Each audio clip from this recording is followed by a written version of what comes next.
Christmas came once a month in the Open Unsolved unit.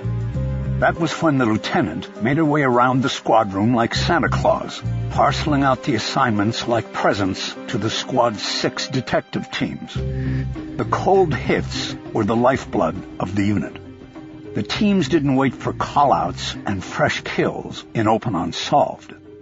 They waited for cold hits. The Open Unsolved unit investigated unsolved murders going back 50 years in Los Angeles.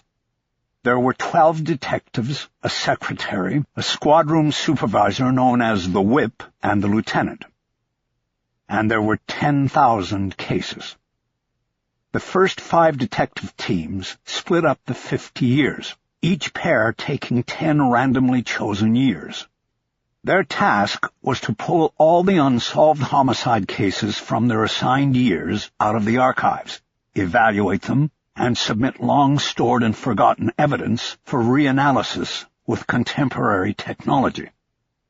All DNA submissions were handled by the new regional lab out at Cal State. When DNA from an old case was matched to an individual whose genetic profile was carried in any of the nation's DNA databases, it was called a cold hit. The lab put cold hit notices in the mail at the end of every month. They would arrive a day or 2 later at the police administration building in downtown Los Angeles. Usually by 8 a.m. that day, the lieutenant would open the door of her private office and enter the squad room. She carried the envelopes in her hand. Each hit sheet was mailed individually in a yellow business envelope. Generally, the envelopes were handed to the same detectives who had submitted the DNA evidence to the lab. But sometimes there were too many cold hits for one team to handle at once. Sometimes detectives were in court or on vacation or leave, and sometimes the cold hits revealed circumstances that required the utmost finesse and experience. That was where the 6th team came in. Detectives Harry Bosch and David Chu were the 6th team. They were floaters. They handled overflow cases and special investigations. On Monday morning, October 3rd, Lieutenant Gail Duvall stepped out of her office and into the squad room, carrying only 3 yellow envelopes. Harry Bosch almost sighed at the sight of such a paltry return on the squad's DNA submissions. He knew that with so few envelopes, he would not be getting a new case to work. Bosch had been back in the unit for almost a year following a 2-year reassignment to Homicide Special. But coming back for his 2nd tour of duty in Open Unsolved, he had quickly fallen into the rhythm of the squad. It wasn't a fly squad. There was no dashing out the door to get to a crime scene. In fact, there were no crime scenes. There were only files and archive boxes. It was primarily an 8-to-4 gig with an asterisk, that asterisk being that there was more travel than with other detective squads. People who got away with murder, or at least thought they had, tended not to stick around. They moved elsewhere, and often the OU detectives had to travel to retrieve them. A big part of the rhythm was the monthly cycle of waiting for the yellow envelopes to come out. Sometimes Bosch found it hard to sleep during the nights leading up to Christmas. He never took time off during the first week of the month, and never came to work late if there was a chance that the yellow envelopes were in. Even his teenage daughter noticed his monthly cycle of anticipation and agitation, and had likened it to a menstrual cycle. Bosch didn't see the humor in this, and was embarrassed when she brought it up. Now his disappointment at the sight of so few envelopes in the lieutenant's hand was something palpable in his throat. He wanted a new case. He needed a new case. He needed to see the look on the killer's face when he knocked on the door and showed his badge, the embodiment of unexpected justice come calling after so many years. It was addictive, and Bosch was craving it now. The lieutenant handed the first envelope to Rick Jackson. He and his partner, Rich Bengston, were solid investigators who had been with the unit since its inception. Bosch had no complaint there. The next envelope was placed on an empty desk belonging to Teddy Baker. She and her partner Greg Keogh were on their way back from a pickup in Tampa, Florida, an airline pilot who had been connected through fingerprints to the 1991 strangulation of a flight attendant in Brentwood. Bosch was about to suggest to the lieutenant that Baker and Keogh might have their hands full with the Brentwood case, and that the envelope should be given to another team, namely his, when the lieutenant looked at him and used the last remaining envelope to beckon him to her office. "Can you guys step in for a minute? You too, Tim?" Tim Marcia was the squad whip, the Detective 3 who handled mostly supervisory and fill-in duties in the squad. He mentored the young detectives and made sure the old ones, like Jackson and Bosch, didn't get lazy. Bosch was up out of his seat before the lieutenant had finished her question. He headed toward the lieutenant's office with Chu and Marcia trailing behind. "Close the door," Duval said. "Sit down." Duval had a corner office with windows that looked across Spring Street at the Los Angeles Times building. Paranoid that reporters were watching from the newsroom across the way, Duval kept her blinds permanently closed. It made the office dim and cave-like. Bosch and Chu took the 2 seats positioned in front of the lieutenant's desk. Marcia followed them in, moved to the side of Duval's desk, and leaned against an old evidence safe. "I want you two to handle this hit," she said, proffering the yellow envelope to Bosch. "There's something wrong there, and I want you to keep quiet about it until you find out what it is. Keep Tim in the loop, but keep it low-key." The envelope had already been opened. Chu leaned over to look as Harry opened the flap and pulled out the hit sheet. It listed the case number for which DNA evidence had been submitted, plus the name, age, last known address, and criminal history of the person whose genetic profile matched it. Bosch first noticed that the case number had an 89 prefix, meaning it was a case from 1989. There were no details about the crime, just the year.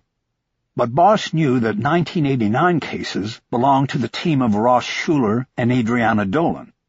He knew this because 1989 had been a busy year for him, working murders for the Homicide Special Team, and he had recently checked on one of his own unsolved cases, learning that jurisdiction over cases from that year belonged to Schuler and Dolan. They were known in the unit as the Kids. They were young, passionate, and very skillful investigators, but between them, they had less than 8 years' experience working homicides. If there was something unusual about this cold hit, it would not be surprising that the lieutenant would want Bosch on it. Bosch had worked more killings than everybody in the unit combined. That is, if you took out Jackson. He had been around forever. Bosch next studied the name on the hit sheet. Clayton S. Pell. It meant nothing to him. But Pell's record included numerous arrests and 3 separate convictions for indecent exposure, false imprisonment, and forcible rape. He had spent 6 years in prison for the rape before being released 18 months earlier. He had a 5-year probation tail, and his last known address came from the State Probation and Parole Board. He was living at a halfway house for sexual offenders in Panorama City. Based on Pell's record, Bosch believed the 1989 case was likely a sex-related murder. He could feel his insides beginning to tighten. He was going to go out and grab Clayton Pell and bring him to justice. "Do you see it?" Duval asked. "See what?" Bosch asked. "Was this a sex killing? This guy has the classic "The birth date," Duval said. Bosch looked back down at the hit sheet as Chu leaned over further. "Yeah, right here," Bosch said. "November 9, 1981. What's that got?" "He's too young," Chu said. Bosch glanced at him and then back down at the sheet. He suddenly got it. Clayton Pell was born in 1981. He was only 8 years old at the time of the murder on the hit sheet. "Exactly," Duval said. "So I want you to get the book and box from Schuler and Dolan and very quietly figure out what we have here. I'm hoping to God they didn't get two cases mixed up." Bosch knew that if Schuler and Dolan had somehow sent in genetic material from the old case labeled under a more recent case, then both cases would be tainted, beyond any hope of prosecution. "As you were about to say," Duval continued, "this guy on the hit sheet is no doubt a predator, but I don't think he got away with a killing when he was only 8 years old. So something doesn't fit. Find it and come back to me before you do anything. If they screwed up and we can correct it, then we won't need to worry about IAD or anybody else. We'll just keep it right here." She may have appeared to be trying to protect Schuler and Dolan from internal affairs, but she was also protecting herself, and Bosch knew it. There would not be much vertical movement in the department for a lieutenant who had presided over an evidence-handling scandal in her own unit. "What other years are assigned to Schuler and Dolan?" Bosch asked. "On the recent side, they've got 97 and 2000, Marcia said. "This could have come from a case they were working from one of those 2 years." Bosch nodded. He could see the scenario. The reckless handling of genetic evidence from one case cross-pollinates with another. The end result would be 2 tainted cases and scandal that would splash anybody near it. "What do we say to Schuler and Dolan?" Chu asked. "What's the reason we're taking the case off them?" Duval looked up at Marcia for an answer. "They've got a trial coming up," he offered. "Jury selection starts Thursday." Duval nodded. "I'll tell them I want them clear for that." "And what if they say they still want the case?" Chu asked. "What if they say they can handle it?" "I'll put them straight," Duval said. "Anything else, detectives?" Bosch looked up at her. "We'll work the case, Lieutenant, and see what's what. But I don't investigate other cops." "That's fine. I'm not asking you to. Work the case and tell me how the DNA came back to an 8-year-old kid, okay?"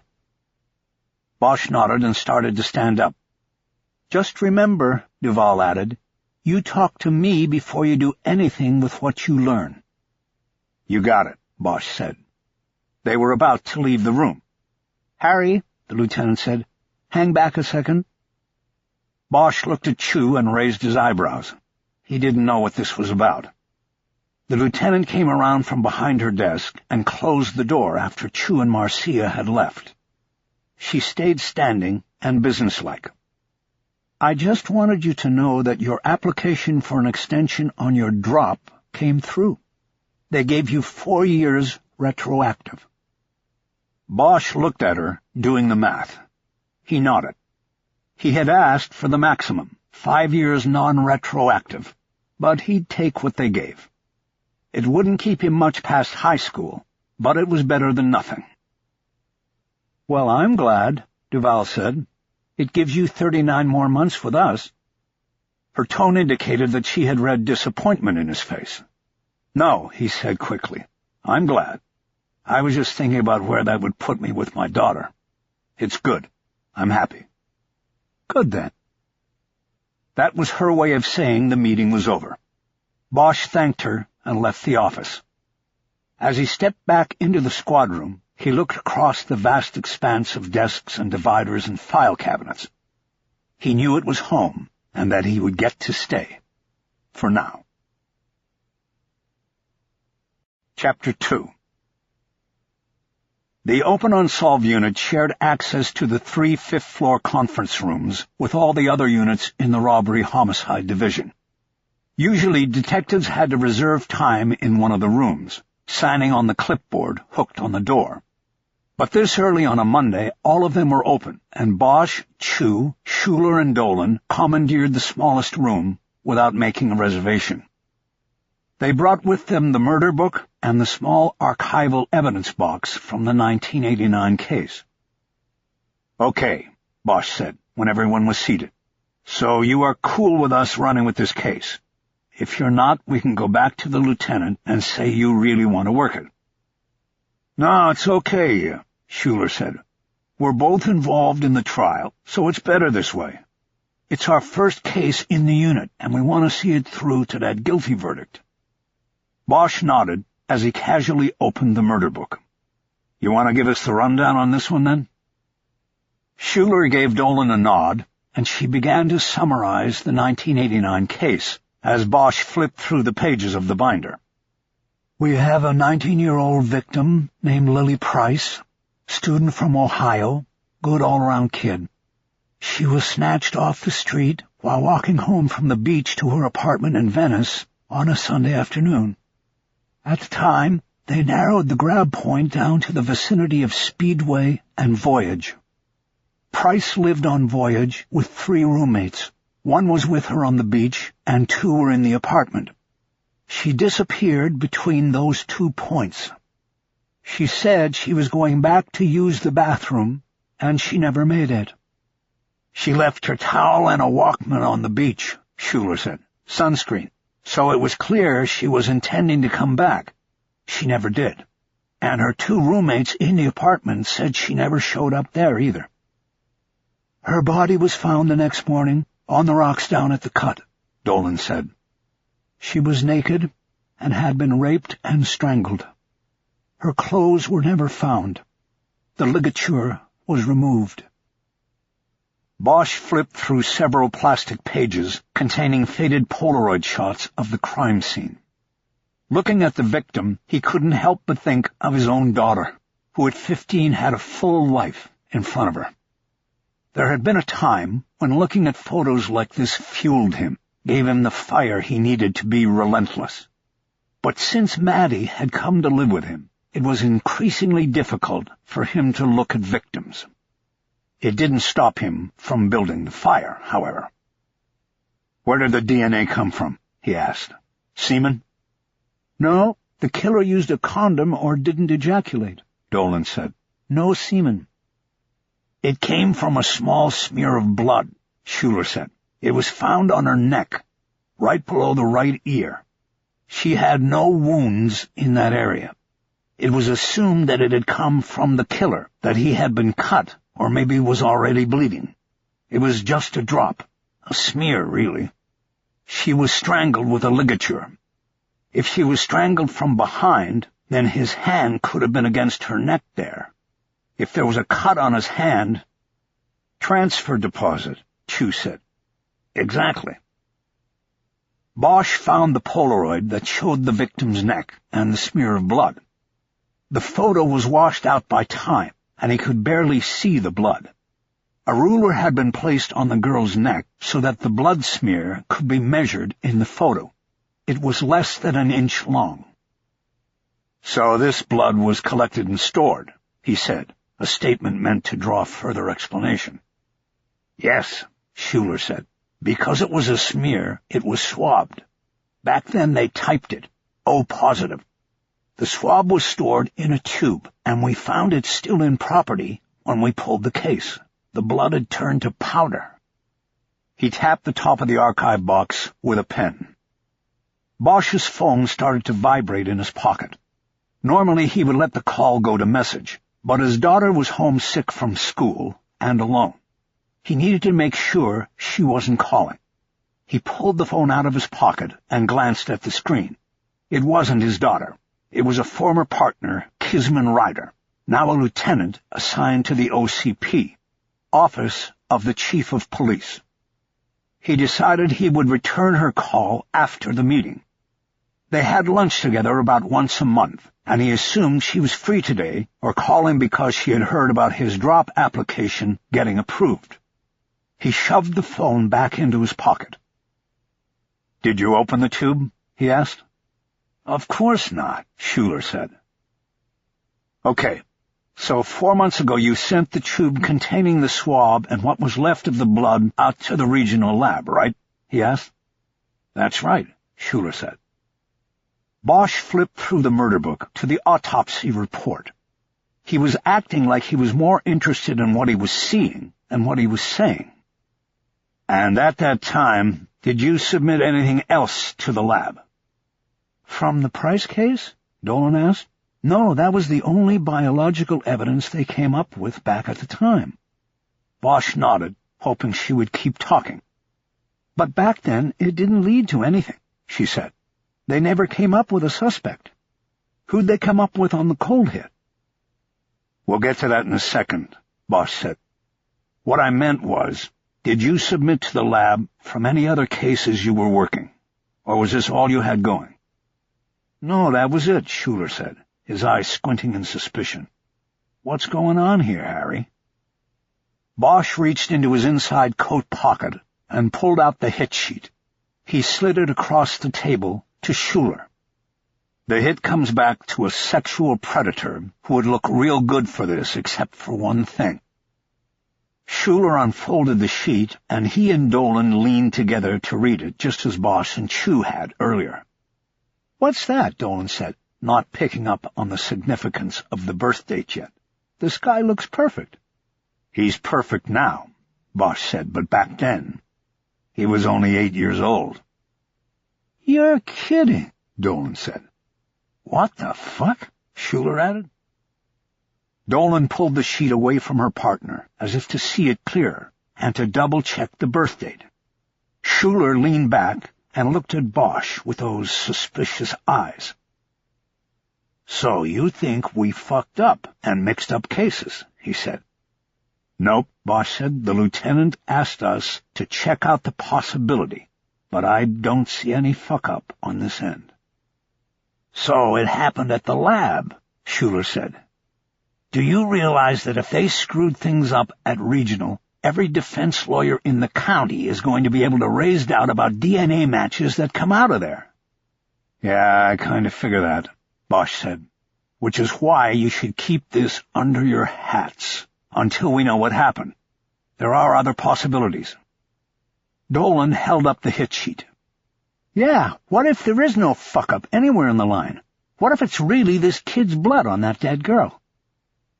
An 8-year-old boy snatches a 19-year-old girl off the street, rapes and strangles her, and dumps the body 4 blocks away? Chu asked. Never happened. Well, maybe he was there, Dolan said. Maybe this was how he got his start, as a predator. You see his record? This guy fits, except for his age. Bosch nodded. Maybe, he said. As I said, there are other possibilities. No reason to panic yet. His phone started to vibrate again. He pulled it and saw it was Kiz Ryder again. 2 calls in 5 minutes. He decided he'd better take it. This wasn't about lunch. I have to step out for a second. He got up and answered the call as he stepped out of the conference room into the hallway. Kiz? Harry, I've been trying to get to you with a heads up. I'm in a meeting. What heads up? You are about to get a forthwith from the OCP. You want me to come up to 10? In the new PAB, the chief's suite of offices was on the 10th floor, complete with a private courtyard balcony that looked out across the Civic Center.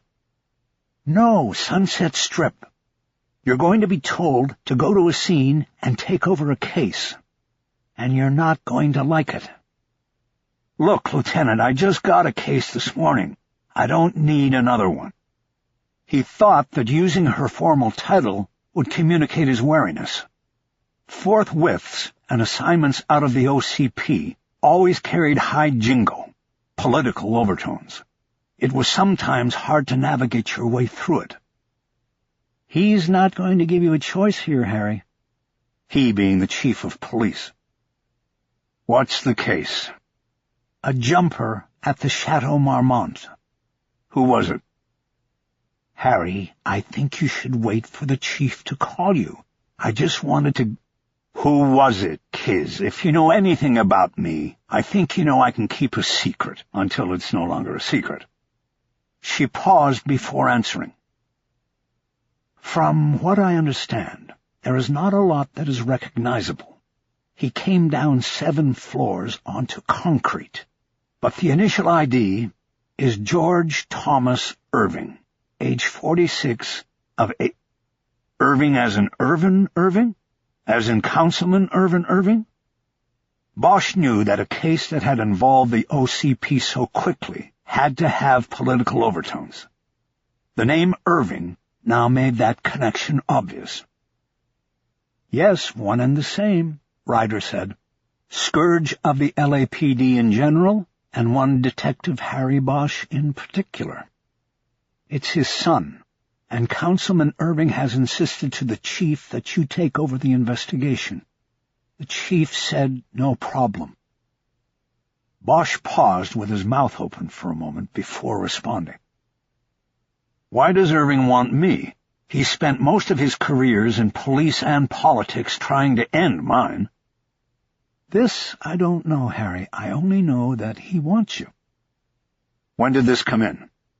The call came in at about 5:45 this morning. My understanding is that it is unclear when it actually happened. Bosch checked his watch. The case was more than 3 hours old. That was quite late to be coming into a death investigation. He'd be starting out at a disadvantage. What's to investigate? He said. You said it was a jumper.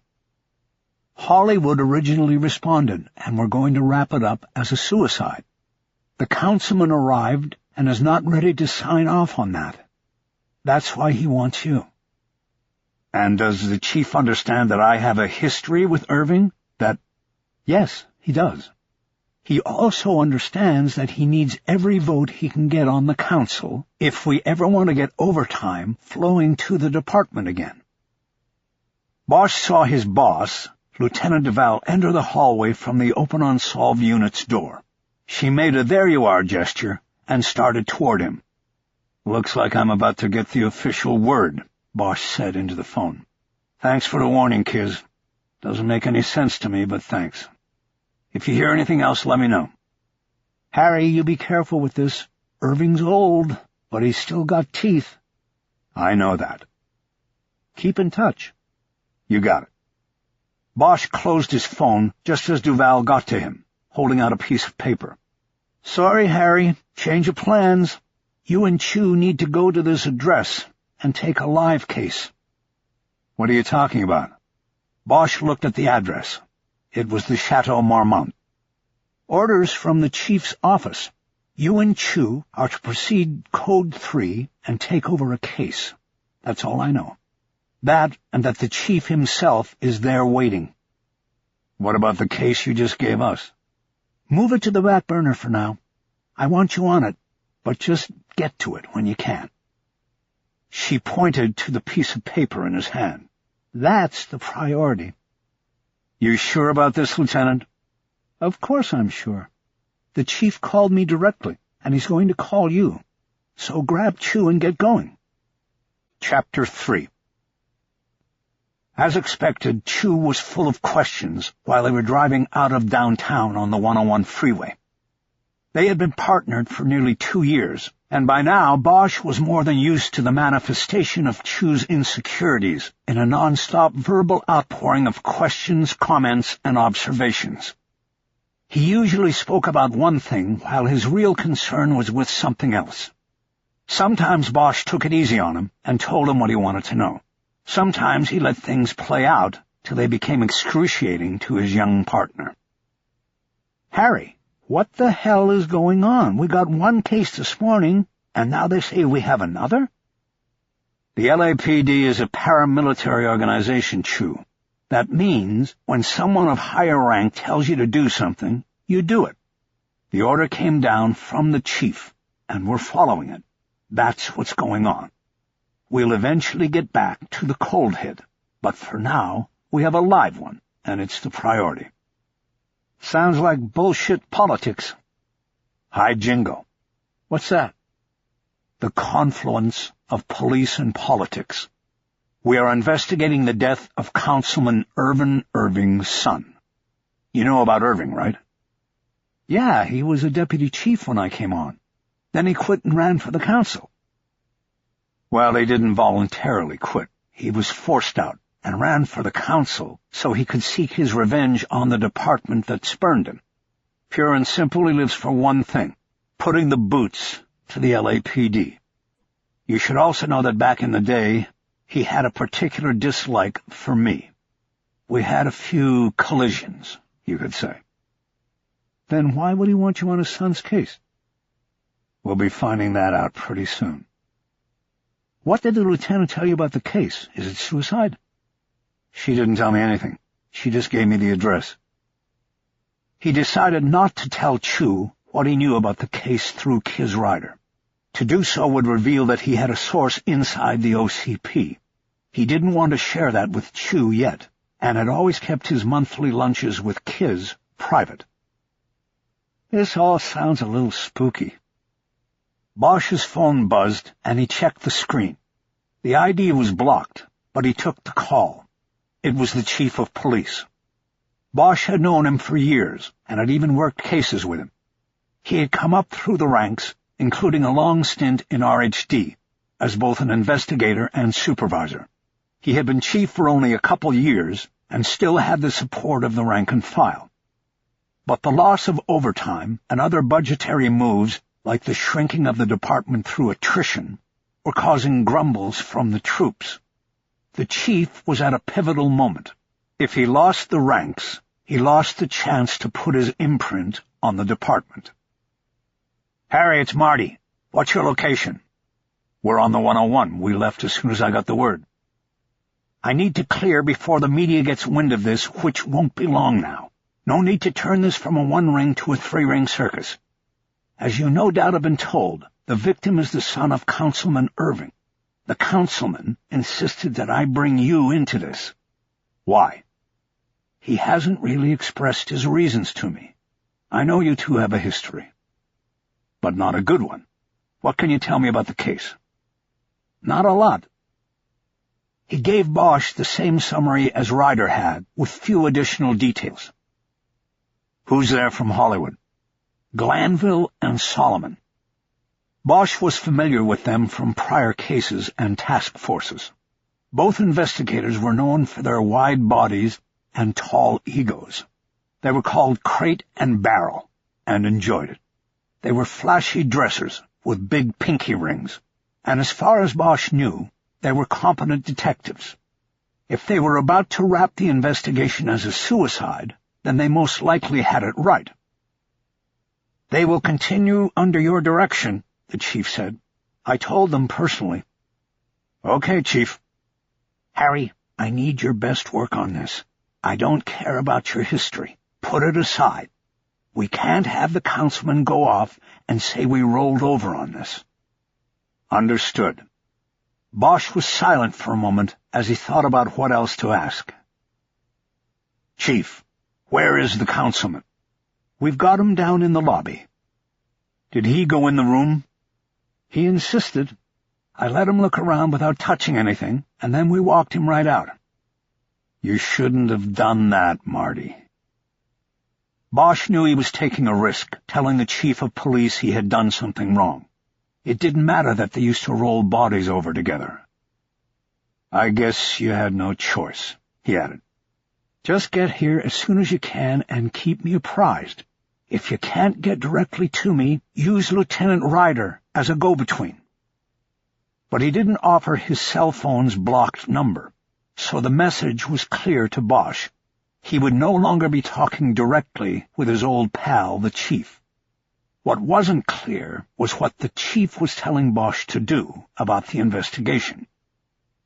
"Chief," he said, going formal, to make sure it was clear he wasn't calling on old loyalties. "If I get up there and it's a suicide, I'm going to call it a suicide. If you want something else, get somebody else." "It's okay, Harry. Just let the chips fall. It is what it is." "You sure about that? Is that what Irving wants?" "It's what I want." "Got it." "By the way, did Duval give you the news about the drop?" "Yeah, she told me." "I pushed for the whole 5, but you got a couple of people on the commission who didn't like everything in your file. We got what we could, Harry." "I appreciate that." "Good." The chief closed the connection. Bosch barely had time to put his own phone away before Chu was on him with questions about what had been said. Harry relayed the conversation as he pulled off the freeway onto Sunset Boulevard and headed west.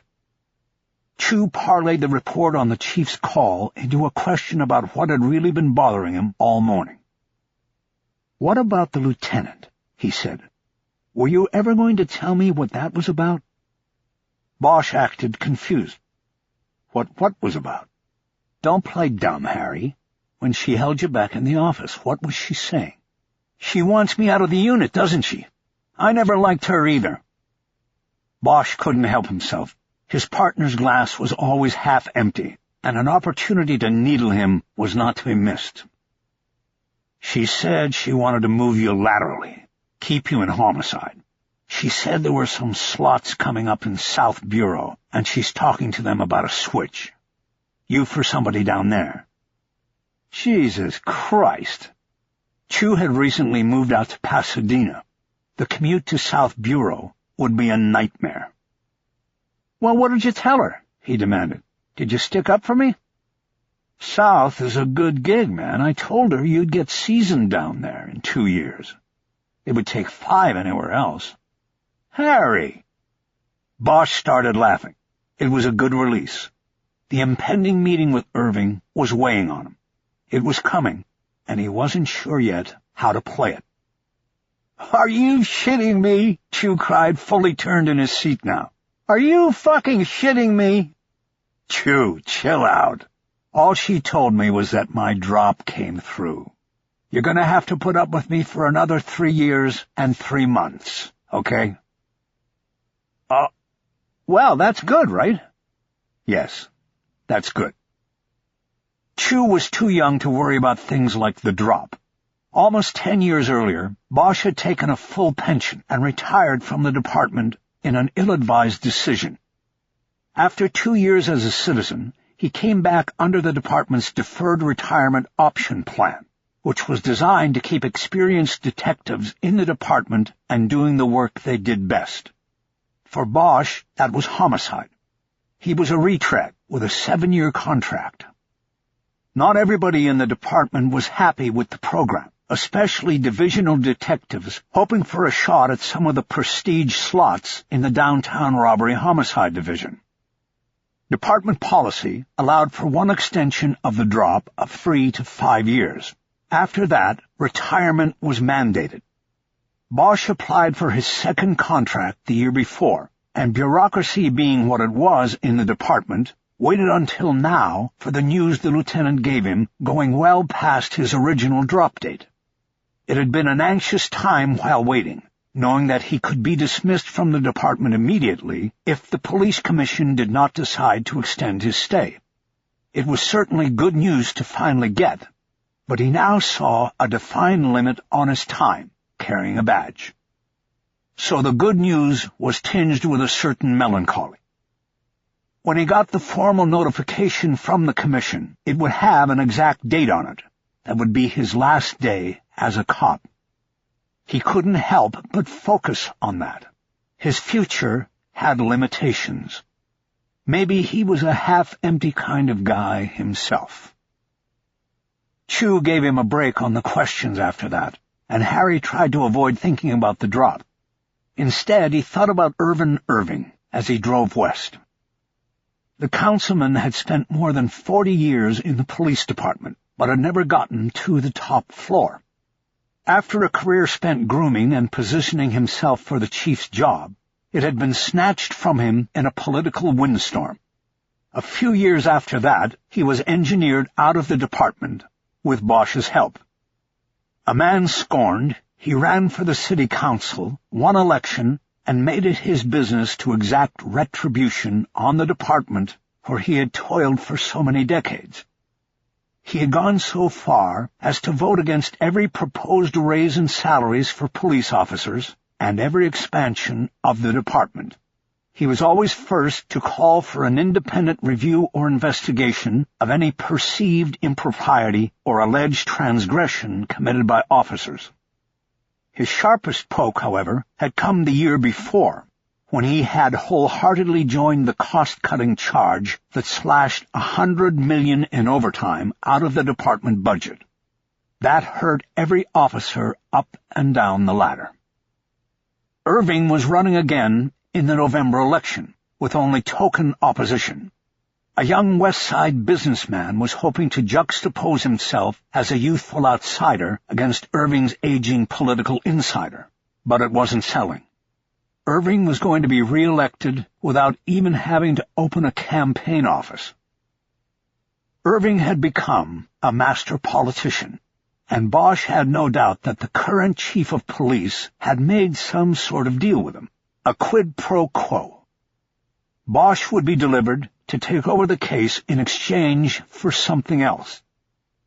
While Harry had never considered himself very politically astute, he was confident he would figure things out soon enough. Chapter 4. The Chateau Marmont sat above the Sunset Strip like an old-world castle with a neon sign out front.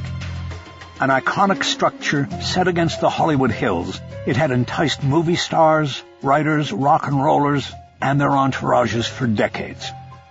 Several times during his career, Bosch had been to the hotel as he had followed cases and sought witnesses and suspects. He knew its beamed lobby and hedged courtyard and the layout of its spacious suites. Other hotels offered amazing levels of comfort and personal service. The chateau offered old-world charm and a disinterest in your personal business. Most hotels had security cameras, hidden or not, in all public spaces. The chateau had few. The one thing the chateau offered that no other hotel on the Strip could touch was this level of privacy. Behind its walls and tall hedges was a world without intrusion, where those who didn't want to be watched were not. That is, until things went wrong or private behavior became public. Just past Laurel Canyon Boulevard, the hotel rose behind the profusion of billboards that lined Sunset. By night, the hotel was marked with a simple neon-lit sign, modest by Sunset Strip standards, and even more so by day when the light was off. The hotel was technically located on Marmont Lane, which split off of Sunset and wound around the hotel and up into the hills.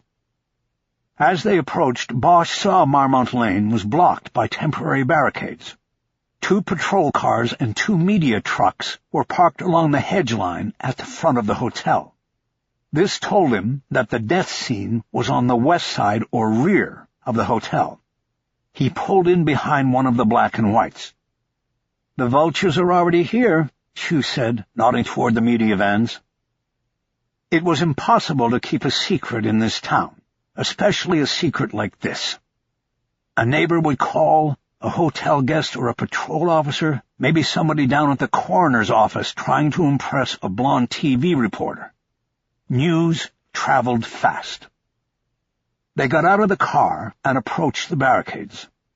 Bosch signaled one of the uniformed officers away from the 2 camera crews so they could speak without the media hearing. "Where is it?" Bosch asked. The cop looked like he was at least 10 years on the job. His shirt plate said Rampone. "We have 2 scenes," he said. "We've got the splat around back, here on the side, and then the room the guy was using. That's the top floor, room 79. It was the routine way of police officers to dehumanize the daily horrors that came with the job. Jumpers were called splats. Bosch had left his rover in the car. He nodded to the mic on Rampone's shoulder. "Find out where Glanville and Solomon are." Rampone cocked his head toward his shoulder and pressed the transmit button. He quickly located the initial investigative team in room 79. "Okay, tell them to stay put. We're going to check out the lower scene and then head up." Bosch went back to his car to grab the rover out of the charging dock and then walked with Chu around the barricade and up the sidewalk. "Harry, you want me to go up and talk to those guys?" Chu asked. "No. It always starts with the body and goes from there. Always." Chu was used to working cold cases where there was never a crime scene, only reports. He also had issues with seeing dead bodies. It was the reason he opted for the cold case squad. No fresh kills, no murder scenes, no autopsies. This time, things would be different. Marmont Lane was steep and narrow as it curved around the hotel. They came to the death scene at the northwestern corner of the hotel. The forensic team had put up a canopy over the scene to guard against visual intrusion from media choppers and the houses that terraced the hills behind the hotel. Before stepping under the canopy, Bosch looked up the side of the hotel. He saw a man in a suit leaning over the balustrade looking down from a balcony on the top floor. He guessed it was Glanville or Solomon.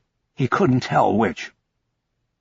Bosch went underneath the canopy and found a warren of activity involving forensic techs, coroner's investigators, and police photographers.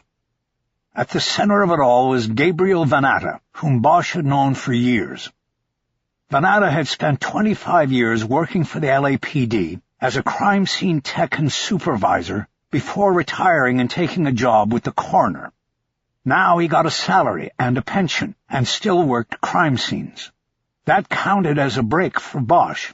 He knew that Vanatta wouldn't be cagey about anything. He would tell Harry exactly what he thought. Bosch and Chu were under the canopy, but stood on the periphery. The scene belonged to the techs at the moment. Bosch noted that the body had been turned over and that they were far along. The body would soon be removed and transported to the medical examiner's office. This bothered him, but it was the cost of coming into a case so late. The gruesome extent of the injuries from 7 floors of gravity were on full display. Bosch could almost feel his partner's revulsion at the sight. Harry decided to give him a break. "Tell you what, I'll handle this and meet you upstairs." "Really?" "Really. But you're not getting out of the autopsy." "That's a deal, Harry." The conversation had drawn Vanatta's attention. "Harry B.," he said, "I thought you were still working cold cases." "This one's a special, Gabe. All right if I step in?" Meaning the inner circle of the death scene. Vanatta waved him in. As Chu ducked out of the canopy, Bosch grabbed a pair of paper booties out of a dispenser and put them on over his shoes. He then worked his way as best he could around the coagulated blood on the sidewalk and squatted down next to what was left of George Thomas Irving. Death takes everything, including one's dignity. George's naked and battered body was surrounded on all sides by technicians who viewed it as a piece of work. His earthly vessel had been reduced to a ripped bag of skin containing shattered bones, organs, and blood vessels. His body had bled out through every natural orifice and many new ones created by his impact on the sidewalk. His skull was shattered, leaving his head and face grossly misshapen in the way a funhouse mirror would do it. His chest had been crushed by the impact, and several sheared bones from the ribs and clavicle protruded through the skin. Unblinking, Bosch studied the body carefully, looking for the unusual on a canvas that was anything but usual. He searched the inside of the arms for needle tracks, the fingernails for foreign debris. "I got here late," he said. "Anything I should know?" "I'm thinking the guy hit head first, which is very unusual, even for a suicide," Vanatta said. "And I want to draw your attention to something here." He pointed to the victim's right arm and then the left, which were spread in the blood puddle. "Every bone in both arms is broken, Harry. Shattered, actually. But we have no compound injuries, no breaking of the skin." "Which tells us what?" "It means one of two extremes. One, he was really serious about taking a high dive and didn't even put his hands out to break the fall. If he had, we would have had shearing and compound fractures. We don't." "And the other extreme?" "That the reason he didn't put his arms out to break the fall was that he wasn't conscious when he hit the ground." "Meaning he was thrown?" "Yeah, or more likely dropped. We'll have to do some distance modeling, but this looks like he came straight down. If he was pushed or thrown, as you say, I think he would have been a couple feet farther out from the structure." "Got it. What about time of death?" "We took the liver temperature and did the math. This isn't official, as you know, but we think between 2 and 5. You're giving me a 3-hour window? We'll refine it later, but it's an inexact science, Harry. Make it between 2 and 4. Does that make you happy? Only if it's legit. So if it's between 2 and 4, then he was here on the sidewalk for almost 2 hours before somebody saw him? Van Atta shrugged. It could happen. Can we get him rolling now? If that's all the wisdom you have for me today, yes, you can get him out of here. A few minutes later, Bosch headed up the entrance drive to the hotel's garage. A black Lincoln town car with city plates was idling on the cobblestones. Councilman Irving's car. As he walked past, Bosch saw a young driver behind the wheel and an older man in a suit in the front passenger seat. The back seat appeared to be empty, but it was hard to determine through the smoked glass.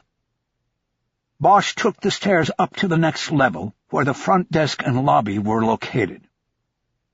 Most people who stayed at the chateau were night creatures.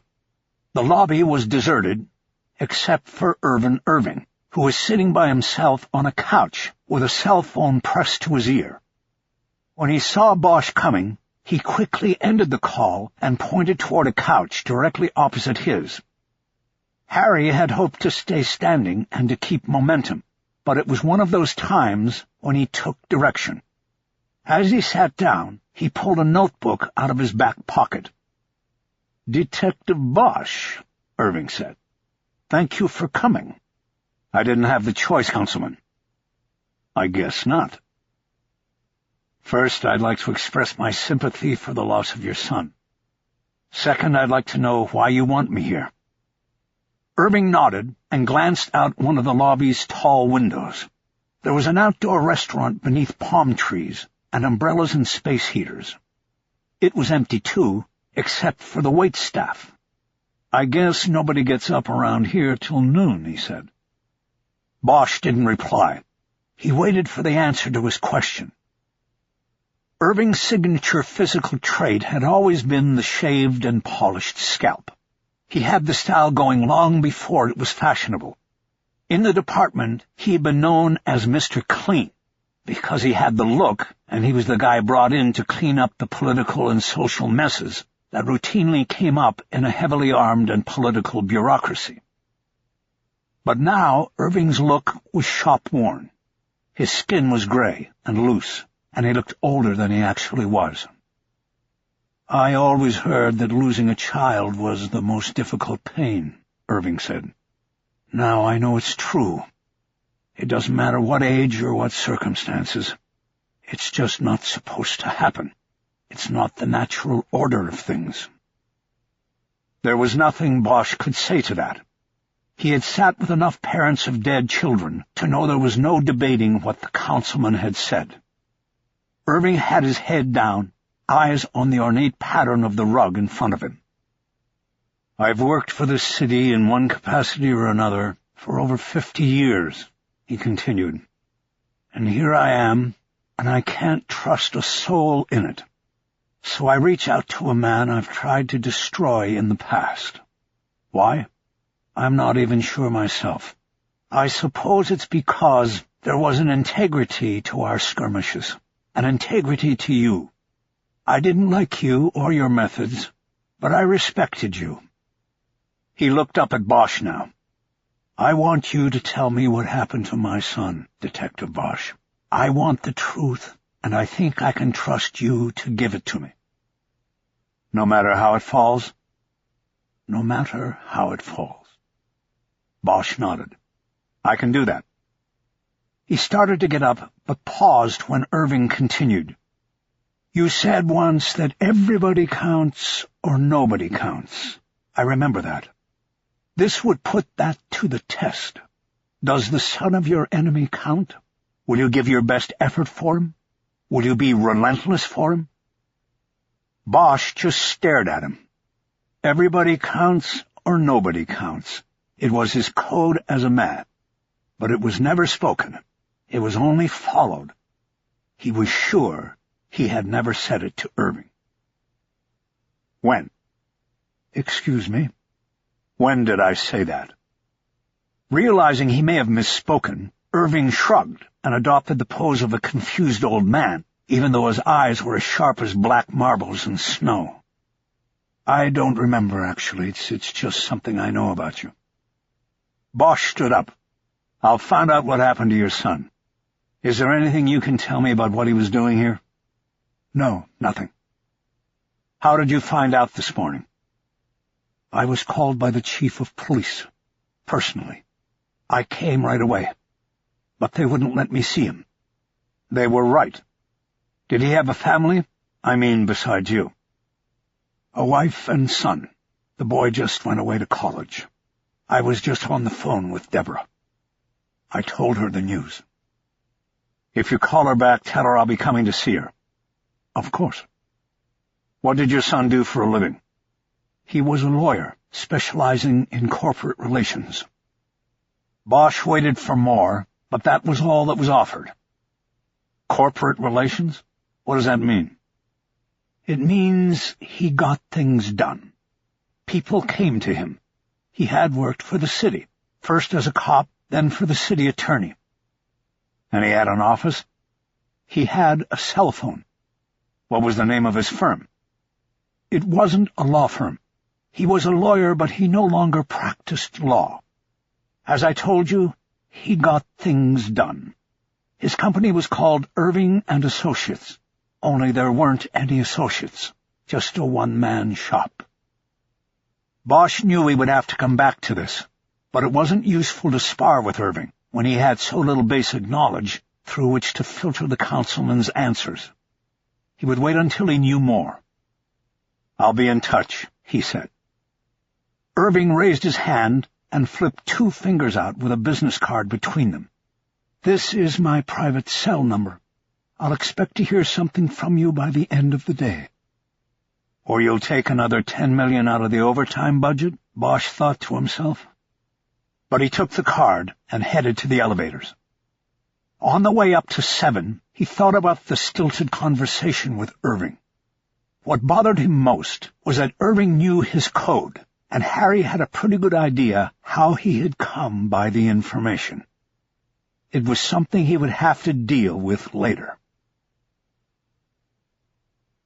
Chapter 5. The upper floors of the hotel followed an L pattern. Bosch got off the elevator on 7 and took a left to go around a corner and down to room 79 at the end of the hallway. There was a uniformed officer on the door. Bosch signed his clipboard, noting the time, and went in. He stepped into a living room with open French doors that led to the balcony and a western exposure. The wind was billowing the curtains, and Bosch saw Chu out there on the balcony. He was looking down. Standing in the room were Glanville and Solomon, crate and barrel. They didn't look happy.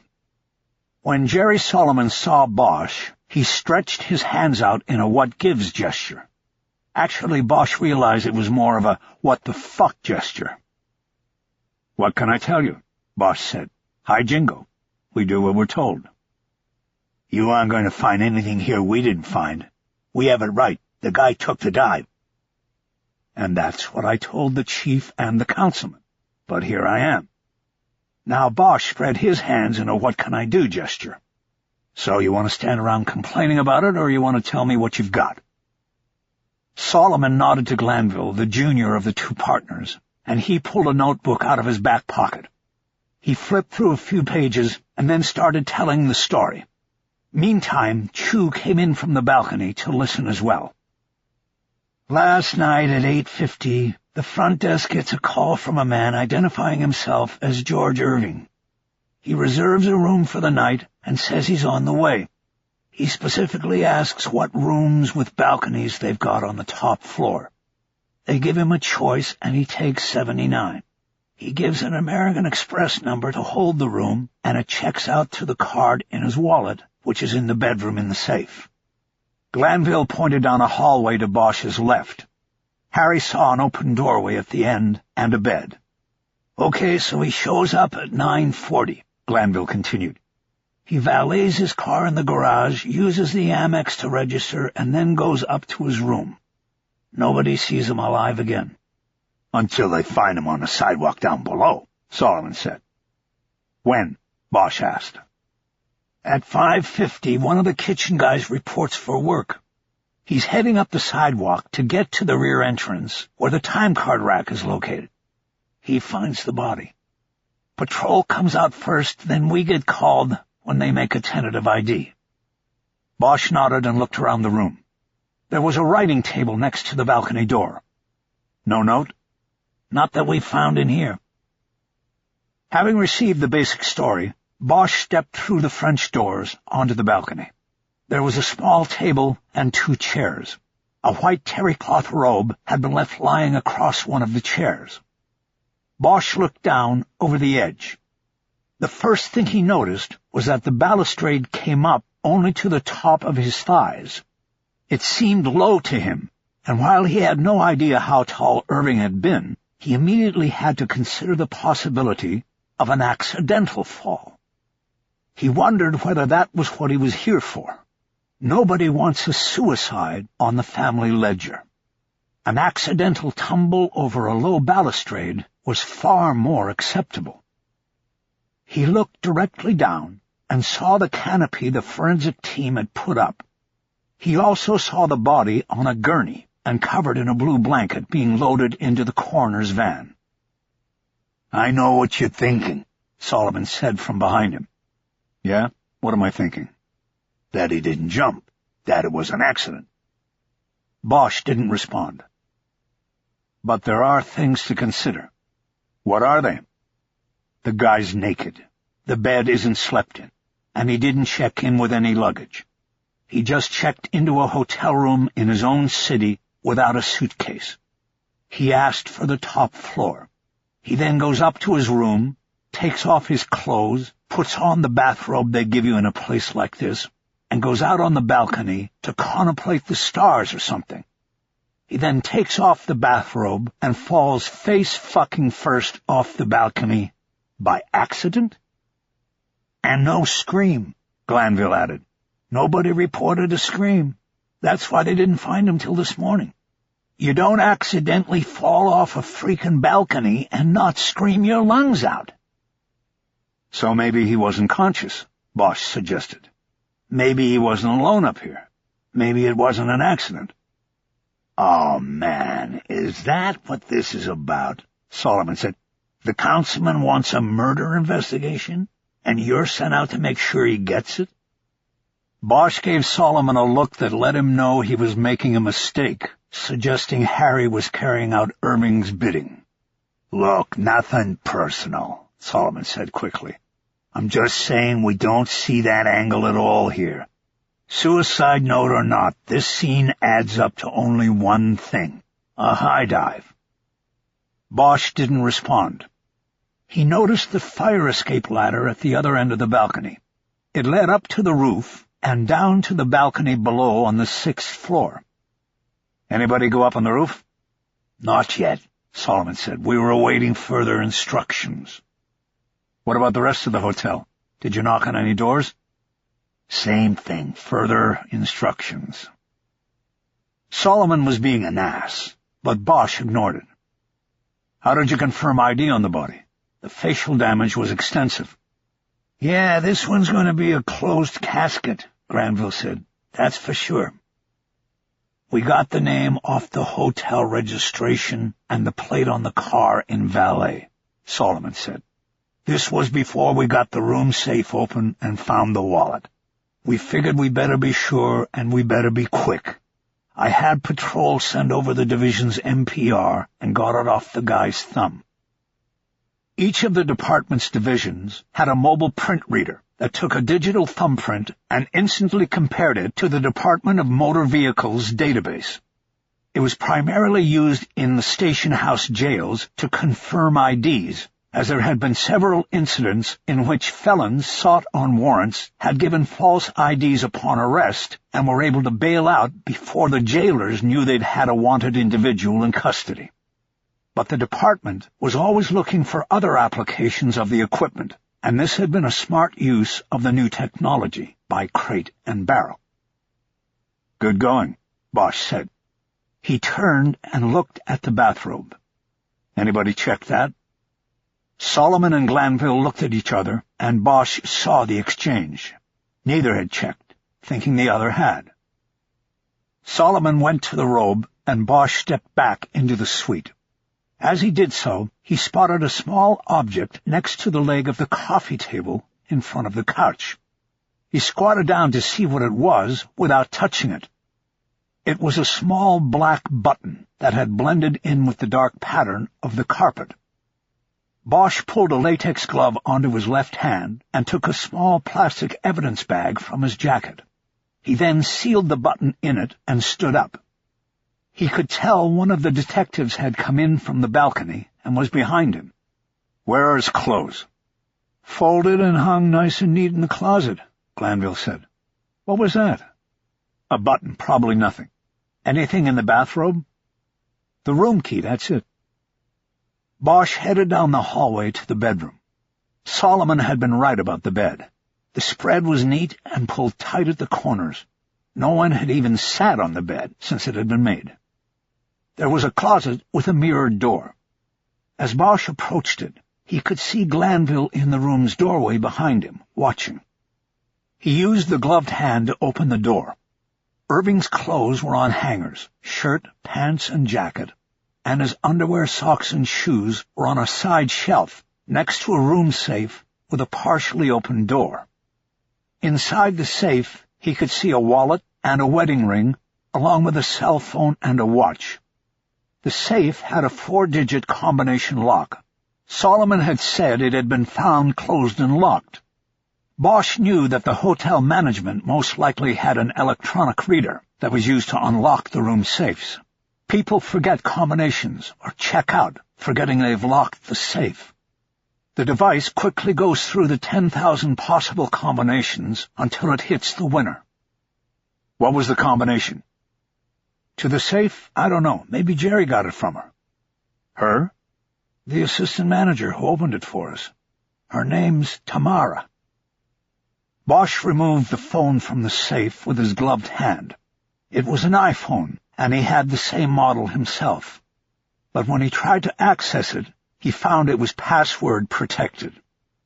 What do you want to bet that the password he keyed into the safe is the same password as on the phone? Glanville didn't answer. Bosch put the phone back into the safe. We need to get somebody up here to bag this stuff. We? Bosch smiled, though Glanville couldn't see it. He slid the hangers apart and checked the pockets on the clothing. They were empty. He then started looking at the buttons on the shirt. It was a dark blue dress shirt with black buttons. He held the plastic bag with the found button up to compare. They looked like a match. He checked the rest of the shirt and found that the right cuff was missing a button. He felt Glanville come up and look over his shoulder. "Looks like a match," Bosch said. "Yeah, what's it mean?" Glanville said. Bosch turned around and looked at him. "I don't know." Bosch moved back out to the suite's living room, and Glanville followed. Chu was on his phone, and Bosch gave him the cut-it-off sign. Chu put his hand over the phone and said, "I'm getting good stuff here." "Yeah, we'll get it later," Bosch said. "We have things to do." Chu got off the phone, and the 4 detectives stood in a circle in the middle of the room. "Okay, this is how I want to do this," Bosch began. "We're going to knock on every door in this building. We ask what people heard, what they saw.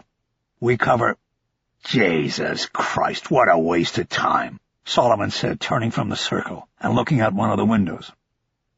"We can leave no stone unturned," Bosch said. "That way, if and when we call it suicide, nobody can second-guess us. Not the councilman, not the chief, not even the press. So the 3 of you split up the floors and start knocking on doors." "People in here are all night crawlers," Glanville said. "They're still going to be sleeping." "That's good. That means we'll get to them before they get out of the building."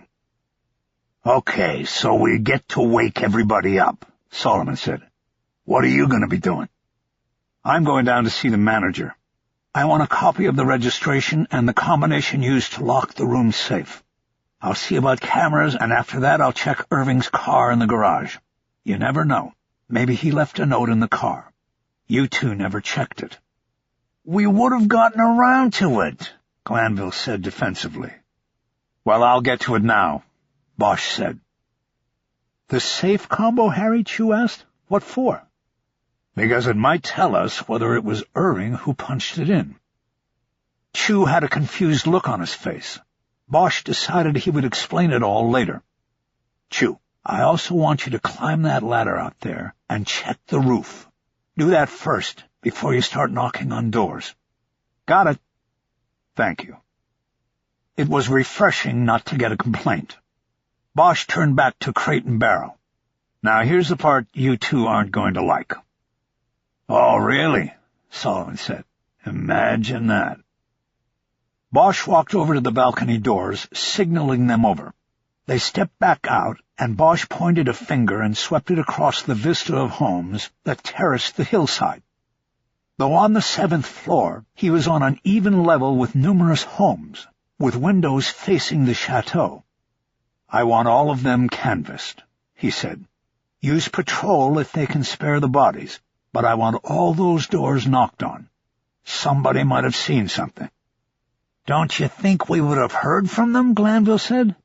"You see a guy jump off a balcony, and I think you're going to call it in." Bosch glanced from the view to Glanville, and then back to the view. Maybe they saw something before the drop. Maybe they saw him out here alone. Maybe he wasn't alone. And maybe they saw him get thrown, and they're too scared to get involved. Too many maybes to let it go, Crate. It has to be done. "He's Crate. I'm Barrel." "Sorry, couldn't tell the difference." The disdain in Bosch's voice was unmistakable.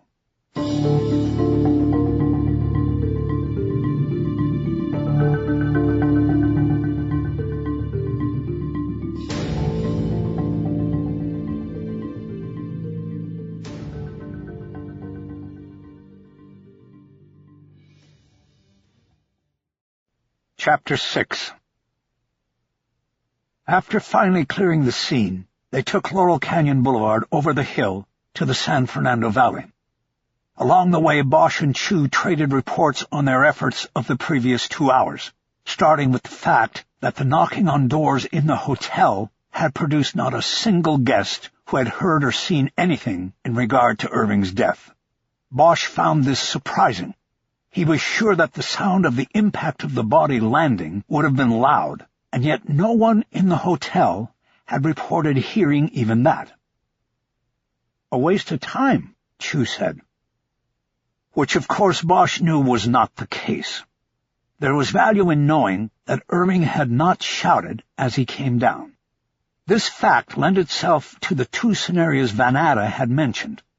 Irving had intentionally jumped or was unconscious when he was dropped.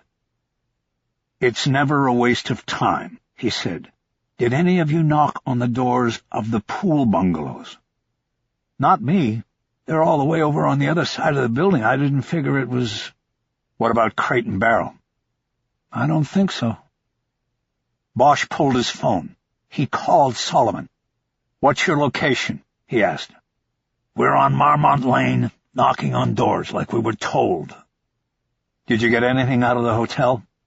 "Nope. Nobody heard nothing." "Did you hit any of the bungalows?" There was a hesitation before Solomon answered. "Nope, we weren't told to hit the bungalows, remember?" Bosch was annoyed. "I need you to go back and talk to a guest named Thomas Rapport in Bungalow 2. "Who's he?" "He's supposedly some kind of famous writer. He checked in right after Irving and might have talked to him." "Let's see, that's about 6 hours or so before our guy jumped. And you want us to talk to a guy who was next in line to check in?" "That's right. I'd do it myself, but I need to get to the Vic's wife." Bungalow 2. Got it. "Today. You can email me the report." Bosch closed the phone, annoyed with Solomon's tone during the entire call. Chu immediately hit him with a question. "How'd you know about this guy Rapport?" Bosch reached into the side pocket of his suit coat and pulled free a clear plastic sleeve containing a DVD. There are not a lot of cameras in that hotel, but there is one over the front desk. It's got Irving checking in and the rest of the night right up until the body's discovered. Rapport came in right after Irving. He might have even ridden up in the elevator from the garage with him. Did you look at the disc? Just the part with him checking in. I'll watch the rest later. Anything else from the manager? The hotel call logs and the combination that was entered on the room safe. Bosch told him the combination on the room safe was 1492, and that it was not a default number. Whoever had locked Irving's possessions in the safe had keyed the number in either randomly or intentionally. Christopher Columbus, Chu said. What do you mean? Harry, I'm the foreigner. Don't you know your history lessons? In 1492, Columbus sailed the ocean blue. Remember? Yeah, sure, Columbus. But what's it have to do with this? It seemed like a stretch to Bosch that the discovery of North America was the inspiration for the combination. And that's not even the oldest date connected to this thing, Chu added excitedly. What are you talking about? The hotel, Harry. The Chateau Marmont is a duplicate of a French chateau built in the 13th century in the Loire Valley. Okay, so? I looked it up on Google. That's what I was doing on my phone. Turns out that back then, the average height of Western Europeans was 5'3". So if they copied that place, that would explain why the balcony walls are so short. The balustrades. But what's that got to do? Accidental death, Harry. The guy comes out on the balcony to get some fresh air or something, and goes right over the balcony. Do you know that Jim Morrison, that guy from The Doors, fell off a balcony there like in 1970? That's great. What about a little more recently, Chu? Are you saying they have a... No, there's no history there. I'm just saying. You know. No, I don't know. What are you saying? I'm saying that if we have to make this an accident so the chief and the powers that be are happy, then there's our way to it. They had just crested the mountain and crossed Mulholland. They were now dropping down into Studio City, where George Irving had lived with his family. At the next street, Bosch jerked the wheel and pulled into Dona Pagita and stopped. He slammed the car into park and turned in his seat to confront his partner. What gave you the idea that we're looking to appease the powers that be? Chu immediately became flustered. Well, I don't, I'm just saying if we want... Look, Harry, I'm not saying what happened. It's just a possibility. Possibility, my ass. He either checked in because he wanted to check out, or somebody drew him there, knocked him out, and then dropped him. There was no accident, and I'm not looking for anything but what really happened. If this guy offed himself, then he offed himself, and the councilman has to live with it. Okay, Harry. I don't want to hear about the Loire Valley or the Doors or anything else that is a distraction. There's a good chance it wasn't this guy's idea to end up on the sidewalk at the Chateau Marmont. Right now it could go either way. And all politics aside, I'm going to find out. I hear you, Harry. I didn't mean anything, okay? I was just trying to help. Casting a big net. Remember, you told me that's how it's done. Sure. Bosch turned forward again and dropped the car into drive. He made a U-turn and headed back to Laurel Canyon Boulevard. Chu desperately tried to change the subject. Was there anything on the call logs worth looking at? No calls coming in. Irving called down to the garage about midnight, and that was it. What was that about? We have to talk to the Midnight Man. He got out of there before we could hold him. They keep a log in the office down there that says Irving called to ask him to see if he left his phone in his car. He obviously didn't because we found it in the safe. They were silent for a moment as they considered the inexplicable call to the garage. Finally, Chu spoke. Did you check out the car? I did. There was nothing there. Damn. I guess that would have made it easier if there had been a note or something. Yeah, but there wasn't. Too bad. Yeah, too bad. They rode the rest of the way to George Irving's home in silence. When they got to the address that was on their victim's driver's license, Bosch saw a familiar Lincoln town car parked at the curb. The same two men were in the front. It meant Councilman Irving was on the premises. Bosch got ready for another face-to-face with the enemy. Chapter 7. Councilman Irving answered the door of his son's home. He opened it just as wide as his own body, and it was clear before he said anything that he did not want to allow Bosch and Chu admittance.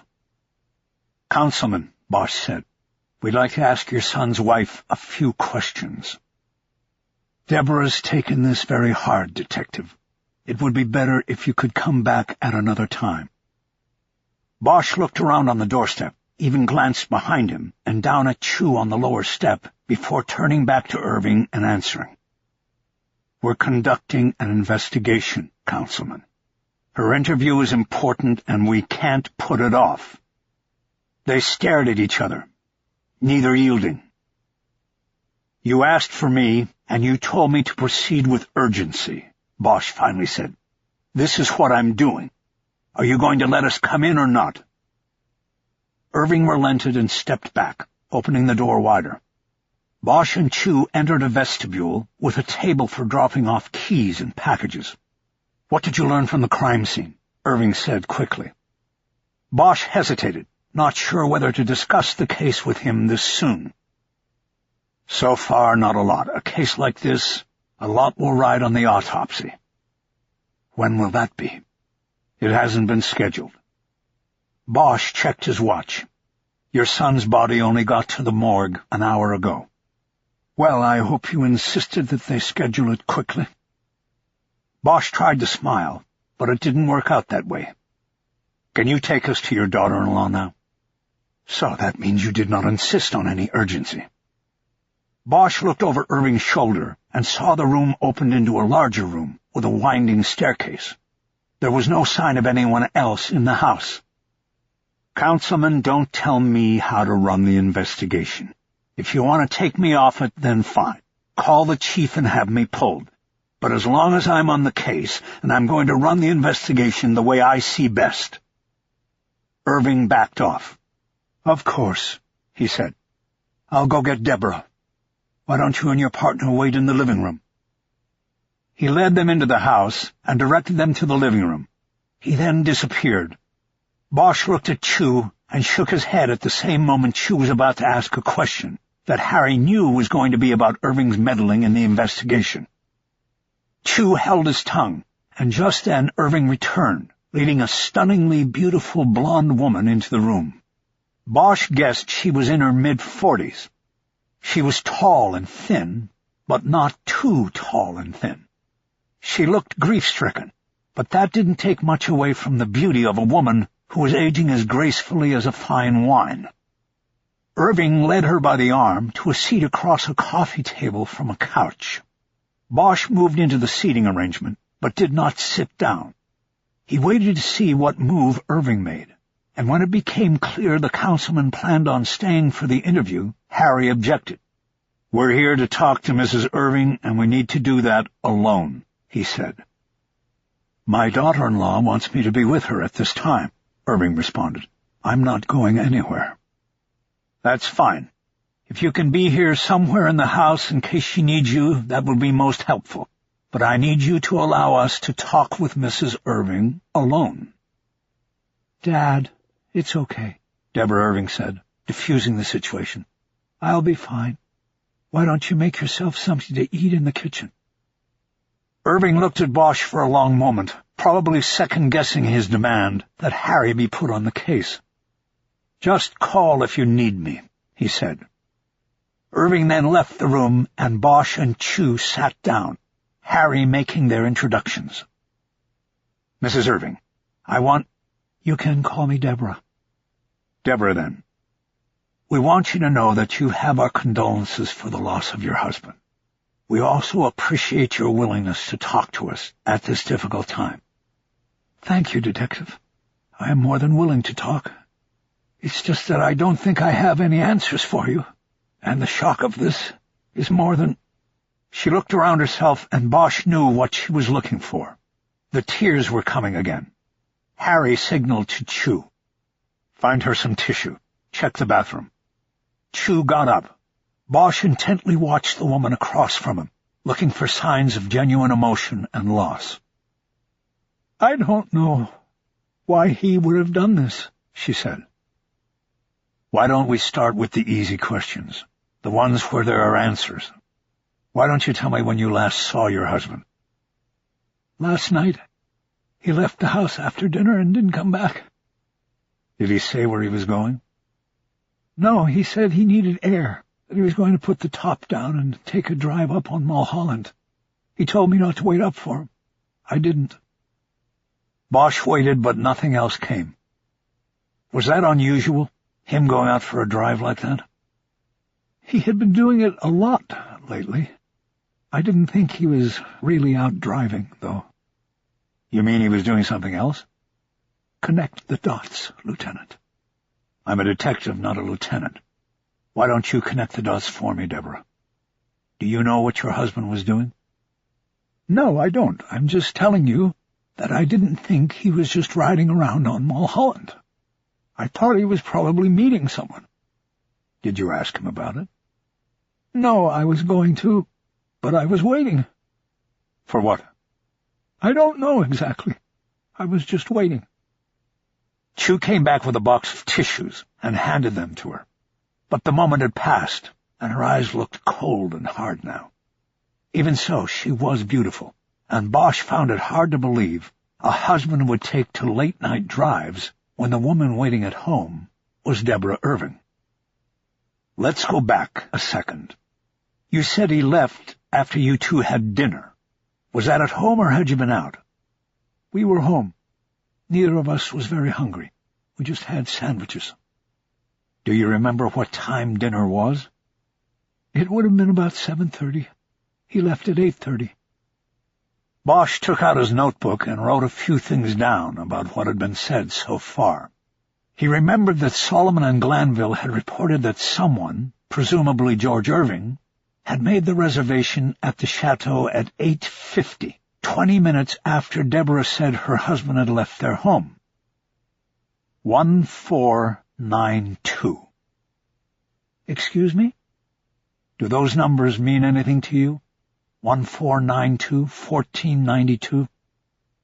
"I don't understand what you mean." She seemed genuinely confused. Bosch had meant to keep her off balance by asking questions in a non-sequential manner. "Your husband's property, his wallet and phone and wedding ring, were in the hotel safe. That was the combination that was entered to lock it. Is there any significance to those numbers to your husband or you?" "I can't think of any." "Okay. Did your husband have a familiarity with the Chateau Marmont? Had he stayed there before?" "We had been there before together. But, like I said, I didn't really know where he went when he went on his drives. He could have been going there. I don't know." Bosch nodded. "How would you describe your husband's state of mind when you last saw him?"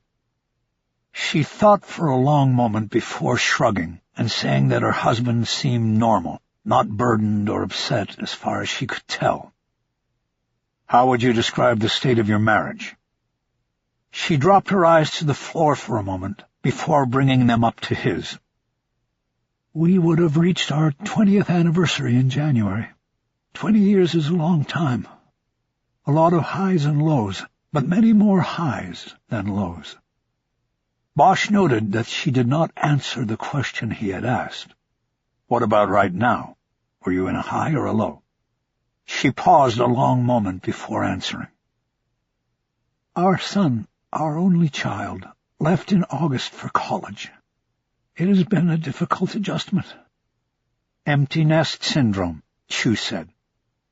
Both Bosch and Deborah Irving looked at him, but he added nothing else and looked a little foolish for interrupting. "What day in January was your anniversary?" Bosch asked. "The 4th. So you were married on January 4th, 1992? Oh, my God. She brought her hands to her mouth in embarrassment over not recognizing the hotel room safe combination. Tears rolled out of her eyes, and she pulled tissues from the box. How stupid of me. You must think I'm a complete— It's okay, Bosch offered. I said it like a year, not a full date. Do you know if he used that number as a combination or password before? She shook her head. I don't know. ATM password? No, we used our son's birthday, 5293. What about on his cell phone? That's Chad's birthday, too. I've used George's phone. Bosch wrote the new date down in his notebook. The cell phone had been logged into evidence by the SID team and was on its way downtown. He would be able to unlock it and access its call records at the PAB. He had to consider what this meant. On one hand, use of the Irving's anniversary date tended to indicate that it had been George Irving who had set the combination on the room safe. But a wedding date could be found in court records with a computer. Once again, it was information that did not exclude either suicide or murder. He decided to move in a new direction again. Deborah, what exactly did your husband do for a living? She responded with a more detailed version of what Irvin Irving had already told him. George had followed in his father's footsteps, joining the LAPD at 21. But after 5 years in patrol, he left the department for law school. After earning his JD, he went to work for the city attorney's office in the contracts department. That was where he stayed until his father ran for city council and won. George quit working for the city and opened up shop as a consultant for hire, using his experience and connections to his father and others in local government and bureaucracy to give his clients access to the halls of power. George Irving had a wide range of clients, including towing firms, taxi licensees, concrete suppliers, building contractors, city office cleaners, and code enforcement litigators. He was a man who could plant the request in the right ear at the right time. If you wanted to do business with the city of Los Angeles, a man like George Irving was the one to see. He had an office in the shadow of City Hall, but the office was not where the work was done. Irving roamed the administrative wings and council offices of City Hall. That was where his work was done. The widow Irving reported that her husband's work brought them a very nice living. The house in which they sat was valued at more than $1 million, even factoring in the downturn in the economy. The work also had the propensity to bring him enemies. Unhappy clients or those competing for the same contracts as his clients. George Irving didn't operate in a world above contention. Did he ever speak about any business or person in particular being upset with him or holding a grudge? No one that he spoke to me about. He has an office manager, though. I guess I should say he did have an office manager. She would probably know more about this area than I would. George didn't share a lot of that with me. He didn't want me to worry about it. What is her name? Dana Rosen. She's been with him a long time, going back to the city attorney's office. Have you spoken with her today? Yes, but not since I learned. You spoke with her before learning your husband was deceased? Yes, when I got up, I realized he had not come home last night. He wasn't answering his cell, so at 8 o'clock I called the office and talked to Dana to see if she had seen him yet. She said no. She said no. Bosch noted how Deborah reported what Dana Rosen had said. She didn't offer it as a true statement. He wondered if there was a problem or jealousy between the two women. Could Dana Rosen be the woman Deborah thought her husband took drives at night to meet? But you didn't call her back after you learned of your husband's death? No, I didn't. Bosch wrote the name down and then closed his notebook. He thought he had plenty to start with. He hadn't covered all the details, but this was not the time for a long Q&A session. He was confident that he would be coming back to Deborah Irving. He stood up, and Chu followed suit. "I think this is enough for now, Deborah. We know it is a difficult time, and you want to be with family. Have you told your son?" "No, Dad did," he called him. "Chad's flying down tonight." "Where's he going to school?" "USF, University of San Francisco." Bosch nodded. He had been hearing about the school because his daughter was already thinking about the next level of education and had mentioned it as a possibility. He also remembered that it was where Bill Russell had played his college ball. Harry knew he would want to talk to the son, but didn't mention it to Deborah. There was no need to have her thinking about it. "What about friends?" he asked. "Was he close to anyone?" "Not really. He really only had one close friend, and they hadn't seen much of each other lately." "Who was that?" "His name is Bobby Mason. They knew each other since the police academy." "Is Bobby Mason still a cop?" "Yes." "Why hadn't they seen each other lately?" "I don't know. They just hadn't, I guess. I'm sure it was just a temporary lull in the relationship. I assume that's the way men are." Bosch wasn't sure what her last words meant to convey about men. He didn't have anyone in his life he would consider a best friend, but he always thought he was different, that most men had male friends, even best friends. He wrote Mason's name down, then gave Deborah Irving a business card with his cell phone number on it, and invited her to call any time. He said he would be in touch as the investigation progressed. Bosch wished her good luck, and then he and Chu left. Before they reached the car, Irvin Irving came out the front door and called to them. "You were just going to leave without checking with me?" Bosch handed the keys to Chu and told him to back the car out of the driveway. He waited until he and Irving were alone before speaking. "Councilman, we need to get something straight here. I'm going to keep you informed, but I don't report to you. There's a difference. This is a police investigation, not a city hall investigation. You were a cop, but you're not anymore. You'll hear from me when I have something to report to you." He turned and started walking toward the street. "Remember, I want an update by the end of the day," Irving called after him. Bosch didn't respond. He kept on walking like he didn't hear. Chapter 8. Bosch told Chu to drive north toward Panorama City. "We're up here," he said. "We might as well go get a look at Clayton Pell, if he's where he's supposed to be." "I thought the Irving case was the priority," Chu said. "It is." Bosch offered no further explanation. Chu nodded, but had something else on his mind. "What about something to eat?" he asked. "We worked right through lunch, and I'm starving, Harry." Bosch realized he was hungry, too. He checked his watch and saw it was almost 3.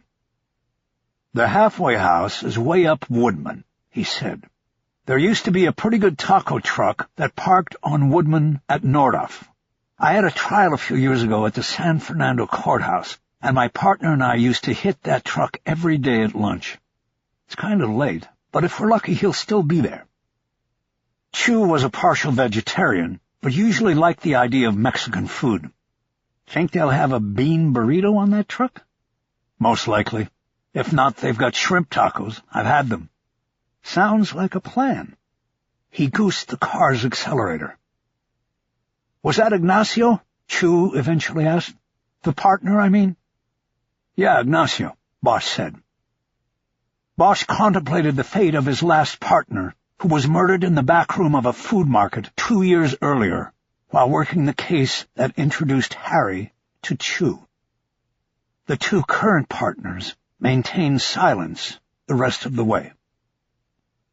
The halfway house that Clayton Pell was assigned to was in Panorama City, which was the expansive neighborhood at the geographic center of the San Fernando Valley. Spawned by post-World War II prosperity and enthusiasm, it was the first planned community of Los Angeles, replacing miles of orange groves and dairylands with the seemingly unending sprawl of inexpensive and prefabricated tract housing and low-rise apartments that soon defined the look of the valley. Anchored by the nearby industries of the General Motors plant and the Schlitz brewery, the development represented the epoch of Los Angeles autotopia. Every man with a job and a commute, every home with a garage, every view a panorama of the surrounding mountains. Only American-born white people need apply. At least that was the way they were spinning it in 1947, when the grid work was set and the lots went up for sale. However, over the decades, since the glorious ribbon-cutting on the community of tomorrow, both GM and Schlitz pulled out, and the views of the mountains grew hazy with smog. The streets got crowded with people and traffic. The crime rate went up at a steady pace, and people started living in a lot of those garages. Iron bars went over bedroom windows, and the courtyard apartment buildings put security gates across the once wide and welcoming entrances. Graffiti marked gang turf, and finally, whereas once the name Panorama City represented a future as wide and unlimited as its 360-degree views, it was now more of a cruel irony, a place with a name that reflected very little of what was actually there. Residents in parts of the once proud suburban nirvana routinely organized to try to break away to the adjoining neighborhoods of Mission Hills, North Hills, and even Van Nuys, so as not to be associated with Panorama City. Bosch and Chu were in luck. The Tacos La Familia truck was still parked at the curb on Woodman and Nordhoff. Chu found a space at the curb just 2 cars behind it, and they got out. The taquero was cleaning up inside and putting stuff away, but he still waited on them. There were no burritos, so Chu took shrimp tacos while Bosch went with carne asada. The man handed a squeeze bottle filled with salsa through the window. They each took a bottle of Juaritos pineapple to wash it down, and lunch for both of them was $8 total. Bosch gave the man a 10 and told him to keep the change. There were no other customers about, so Bosch took the bottle of salsa with him back to the car. He knew that when it came to truck tacos, it was all about the salsa. They ate on either side of the front hood, leaning over it so as not to drip salsa or juice on their clothes. "Not bad, Harry," Chu said, nodding as he ate. Bosch nodded back. His mouth was full. Finally he swallowed and squeezed more salsa onto his second taco, and then handed the bottle across the hood to his partner. "Good salsa," he said. "You ever been to the El Matador truck in East Hollywood?" "No, where's it at?" "Western and Lex. This is good, but El Matador, I think, they're the best. He's only there at night, though, and everything tastes better at night anyway." "Isn't it weird how Western Avenue is in East Hollywood?" "I never thought about it. The point is, next time you're over there after work, try El Matador. Tell me what you think."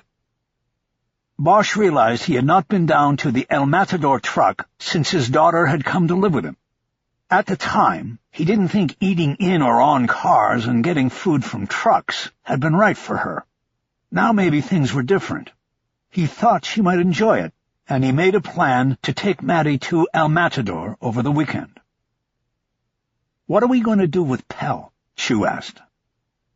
Brought back to the reality of the present, Bosch told his partner that he did not want to reveal their true interest in Clayton Pell yet. There were too many unknowns in the case. He wanted to first establish that Pell was where he was supposed to be, get a look at him, and maybe engage him in conversation if possible, without raising the sex offender's suspicions. "Hard to do," Chu said, his mouth full with his last bite. "I have an idea." Bosch outlined the plan, then balled up all the foil and napkins and took it to the trash can by the back of the taco truck. He put the squeeze bottle of salsa on the window counter and waved to the taquero. "Tacos grandes." "Gracias." Chu was behind the wheel when he got back to the car. They made a U-turn and started down Woodman. Bosch's phone buzzed, and he checked the screen. It was a number out of the PAB, but he didn't recognize it. He took the call. It was Marshal Collins, the commander of the Media Relations Unit. "Detective Bosch, I'm holding them at bay, but we're going to need to put something out on Irving today." "There's nothing yet to put out." "Can you give me anything?" "I've gotten 26 calls here. What can I tell them?" Bosch thought for a moment, wondering if there was a way to use the media to help the investigation. "Tell them that cause of death is under investigation. Mr. Irving dropped from the 7th-floor balcony of his room at the Chateau Marmont. It is unknown at this time whether it was accident, suicide, or homicide. Anyone with information about Mr. Irving's last hours at the hotel or before should contact the Robbery Homicide Division, etc., etc. You know how to put it. So no suspect at this time. Don't put that out. That implies I am looking for suspects. We aren't even to that point yet. We don't know what happened, and we're going to have to wait on autopsy results as well as the ongoing gathering of information." "Okay, got it. We'll get it out there." Bosch closed the phone and relayed details of the conversation to Chu. In 5 minutes they came to the Buena Vista Apartments. It was a 2-story courtyard complex with Major League security gating and signage warning those without business to stay away. Not only were solicitors not welcome, but children were on the no-go list as well. There was a public notice locked in a case mounted on the gate that gave warning that the facility was used to house sexual offenders on probation and parole and undergoing continuing treatment. The case's thick plastic window was scratched and marred from many efforts to shatter it and paint it with graffiti. To push the door buzzer, Bosch had to reach his arm up to the elbow through a small opening in the gate. He then waited, and a female voice eventually responded, "What is it?" "LAPD. We need to speak to whoever's in charge." "She's not here." "Then I guess we need to speak to you. Open up." There was a camera on the other side of the gate, located far enough back to make it difficult to be vandalized. Bosch reached his hand through the opening again with his badge and held it up. A few more moments went by, and the door lock buzzed. He and Chu pushed through. The gate led to a tunnel-like entrance, which took them to the center courtyard. As Bosch reached daylight again, he saw several men sitting on chairs in a circle, a counseling and rehab session. He had never put much stock in the idea of rehabilitating sexual predators. He didn't think there was a cure beyond castration, surgical preferred over chemical. But he was smart enough to keep such thoughts to himself, depending on the company he was with.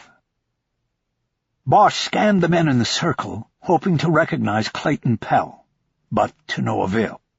Several men had their backs to the entrance, and others were hunched over and hiding their faces below baseball hats or with hands over their mouths in poses of deep thought. Many of them were checking out Bosch and Chu. They would be easily made as cops by the men in the circle. A few seconds later, they were approached by a woman with a name tag on the breast of her hospital scrubs. It said Dr. Hannah Stone. She was attractive, with reddish-blonde hair tied back in a no-nonsense manner. She was mid-40s, and Bosch noticed that her watch was on her right wrist, and it partially covered a tattoo. "I'm Dr. Stone. Can I see your identification, gentlemen?" Bosch and Chu opened their wallets. Their police IDs were checked and then quickly handed back to them. "Come with me, please. It will be better if the men didn't see you out here." "Might be too late for that," Bosch said.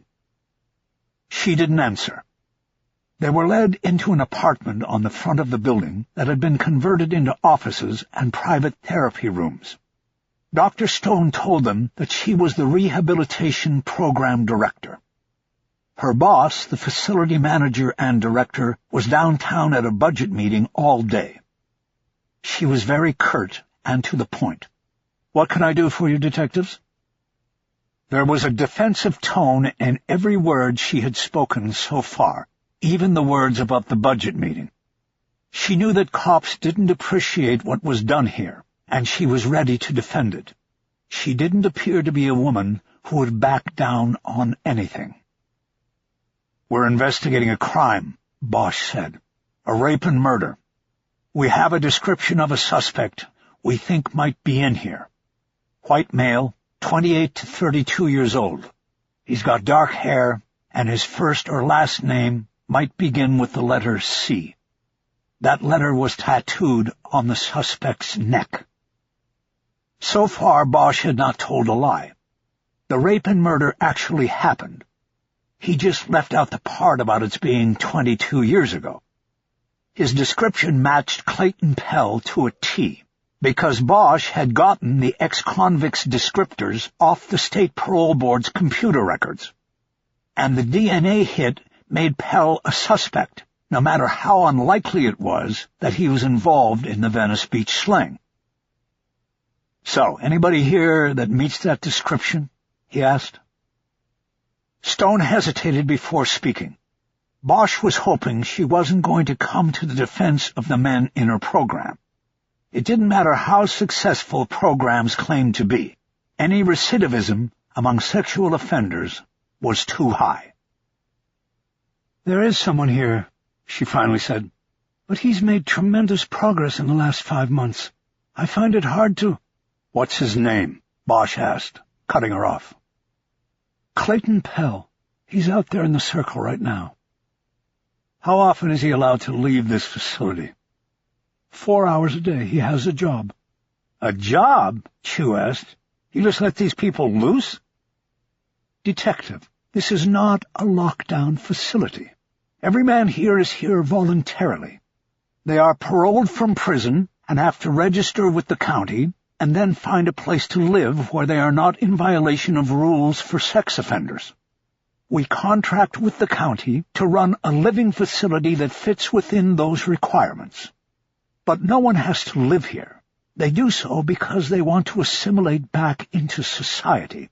They want to be productive. They don't want to hurt anyone. If they come here, we provide counseling and job placement. We feed them and give them a bed. But the only way they can stay is if they follow our rules. We work closely with the Department of Probation and Parole, and our recidivism rate is better than the national average." "But it's not perfect," Bosch said. "For many of them, once a predator, always a predator." "For some, that is true. But what choice do we have but to try? When people have completed their sentences, they must be released into society. This program may be one of the best last chances of preventing future crimes." Bosch realized that Stone was insulted by their questions. They had made their first false move. He didn't want this woman working against them. He wanted her cooperation. "Sorry," he said. "I'm sure the program is worthwhile. I was just thinking about the details of the crime we're investigating." Bosch stepped over to the front window and looked out into the courtyard. "Which one is Clayton Pell?" Stone came up next to him and pointed. "The man with the shaved head on the right, that's him." "When did he shave his head?" "A few weeks ago." "When was the attack you're investigating?" Bosch turned and looked at her. "Before that." She looked at him and nodded. She got the message. He was here to ask questions, not be asked. "You said he has a job. Doing what?" "He works for the Grande Mercado up near Roscoe. He works in the parking lot, collecting the shopping carts and emptying trash cans, that sort of thing. They pay him $25 a day. It keeps him in cigarettes and potato chips. He's addicted to both." "What are the hours he works?" "They vary by the day. His schedule is posted at the market. Today he went to work early and just got back."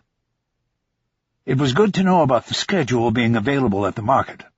It would help if they later wanted to pick up Pell away from the Buena Vista facility.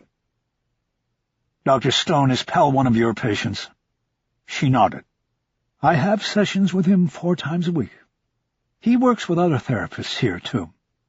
What can you tell me about him?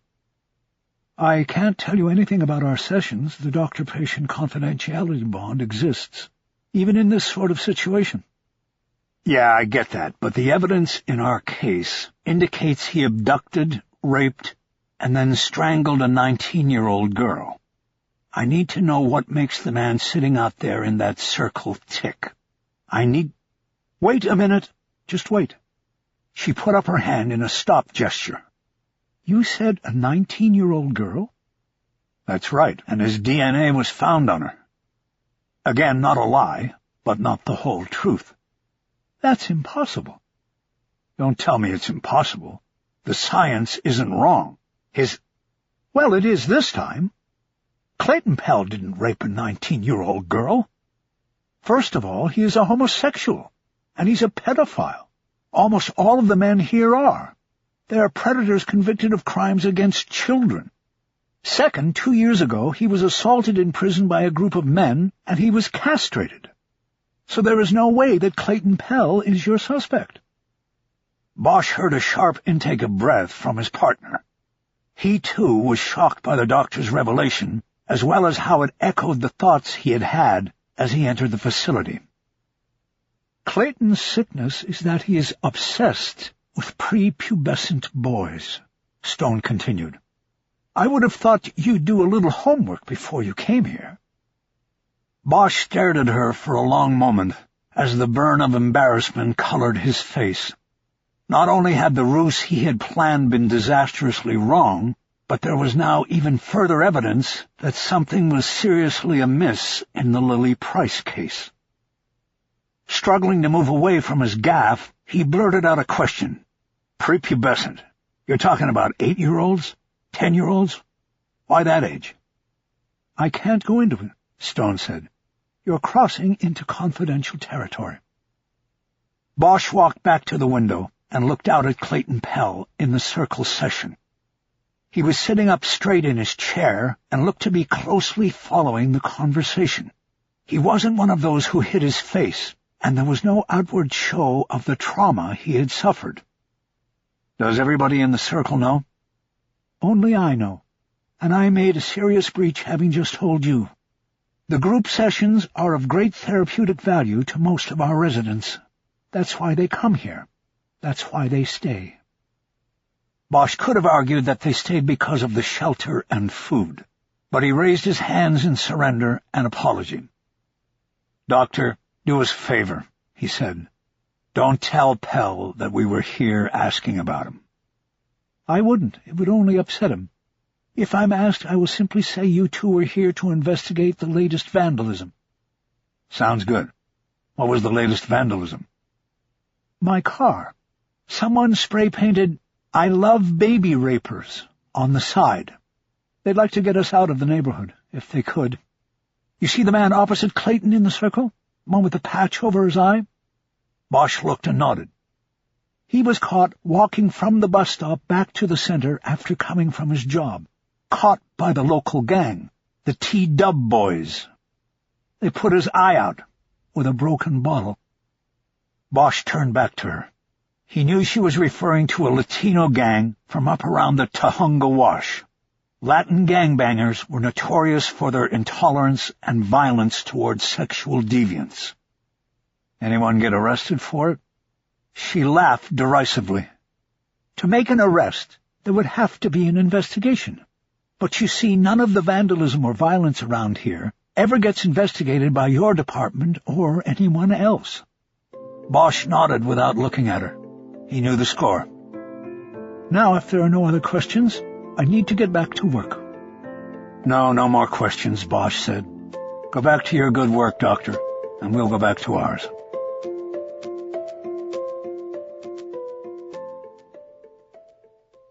Chapter 9. Bosch had just gotten back to the PAB from the Hall of Records with a stack of files under his arm. It was after 5, so the squad room was almost deserted. Chu had gone home, which was fine with Bosch. He planned to leave himself and to start reviewing files and the disc from the Chateau Marmont at home. He was loading the files into a briefcase when he saw Kis Ryder enter the squad room and make a beeline in his direction. He quickly snapped the briefcase closed. He didn't want Ryder asking about the files and learning that they were not from the Irving case.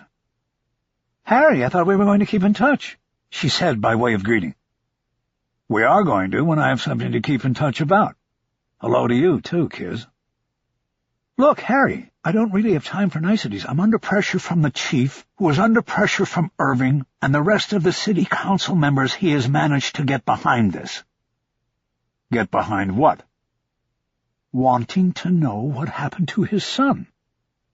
"Well, I'm glad you're there to shoulder that burden and keep it off the investigators so we can do our work."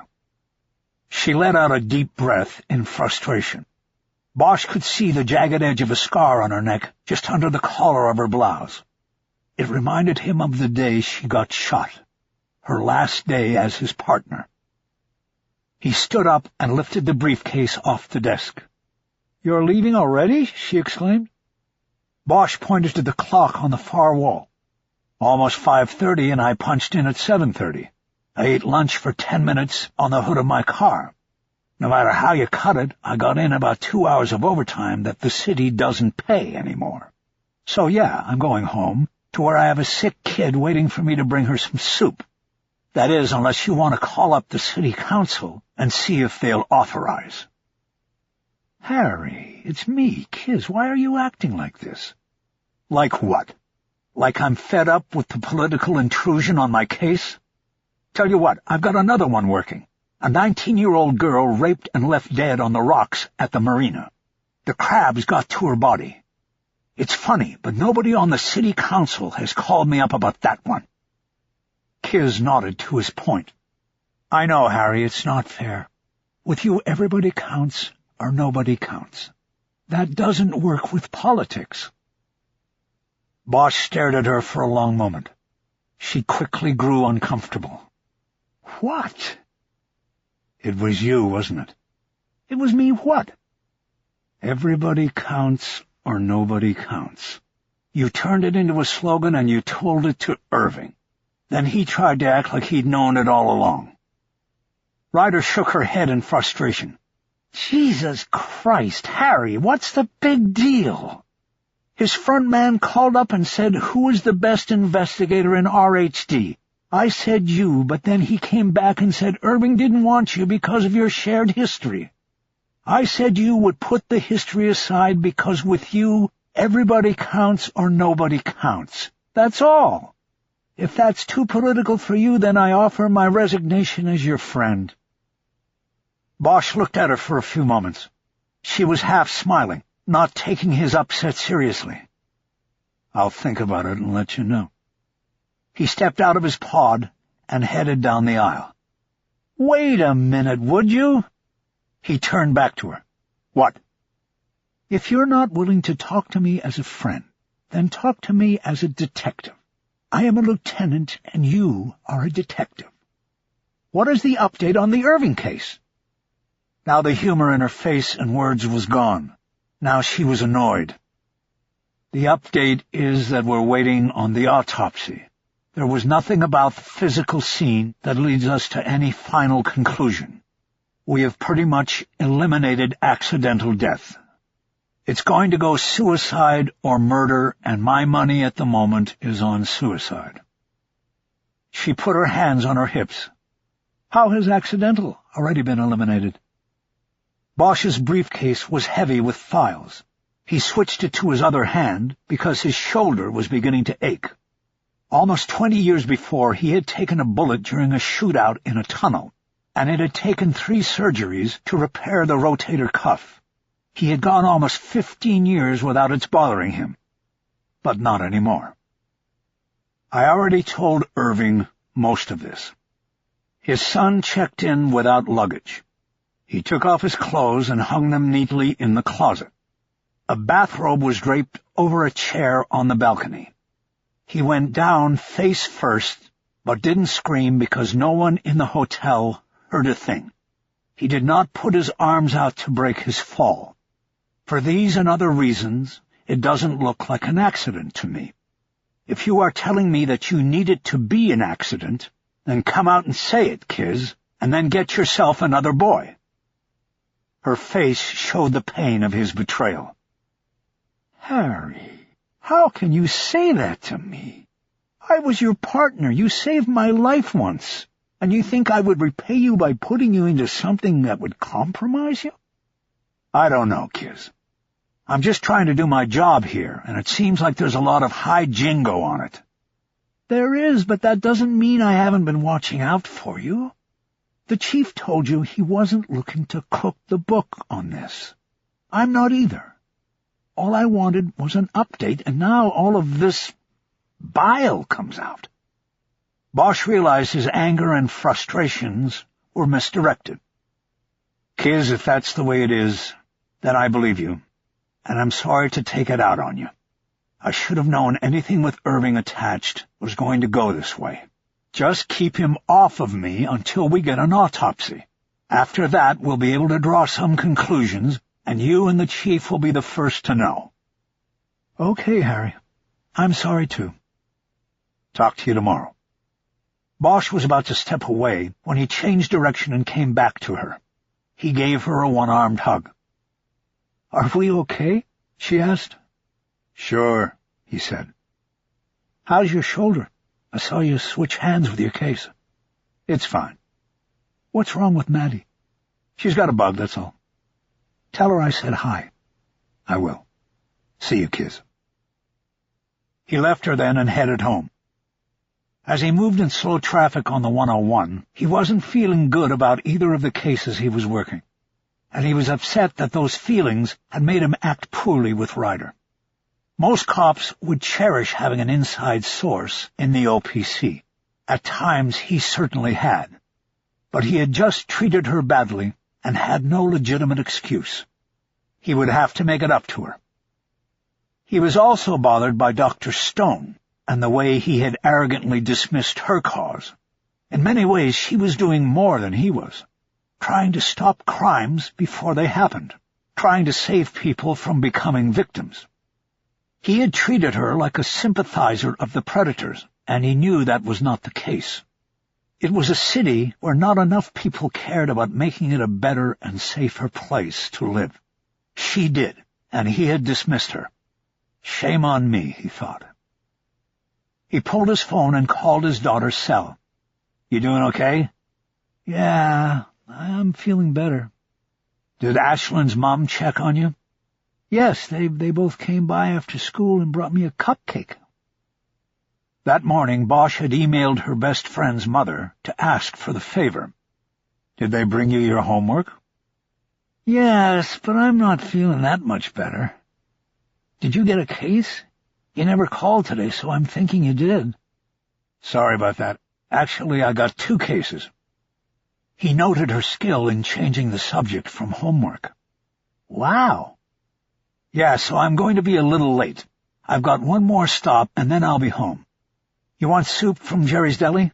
I'm going to be up in the valley. Chicken noodle. You got it. Make a sandwich if you get hungry before I get back. And make sure the door's locked. I know, Dad. And you know where the Glock is? Yes, I know where it is, and I know how to use it. Okay, that's my girl. He closed the phone. Chapter 10. It took him 45 minutes in rush-hour traffic to get back to Panorama City. He cruised by the Buena Vista apartments and saw lights on behind the shaded windows he believed belonged to the office he had been in earlier. He also saw a driveway on the side of the building that led to a fenced parking area in the rear. There was a no trespassing sign on the gate, and it was topped with barbed wire.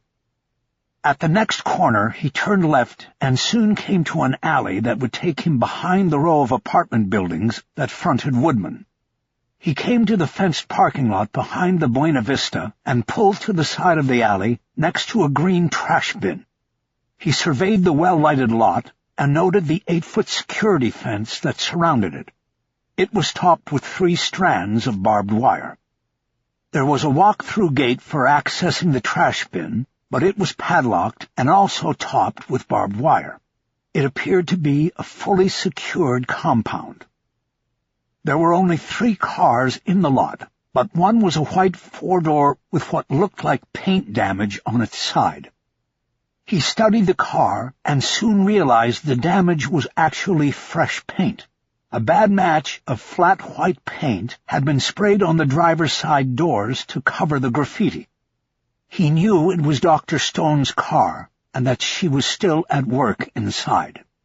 He noted that graffiti had also been painted over all along the back wall of the building.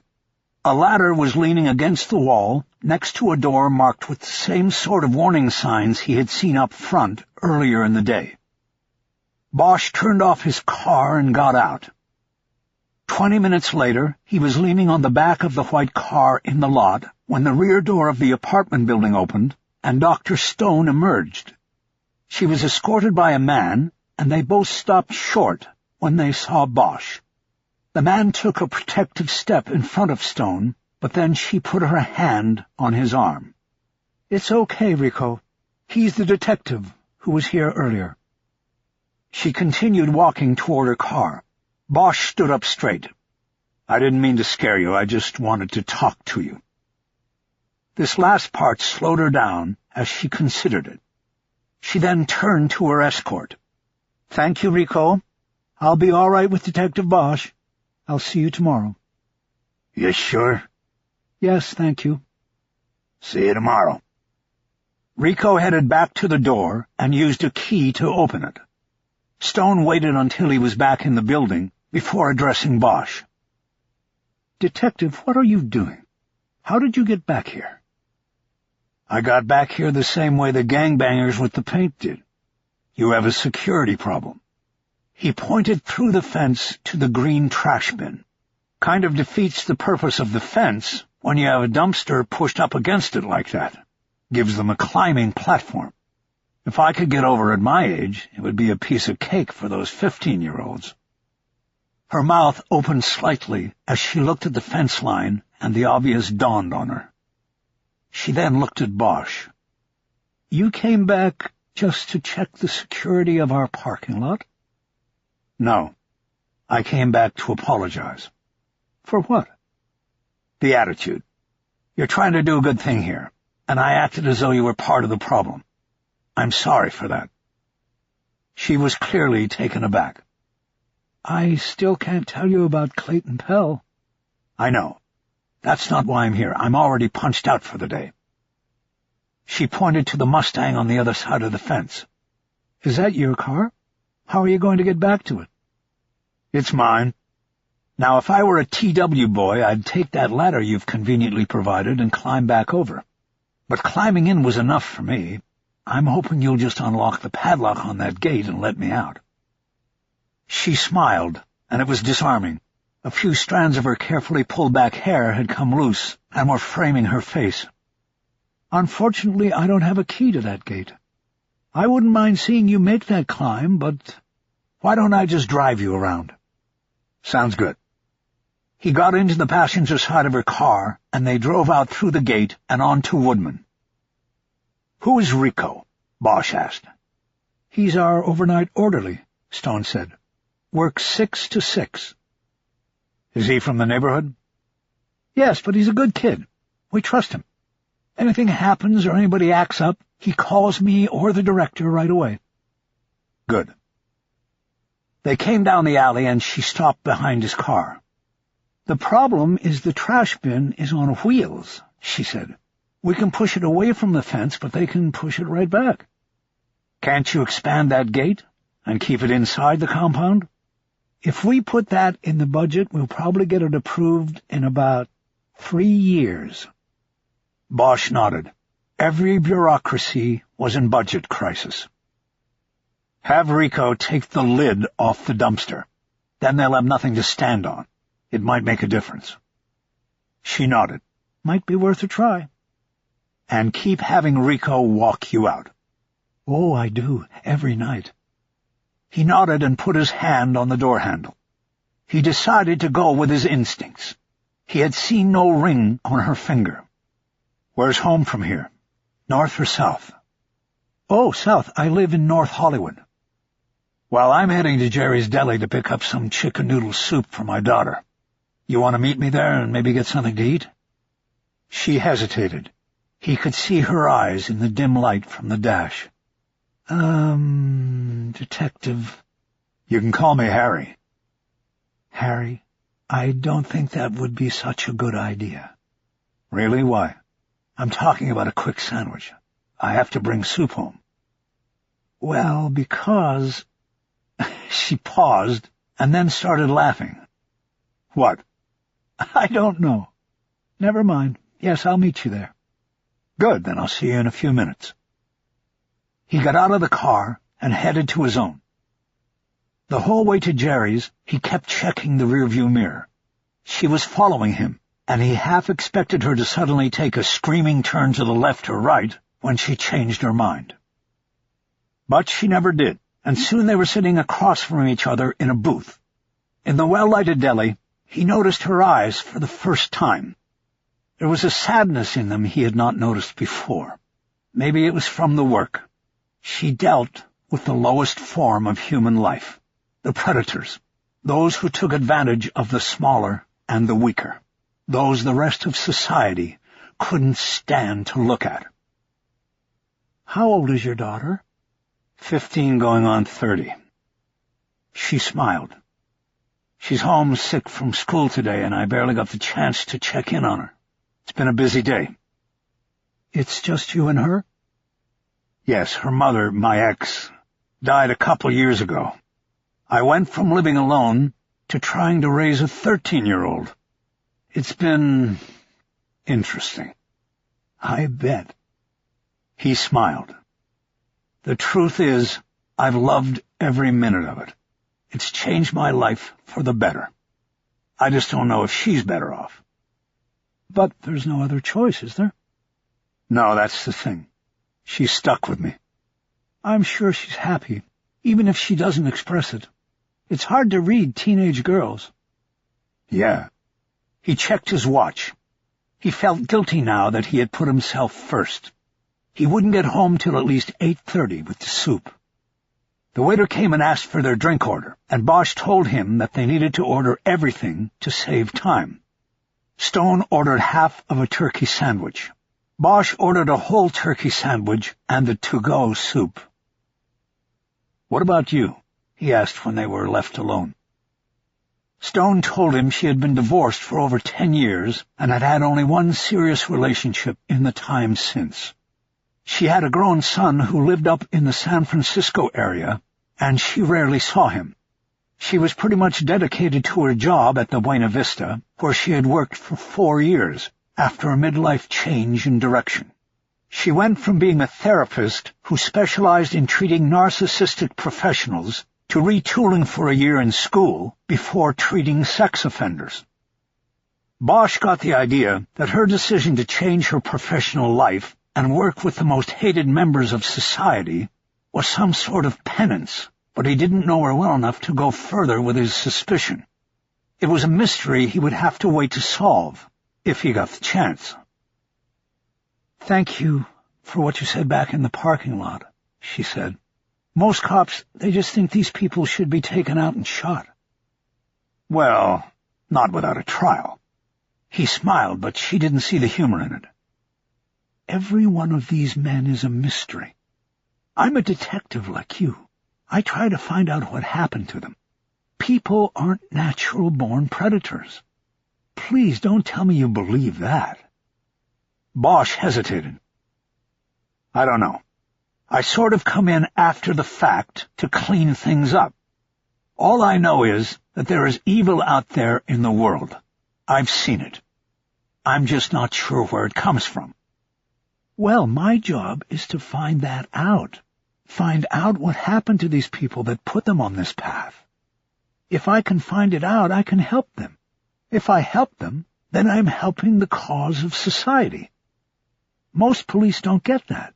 But you, what you said tonight, I think maybe you do." Bosch nodded, but felt guilty about what he was hiding from her. She read it right away. "What aren't you telling me?" He shook his head, embarrassed at the easy read. "Listen, I want to level with you about today." Her stare turned hard. It was as though she realized the dinner invitation had been some sort of a setup. "Wait, it's not what you're thinking. I didn't lie to you today. But I didn't tell you the whole story about Pell. You know the case I'm working, with Pell's DNA on the victim? It's 22 years old." The suspicion on her face was quickly replaced with bewilderment. "I know," he said. "Doesn't make sense. But it is what it is. His blood was found on a girl murdered 22 years ago. That would have made him 8 years old. That's impossible." "I know. We're looking at a possible screw-up in the pipeline, the lab work. I'm checking that out tomorrow. But I also had to get a look at Pell, because until I learned from you he was a homosexual predator, he made the perfect suspect, if he had access to a time machine or something." The waiter came with their food and the soup in a container in a bag. Bosch said he'd take the check right away so he could pay and they'd be able to go as soon as they were finished eating. "What do you want from me?" Stone asked when they were alone again. "Nothing. What do you mean?" "Are you hoping I'll reveal privileged information in exchange for half a turkey sandwich?" Bosch couldn't tell if she was kidding or not. "No, I just thought there was just something I liked about you. I was out of line today, that's all." She was quiet for a long moment while she ate. He didn't push things. Bringing up his case seemed to put a freeze on everything. "There's something there," she said. "That's all I can tell you." "Look, don't compromise yourself. I pulled his files from probation and parole today. All his psychologicals will be in there." She smirked with her mouth full. "You're talking about PSIs and parole evaluations. They only go skin deep." Bosch put his hand up to stop her.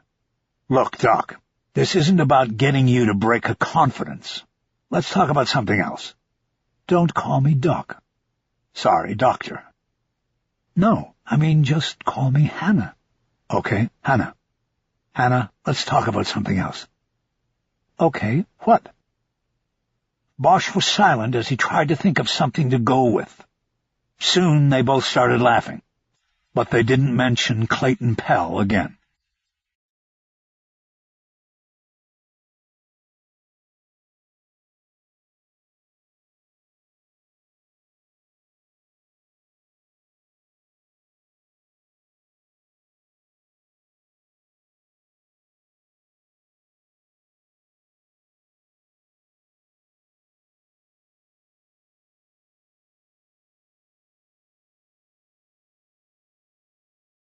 Chapter 11. It was 9 o'clock when Bosch came through the front door. He hurried down the hall and looked in the open door of his daughter's bedroom. She was in bed under the covers with her laptop open next to her. "I'm so sorry, Maddie. I'll heat this up and bring it in." Standing in the doorway, he proffered the bag from Jerry's. "It's all right, Dad. I already ate." "What did you eat?" "PB&J. Bosch felt the crushing guilt of selfishness. He came into the room and sat on the edge of the bed. Before he could apologize further, she once again let him off the hook. "It's okay, you got 2 new cases, and it was a busy day." He shook his head. "No, for the last hour I was just with somebody. I met her today on the case, but then she met me at Jerry's for a sandwich, and I stayed too long. Mads, I'm so... God, that's even better. You actually met someone? Who is she?" "Just somebody. She's a shrink who deals with criminals." "Cool. Is she pretty?" He noticed that she had her Facebook page up on her computer screen. "We're just friends." "Did you do any homework?" "No, I didn't feel good." "I thought you said you were better." "Relapse City." "Look, you gotta go to school tomorrow. You've missed too much." "I know. He didn't want to get into an argument. "Hey, if you're not doing your homework, can I use your laptop for a little bit? I have to look at a disk." "Sure." She reached over and closed out the screen. He went around the bed to where there was more room. He pulled the disk from the Chateau Marmont front desk security camera from his pocket and handed it to her. He wasn't sure how to get it to play.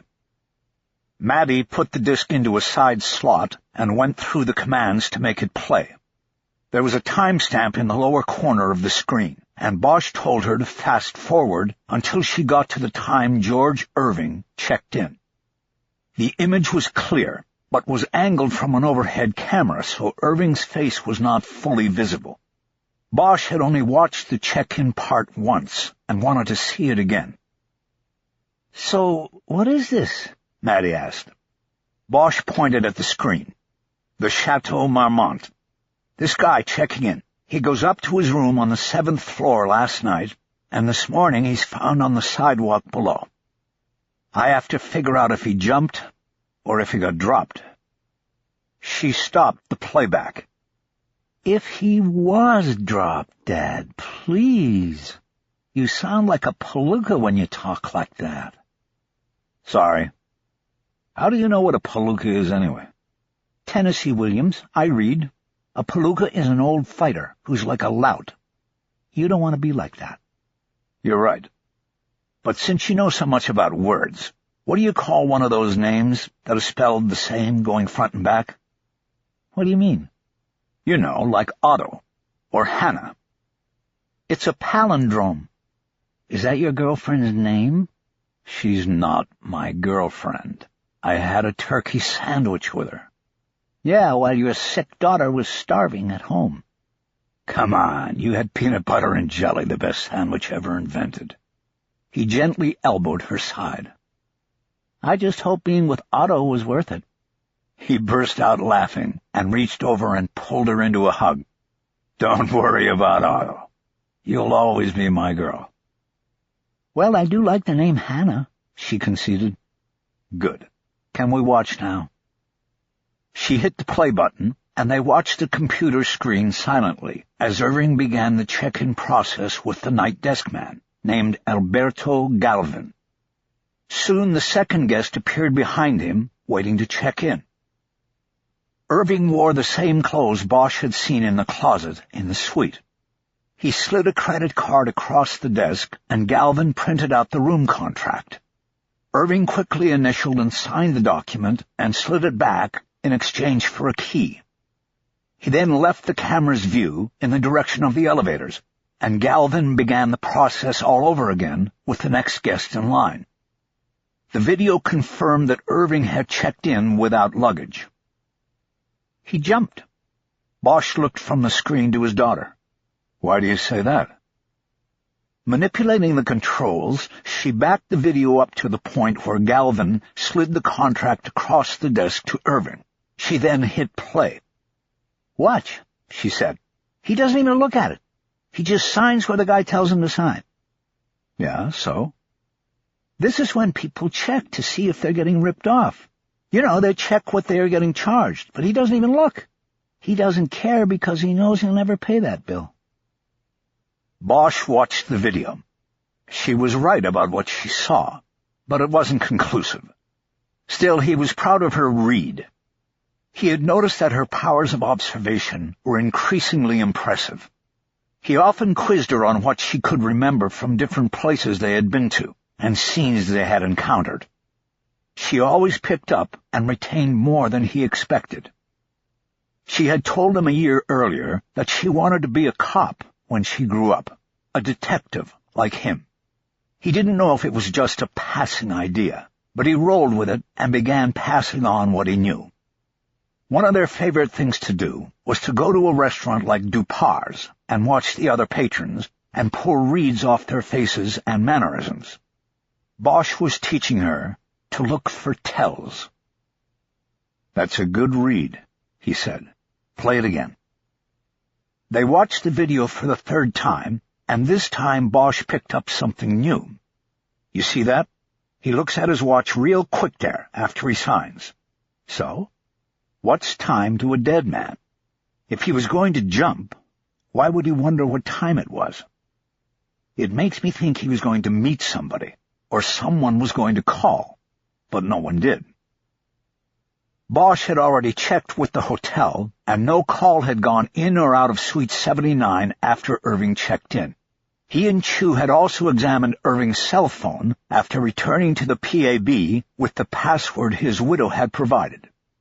Irving had made no calls after a 5 p.m. call to his son Chad. It had lasted 8 minutes. He had received 3 calls from his wife the following morning, after he was dead. By that time, Deborah Irving was looking for him. She left messages each time telling her husband to call back.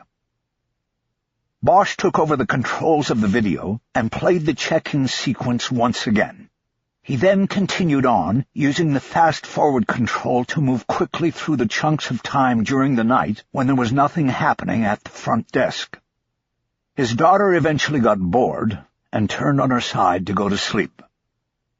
"I might need to go out," he said to her. "You'll be okay?" Going back to see Hannah? "No, going back to the hotel. You'll be okay." Sure. I've got the Glock. Right. The summer before, she had trained on a range, and Bosch considered her proficient in weapon safety and marksmanship.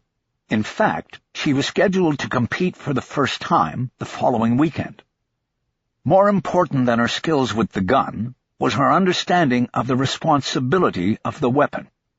He hoped she would never use the weapon outside of a range.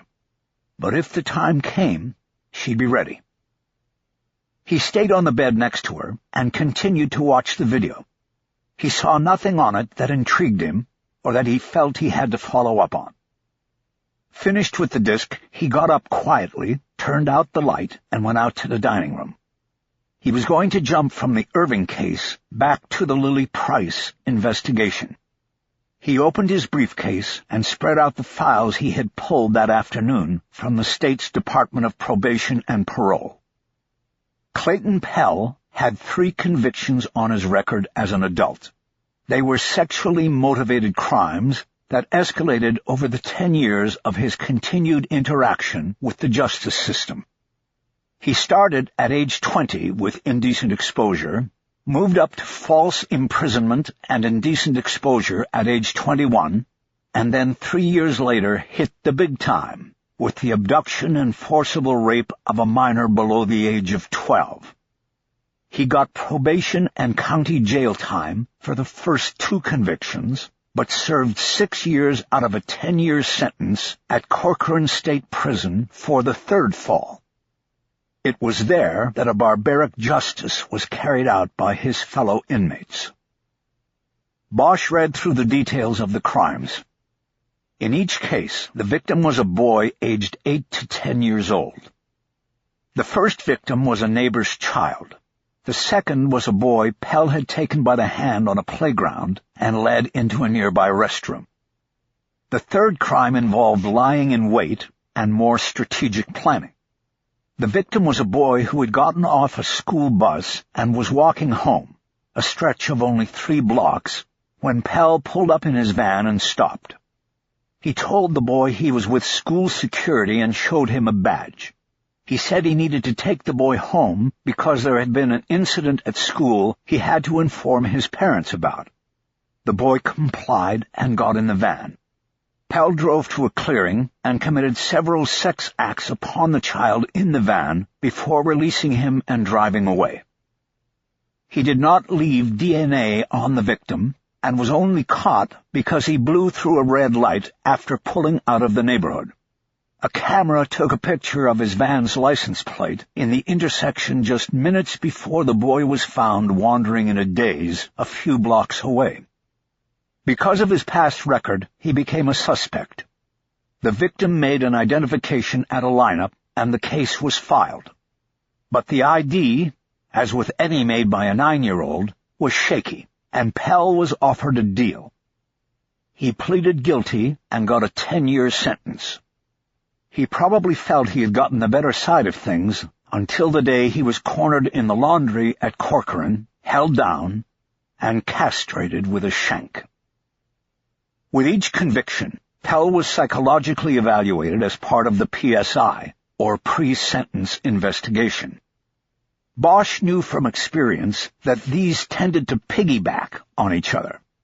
The evaluators were busy with a crushing caseload and often relied on the evaluation performed the first time, so Bosch paid careful attention to the PSI report from the first conviction for indecent exposure. The evaluation detailed a truly horrible and traumatic childhood. Pell was the son of a heroin-addicted mother who dragged the boy with her to dealer dens and shooting galleries, often paying for her drugs by performing sex acts on drug dealers right in front of her son. The child did not attend school with any regularity and had no real home that he could ever remember. He and his mother moved about constantly, living in hotels and motels, and with men who put up with them for short periods of time. Bosch keyed in on a long paragraph that described one particular stretch of time when Pell was 8 years old.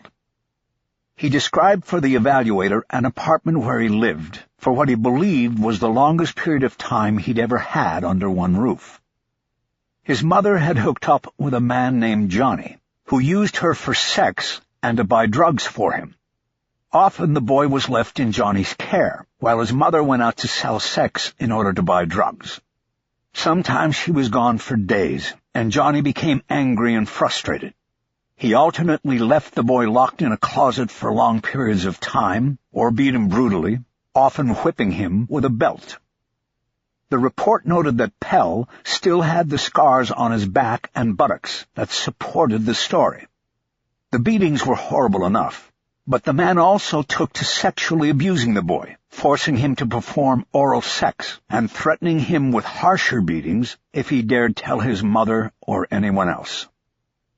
Soon after, that situation ended when his mother moved on from Johnny. But the horrors of Pell's childhood veered in a new direction when he was 13 years old, and his mother overdosed on a motel bed while he was sleeping right next to her. He was taken into the custody of the Department of Children's Services and placed in a series of foster homes. But he never stayed in one place for long, choosing to run away whenever the opportunity presented itself. He told the evaluator that he had been living on his own since he was 17. When asked if he had ever held a job, he said the only thing he had ever been paid for was sex with older men. It was a gruesome story, and Bosch knew a version of it was shared by many of the denizens of the streets and the prisons, the traumas and depravities of childhood manifesting in adulthood, often in repetitive behavior. It was the mystery Hannah Stone said she investigated on a regular basis. Bosch checked the 2 other PSI reports and found variations of the same story, though some of Pell's recollections of the dates and ages shifted slightly. Still, it was largely the same story, and its repeated nature was either a testament to the laziness of the evaluators or to Pell's telling the truth. Bosch guessed that it was somewhere in the middle. The evaluators only reported what they had been told or copied it off a prior report. No effort had been made to confirm Pell's story, or even to find the people who had abused him. Bosch took out his notebook and wrote down a summary of the story about the man named Johnny. He was now sure that there had been no screw-up in the handling of evidence. In the morning, he and Chu had an appointment at the regional lab, and at least Chu would keep it, if only to eventually be able to testify that they had exhaustively investigated all possibilities. But Bosch had no doubt that the lab was in the clear. He could feel the trickle of adrenaline dropping into his bloodstream. He knew it would soon become a relentless torrent, and he would move with its flow. He believed he now knew who killed Lily Price. Chapter 12. In the morning, Bosch called Chu from his car and told him to handle the visit to the crime lab without him. "But what are you doing?" his partner asked. "I have to go back to Panorama City. I'm checking out a lead." "What lead, Harry?" It involves Pell. I read his file last night and came up with something. I need to check it. I don't think there's a problem at the lab, but we have to check it out in case it would ever come up at trial, if there ever is a trial. One of us has to be able to testify that we checked out the lab. So, what do I tell them when I get there? We have an appointment with the deputy director. Just tell her you need to double-check how the evidence from the case was handled. You interview the lab rat that ran the case, and that will be it. 20 minutes tops. Take notes. And what will you be doing? Hopefully talking to Clayton Pell about a man named Johnny. What? I'll tell you when I get back to the PAB. I gotta go. Bosch disconnected. He didn't want to get bogged down with explanations. That slowed things down. He wanted to keep his momentum. 20 minutes later, he was cruising Woodman, looking for a parking slot near the Buena Vista apartments. There was nothing, and he ended up parking on a red curb and walking a block back to the transition center. He reached through the gate to buzz the office. He identified himself and asked for Dr. Stone. The gate was unlocked, and he entered. Hannah Stone was waiting for him with a smile in the office suite's lobby area. He asked if she had her own office or a place they could speak privately, and she took him into one of the interview rooms. "This will have to do," she said. "I share an office with 2 other therapists." "What's going on, detective? I wasn't expecting to see you again so soon." Bosch nodded, agreeing that he had thought the same thing. "Call me Harry. I want to talk to Clayton Pell." She frowned as though he was putting her into a difficult position. "Well, Harry, if Clayton is a suspect, then you have put me in a very—" "He's not. Look, can we sit down for a second?" She pointed him to what he assumed was the client-patient chair, while she took a chair facing it. "Okay," Bosch started. "First, I have to tell you that what I say here will probably sound too coincidental to be coincidence. In fact, I don't even believe in coincidence. But what we talked about last night at dinner hooked into what I did after dinner. And here I am. I need your help. I need to talk to Pell. And it's not because he's a suspect. No, he was too young. We know he could not have killed Lily Price. He's a witness." She shook her head. "I've been talking to him 4 times a week for nearly 6 months. I think if he had witnessed this girl's murder, it would have come up on some level, subconscious or not." Bosch held up his hands to stop her. "No, a material witness. He wasn't there and probably doesn't even know a thing about her. But I think he knew the killer. He can help me. Here, just take a look at this." He opened his briefcase on the floor between his feet. He pulled out the original Lily Price murder book and quickly opened it to the plastic sleeves containing the faded Polaroid photos of the crime scene. Stone got up and came around to the side of his chair so she could look.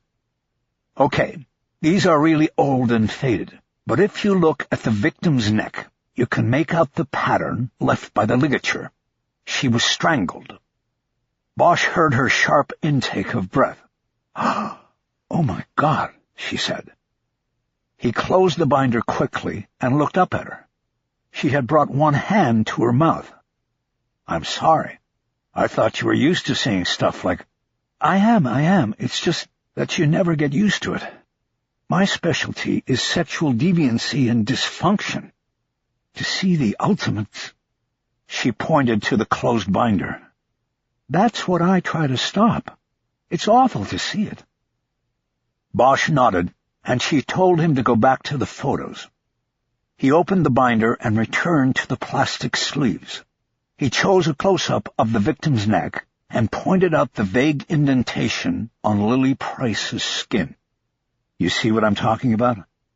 "Yes," Stone said. "Poor girl." "Okay, now look at this one." He switched to a different Polaroid on the next sleeve and told her to once again look at the ligature pattern. There was a noticeable indentation in the skin. I see it, but what does it mean? The angle is different on this photo, and it shows the top line of the ligature. The first shot shows the lower line. He flipped the sleeve back and used his finger to outline the differences between the two shots. You see it? Yes, but I'm not following. You have two lines. What do they mean? Well, the lines don't match. They're on different levels of her neck. So it means that they are the top and bottom edges of the ligature. Take them together, and we get an idea of how wide the ligature was, and more importantly, what it was. Spacing his thumb and forefinger, he traced two lines on one of the photos, outlining a ligature that would have been almost 2 inches wide. "It's all we have after so long," he said. The autopsy photos weren't in the archives file, so these photos are it, and they show that the ligature was at least 1.5 inches wide on the neck. Like a belt. Exactly. And then look at this. Right under the ear, we have another indentation, another pattern. He went to another photo in the second sleeve. It looks like a square. Right, like a square belt buckle. Now let's go to the blood. He flipped to the first sleeve and zeroed in on the first 3 Polaroids. They all showed shots of the blood smear on the victim's neck. Just 1 drop of blood that was smeared on her neck. It's right in the middle of the ligature pattern, meaning it could have been transferred from the ligature. 22 years ago, their theory was that the guy was cut and was bleeding, and a drop fell on her. He wiped it away, but left the smear. But you think it was a transfer? Right. It's the only explanation. And that's where Pell comes in. It was his blood, his 8-year-old blood, on her. How did it get there? Well, if we go with the transfer theory, it came off the belt. So the real question is not how did it get on Lily, it's how did it get on the belt. Bosch closed the binder and returned it to his briefcase. He pulled out the thick file from the Department of Probation and Parole. He held it up with 2 hands and shook it. Right here. I told you last night when you said you could not reveal client confidences that I already had his PSI evaluations. Well, I read them last night after I got home, and there's something here, and it ties in with your whole thing about repetitive behavior and— He was whipped with a belt. Bosch smiled. Careful, Doctor. You don't want to be revealing confidences. Especially because you don't have to. It's all right here. Every time Pell got a psych evaluation, he told the same story. When he was 8 years old, he and his mother lived with a guy who abused him physically and eventually sexually. It was probably what sent him down the path he's been on. But the physical abuse included being whipped with a belt. Bosch opened the file and handed her the first evaluation report. He was whipped so hard he must have bled, he said. That report says he had scars on his backside from the abuse. To leave a scar, you have to break the skin. You break the skin, and you get blood. He watched her as she scanned the report, her eyes fixed in concentration. He felt his phone vibrate, but ignored it. He knew it was probably his partner, reporting that he had completed the DNA lab visit. "Johnny," she said as she handed the report back. Bosch nodded. "I think he's our man, and I need to talk to Pell to get a line on him. Has he ever told you his full name? In the PSIs, he only calls him Johnny." "No, he just called him Johnny in our sessions, too." "That's why I need to talk to him." She paused as she considered something Bosch apparently hadn't thought of. He thought she would be as excited about the lead as he was. "What?" "Harry, I have to consider what this will do to him, dredging all of this up. I'm sorry, but I have to consider his well-being before the well-being of your investigation." Bosch wished she hadn't said that. "Wait a minute," he said. "What do you mean, dredging it up? It's in all 3 of his psych reports here. He has to have talked to you about this guy. I'm not asking you to break that confidence. I want to talk directly to him." "I know, and I can't stop you from talking to him. It's really his option. He'll talk to you or he won't. But my only worry is that he's quite fragile, as you can get him to talk to me, Hannah. You can tell him it will help him." "You mean lie to him? I won't do that." Bosch stood up, since she had not returned to her seat. "I don't mean lie. I mean tell the truth. This will help him to get this guy out of the shadows of the past, like an exorcism. Maybe he even knows that this guy was killing girls." "You mean there's more than one?" "I don't know, but you saw the photos. It doesn't look like a one-time thing like, oh, I got that out of my system and it's back to being a citizen again. This was a predator's crime, and predators don't stop. You know that as well as I do. It doesn't matter if this happened 22 years ago. If this guy Johnny is still out there, I have to find him, and Clayton Pell is the key." Chapter 13. Clayton Pell agreed to talk to Bosch, but only if Dr. Stone remained present. Harry had no problem with that, and thought that having Stone on hand might be helpful during the interview. He only cautioned her that Pell might become a witness in an eventual trial, and as such Bosch would conduct the interview in a methodical and linear fashion. An orderly walked Pell into the interview room, where 3 chairs had been set up, one facing the other 2. Bosch introduced himself and shook Pell's hand without hesitation. Pell was a small man, no more than 5'2" and 110 pounds, and Bosch knew that victims of sexual abuse during childhood often suffered from stunted growth. Bosch pointed Pell to his seat and cordially asked if he needed anything. "I could use a smoke," Pell said. When he sat, he brought his legs up and crossed them on the seat. It seemed like a childlike thing to do. "I could use one too, but we're not going to break the rules today," Bosch said. "That's too bad, then." Stone had suggested that they set the 3 seats up around a table to make it less formal, but Bosch had said no. He also choreographed the seating arrangement so that both he and Stone would be left and right of Pell's center view line, which would mean he would have to constantly look back and forth between them. Observing eye movement would be a good way for Bosch to measure sincerity and veracity. Pell had become a tragic figure in Stone's estimation, but Bosch held no such sympathy. Pell's traumatic history and childlike dimensions didn't matter. He was now a predator. Just ask the 9-year-old boy he had pulled into his van. Bosch planned to constantly remind himself that predators hid themselves, and that they lied and waited for their opponents to reveal weaknesses. He wouldn't make a mistake with Pell. "Why don't we get started here?" Bosch said. "If you don't mind, I will take written notes as we talk." "All right by me," Pell said. Bosch pulled out his notebook. It had an LAPD detective's badge embossed on its leather cover. It had been a gift from his daughter, who had it custom-made through a friend in Hong Kong, whose father was in the leather business. The embossing was complete with his badge number, 2997. She had given it to him at Christmas. It was one of his most treasured possessions because it had come from her, but also because he knew it served a valuable purpose.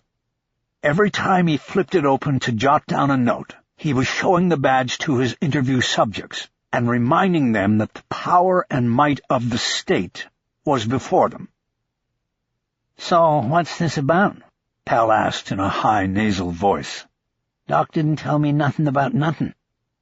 Stone did not tell him not to call her Doc. "It's about a murder, Clayton," Bosch said.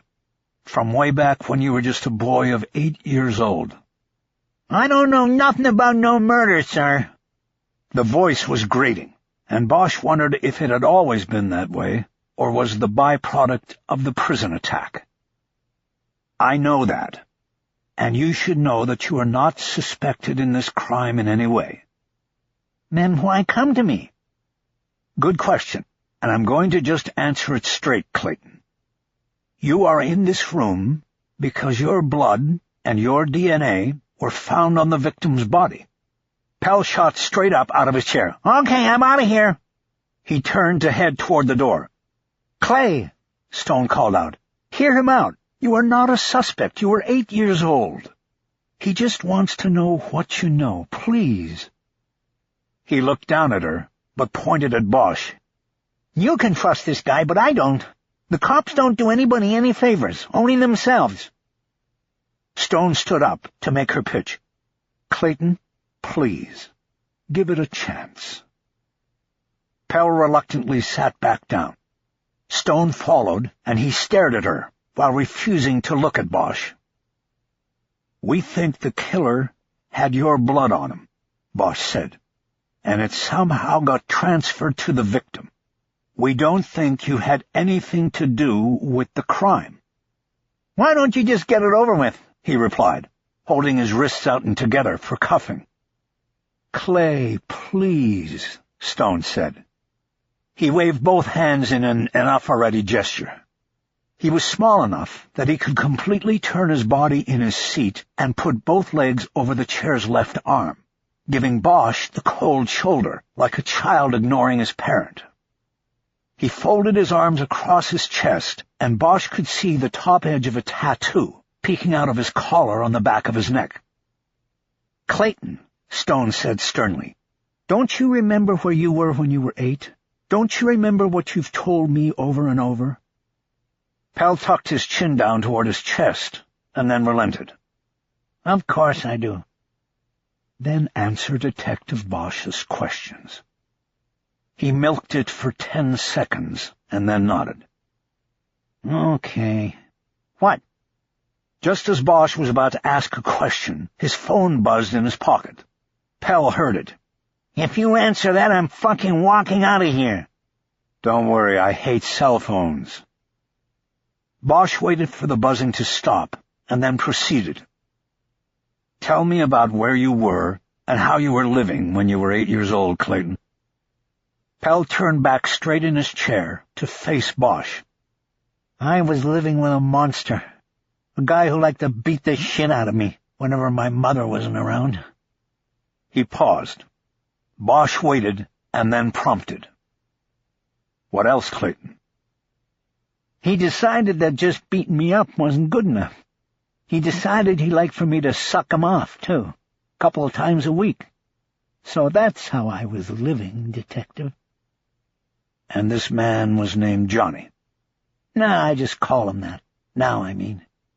He reminded me of Jack Nicholson in that Stephen King movie, the Here's Johnny guy, chasing after the boy with an axe all the time.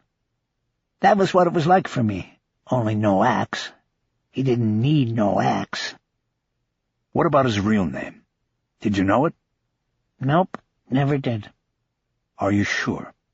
"Course I'm sure. The guy fucked me up for life. If I knew his name, I'd remember it. The only thing I remember was his nickname, what everybody called him." "What was it?" A small, thin smile played on Pell's lips. He had something everyone wanted, and he was going to work it to his advantage. Bosch could tell. All those years in prison, he had learned to play the angles. "What do I get for it?" he asked. Bosch was ready. "You might get to put the guy who tortured you away for good." "What makes you think he's even still alive?" Bosch shrugged. "Just a guess. The reports say your mother had you when she was 17, so she was about 25 when she took up with this guy. My guess is that he wasn't too much older than her. 22 years ago, he's probably in his 50s, and he's probably still out there doing what he does." Pell stared down at the floor, but was probably seeing a memory from the time he was in the man's control. Stone cleared her voice and spoke. Clay, remember how we've talked about evil, and whether someone is born that way or if it is given to them? About how acts can be evil, but the person committing them is not? Pell nodded. This man is evil. Look what he did to you. And this girl. He strangled her with his belt. The same belt he used on you. Pell nodded again. That fucking belt had letters on the buckle.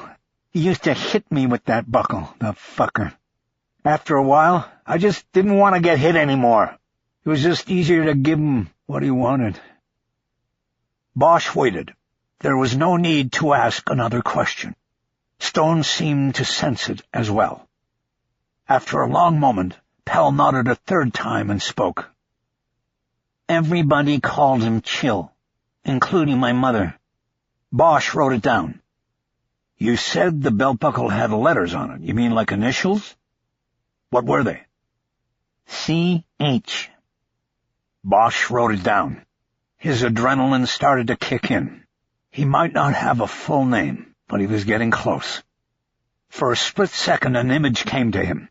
His fist raised and knocking on a door. No, pounding on a door that would be opened by the man known as Chill.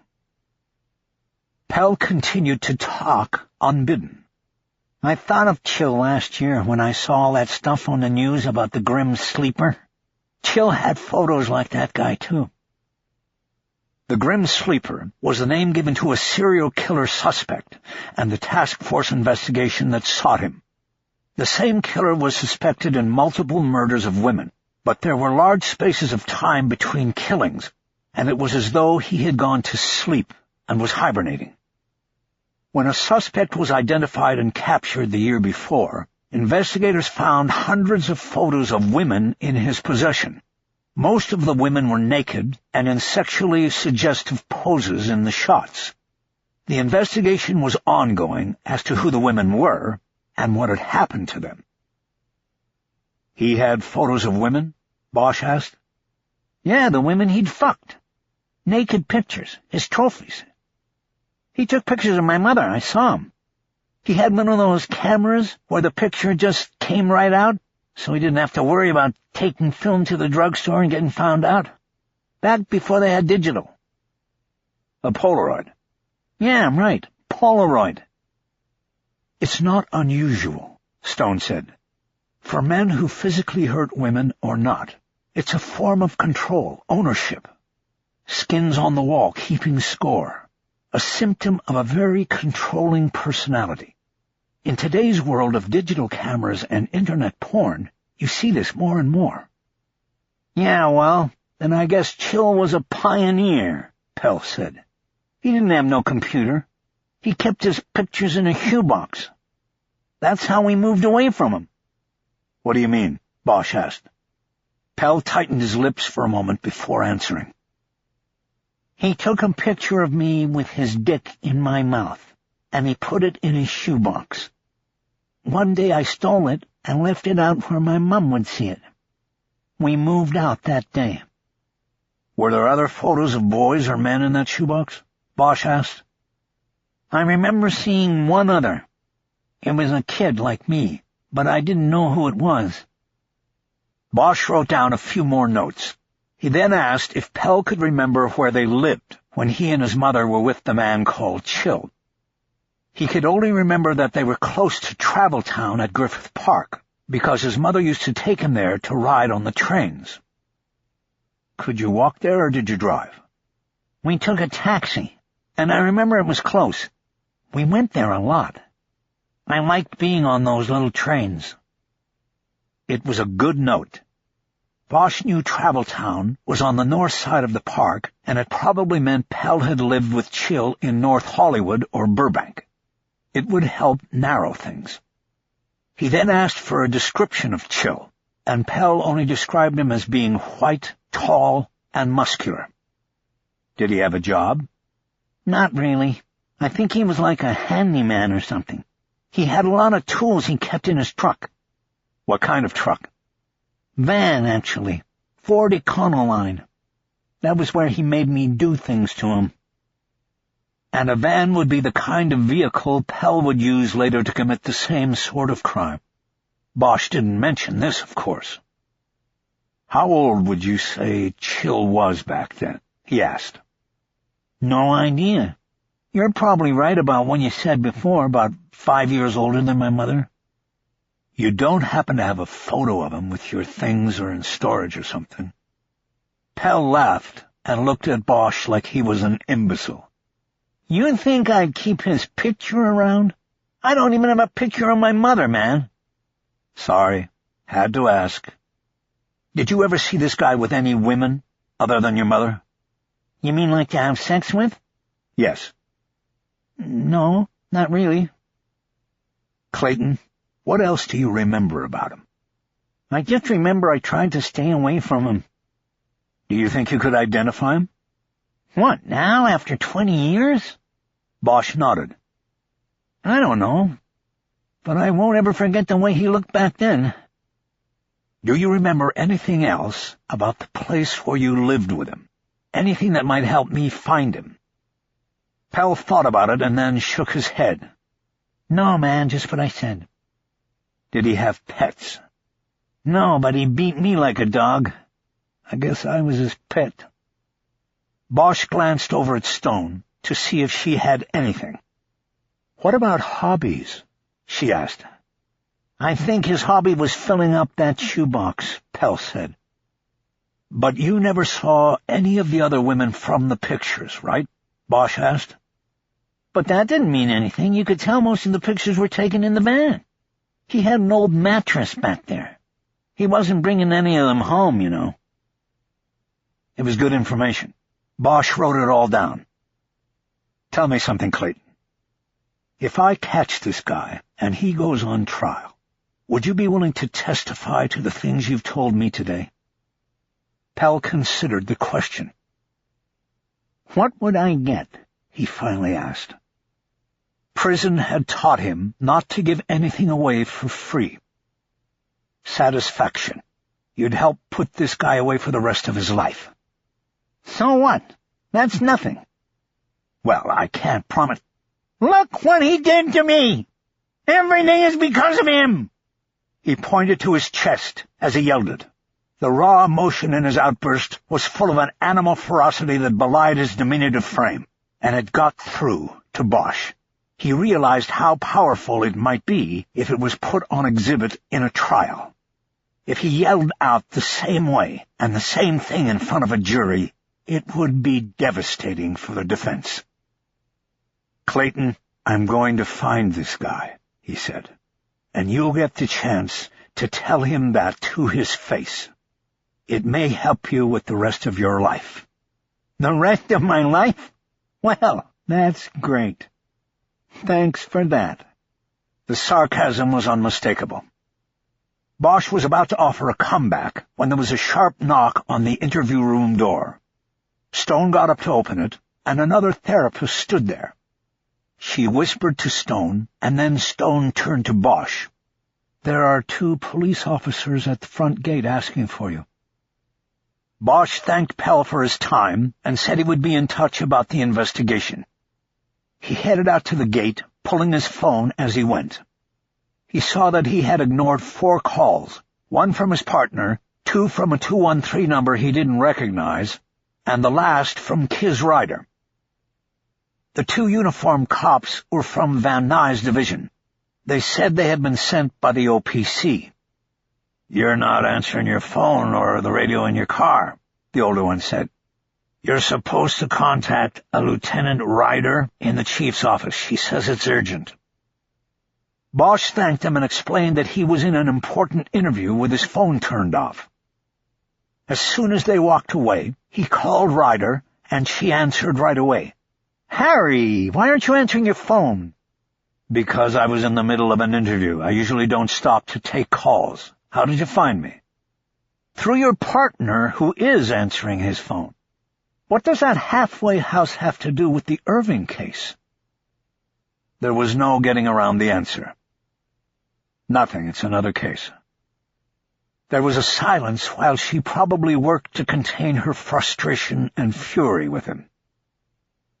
Harry, the chief of police told you to work the Irving matter as a priority.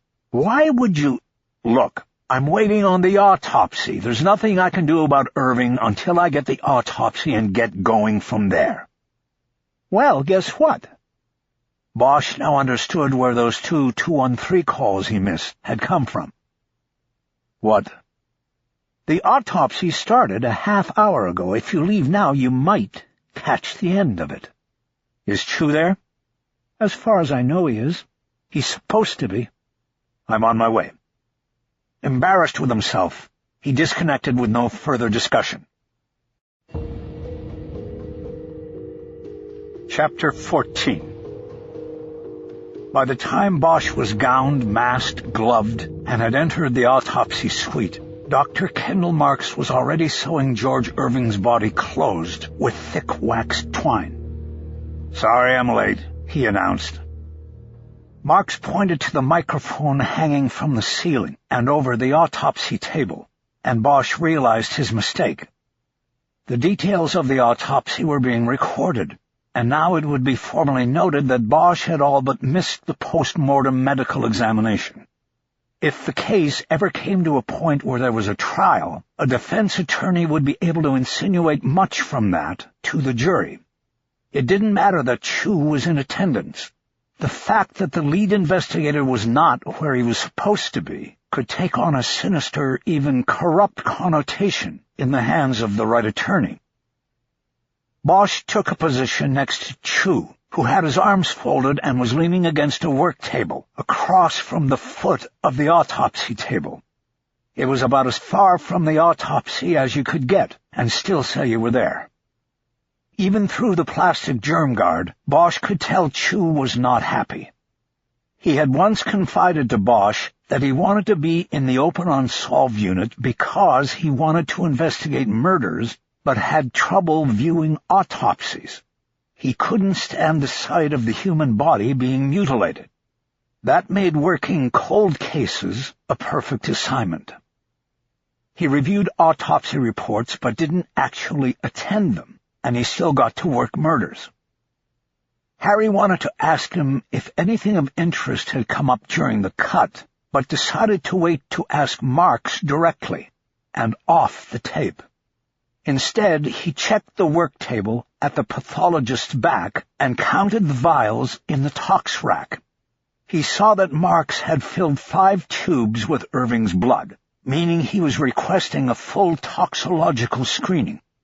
On a routine autopsy, blood is screened for 12 baseline drug groups.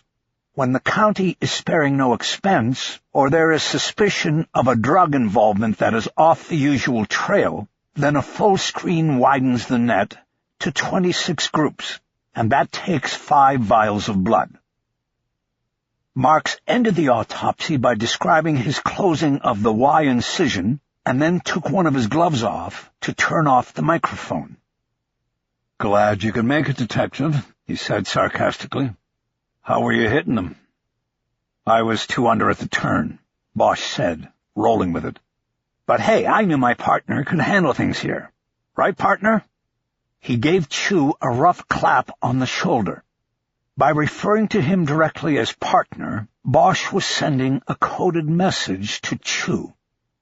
They had agreed when they first became a team that if ever a play was on, or one of them was running a bluff, the tip-off would be to call the other one partner.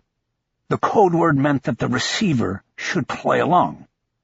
But this time Chu ignored the routine. "Yeah, right," he said. "I tried calling you, man. You didn't answer." "I guess you didn't try hard enough." Bosch gave Chu a look that almost melted his plastic face guard. He then turned his attention back to Marks. "I see you're doing the full scan, Doc. Good call. Anything else I should know about?" "It wasn't my call. I was told to run a full scan by the powers that be. I did, however, point out to your partner an issue that bears further scrutiny." Bosch looked at Chu and then at the body on the table. "An issue? Further scrutiny? Is he talking about detective work?" "The body's got like a scratch or a bruise or something on the back of the right shoulder," Chu said. "It didn't come from the fall because he landed face down. Ante-mortem injury, Marks added. Bosch stepped closer to the table. He realized that because he had arrived late to the death scene, he had never seen the victim's back. Irving had already been turned over by Van Atta and the crime scene team by the time Bosch had arrived. No one from Van Atta to Crate and Barrel had mentioned anything about an ante-mortem injury on the shoulder. "Can I see it?" he asked. "If you must," Marks said grumpily. "If you had been here on time, you would have already seen it." He reached over a work table to a shelf and pulled a new set of gloves out of a box. Bosch helped turn the body over on the table. The back was coated in bloody fluid that had accumulated on the table, which had raised sides like a tray. Marks pulled down an overhead nozzle and sprayed off the body. Bosch saw the injury immediately. It was about 5 inches long and included minor surface scratching and slight bruising. There was a discernible pattern that was almost circular. It looked like a series of 4 crescent moons, repeating about an inch apart, scratched onto the shoulder above the scapula line. Each crescent was about 2 inches high. The dread of recognition came over Bosch. He knew Chu was too young and new to the job to be familiar with the pattern. Mark's age was disguised by his face guard and hair cap, but Bosch knew he hadn't been around more than 10 years. He was too young as well. "Did you check for petechial hemorrhaging?" Bosch asked. "Of course," Marks said. "There was none." Petechial hemorrhaging occurred in the blood vessels around the eyes during suffocation.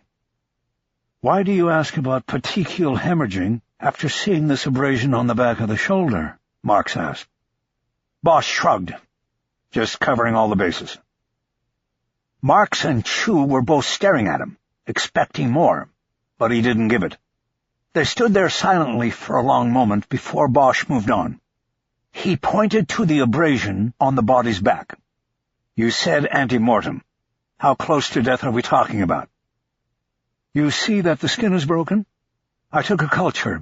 The histamine levels in the wounds indicate the injury occurred very close to death.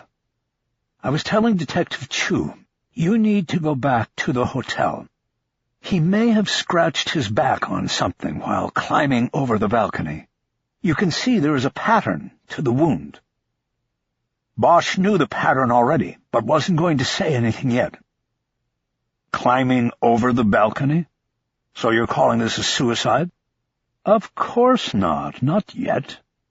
It could be suicide, could be accidental. There is follow-up needed.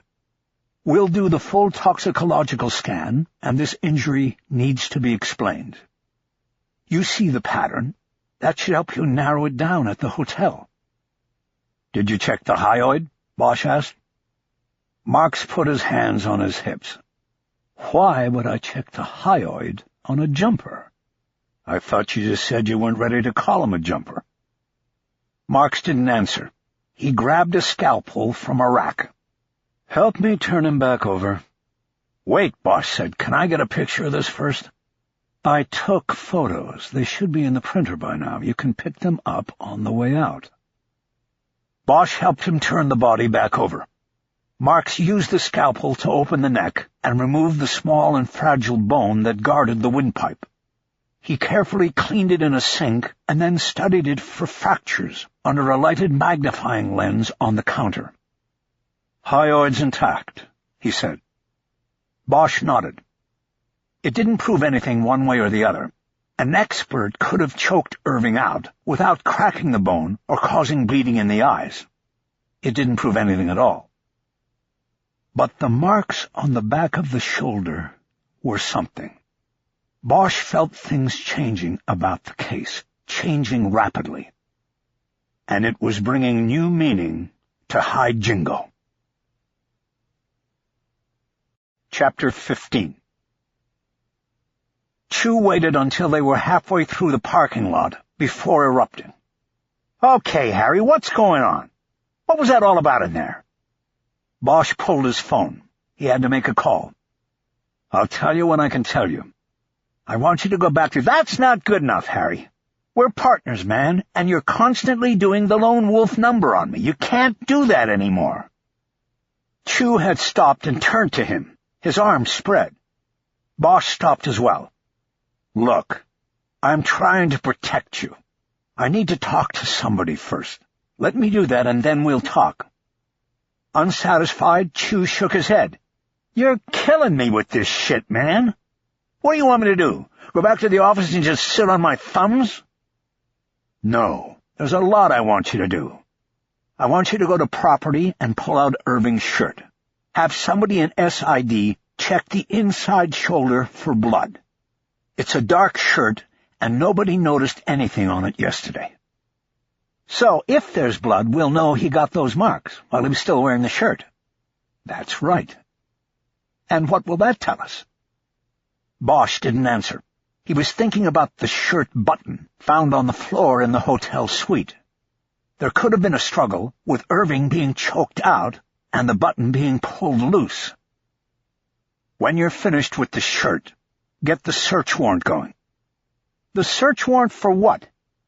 Irving's office.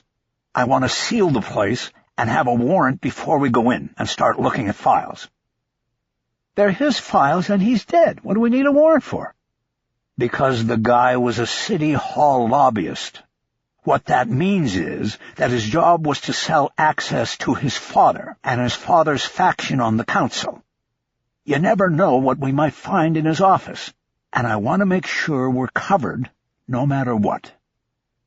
It's going to be hard for me to write up a warrant with you keeping me in the dark about shit. No, it's going to be easy. You say you are conducting an open-ended investigation into this man's death and want full and legal access to his business papers and product. Simple. If you can't do it, I'll write it up when I get back. You go by the address and seal it instead. No, I can do it.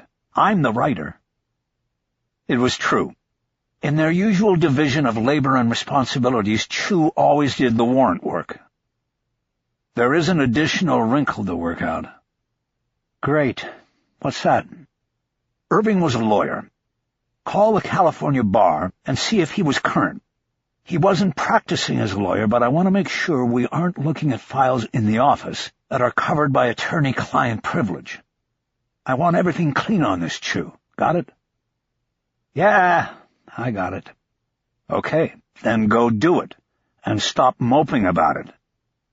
Hey, Harry, fuck you. I'm not moping. You wouldn't like it if this was how I was treating you. I'll tell you what, Chu.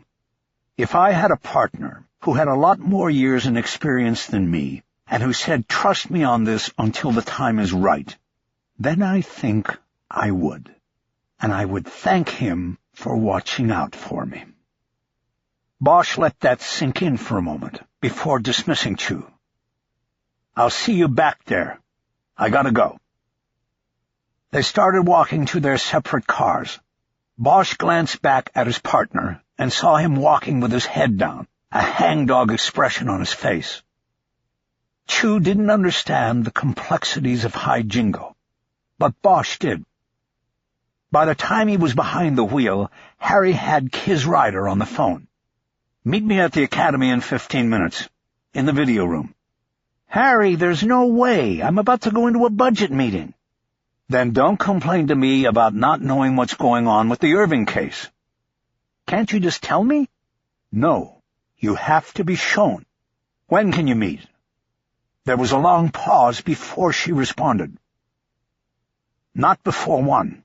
Go get yourself something to eat, and I'll meet you then. Bosch was reluctant to slow things down, but it was important that Ryder know the direction the case was heading. See you then. It took Bosch 15 minutes to get over to Elysian Park and the Police Academy complex. He stopped in the cafe at the Revolver and Athletic Club and took a stool at the counter. He ordered a coffee and a Brattenburger, named after the prior chief of police, and spent the next hour going over his notes and adding to them. After paying the tab and checking out some of the police memorabilia hanging on the cafe wall, he walked through the old gymnasium, the place where he had received his badge, on a rainy day more than 30 years before, and into the video room. There was a library here that contained all the training videos used by the department for as long as there had been video. He told the civilian custodian what he was looking for and waited while the man looked for the old tape. Ryder arrived a few minutes later and right on time. "Okay, Harry, I'm here. As much as I hate day-long budget meetings, I really need to get back as soon as I can. What are we doing here?" "We're going to look at a training tape, Kiz." "And what does it have to do with Irving's son?" "Maybe everything." The custodian brought Bosch the tape. He and Ryder went over to a viewing cubicle. Bosch put the video in the machine and started the playback. "This is one of the old training tapes for the controlled bar hold," he said, "more commonly known in the world as the LAPD chokehold." "The infamous chokehold," she said. "It's been banned since before I even got here." "Technically, the bar hold is banned. The controlled carotid hold is still approved in use of deadly force situations. But good luck with that." "So, like I said, what are we doing here, Harry?" Bosch gestured toward the screen. "They used to use these tapes to teach what to do. Now they're used to teach what not to do. This is the bar hold. At one time, the controlled bar hold was standard in the LAPD's use of force progression, but it had been outlawed after so many deaths were attributed to it. The video showed the hold being applied by an instructor on an academy recruit volunteer. From behind the recruit, the instructor brought his left arm across the front of his volunteer's neck. He then cinched the vise closed by gripping the recruit's shoulder. The recruit struggled, but within seconds passed out. The instructor gently lowered him to the ground and started patting his cheeks. The volunteer woke immediately and seemed puzzled by what had just happened. He was ushered off camera, and another volunteer took his place. This time the instructor moved slower and explained the steps of the hold. He then offered tips on how to deal with struggling subjects.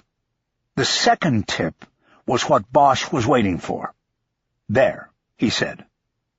He backed the tape up and played the section again.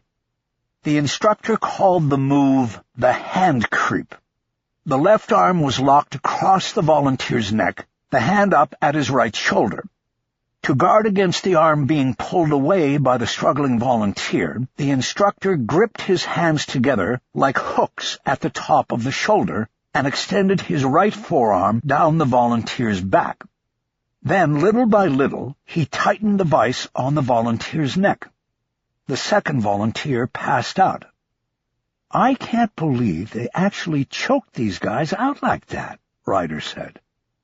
"They probably didn't have a choice when it came to volunteering," Bosch said. "It's like the tasers now." Every officer who carried a taser had to be trained in the use of the device, and this included being tased himself. "So what are you showing me here, Harry?" "Back when they outlawed the hold, I was put on the task force investigating all the deaths. It was an assignment. I didn't volunteer." "And what's it got to do with George Irving?" "It basically came down to the fact that people were using the hold too often and for too long. The carotid is supposed to open up immediately after you stop the pressure. Sometimes it didn't, and people died. Sometimes the pressure cracked the hyoid bone, crushing the windpipe. Again, people died. The bar hold was banned, and the carotid hold was relegated to use in deadly force situations only. And deadly force is a whole separate set of criteria. The bottom line was you could no longer choke somebody out in a basic street scuffle, okay?" "Got it." "My part was the autopsies. I was coordinator of that, gathering all the cases going back 20 years and then looking for similarities. There was an anomaly in some of the cases. It didn't really mean anything, but it was there. We found a wound pattern on the shoulder. showed up in maybe a third of the cases. A repeating crescent moon pattern on the shoulder blade of the victim. What was it?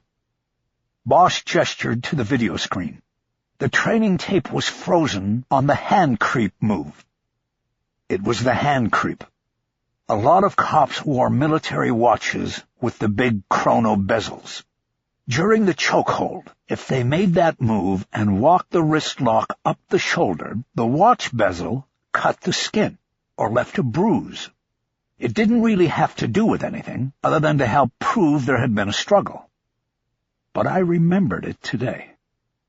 At the autopsy?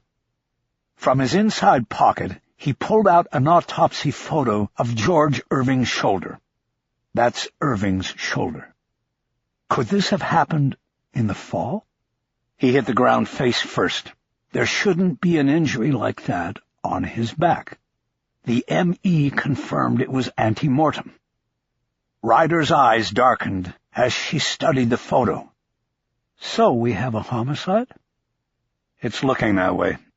He was choked out and then dropped from the balcony. You're sure about this? No, nothing's for sure, but it's the direction I'm now taking it. She nodded in acceptance. And you think a cop or a former cop did it? Bosch shook his head. No, I don't think that. It's true that cops of a certain age were trained to use the hold, but they're not the only ones.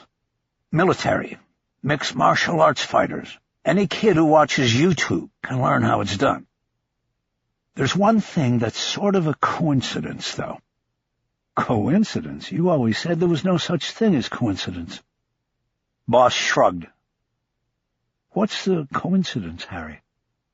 The chokehold task force I was on back then, Deputy Chief Irvin Irving was in command. We worked it out of Central Division. It was the first time Irving and I directly crossed paths. Well, as coincidences go, that's kind of weak. Probably so.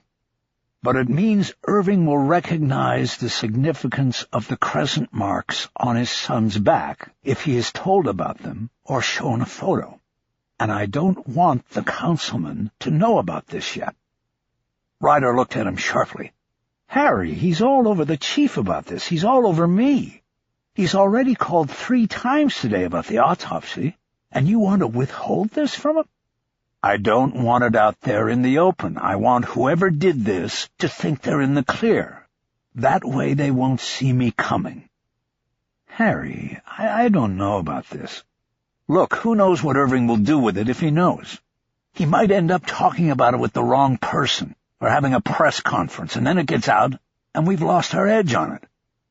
But you're going to have to go to him with it to conduct your homicide investigation. He'll know then. Eventually, he'll have to know, but for now we tell him the jury is still out. We're waiting on the talks results from autopsy. Even with a high jingle rush, that will take 2 weeks. Meantime, we are simply leaving no stone unturned, conducting a thorough investigation into all the possibilities. He doesn't need to know about this, Kiz. Not right now. Bosch held up the photo. Ryder rubbed her mouth as she considered his request. I don't think you should even tell the chief, Bosch added. I'm not going there, she responded immediately. The day I start withholding from him is the day I don't deserve the job. Bosch shrugged.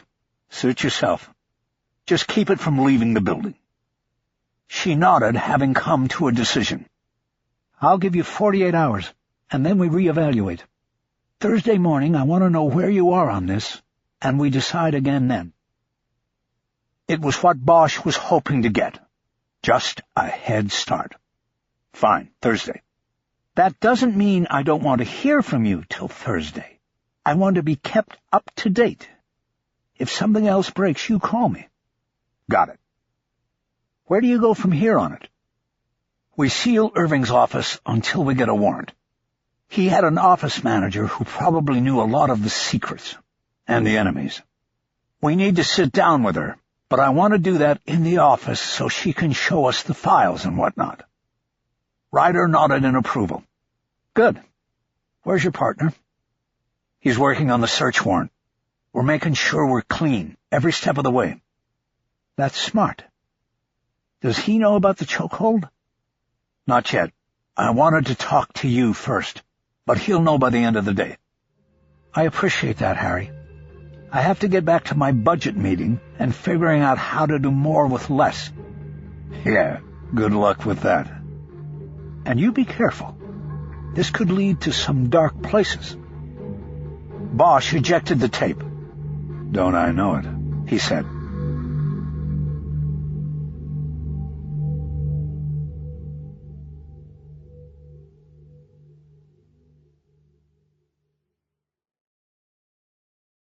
Chapter 16.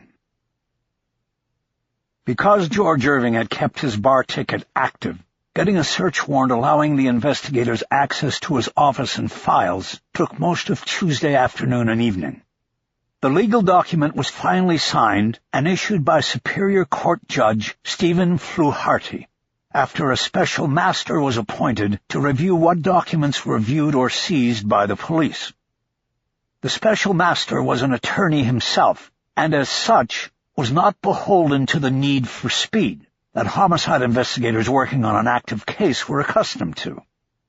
He set the time of the search for a leisurely 10 a.m. start on Wednesday. Irving and Associates was housed in a two-room office on Spring Street across from the Los Angeles Times parking garage. That put George Irving just 2 blocks from City Hall. It also put his office even closer to the police administration building. Bosch and Chu walked over Wednesday morning, arriving early, but finding the police seal on the door broken and the door unlocked. They entered and found a woman in her 70s in the front room boxing files. She identified herself as Dana Rosen, George Irving's office manager. Bosch had called her the evening before to make sure she would be on hand for the office search. "We weren't supposed to start until the special master got here," Bosch told her. "Mr. Hadlow. He's got to look at everything before we put it in boxes." "Oh, dear," Rosen said. "These are my own files. Does that mean I can't take them?" "No, it means we just have to wait. Let's put all of that down and step back outside. Mr. Hadlow should be here any minute." They moved out to the sidewalk, and Bosch pulled the door closed. He hoped Hadlow wouldn't make a fuss about the broken seal. He then appraised Dana Rosen, because she was not what he had expected. She was a small and attractive woman, but because of her age, he dismissed her as a possible mistress of George Irving. Bosch had read that totally wrong with the widow. Dana Rosen could have been Irving's mother. "How long did you work for George Irving?" Bosch asked. "Oh, a long time. I was with him at the city attorney's office. Then when he left, he offered me a job, and I—" She stopped as they were joined by a tall man in a crisp blue suit. He had reddish-brown hair and a golfer's tan. "Richard Hadlow?" Bosch asked. "That would be me." Hadlow was from one of the silk stocking firms on Bunker Hill. The evening before, Judge Fluharty had enlisted him as a special master on a pro bono basis. No pay meant no delay. Hadlow had been leisurely about scheduling the search, but now that they were there, he would be interested in getting it done quickly so he could get back to his paying clients. And that was fine with Bosch.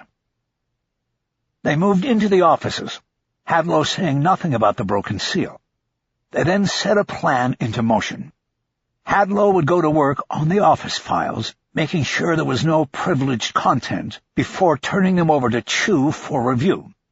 Meantime, Bosch would continue his discussion with Dana Rosen to determine what was important and timely in terms of Irving's work. Files and documentation were always valuable in an investigation, but Bosch was smart enough to know the most valuable thing in the office was Rosen. She could tell them the inside story. While Hadlow and Chu went to work in the rear office, Bosch pulled the seat from the reception desk into position in front of a couch in the front room and asked Rosen to have a seat. He then locked the front door, and the formal interview began. "Is it Mrs. Rosen?" he asked. "No, never been married. You can just call me Dana anyway." "Well, Dana, why don't we continue our conversation from the sidewalk? You were telling me that you had been with Mr. Irving since the city attorney's office?" "Yes, I was his secretary there before coming with him when he started Irving and Associates. So if you include that, it has been 16 years. "And when he left the city attorney's office, you came with him right away?" She nodded. "We left the same day. It was a good deal. I was vested with the city, so I got a pension when I retired, and then I came here. It was 30 hours a week. Nice and easy." "How involved were you in Mr. Irving's work?" "Not too much. He wasn't here too much. I sort of just kept the files organized and everything neat and orderly, answered the phone and took messages. He never took meetings here, almost never." "Did he have a lot of clients?" "He had a select few, actually. He charged a lot, and people expected results. He worked hard for them." Bosch had his notebook out, but so far had not jotted down a note. Who was he concentrating on lately? For the first time, Rosen was not quick with her response. She had a confused look on her face. "Am I to assume, because of all these questions, that George didn't kill himself?" "All I can tell you is that we are not assuming anything. It's an open investigation, and we haven't made a finding in regard to his death. Until we do, we're trying to conduct a thorough investigation of all possibilities. Now, can you answer the question? Who was Mr. Irving concentrating his time on most recently?" "Well, he had 2 clients that he was working with intensively. One was Western Block and Concrete, and the other was Tolson Towing. But both those went to council vote last week. George got what he wanted in both cases, and was now just coming up for air." Bosch wrote the names down. "What did his work for those companies involve?" he asked. "Western was bidding on the contract for the new parking garage at Parker Center. They got it. And Tolson was reapplying as OPG designee for Hollywood and Wilshire divisions." The official police garage designation would mean Tolson would continue to handle all towing called for by the LAPD in those 2 police divisions. A lucrative deal, just as he assumed the concrete pour on a parking garage would be. Bosch had heard or read that the new city garage would be 6 levels and was designed to service the overflow from all municipal buildings in the Civic Center. "So these were his main clients as of late?" he asked. "That's right." "And they would have been happy with the results they got?" "Absolutely. Western wasn't even the low bidder, and Tolson had strong competition this time, plus a 2-inch-thick complaint file to overcome. George had his work cut out for him, but he came through." "And how did it work with his father being on the council? Wasn't that a conflict of interest?" Rosen nodded emphatically. "Of course it was. That was why the councilman abstained from voting whenever one of George's clients had business before the council. This seemed odd to Bosch.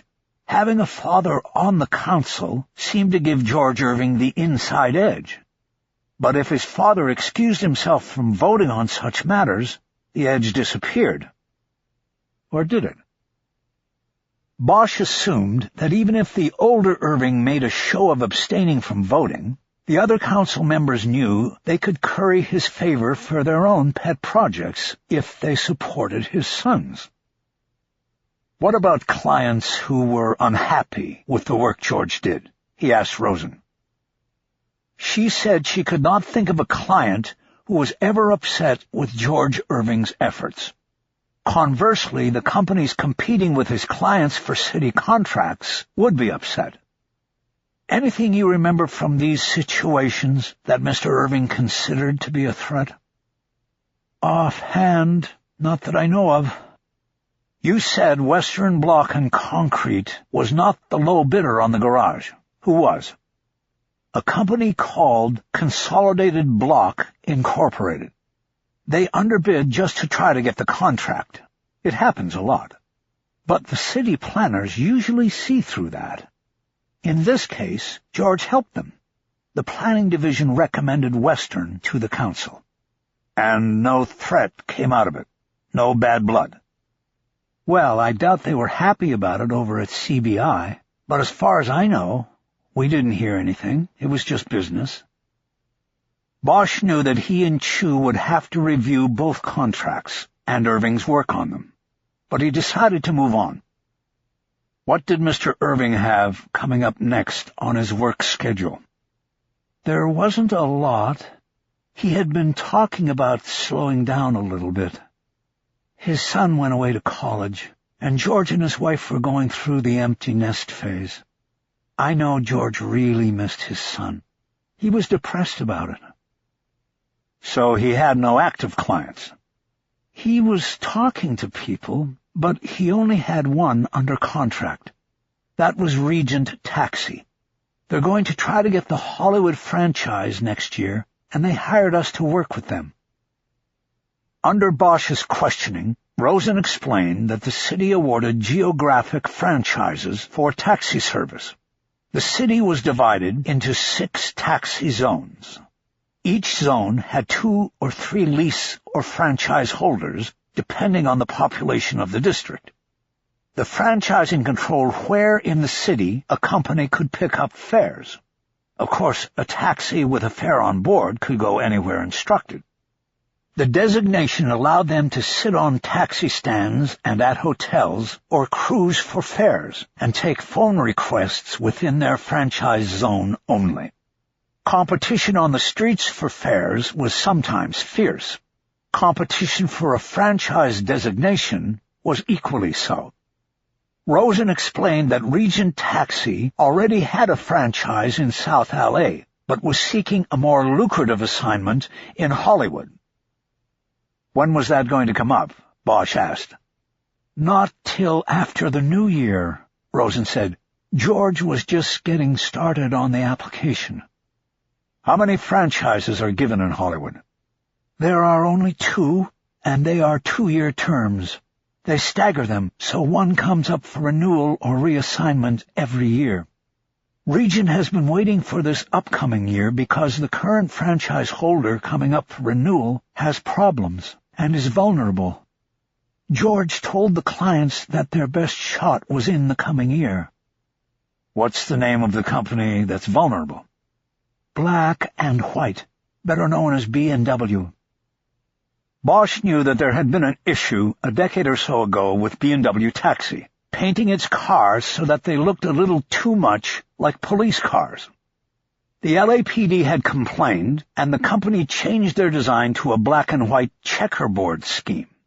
But he didn't think this was what Rosen meant by the company's being vulnerable. You said it has problems. What problems? Well, for starters, they've had 3 DUIs in the last 4 months alone. You mean cab drivers driving drunk? Exactly. And that's the ultimate no-no. That doesn't go over well with the city franchise board, or the city council, as you can imagine. Who wants to vote for a company with that record? So George was pretty confident that Regent could get the franchise. They've got a clean record, plus they're minority-owned. And he had a father who was a powerful member of the city council, which appointed the members of the franchise board. Bosch was intrigued by this information because it all came down to money. Somebody making it and somebody losing it. That all too often played into the motivations for murder. He got up and stuck his head into the back room, telling Hadlow and Chu that he would want to take any files relating to the taxi franchise matter. He then came back to Rosen and moved the interview back toward the personal side of things. Did George keep any personal files here? Yes, he did, but they're locked in the desk, and I don't have the key. From his pocket, Bosch pulled the keys that had been taken from the chateau's valet and impounded along with Irving's car. Show me. Bosch and Chu emerged from the office at noon and headed back to the PAB. Chu carried the box containing the files and other materials they had seized with Hadlow's approval under the authority of the search warrant. This included the records pertaining to the most recent projects George Irving had been working on or planning, as well as his personal files, which contained a number of insurance policies and a copy of a will that was dated only 2 months earlier. As they walked, they discussed their next moves. They agreed that the rest of the day would be worked inside the PAB. They had several records to study concerning Irving's projects and will. Reports were also due in from Glanville and Solomon concerning their interview of the guest who checked in behind Irving at the Chateau Marmont and the canvasses conducted in the hotel and on the hillside neighborhood behind it. "It's time to start the murder book," Bosch said. It was one of his favorite things to do. Chapter 17. The world may have gone digital, but Harry Bosch had not gone along with it. He had become proficient with a cell phone and a laptop computer.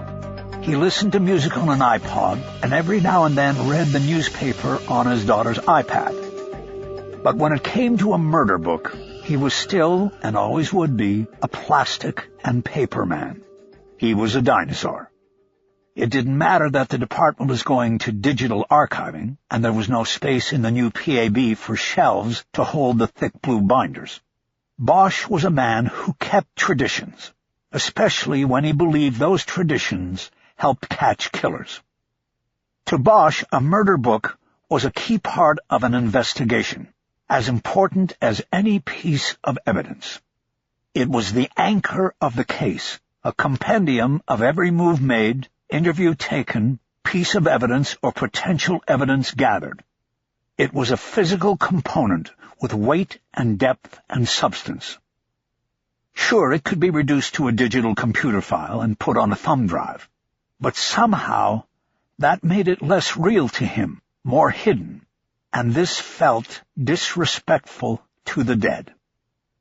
Bosch needed to see his work product. He had to be constantly reminded of the burden he carried. He had to see the pages grow as the investigation proceeded. He knew without a doubt that it didn't matter if he had 39 months or 39 years left on the job. He would not change the way he went after killers. When they got back to the open unsolved unit, Bosch went to the storage cabinets that ran along the back wall of the room. Each detective in OU had one cabinet. It was not much bigger than a half locker, because the PAB was built for the digital world, not the stalwarts of the old ways.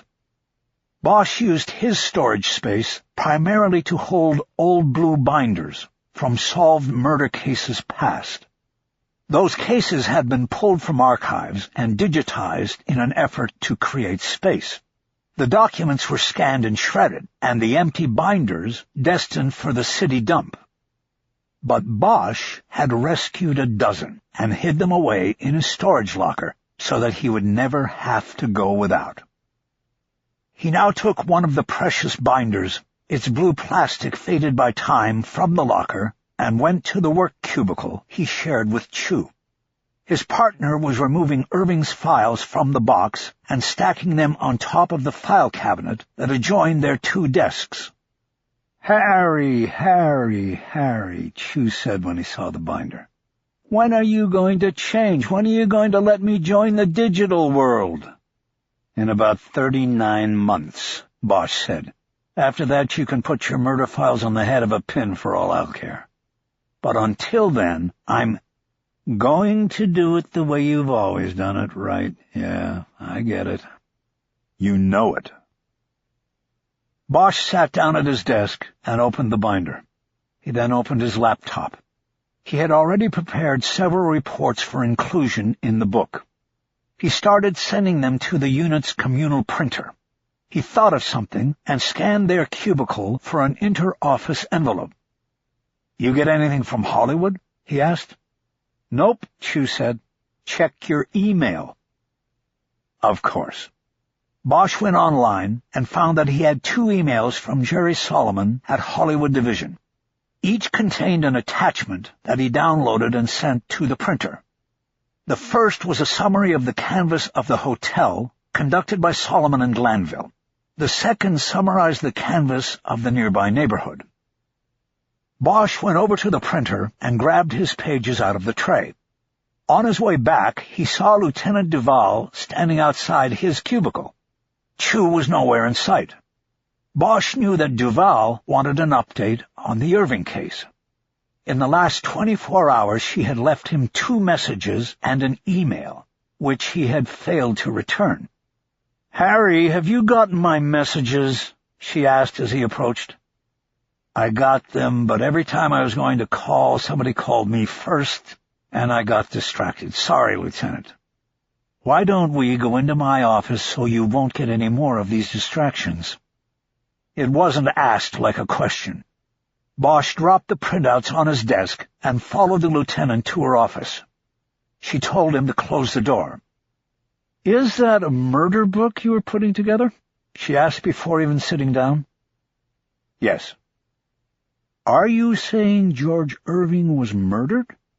"It's looking that way, but not for public consumption." Bosch spent the next 20 minutes giving her the shorthand. She agreed with the plan to keep the new focus of the investigation quiet until more evidence came up or it became a strategic advantage to have the information out in the world. "Keep me posted, Harry. Start returning my calls and emails." "Right, will do. And start using the magnets so I know where my people are."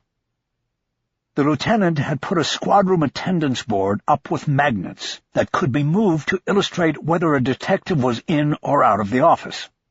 It was greeted by most in the unit as a waste of time. The whip usually knew where everyone was, and the lieutenant would as well if she ever came out of her office, or at least opened the blinds. "Sure," Bosch said. Chu was back in the cubicle when Bosch returned. "Where were you?" he asked. "In with the lieutenant. Where were you?" I went across the street. I never got breakfast." Chu changed the subject, pointing to a document that was on his computer screen. "Did you read Crate and Barrel's report on the canvas?" "Not yet." "They found a guy who saw somebody on the fire escape.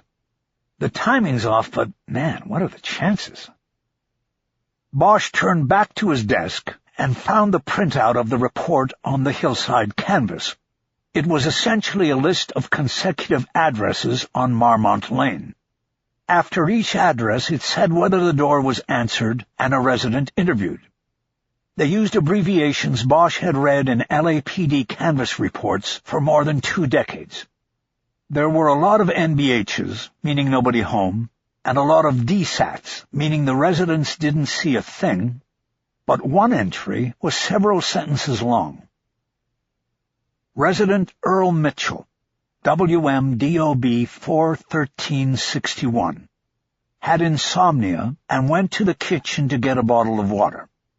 The residence's rear windows face rear and side of Chateau Marmont head-on. Resident said he noticed a man descending the fire escape ladder. Resident went to telescope in living room and looked at the hotel.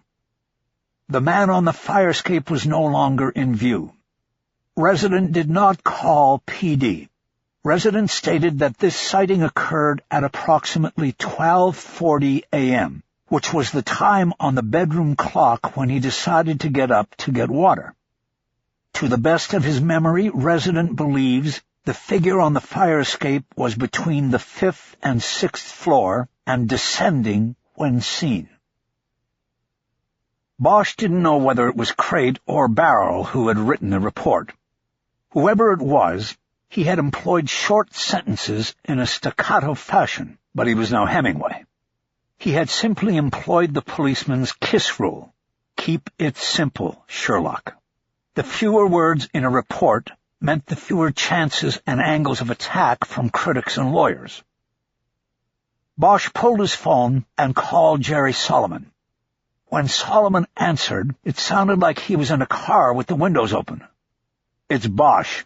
I'm looking at your canvas report here and have a couple questions." "Can it wait 10 minutes? I'm in the car and I'm with people, civilians." "Is your partner with you, or can I just call him?" "No, he's here with me." "That's nice. You guys out for a late lunch?" "Look, Bosch, we haven't—" "One of you call me as soon as you get back to the squad." Harry closed the phone and focused his attention on the second report. This one dealt with the questioning of hotel guests and was set up in the same fashion as the other, only with room numbers instead of addresses. Again, there were lots of NBHs and DSATs. They did, however, manage to interview the man who checked into the hotel right after Irving. Thomas Rapport, WM 72156, NYC resident. Arrived at the hotel from the airport at 9:40 p.m. Remember seeing George Irving at check-in. They did not speak to each other, and Rapport never saw Irving again. Rapport is a writer in town for script conferences at Archway Studios. Confirmed. Another completely incomplete report. Bosch checked his watch. It had been 20 minutes since Solomon said he needed 10 minutes. Harry opened his phone and called him back. "I thought you were supposed to call me in 10 minutes, he said by way of greeting. "I thought you said you were calling me," Solomon countered in a phony, confused tone. Bosch closed his eyes for a moment and let the frustration pass. It wasn't worth getting into it with an old bull like Solomon. "I have questions about the reports you sent me." "Ask away. You're the boss." As the conversation continued, Bosch opened a drawer and took out a 3-hole punch. He started punching holes into the reports he had printed and sliding them into the prongs of the blue binder. There was something calming about putting the murder book together while dealing with Solomon. "Okay, first of all, on this guy Mitchell, who saw the man on the fire escape, did he give a good reason why the guy just disappeared? I mean, he sees him between the 5th and 6th floors, and then when he goes to the telescope, the guy's gone.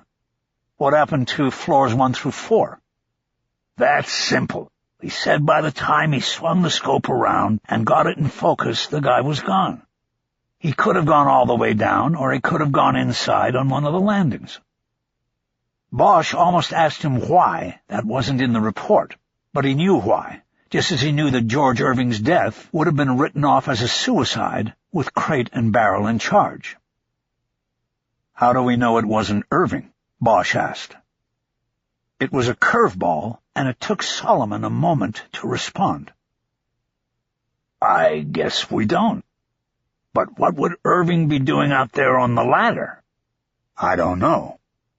"Was there any description? Clothes, hair, race?" "He was too far away to be sure about any of that. He thought it was a white guy, and his impression was that it might have been a maintenance man. You know, working for the hotel." "At midnight? What made him think that?" "He said his pants and shirt matched color, you know, like a uniform." "What color?" "Light gray." "Did you check the hotel?" "Check what at the hotel?" That false tone of confusion was back in his voice. "Come on, Solomon, drop the stupid act. Did you check if there was any reason for someone in the hotel or working in the hotel to be on that fire escape? Did you ask him what color uniform their maintenance men wear?" "No, I didn't, Bosch. There was no need to.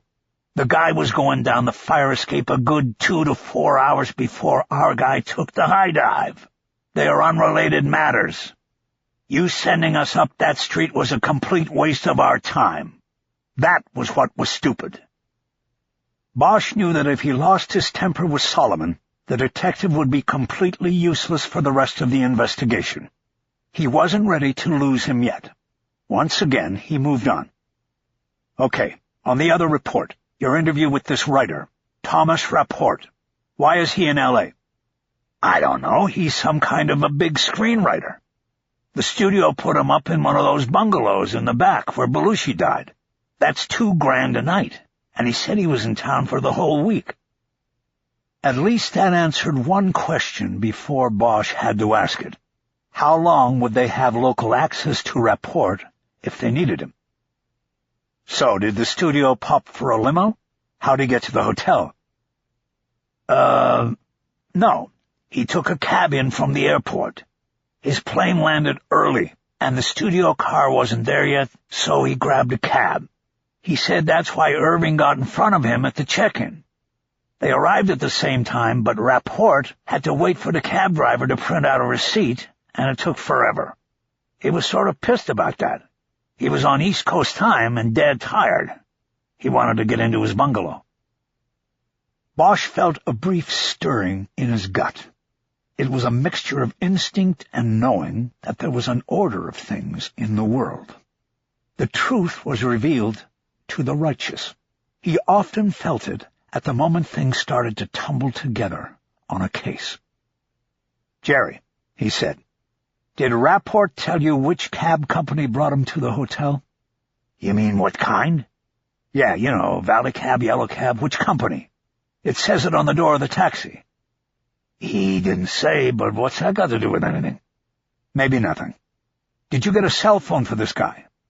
No, but he's there at the hotel for a week. Right, I got that. I tell you what, Jerry, I want you and your partner to go back over to the hotel and ask about the man on the fire escape. Find out if they had anybody working that night who could have been the man on the ladder. And find out about the uniforms they wear. Come on, Bosch, it was at least 2 hours before Irving went down, most likely longer. I don't care if it was 2 days. I want you out there asking the questions. Send me the report when you're done. By tonight. Bosch closed the phone. He turned and looked at Chu. Let me see the file on Irving's taxi franchise client. Chu looked through the stack of files and handed one to Bosch. What's going on? Chu asked. Nothing yet. What are you working on? The insurance. So far it's all legit, but I have to make a call. Me too. Bosch picked up his desk phone and called the Chateau Marmont. He was in luck. When he was transferred to Thomas Rapport's bungalow, the writer answered. Mr. Rapport, this is Detective Bosch with the LAPD. I have a few follow-up questions regarding the interview you gave my colleagues earlier. Would this be a good time to talk? Not really. I'm in the middle of a scene right at the moment. A scene? A movie scene. I'm writing a movie scene. I see, and I understand, but this will only take a few minutes of your time, and this is very important to the investigation. Did the guy jump, or was he pushed? We can't say for sure, sir, but if you answer a couple questions, we will be closer to knowing. Go ahead, Detective, I'm all yours. From your voice, I'm picturing you as sort of a Columbo-looking guy. That's fine, sir. Can I start? Yes, Detective. You arrived at the hotel on Sunday evening by taxi. Is that correct? Yes, it is. Direct from LAX. Archway was supposed to send a car, but I got in early and there was no car. I didn't want to wait, so I just took a cab. Do you happen to remember the name of the cab company you used? The company? You mean like Checker Cab or something? Yes, sir. We have several companies that are licensed to operate in the city. I'm looking for the name that was on the door of your cab. I'm sorry, I don't know it. There was just a line of taxis and I jumped in one. You remember what color it was? No, I just remember it was dirty inside. I should have waited for the studio car. You told Detectives Solomon and Glanville that you were delayed a bit on your arrival at the hotel while you were waiting for the cab driver to print out a receipt. Do you have that receipt handy? Hold on. While Bosch waited, he opened the file for Irving's taxi franchise project and started looking through the documents. He found the contract Irving had signed with Regent 9 months earlier, then came to a letter that was addressed to the city's franchise board. It informed the board that Regent Taxi would be competing for the Hollywood franchise when it came up for renewal in the coming year. The letter also listed the performance and trust issues facing the current franchise holder, Black and White Taxi. Before Bosch finished reading the letter, Rapport came back on the phone. "I have it here, Detective. It was Black and White. That was the name of the company." "Thank you, Mr. Rapport. I have one last question. Does it say on the receipt who the driver was?" No. It just gives his number. It says driver 26. Does that help?" "It does, sir. It helps a lot." "Now that's a pretty nice place you're staying in, right?" "Very nice. And I think you know who died here." "Yes, I do. But the reason I ask is, do you know if that room is equipped with a fax machine?" "I don't have to look. I know it is because I faxed pages to the set an hour ago." "You want me to fax you this receipt?" "Exactly, sir." Bosch gave him the number to the fax in the lieutenant's office.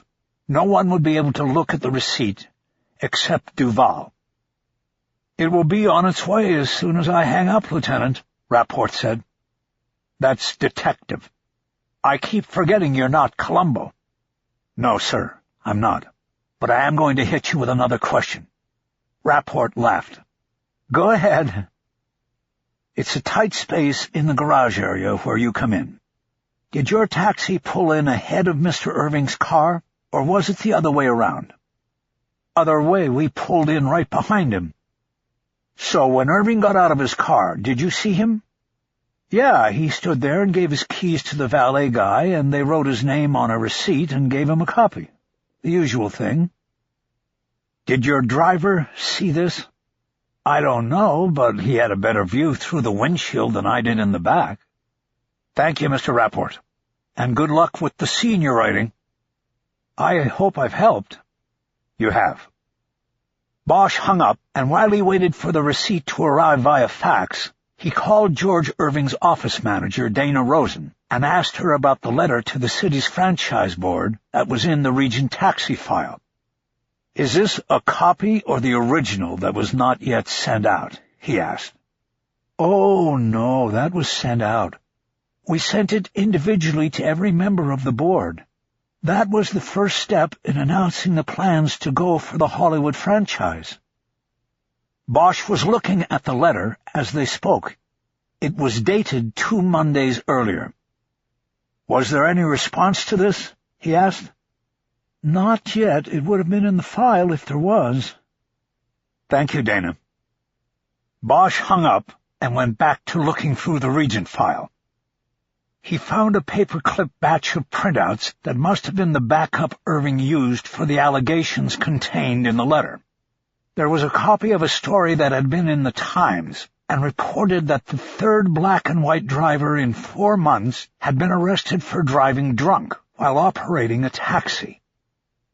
The story also reported that a B&W driver was determined to have been at fault in an accident involving serious injuries to the couple in the cab's back seat earlier in the year. The stack also contained copies of the arrest reports on the DUI stops and a batch of moving violations that had been written against B&W drivers. Everything from running red lights to double parking, the moving violations were probably just routine and collateral to the DUI arrests. The records made it easy for Bosch to see why Irving thought B&W was vulnerable. Snatching the Hollywood franchise was probably going to be the easiest piece of business he had ever done. Bosch quickly scanned the arrest reports, but was snagged by a curiosity. He noticed that in each of the reports, the same badge number had been entered in the block identifying the arresting officer. 3 arrests spread over 4 months. It seemed beyond coincidence that the same cop would have made all 3 arrests. He knew that it was conceivable that the badge number simply belonged to the jail officer who had administered the breathalyzer tests at Hollywood Division, after the cab drivers were taken into custody by other officers. But even that would have been unusual and out of procedure. He picked up the phone and called the department's personnel office. He gave his own name and badge number and said he needed to get an ID off a badge. He was transferred to a mid-level bureaucrat who looked it up on the computer and gave Bosch the name, rank, and assignment. Robert Mason, P3, Hollywood. As in Bobby Mason, George Irving's longtime friend, until recently. Bosch thanked her and hung up. He wrote down the information he had just assembled and then studied it. He didn't believe in coincidences. Therefore, he could not dismiss, as happenstance, the fact that Mason had made 3 DUI arrests of B&W drivers at a time he was apparently still friends with a man representing a rival to B&W's Hollywood franchise. He circled Mason's name in his notes. The patrol officer was definitely someone Bosch wanted to talk to, but not yet. Bosch needed to know far more than he knew now before he could make the approach. He moved on and next studied the arrest summaries, which contained the probable cause for detaining the drivers.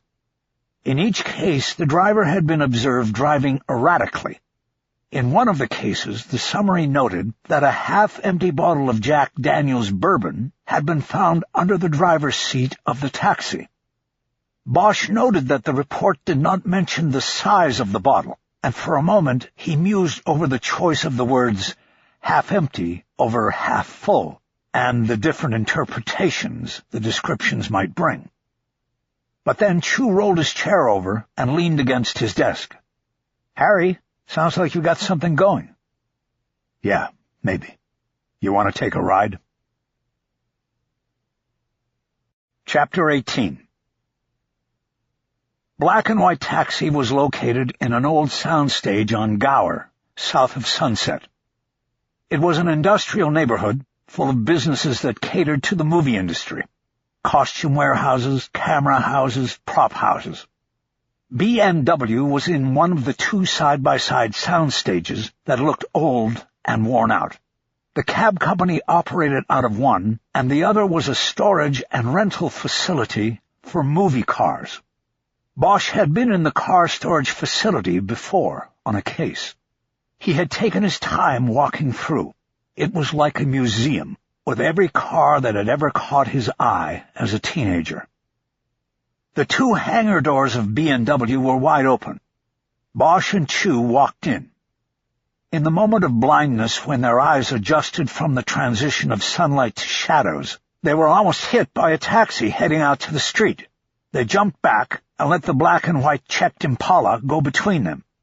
"Asshole!" Chu said. There were cars sitting dormant and cars up on jacks and being worked on by mechanics in greasy coveralls. At the far end of the large space there were 2 picnic tables next to a couple of snack and beverage machines. A handful of drivers were hanging out there, waiting for their chariots to pass muster with the mechanics. To their right was a small office with glass windows that were so dirty they were opaque. But behind them, Harry could see shapes and movement. He led Chu that way. Bosch knocked once on the door and went in without waiting for a response. They stepped into an office with 3 desks pushed up against 3 of the walls and awash with paperwork. 2 of them were occupied by men who had not turned to see who had entered. Both of them were wearing headsets. The man on the right was dispatching a car to a pickup at the Roosevelt Hotel. Bosch waited for him to finish. "Excuse me," he said. Both men turned to look at the intruders. Bosch was ready with his badge out. "I need to ask a couple questions." "Well, we're running a business here, and don't—" A phone rang, and the man on the left punched a button on his desk to activate his headset. "Black and White." "Yes, ma'am. That will be 5 to 10 minutes. Would you like us to call upon arrival?" He wrote something down on a yellow post-it, then tore it off the pad and handed it to the dispatcher so he could send a car to the address. "Car's on the way, ma'am," he said, then punched the desk button to disconnect the call. He swiveled in his seat to face Bosch and Chu. "You see," he said, "we don't have any time for your bullshit." "What bullshit is that?" "I don't know. Whatever you're spinning today, we know what you're doing." Another call came in, and the info was taken and moved to the dispatcher. Bosch stepped into the space between the two desks. If the call taker wanted to pass on a post-it to the dispatcher now, he'd have to go through Bosch. "I don't know what you're talking about," Bosch said. "Good, then, neither do I," the call taker said. "We can just never mind this whole thing. Have a good day." "Except I still need to ask a couple questions." The phone buzzed again, but this time when the man reached for the desk button, Bosch was quicker. He pushed it once to connect the call, then again to disconnect it. "What the fuck you doing, man? This is our business here." "It's my business being here, too." "They'll just call somebody else. Maybe Regent Cab will get their business." Bosch checked him for a reaction and saw his tight-lipped response. "Now, who is driver 26? "We don't give drivers numbers. We give cars numbers." His tone was meant to convey that he thought this was the dumbest pair of cops going. "Then tell me who was driving car 26 about 8 o'clock Sunday night." The call-taker leaned back so he could look around Bosch at the dispatcher, and they exchanged a silent message. "You got a warrant for that?" the dispatcher asked. "We're just not going to give you a guy's name so you can go out and trump up another bullshit arrest on us." "I don't need a warrant," Bosch said. "The hell you don't," cried the dispatcher. "What I need is your cooperation, and if I don't get it, those juices you're worried about are going to be the least of your problems. And at the end of the day, I'm still going to get what I want. So decide right now how you want to play it." The two B&W men looked at each other again. Bosch looked at Chu. If the bluff didn't work, they might have to amp up the situation. Bosch checked Chu's face for any sign of retreat. There was none. The dispatcher opened a binder that was to the side of his desk. From Bosch's angle, he could see it was some sort of schedule. He turned back 2 pages to Sunday. "All right. Hooch Rollins had that car Sunday night. Now leave, the both of you." "Hooch Rollins? What's his real name?" "How the fuck should we know?" It was the dispatcher. Bosch was getting pretty annoyed with him. He stepped over closer and looked down at him. The phone rang. "Don't answer that," Bosch said. "You're killing us here, man." "They'll call back." Bosch locked in on the dispatcher. "Is Hooch Rollins working right now?" "Yeah, he's working a double today." "Well, dispatcher, get on the radio and call him back here." "Yeah, what do I say to get him to do that?" "You tell him you need to switch out his car. Tell him you've got a better one for him. It just came in on the truck." "He won't believe that. We got no truck coming. We're about to go out of business, thanks to you people." "Make him believe it." Bosch gave the dispatcher a hard look, and the man turned to his microphone and called Hooch Rollins in. Bosch and Chu stepped out of the office and conferred about what to do when Rollins showed up. They decided that they would wait until he was out of the car before making an approach to him. A few minutes later, a beat-up taxi that was a year past needing a wash pulled into the Bay Area. It was driven by a man in a straw hat. He jumped out and said to no one in particular, "Where's my new wheels?" Bosch and Chu approached from 2 sides. When they got close enough to contain Rollins, Bosch spoke. "Mr. Rollins, we're with the LAPD, and we need to ask you some questions."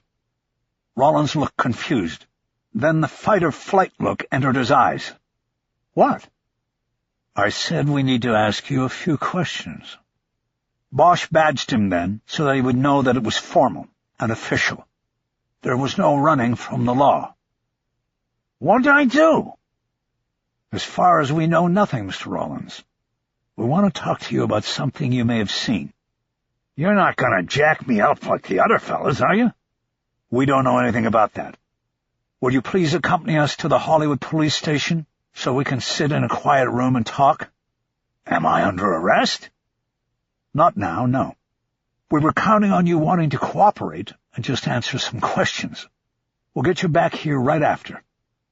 Man, if I'm with you, then I ain't making no money out there. Bosch was about to lose his patience. We won't take long, Mr. Rollins. Please cooperate with us. Rollins seemed to read Bosch's tone and realized that it didn't matter whether he went the hard or easy way, but that he was going nonetheless. The street pragmatist in him made him choose the easy way. Okay, let's get it over with. You don't have to cuff me or anything, do you? No cuffs, Bosch said. Just nice and easy. On the way, Chu sat in the back with the uncuffed Rollins, and Bosch called ahead to the nearby Hollywood division and reserved an interrogation room in the detective bureau. It was a 5-minute ride over, and soon they were walking Rollins into a 9x9 with a table and 3 chairs.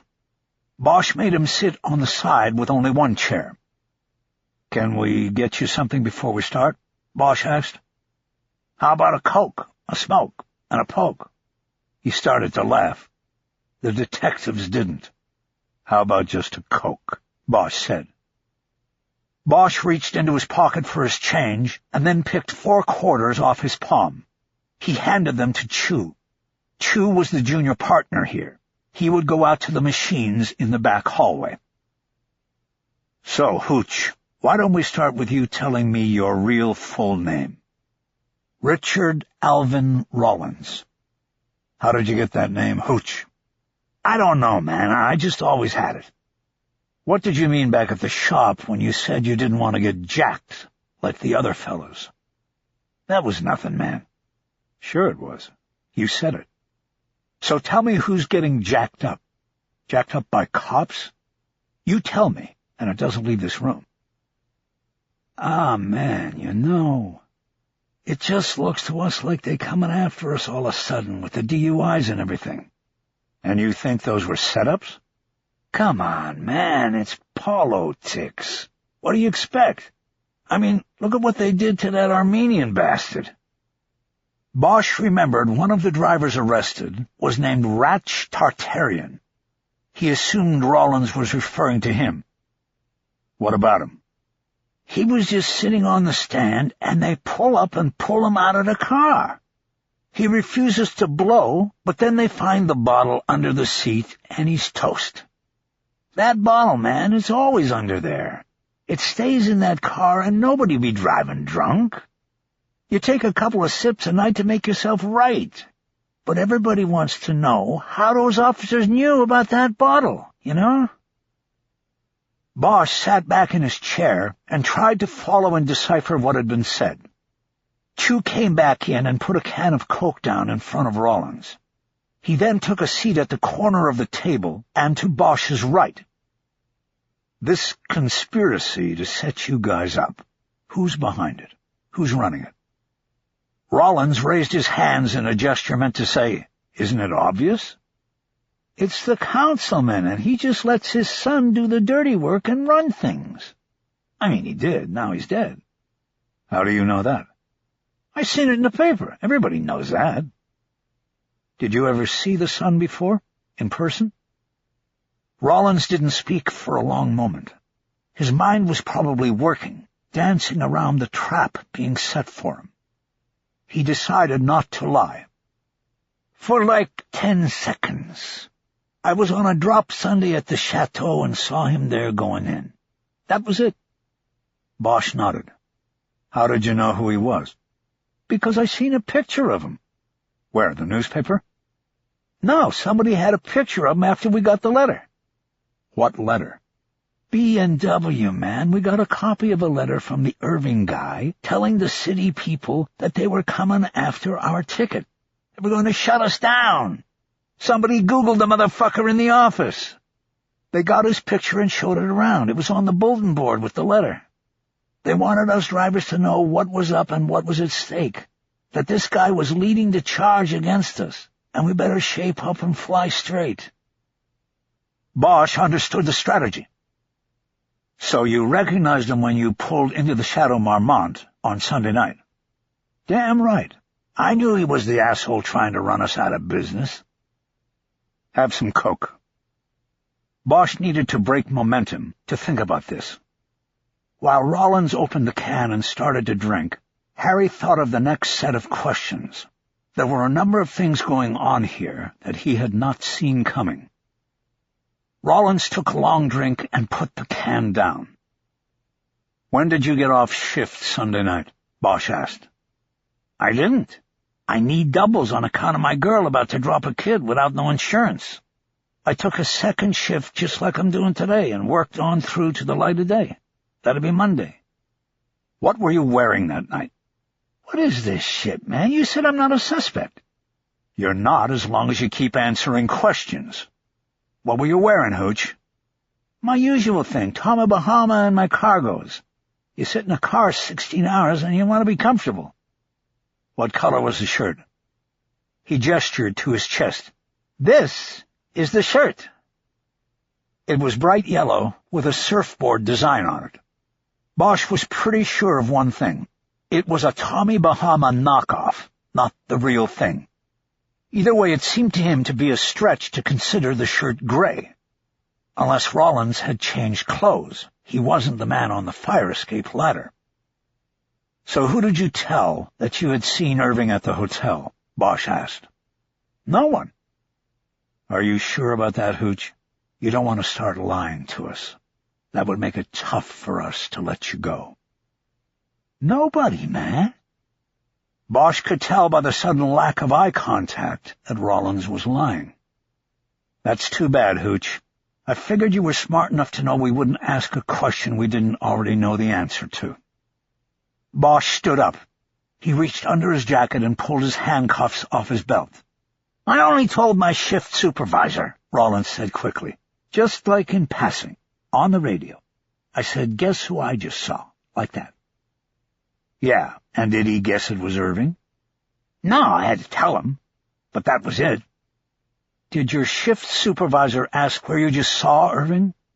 "No, he knew because I had called in my 20 on the drop-off. He knew where I was." "What else did you tell him?" "That was it. Just that. Like conversation." Bosch paused to see if anything else would come out. Rollins was silent, his eyes holding on the cuffs in Bosch's hand. "Okay, Hooch, what's the name of the shift supervisor you had Sunday night?" "Mark McQuillan. He's on the stick at night." "The stick?" "He's the dispatcher, but they call him the stick because in the old days it was like a microphone or something on the desk, the stick. You know, somebody told me he's an ex-cop." Bosch looked at Rollins for a long moment as he fit the name McQuillan into the picture. Rollins was right about his being an ex-cop, and the feeling Bosch had earlier about things tumbling together now returned. Only things weren't tumbling anymore, they were cascading. Mark McQuillan was a name out of the past, both Bosch's and the department's. Bosch finally came away from his thoughts and looked at Rollins. "What did McQuillan say when you told him you saw Irving?" "Nothing. I think he asked if the guy was checking in." "And what did you tell him?" "That I thought he was. I mean, he was dumping his car at the garage. That garage is too small. They only let hotel guests park there. If you're just going to the bar or something, you have to use the outside valet." Bosch nodded. Rollins was right about that. "Okay, we're going to take you back now, Hooch. If you tell anybody what we talked about here, I'm going to know. And I promise you, if that happens, it's not going to turn out good for you." Rollins raised his hands in surrender. "I'm straight with that," he said. Chapter 19. After they dropped Rollins off, they headed back toward downtown and the PAB. "So McQuillan," Chu said, as Bosch knew he would. "Who is he? I could tell the name meant something to you." "Like Hooch said, a former cop." "But you know him, or knew him?" I knew of him. I never met him. Well, what's the story? He was a cop who was sacrificed to the gods of appeasement. He lost his job for doing it just the way they taught him. Stop talking in circles, Harry. What's going on? What's going on is that I have to go up to the 10th floor and talk to somebody. The chief? No, not the chief. And this is one of those times again where you're not going to tell your partner what's going on until you feel like it? Bosch didn't answer. He was grinding things down. Harry, I'm talking to you. Chew, when we get back, I want you to start a moniker search. Who? Somebody who went by the name Chill in the North Hollywood Burbank area 20 years ago. What the fuck? Are you talking about the other case now? I want you to find this guy. His initials are CH, and people called him Chill. It's got to be a variation on his first name. Chew shook his head. That's it, man. I'm done after this. I can't work this way. I'll tell the lieutenant. Bosch just nodded. After this. Does that mean you'll do the moniker search first? Bosch didn't call ahead to Kiz Ryder. He just took the elevator up to the 10th floor and entered the OCP suite without invitation or appointment. He was met by twin desks with twin adjutants behind them. He went to his left. Detective Harry Bosch, I need to see Lieutenant Ryder. The adjutant was a young officer in a crisp uniform with the name Rivera on his nameplate. He picked up a clipboard from the side of his desk and studied it for a moment. I don't have anything here. Is the lieutenant expecting you? She's in a meeting. Yes. Rivera seemed surprised by the answer. He had to check the clipboard again. Why don't you have a seat, detective, and I'll check on availability. You do that. Rivera didn't move. He waited for Bosch to go away. Harry walked over to some chairs arranged near a set of windows that looked out upon the Civic Center. The signature spire of City Hall took up most of the view. He stayed standing. When Harry was a safe distance from the desk, Rivera picked up his phone and made a call, cupping his hand over the mouthpiece when he spoke to someone on the other end. Soon he hung up, but did not even glance in Bosch's direction. Bosch turned back to the window and looked down. He saw a television camera crew set up on the steps of City Hall, waiting for a soundbite from some politician with something to sell. Bosch wondered if it would be Irving who would come out and descend the marble steps. "Harry?" He turned. It was Ryder. "Walk with me." He wished she hadn't said that line, but he followed when she turned and walked out the double doors to the hallway. Once they were alone, she turned on him. "What's going on? I have people in my office." "We need to talk now." "So talk." "No, not here like this. Things are breaking. It's going the way I warned you. The chief should know. Who's in your office? Is it Irving?" "No. Stop being paranoid." "Then why are we talking out here?" "Because the office is busy and because it was you who demanded complete confidentiality on this. Give me 10 minutes and meet me by Charlie Chaplin." Bosch walked over and pushed the elevator button. There was only a down button. "I'll be there." It was a block's walk to the Bradbury building. Bosch went in the side door on 3rd and into the dimly lit stairwell vestibule. There was a bench there, and standing next to it was a sculpture of Charlie Chaplin as his signature character, the tramp. Bosch took a seat in the shadows next to Charlie and waited. The Bradbury was the oldest and most beautiful building in downtown. It housed private offices as well as LAPD offices, including the Board of Rights hearing rooms used by Internal Affairs. It was an odd choice for a surreptitious meeting, but it was the spot Bosch and Ryder had used in the past. No discussion or direction was needed once Kiz had said, "Meet me at Charlie Chaplin." Ryder was almost 10 minutes past the first 10 minutes, but that was okay with Bosch. He had used the time to construct the story he would tell her. It was complicated and still emerging, even improvisational. He had just finished walking himself through it when he felt the buzz of an incoming text on his phone. He pulled it from his pocket, half expecting the message to be a cancellation of the meeting from Ryder, but it was from his daughter. Dad, having dinner and study hall at Ash's. Her mom makes good pizza. Kay? He felt a slight pang of guilt because he welcomed the message. With his daughter taken care of for the evening, he had more time to work his cases. It also meant that he could see Hannah Stone again if he could come up with a viable investigative reason. He sent back his approval, but told his daughter she had to be home by 10. He told her to call if she needed a ride. Bosch was pocketing his phone when Ryder came in, hesitated a moment while her eyes adjusted to the shadows, and then sat down next to him. "Hi," she said. "Hi," he said. He waited a moment for her to settle, but she wasn't interested in wasting time. "Well?" "You ready?" "Of course, I'm here. Tell me the story." "Well, it goes like this. George Irving has a consulting firm that is really an influence firm. He sells his influence, his connection to his father, and the faction his father is part of on the city council. Do you have documentary evidence of this?" "Right now, it's just a story, Kiz, and it's just you and me here. Let me tell it, and then you can ask your questions when I'm done." "Go ahead, then." The door on third opened, and a uniformed officer walked in, took off his sunglasses and looked around, blindly at first, then focusing on Bosch and Ryder, and correctly sizing them up as cops. "Is this where the BORs are heard?" he asked. "Third floor," Ryder said. "Thank you." "Good luck." "Yeah." Bosch waited until the cop left the vestibule and rounded the corner into the main lobby where the elevators were located.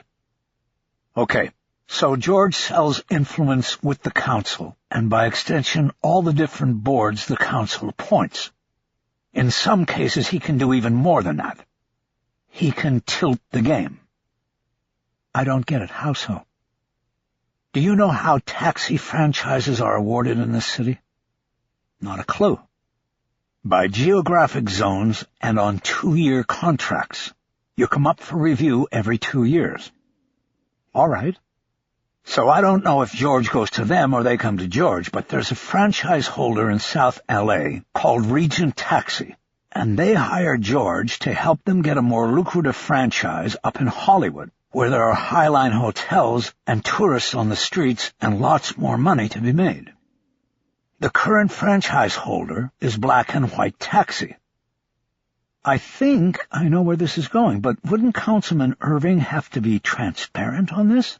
He'd have a conflict of interest voting for any company repped by his son." "Of course he would.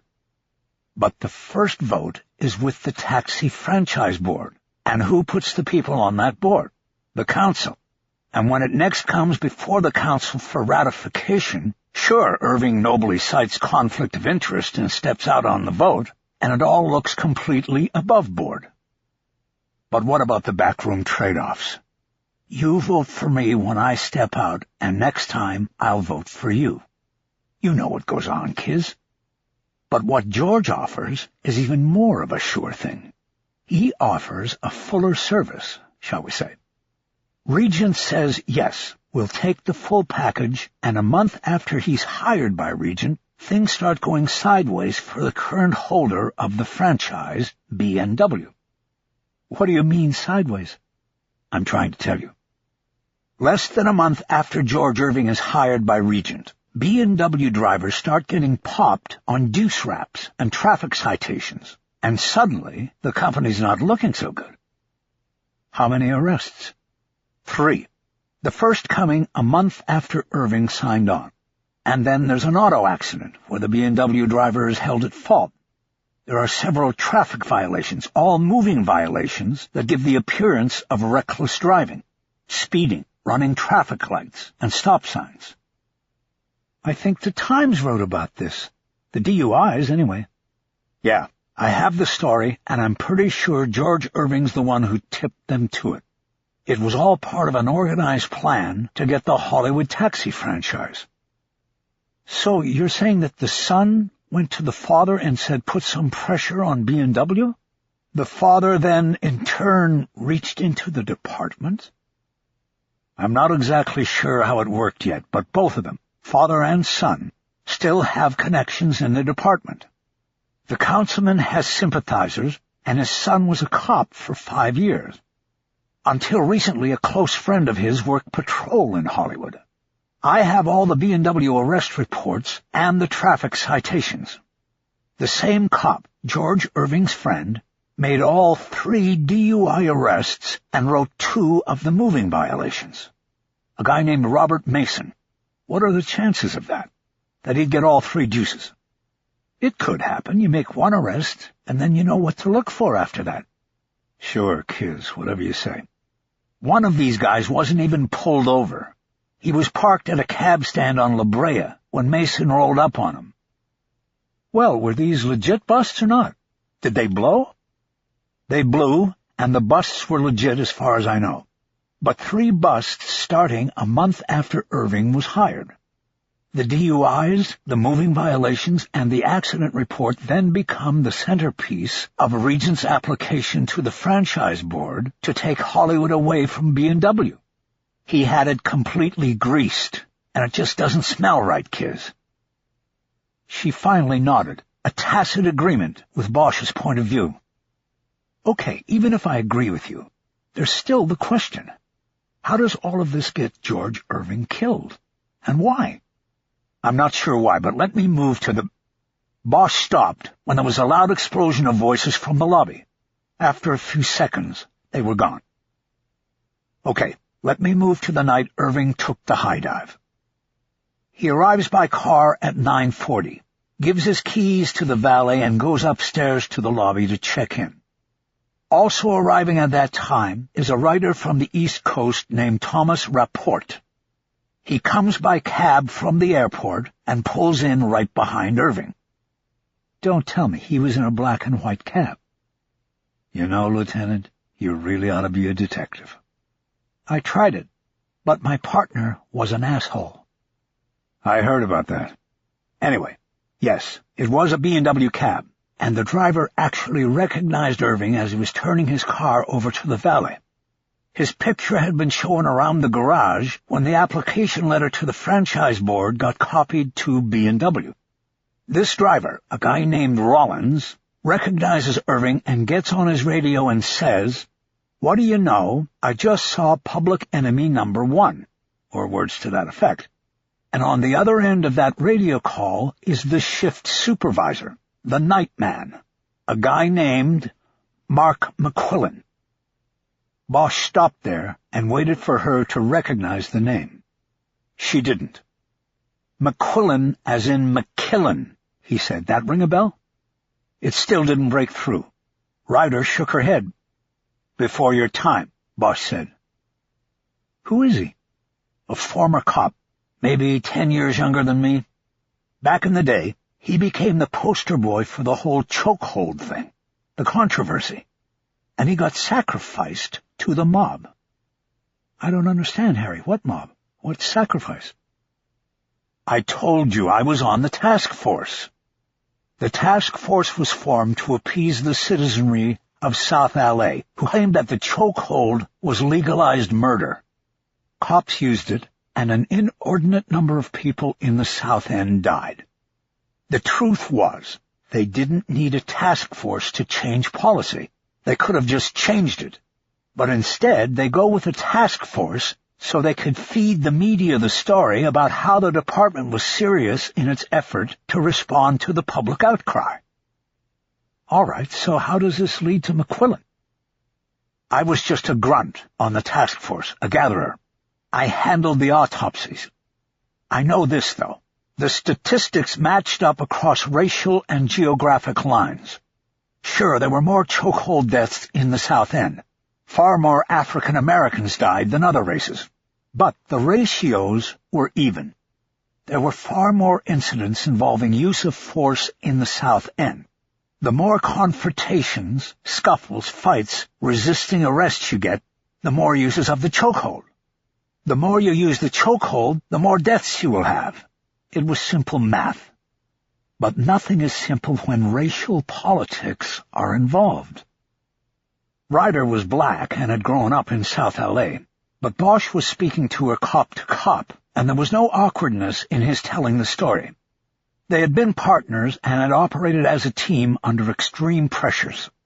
Ryder knew Bosch as well as anyone could. They were brother and sister, and there was no holdback between them. McQuillan worked PM watch in 77th, he said.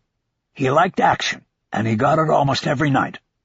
I don't remember the exact number, but he'd had something like 60-plus use-of-force incidents in 4 years. And as you know, those are only the ones they write reports on. In those incidents, he used the chokehold a lot, and he ended up killing 2 people in a 3-year span. Of all the chokehold deaths over all the years, there was nobody involved in more than 1. Only him, because he had used it more than anybody else. So when the task force came along, he got special attention. Right. Now, every one of his use-of-force incidents came back clean on review at the time of occurrence, including the 2 deaths. It was determined by a review board that both times he used the hold within policy. But 1 time, and it's an unlucky thing. 2 times, and there's a pattern. Somebody leaked his name and history to the Times, which was hovering over the task force like the smog over downtown. They ran a story, and McQuillan became the poster boy for what was wrong in the department. Didn't matter that he had never been found to have acted out of policy. He was the guy, a killer cop. The head of the Ministers' Coalition at the time held a press conference, it seemed, every other day. He started calling him McKillen, and it stuck.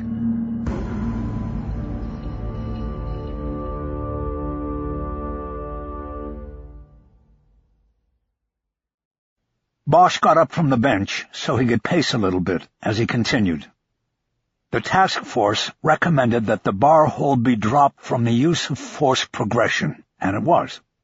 Funny thing is, the department then told officers to rely more on their batons. In fact, you could be disciplined if you got out of a patrol car without carrying your baton in your hand or on your belt.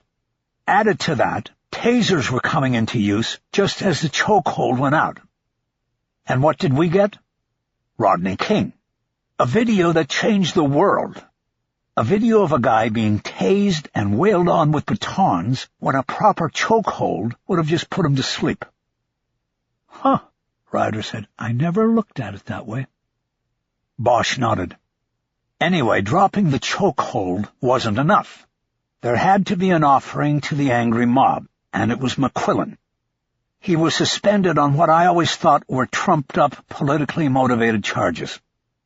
The review of the deaths determined that in the second case he had been out of policy in the escalation of the use-of-force sequence.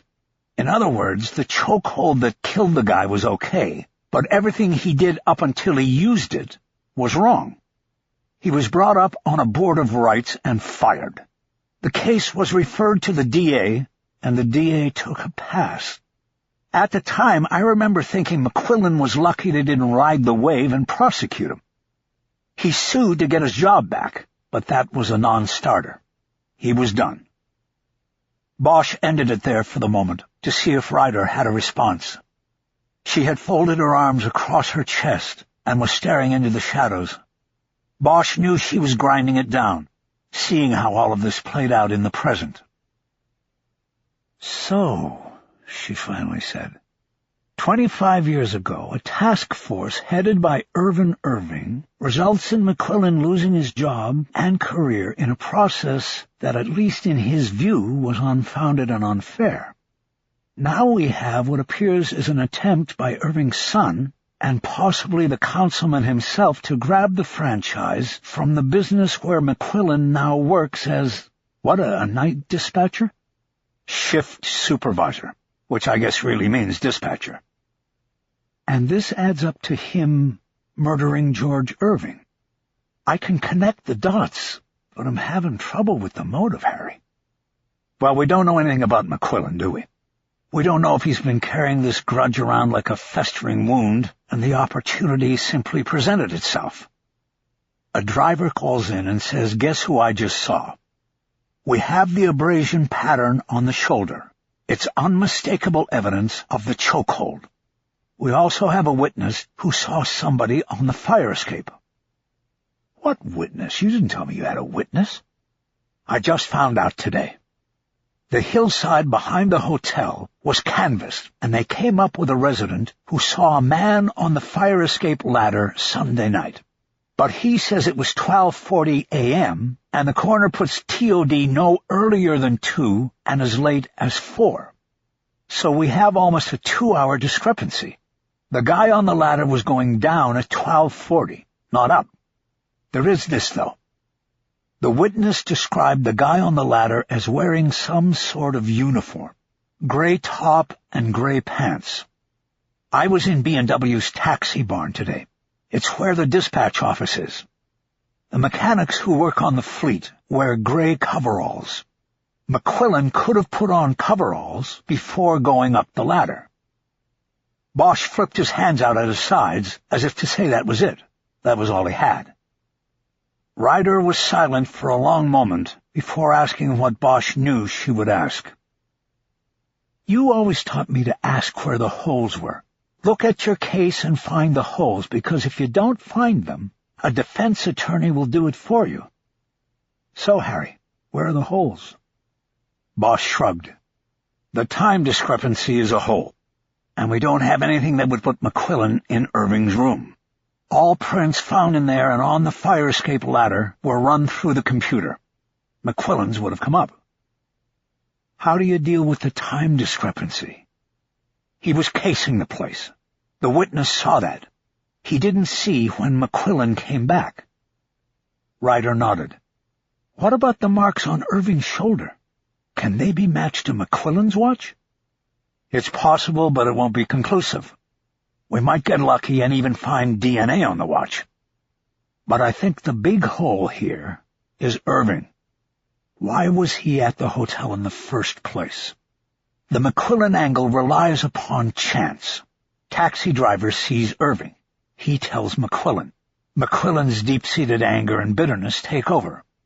At the end of shift, he grabs a set of mechanics' coveralls and goes to the hotel. He climbs up the side, somehow gets into Irving's suite, and chokes him out. He strips the body and folds the clothes nice and neat, but misses the button on the floor.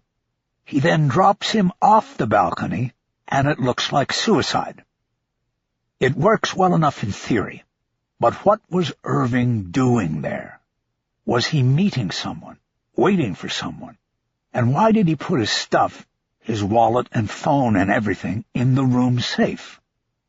If we can't answer those questions, we've got a hole big enough to drive a getaway car through." She nodded in agreement. "So, what are you proposing we do now?"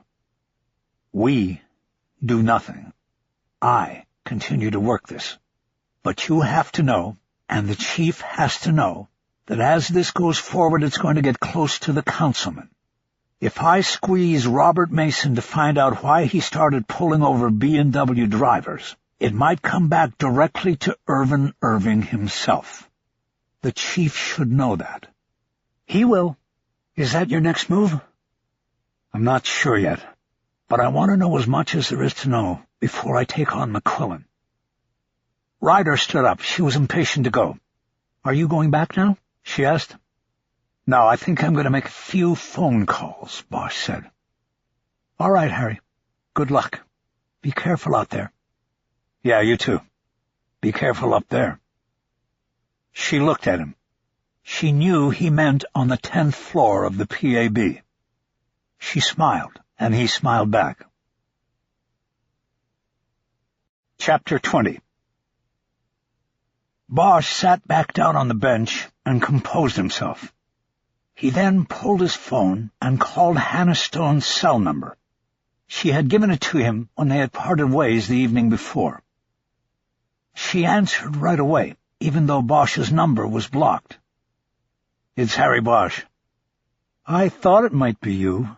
Is there anything new?" No, I'm working on something else today. But my partner is trying to run down the guy Chill. Okay. Anything new on your end? No, just doing the same good work we always do. That's good. There was an awkward pause, and then Bosch plowed ahead. My daughter is studying at a friend's house tonight, so I'm free, and I was wondering, I know it's pretty soon, but I wanted to see if you wanted to have dinner again tonight. It's no big deal. It's short notice. No, it's not that. It's just that we have sessions on Wednesday and Thursday nights, and I'm supposed to work tonight. Don't you get a dinner break? Yes, but it's too short. Tell you what, can I call you back? Yes, but you don't have to jump through any... No, I want to, but I have to see if somebody will switch with me. I take tomorrow night if they take tonight. Can I call you back? Sure. Bosch gave her his number, and they disconnected. He got up, patted Charlie Chaplin on the shoulder, and headed out the door. When Bosch got back to the unit, Chu was working on his laptop and didn't look up as Harry entered the cubicle. You find my guy yet? Not yet. How's it looking? Not very good. There are 911 variations of Chill in the moniker files, and that's just in California, so don't hold your breath. Is that total, or is that just in the time frame I asked for? The time frame doesn't matter. Your guy from 88 could have easily been put into the database in any year before or since.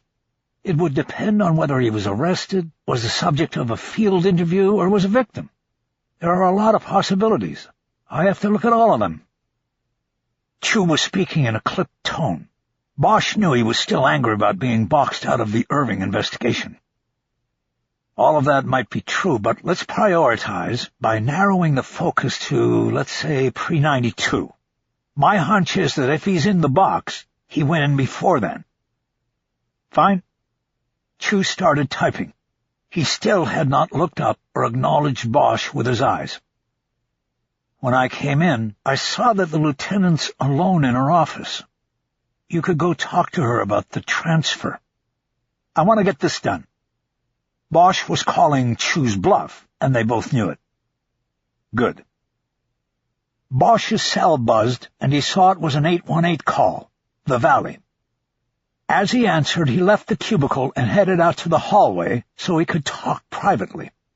As he suspected, it was Hannah Stone calling from one of her work lines. I won't be able to meet you till about 8 because of some things here at work. Will that be all right? Sure, that works. It would only give him about 90 minutes with her, unless he changed his daughter's curfew. Are you sure you sound... No, it will work. I could work late, too. I've got stuff here. Where do you want to meet? How about somewhere in the middle this time? Do you like sushi? Not really. But I guess I could try it. You mean you've never even tried sushi? I sort of have a problem with raw fish. He didn't want to mention that it related to his experience in Vietnam. The rancid fish they would come across in the tunnels, the overpowering smell. Okay, then scratch sushi. How about Italian? Italian's good. Let's do Italian. You know where Ca del Sol is in North Hollywood? I can find it. 8 o'clock? I'll be there. See you soon, Harry. See you soon. Bosch ended the call and then made another he wanted to keep private as well. Heath Whitcomb had been a smoking pal from Harry's days in Hollywood Division. They had shared the ashcan behind the station countless times until Bosch gave up the habit. Whitcomb was a patrol sergeant, and as such he was in a position to know Robert Mason, the patrol cop credited with all 3 of the B&W drunk driving arrests. He also still smoked. Busy, Harry, Whitcomb said as he answered. What do you need? Just call me next time you go out back. Bosch disconnected. As he pushed through the door back into the unit, Chu was pushing out. Harry, where have you been? I went for a smoke. Harry, you don't smoke. Yeah, so what's up? Chilton Hardy. You found him? I think so. It fits. They entered the cubicle, and Chu slid into a seat in front of his computer. Bosch leaned over his shoulder to see the screen. Chu hit the spacebar to rouse the computer from sleep. The screen lit, and on display was a mugshot photo of a white man about 30, with spiky dark hair and acne scars. He cast a sullen look at the camera, staring with cold blue eyes. "Chilton Aaron Hardy," Chu said, "known as Chill." "How old is this?" Bosch asked. "And where was it?" 1985, North Hollywood Division. Battery on a police officer. He was 28 at the time and lived in an apartment on Cahuenga in Toluca Lake. Toluca Lake was at the edge of Burbank and Griffith Park. Bosch knew it was very close to Traveltown, the place where Clayton Pell said he rode the trains when he was living with Chill. Bosch next did the math. Chilton Hardy would be 54 years old if he was still alive. "Did you put it through DMV?" Chu had not. He switched screens and plugged Hardy's name into the state database containing the identities of the 24 million licensed drivers in California. Chu hit enter to begin the search, and they waited to see if Hardy was one of those drivers. Seconds ticked by, and Bosch expected a no-match return. As a general rule, people who get away with murder don't stick around. "Bingo!" Chu said. Bosch leaned down and closer into the screen.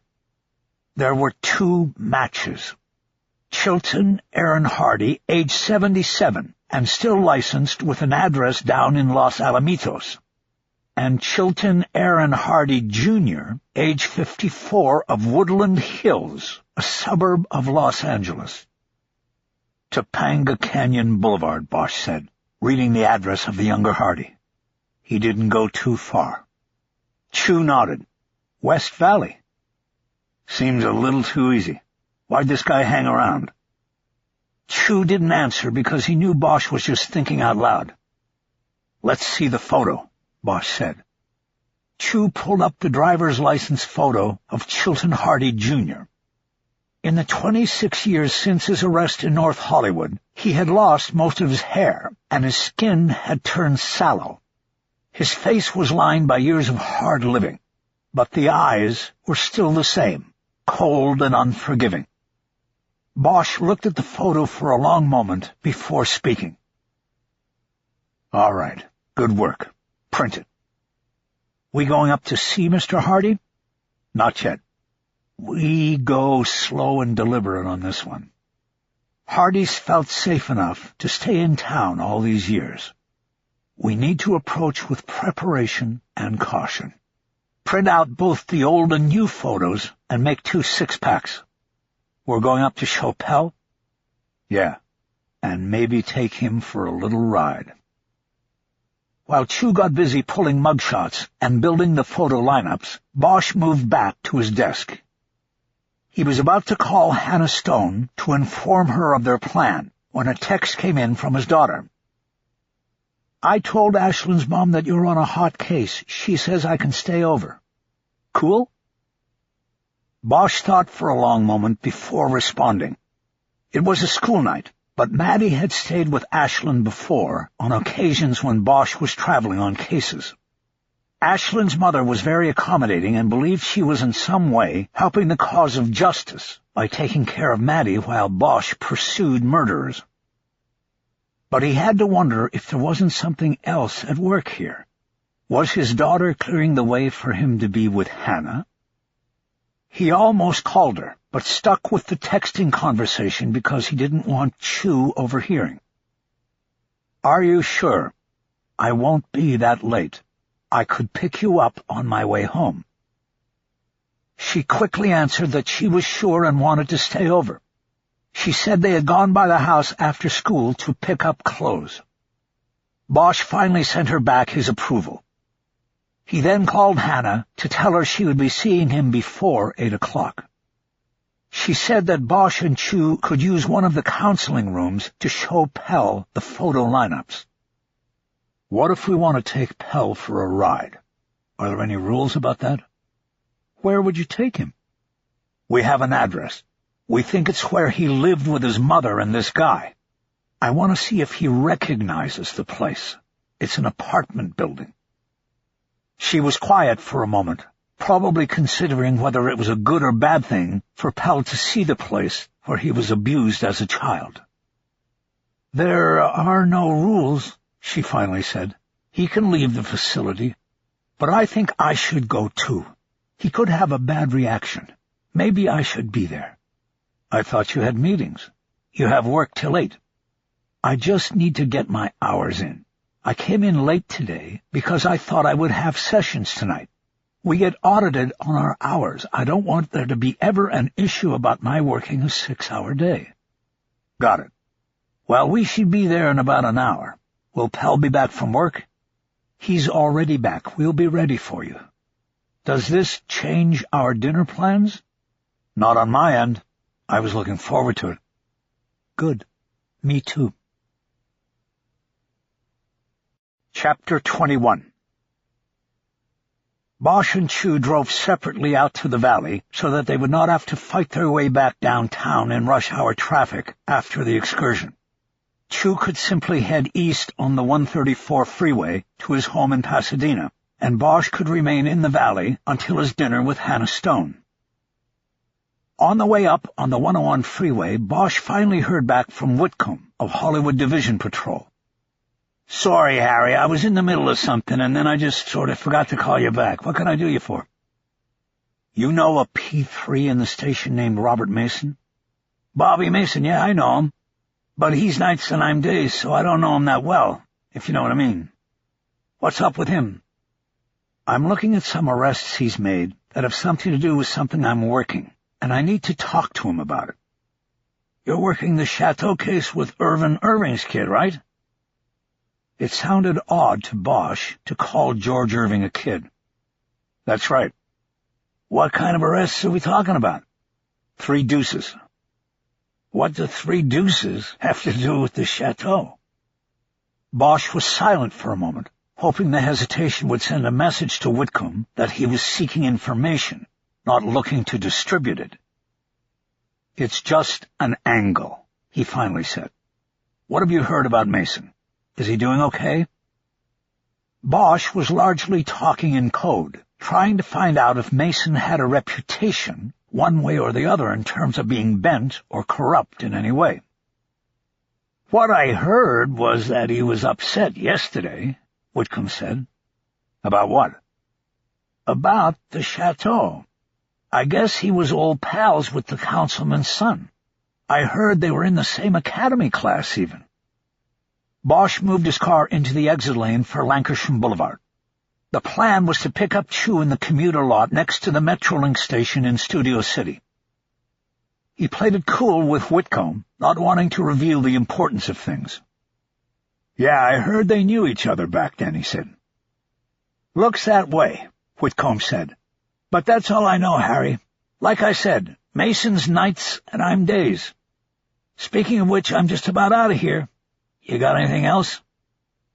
This was Whitcomb's way of saying he didn't want to get further involved in discussions about a fellow cop. Bosch didn't really blame him. Yeah, you know which basic Mason usually works? Hollywood Division was geographically broken into 8 basic car areas or patrol zones. I can look it up here pretty quick. I'm in the watch office. Bosch waited, and Whitcomb quickly came back. This deployment, he's in 6 Adam 65, so I'd say that's where he usually works. A deployment period was 28 days. The first 6 was for the Hollywood Division designation. Adam meant patrol unit, and 65 was the zone. Bosch couldn't remember the geographic delineations in Hollywood Division, but he took a flyer. 65, is that the La Brea corridor? You got it, Harry. Bosch asked Whitcomb to keep their conversation private, thanked him, and ended the call. Harry considered things and saw that Irvin Irving had an out. If Mason was pulling over B&W drivers in an effort to help tilt the franchise toward Regent, then he could be doing it solely at the request of his former friend and academy classmate, George Irving. It would be hard to prove that Councilman Irvin Irving had anything to do with it. Bosch pulled into the commuter lot and circled, looking for his partner. When it became apparent that he had arrived ahead of Chu, he pulled to a stop in the main lane and waited. Palm on the wheel, he drummed his fingers on the dashboard and realized he was disappointed by the acknowledgement that Irvin Irving's actions may not have precipitated his son's death. If the councilman were ever accused of selling his influence on the taxi franchise decision, Bosch had already found the makings of reasonable doubt. Irving could argue that the whole scheme was cooked up and carried out by his dead son, and Bosch didn't think he would be above doing that. He lowered the car window to let in some fresh air. To rid himself of his unease, he jumped over to the other case and started thinking about Clayton Pell and how they were going to handle him. He then thought about Chilton Hardy and realized that he did not want to put off possibly getting a look at the man who was the ultimate target of the Lily Price investigation. The passenger door opened and Chu slipped into the seat. Bosch had been so absorbed in his thoughts that he had not seen him enter the lot in his Miata and park. "Okay, Harry." "Okay. Hey, I changed my mind about going to Woodland Hills. I want to ski Hardy's place. Maybe even get a look at him, if we're lucky." "Ski?" "As in schematic. I want to see the lay of the land for when we do come back for real. We'll do that and then come back to Pell. That all right with you?" "I'm good." Bosch left the lot and drove back to the 101. Traffic was heavy going west to Woodland Hills. 20 minutes later, he exited on Topanga Canyon Boulevard and headed north. The DMV address for Chilton Hardy was a 2-story apartment building a half-mile north of the big mall that anchored the West Valley. The apartment complex was large, running from sidewalk to back alley with an underground parking garage. After driving by it front and back, Bosch parked at the curb out front, and he and Chu got out. Assessing the address, Bosch was struck by a familiarity he couldn't place. The complex had gray siding and white trim for a Cape Cod look with navy and white striped awnings over the windows on the front side. "You recognize this place?" Bosch asked. Chu studied the building for a moment. "No. Should I?" Bosch didn't answer. He walked to the security gate, where there was a call box. The names of the building's 48 tenants were listed along with their apartment numbers. Bosch scanned the list and didn't see Chilton Hardy's name. According to the DMV computer, Hardy was supposed to be living in apartment 23. The name next to 23 was Phillips. Again, Bosch was hit with a feeling of déjà vu.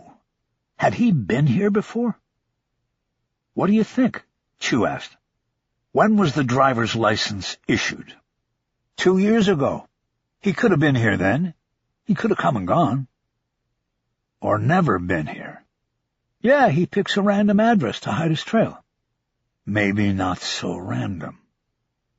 Bosch turned around and looked about as he considered whether to risk exploring this further and possibly alerting Hardy, if he was here, that he had drawn the attention of the police.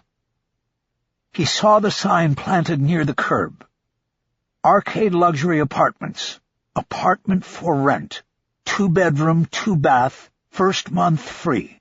Inquire within. Bosch decided he would not call apartment 23 yet. Instead, he punched the number 1 into the call box. It was listed as manager. "Yes?" "We're here to look at the apartment for rent." "You must have appointment."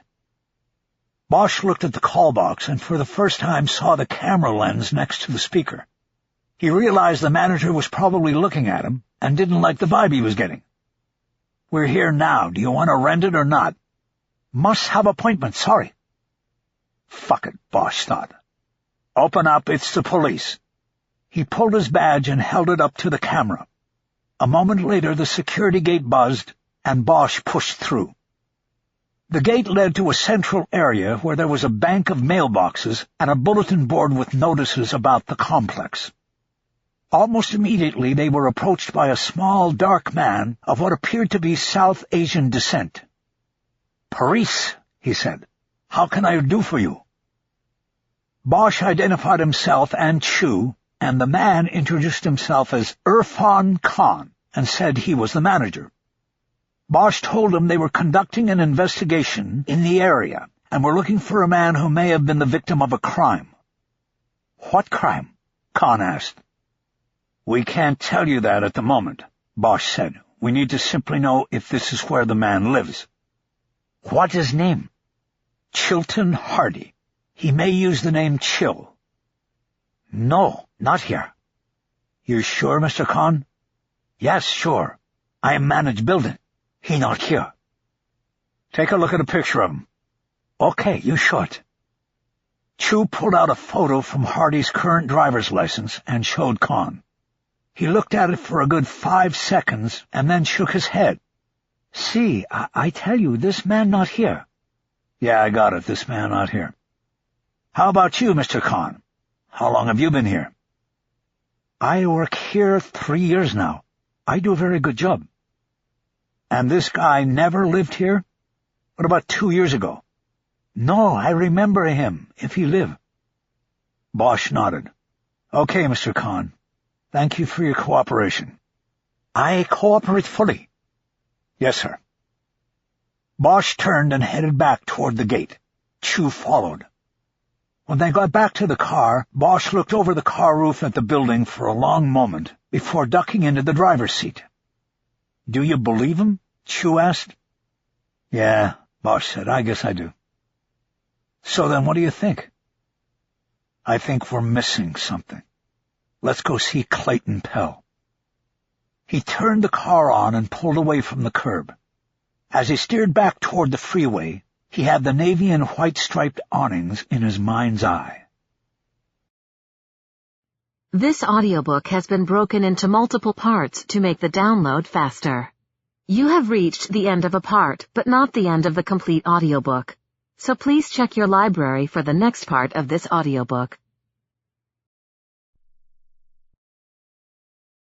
Audible hopes you've enjoyed this program. This is Audible. The Drop by Michael Connelly. Read by Len Cariou. Chapter 22. It was one of the few times he let Chu drive. Bosch was in the back seat with Clayton Pell. He wanted to be close to him in case of a violent reaction. When Pell had seen the photo lineups earlier and picked Chilton Hardy's photo out each time, he had disappeared behind a wall of controlled rage. Bosch could sense it, and he wanted to be close in case he had to do something about it. Hannah Stone rode in the front passenger seat, and from his position Bosch could watch both Pell and her. Stone had a concerned look on her face. The reopening of Pell's old wounds was clearly weighing on her. Bosch and Chu had choreographed the drive before arriving at the Buena Vista to meet with Pell. From the halfway center they first drove to Travel Town and Griffith Park so that they could begin the tour with Pell seeing what appeared to be one of the places of good memories of his young life. Pell wanted to get out and watch the trains, but Bosch said no, they were on a timetable. The truth was that he didn't want to allow Pell to watch the children on the train rides. Now Chu turned right onto Cahuenga and started heading north toward the address they had traced Chilton Hardy to during the time period Pell lived with him. By the prearranged plan, they would not point out the apartment building to Pell. They would simply see if he recognized it on his own. When they were 2 blocks away, Pell showed the first stirring of recognition. "Yes, this is where we lived. I thought that place was a school, and I wanted to go there." He pointed out the window at a private daycare center that had a swing set in front behind a wire fence. Bosch could understand how an 8-year-old boy might think it was a school.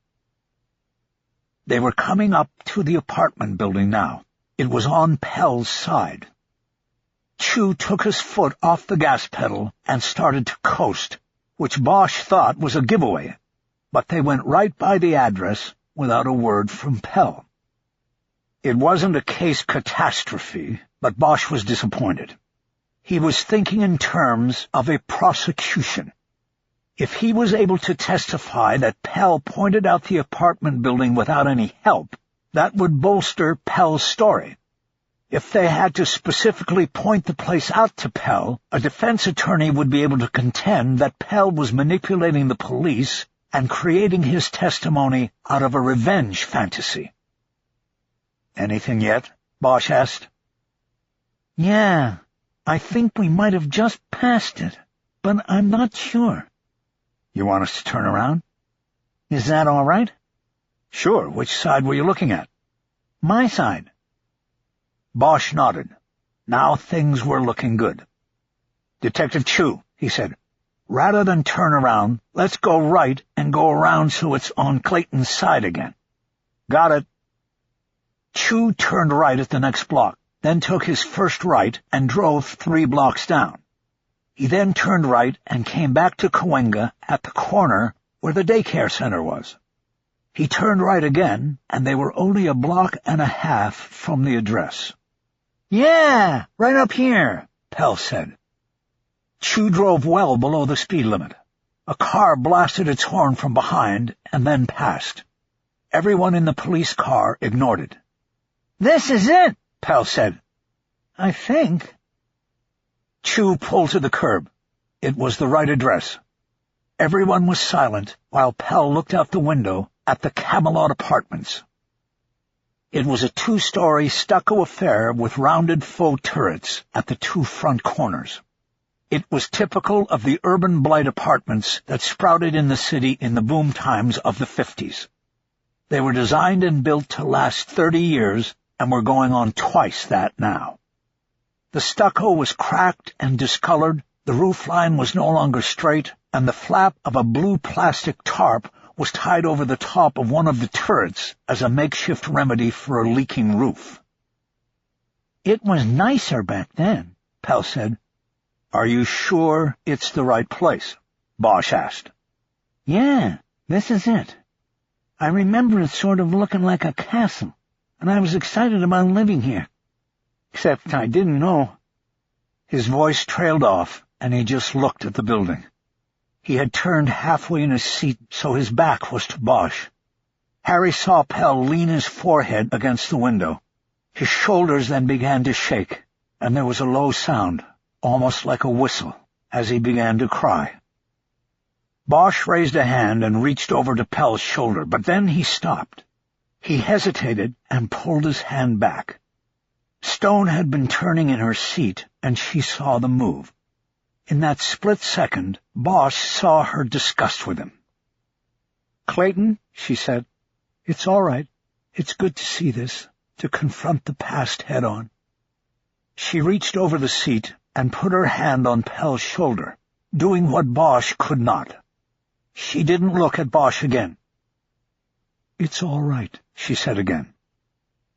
"I hope you catch the fucking bastard," Pell said, his voice strangled with emotion. "Don't worry," Bosch said. "We will." "I hope he dies. I hope he puts up a fight and you kill his ass." "Come on, Clayton," Stone said. "Let's not think about those kind of—" He slapped her hand off his shoulder. "I want him to die." "No, Clayton." "Yes. Look at me and where I am. It's all because of him." Stone turned back in her seat and sat down. "I think Clayton has been through enough here," she said in a clipped tone. "Can we go back now?" Bosch reached forward and tapped Chu on the shoulder. "Let's go," he said. Chu pulled away from the curb and headed north. The car was silent the whole way back, and it was dark by the time they got back to the Buena Vista. Chu stayed in the car while Bosch walked Pell and Stone to the front gate.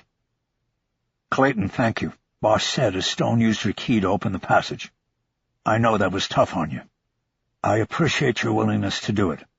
It's going to help the case. Doesn't matter if you have a case. You going to catch him?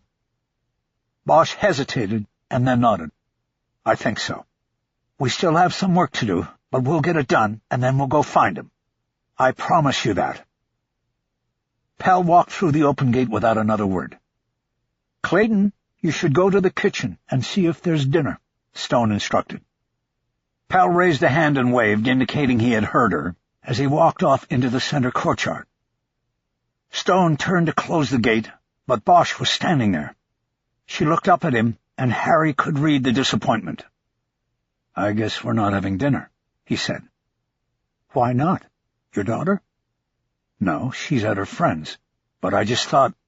I'm fine to have dinner. I just need to take my partner to his car in Studio City. You still want to meet at the restaurant?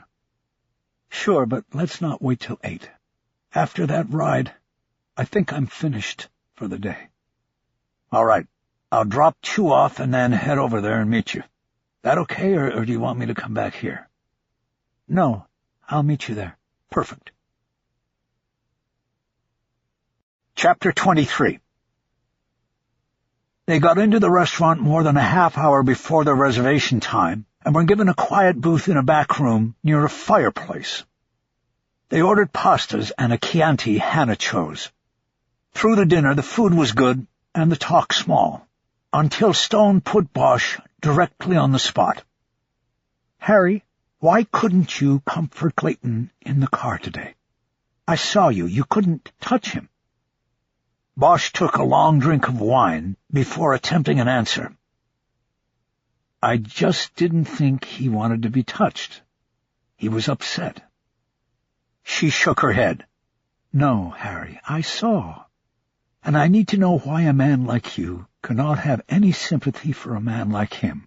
I need to know that before anything could move forward between you and me. Bosch looked down at his plate. He put his fork down. He felt tense. He had met this woman only 2 days ago, yet he couldn't deny his attraction to her, or that some sort of connection had been established. He didn't want to spoil this chance, but he didn't know what to say. Life is too short, Harry, she said. I can't waste my time, and I can't be with someone who doesn't understand what I do and have a basic human compassion for people who are victims. He finally found his voice. I have compassion. My job is to speak for victims like Lily Price. But what about Pell's victims?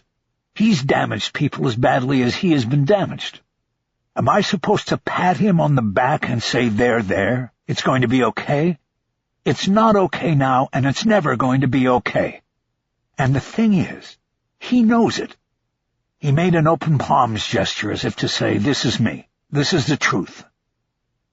Harry, do you believe there is evil in the world? Of course I wouldn't have a job if there wasn't. Where does it come from? What are you talking about? Your job. You confront evil almost every day. Where does it come from? How do people become evil? Is it in the air? Do you catch it like you catch a cold? Don't patronize me. It's a little more complicated than that. You know that. I'm not patronizing you. I'm trying to figure out how you think so that I can make a decision. I like you, Harry, a lot. Everything I've seen I like, except what you did in the back seat of that car today. I don't want to start something only to find out I was wrong about you. So, what's this, like a job interview? No, it's me trying to get to know you. It's too much like those speed dating things they have. You want to know everything before anything even happens. There's something else here you're not telling me. She didn't respond right away, and that told Bosch he had hit on something. Hannah, what is it? She ignored his question and insisted on her own. Harry, where does evil come from? Bosch laughed and shook his head. This is not what people talk about when they are trying to get to know each other. Why do you care what I think about that? Because I just do. What's your answer? He could see the seriousness in her eyes. this was important to her. Look, all I can tell you is that nobody knows where it comes from, okay? It's just out there, and it is responsible for truly awful things. And my job is to find it and take it out of the world. I don't need to know where it comes from to do that. She composed her thoughts before responding. Well said, Harry, but not good enough. You've been at this for a long time. From time to time, you must have thought about where the darkness in people comes from. How does the heart turn black? Is this the nature versus nurture discussion? Yes, it is. How do you vote?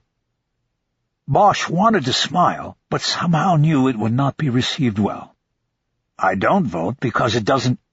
No, you have to vote, you really do. I want to know. She was leaning across the table, talking to him in an urgent whisper. She leaned back as the waiter came to the table and started to clear their plates. Bosch welcomed the interruption because it gave him time to think. They ordered coffee, but no dessert. Once the waiter was gone, it was time. Okay, what I think is that certainly evil can be nurtured. No doubt that is what happened with Clayton Pell. But for every Pell who acts out and damages somebody, there is someone who has had the exact same childhood who never acts out and never hurts anybody. So there is something else, another part to the equation. Are people born with something that lies dormant and only comes to the surface under certain circumstances? I don't know, Hannah. I really don't. And I don't think anybody else does either. Not for sure. We only have theories, and none of it really matters in the long run because it's not going to stop the damage. You mean my work is useless? No. But your work, like mine, comes into play after the damage is done. Sure, your efforts will hopefully prevent a lot of these people from going out and doing it again. I do believe that, and I told you so last night. But how is it going to identify and stop the individual who has never acted out or broken a law or done anything before that warns of what's to come? Why are we even talking about this, Hannah? Tell me what you're not telling me. The waiter came back with the coffee. Hannah told him to bring their check. Bosch took this as a bad sign. She wanted to get away from him. She wanted to go. So, that's it? We get the check and you run away without answering the question? No, Harry, that's not it. I asked for the check because I want you to take me home with you now. But there's something you need to know about me first. Then tell me. I have a son, Harry. I know. You said he's up in the Bay Area. Yes, I go up there to visit him in prison. He's in San Quentin. Bosch couldn't say he hadn't expected a secret like this, but he hadn't expected it to be her son. Maybe a former husband or partner, but not her son. I'm sorry, Hannah. It was all he could think to say. She shook her head as if to ward off his sympathy. He did something terrible, she said. Something evil. And to this day, I can't fathom where it came from or why. Holding the bottle of wine under his arm, Bosch unlocked the front door and held it open for her. He was acting calm, but he wasn't. They had talked about her son for almost another hour. Bosch had mostly listened, but in the end all he could do was once more offer her sympathy.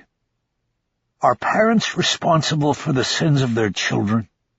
Often, yes, but not always. She was the therapist. She knew that better than he. He hit the light switch next to the door. Why don't we have a glass on the back deck? He said. That sounds lovely, she said. He walked her through the living room to the sliding door to the deck. This is a great place, Harry. How long have you lived here? I guess it's almost 25 years. It just hasn't seemed that long. I rebuilt it once, after the earthquake in '94. They were greeted by the hissing sound of the freeway from down at the bottom of the pass. In their exposed position on the deck, the wind was crisp. Hannah walked right out to the rail and took in the view. Wow! She made a full turn, her eyes toward the sky. Where's the moon? Bosch pointed toward Mount Fleming. It must be behind the mountain. I hope it comes out. Bosch held the bottle up by its neck. He had bought it from the restaurant because he knew he had nothing at home. He had stopped drinking at home since Madeline had started living with him. I'm going to go open this and turn on some music. I'll be right back. Back inside, he turned on the DVD player but wasn't sure what was in the slot. Soon he heard Frank Morgan's saxophone, and he knew all was good. He quickly moved down the hallway and did a quick cleanup of his bedroom and bathroom, grabbing fresh sheets from the closet and making the bed.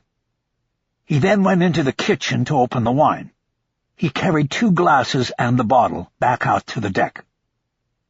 I was wondering what happened to you, Hannah said. I had to straighten up at least a little bit, he said. They touched glasses and sipped, and then Hannah moved close to him, and they kissed for the first time.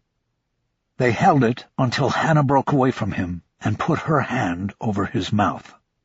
I'm sorry to have put you through all of that, Harry. My soap opera. Bosch shook his head. It's not a soap opera. He's your son. Our children are our hearts.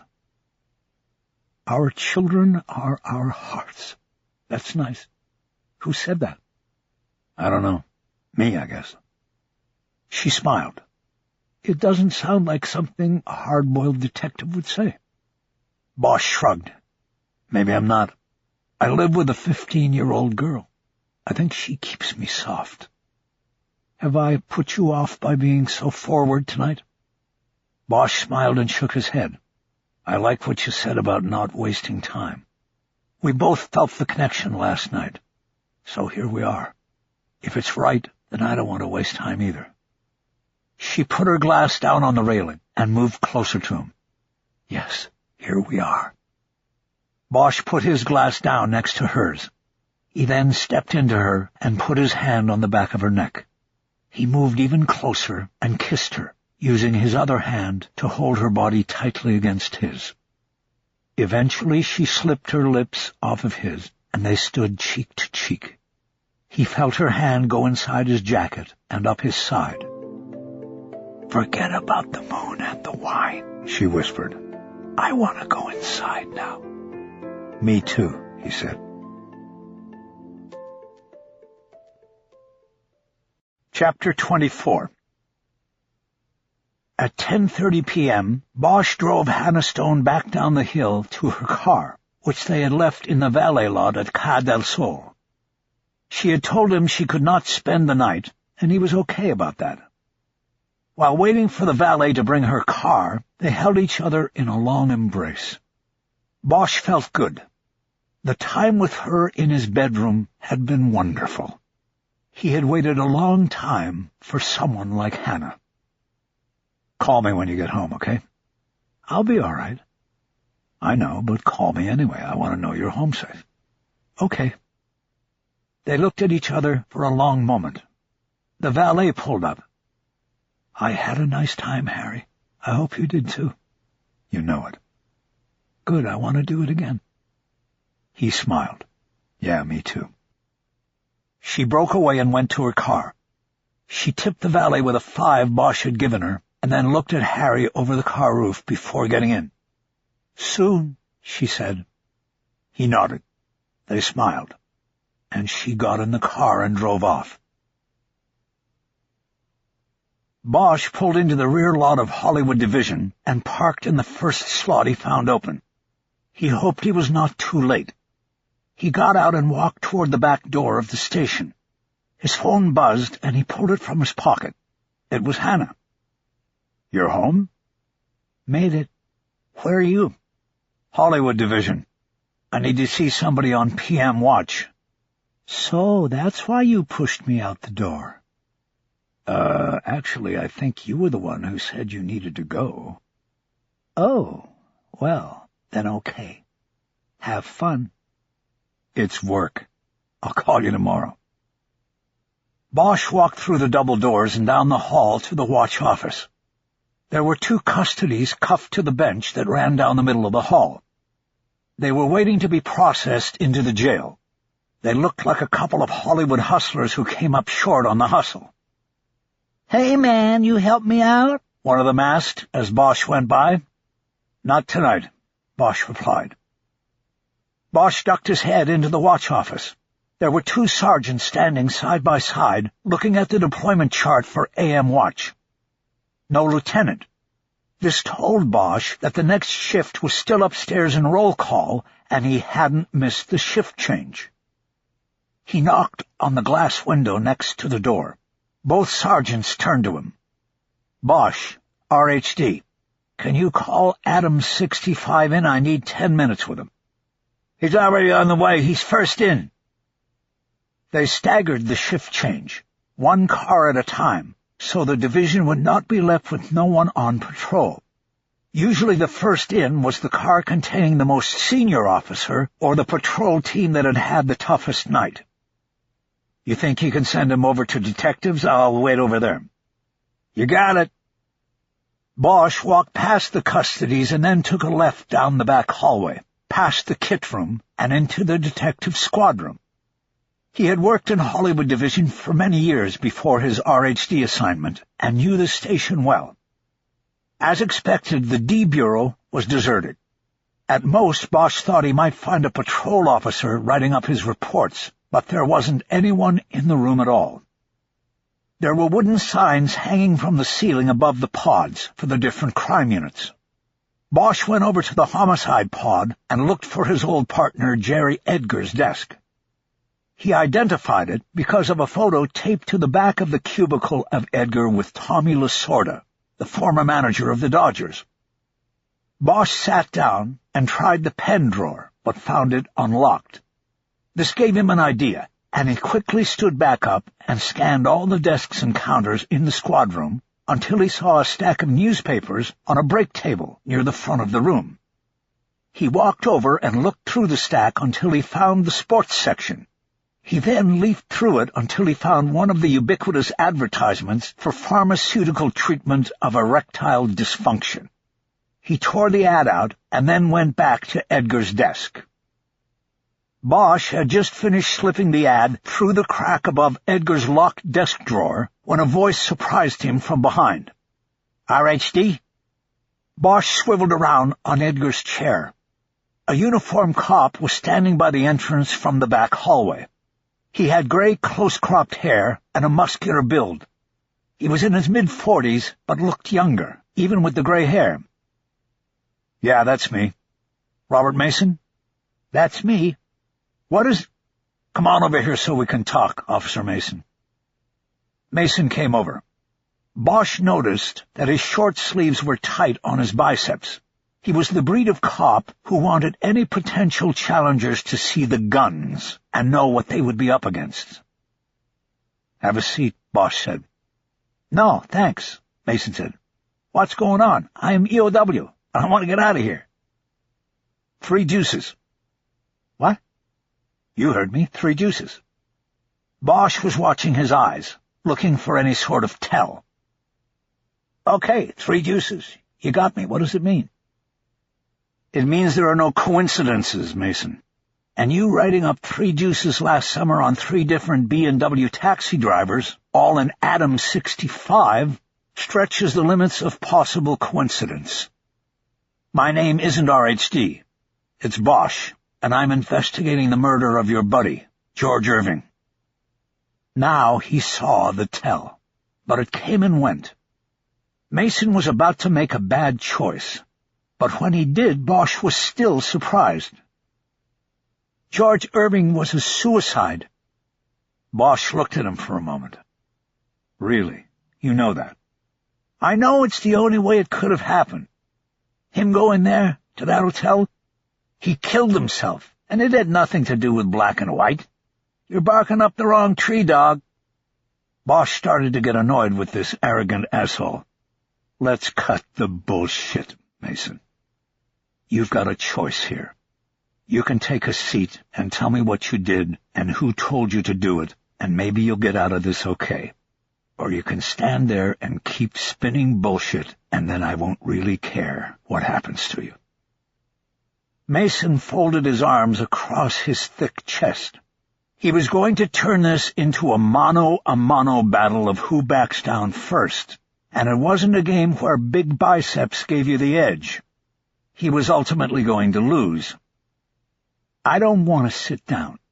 I have no involvement in this case other than I knew the guy who jumped. That's it." "Then tell me about the three juices." "I don't have to tell you shit." Bosch nodded. "You're right, you don't." He stood up and glanced back at Edgar's desk to make sure he hadn't left anything out of place. He then took a step toward Mason and pointed at his chest. "Remember this moment, because this was the moment you blew it, dog. This was the moment you could have saved your job, but instead you gave it away. You're not EOW. You just put the P in front of it. Permanent end of watch." Bosch headed toward the back hallway. He knew he was a walking contradiction. A guy who on Monday morning said he wouldn't investigate cops, and now here he was. He was going to burn this cop in order to get the truth of George Irving. "Hey, wait!" Bosch stopped and turned back. Mason lowered his arms, and Bosch read it as a dropping of his guard. "I did nothing wrong. I responded to a direct request from a member of the city council. It was not a request involving specific action. It was no more than an alert, and we get them passed on to us in roll call every day, every shift. RFCs, requests from council, we call them. I did nothing wrong, and if you burn me, you're burning the wrong guy." Bosch waited without moving, but that was it. He moved back toward Mason. He pointed to a chair. "Sit down." This time Mason did take a seat, pulling one away from the robbery module. Bosch returned to Edgar's chair, and they sat facing each other in the aisle between robbery and homicide. "So tell me about this request from council." "I knew George Irving a long time. The academy. We were rookies together. Even after he left for law school, we stayed close. I was best man at his wedding. Hell, I was the one who rented the honeymoon suite for them." He reached out and gestured behind him in the direction of the squad lieutenant's office, as if that were the honeymoon suite. "We did birthdays, 4th of Julys, and I knew his father through him and saw him at a lot of these things over the years." "Okay." "So last summer in June, I forget the exact date, I went to a party for George's kid. Chad. Yeah, Chad. Chad had just graduated from high school and was valedictorian and was going on a full ride up to USF, so they had a party for him, and I went with Sandy, my wife. The councilman was there, and we talked, mostly bullshit about the department and him trying to justify to me why the council fucked us on OT and things like that. Then at the end, he told me sort of, oh, by the way, that he got a complaint from a constituent who said she got in a cab outside a restaurant in Hollywood, and the driver was drunk. She said the car stunk like a brewery, and he was clearly impaired. She said that after a few blocks, the lady had to tell the guy to pull over, and she got out. She said it was a black and white taxi, and so he told me to keep an eye on the taxi drivers, that there could be a problem. He knew I worked PM watch, and I might see something. And that was it. No conspiracy, no bullshit. I reacted to that when I was on patrol, and there was nothing wrong with it at the time. And every case I made on those drivers was righteous." Bosch nodded. If it was a true story, Mason had done nothing wrong. But his story brought Irvin Irving solidly back into the picture. The question for the district attorney, or even a grand jury, would be about the councilman. Was he subtly using his influence to help benefit his son's client, or was he motivated by concerns for public safety? There was a fine line, and Bosch doubted the question would ever get so far as a grand jury. Irving was too smart. Still, Bosch was intrigued by what Mason had tagged to the end of his story. There was nothing wrong with the chain of events at that time. Did the councilman tell you when this complaint came in, or exactly how it got to him? No, he did not. Did this sort of alert ever come up in a roll call over the summer? Not that I remember, but I probably wouldn't know, to tell you the truth. I've been around. I've got years, and I'm allowed certain indulgences, I guess you might call it. I usually roll in first on shift change. I get priority vacation dibs, shit like that. I miss a lot of roll calls. I've been to too many, and I can't stand sitting up there in that little room and listening to the same thing night after night. But my partner, who's a rookie, never misses, and he tells me what I need to know. So this RFC could have come up. I just wasn't there. But your partner never told you it came up, right? No, but we were already on it, so he wouldn't have to. First deployment after that party, I started pulling over taxis, so he wouldn't have to tell me if it came up in roll call. See what I mean? I do.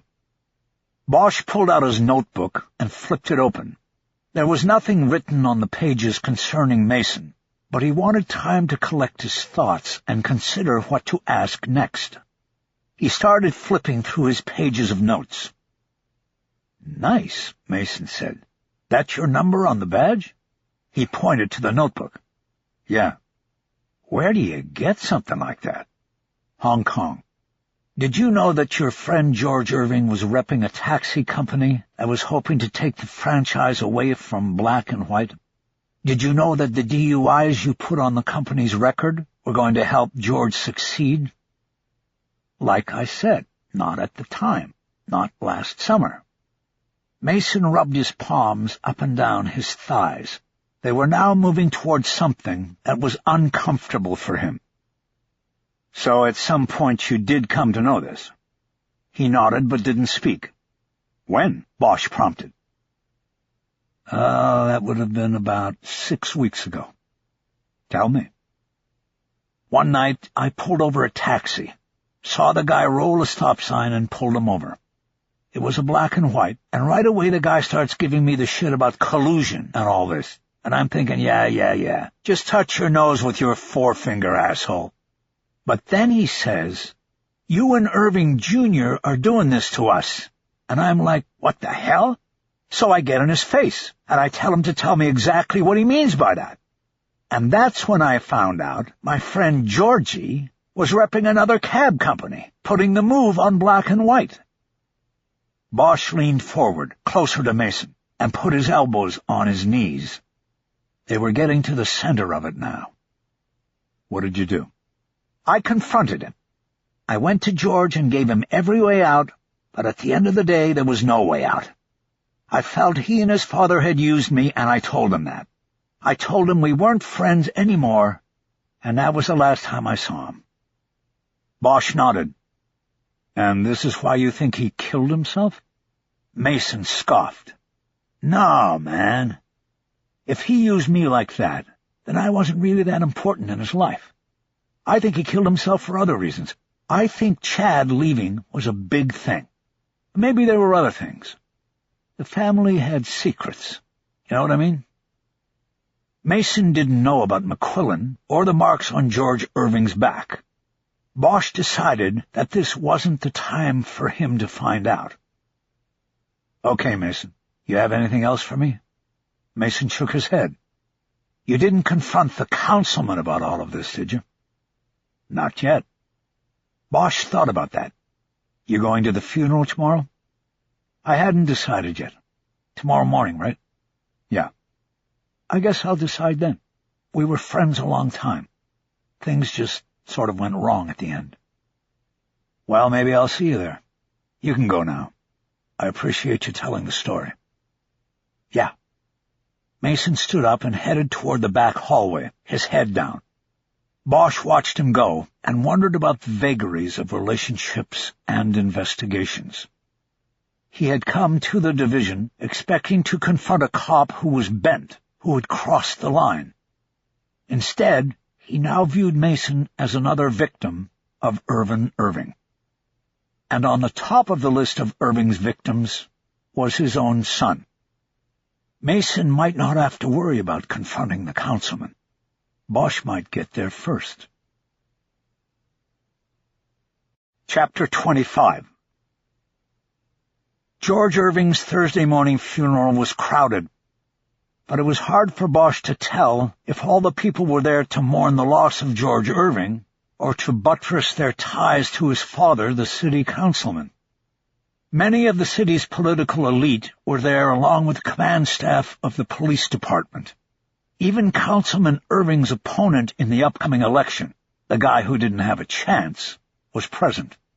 It was as if a truce in politics had been called, so respect could be shown for the dead. Bosch stood on the periphery of the graveside gathering and watched the parade of who's who make their way to Irvin Irving and the rest of the dead man's family to offer condolences. It was Bosch's first look at Chad Irving, the third generation of the family. He clearly favored his mother in his looks. He stood next to her with his head down, barely looking up whenever someone offered a hand or a grip of the upper arm. He seemed bereft, whereas his mother was tearless and stoic, possibly operating behind a pharmaceutical haze. Bosch was so intent on studying the family and political permutations of the scene that he didn't notice Kiz Ryder slip away from the police chief's side. She came up on Harry's left, as silent as an assassin. "Harry?" Bosch turned. "Lieutenant Ryder, I'm surprised to see you here." "I came with the chief." "Yeah, I saw that. Big mistake." "Why's that?" "I wouldn't be showing support for Irvin Irving right about now. That's all." "Have things advanced since our discussion yesterday?" "Yeah, you could say that." Bosch summarized his interview of Robert Mason and the clear implication that the councilman was complicit in the effort to move the Hollywood taxi franchise from B&W to Regent.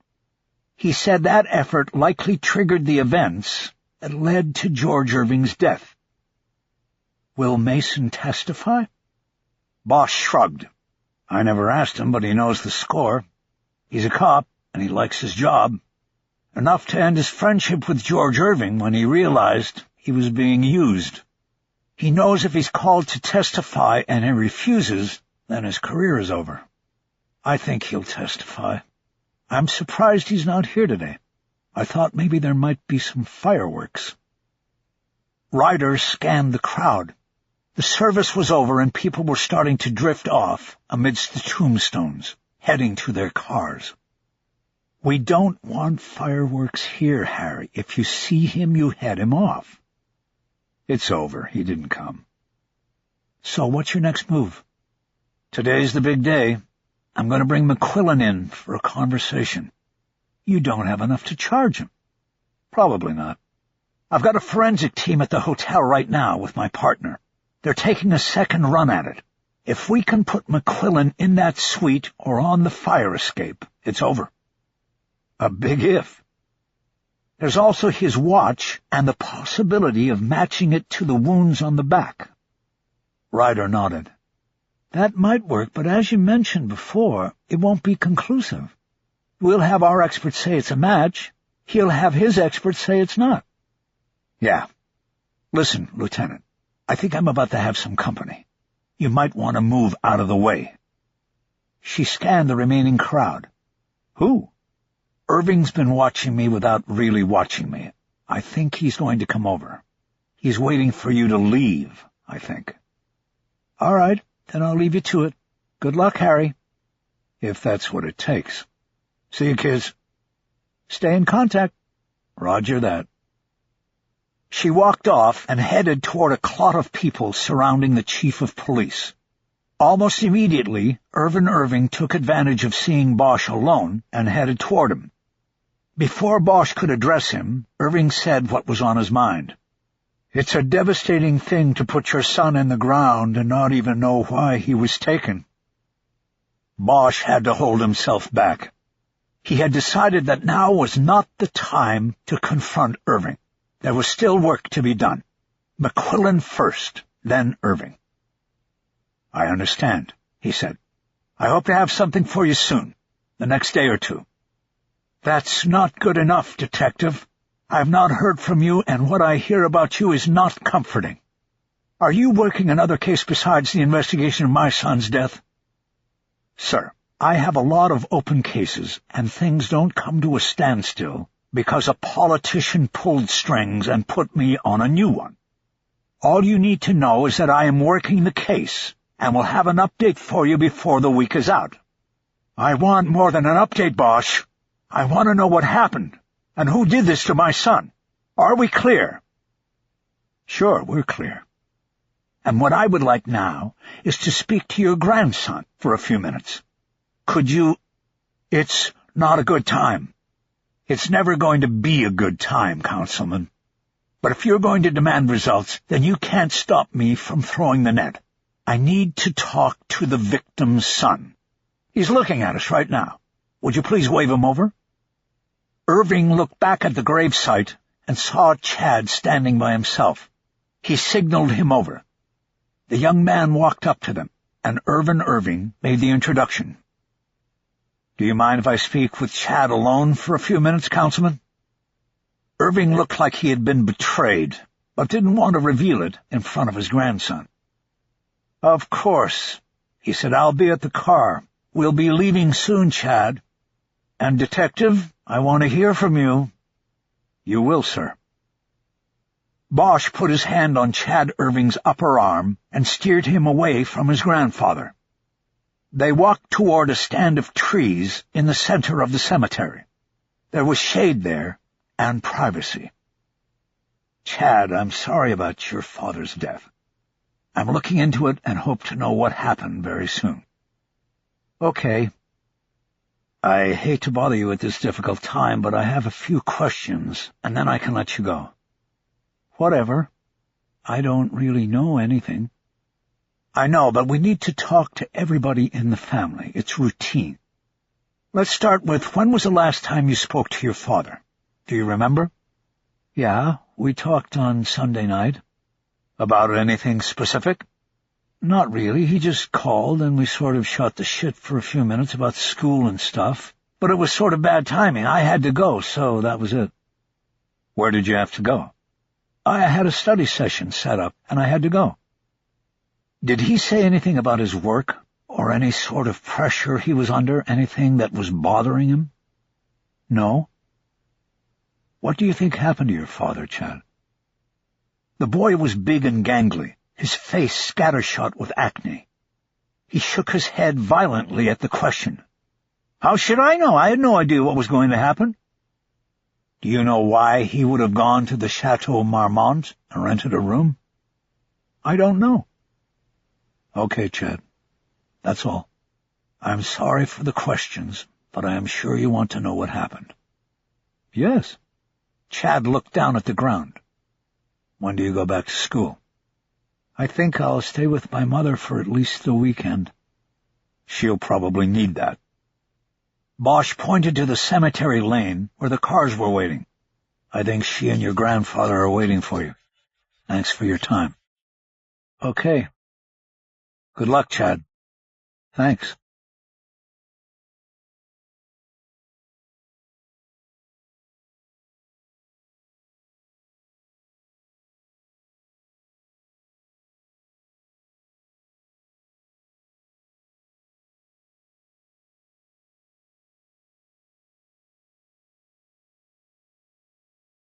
Bosch watched him walk back toward his family. He felt sorry for the kid.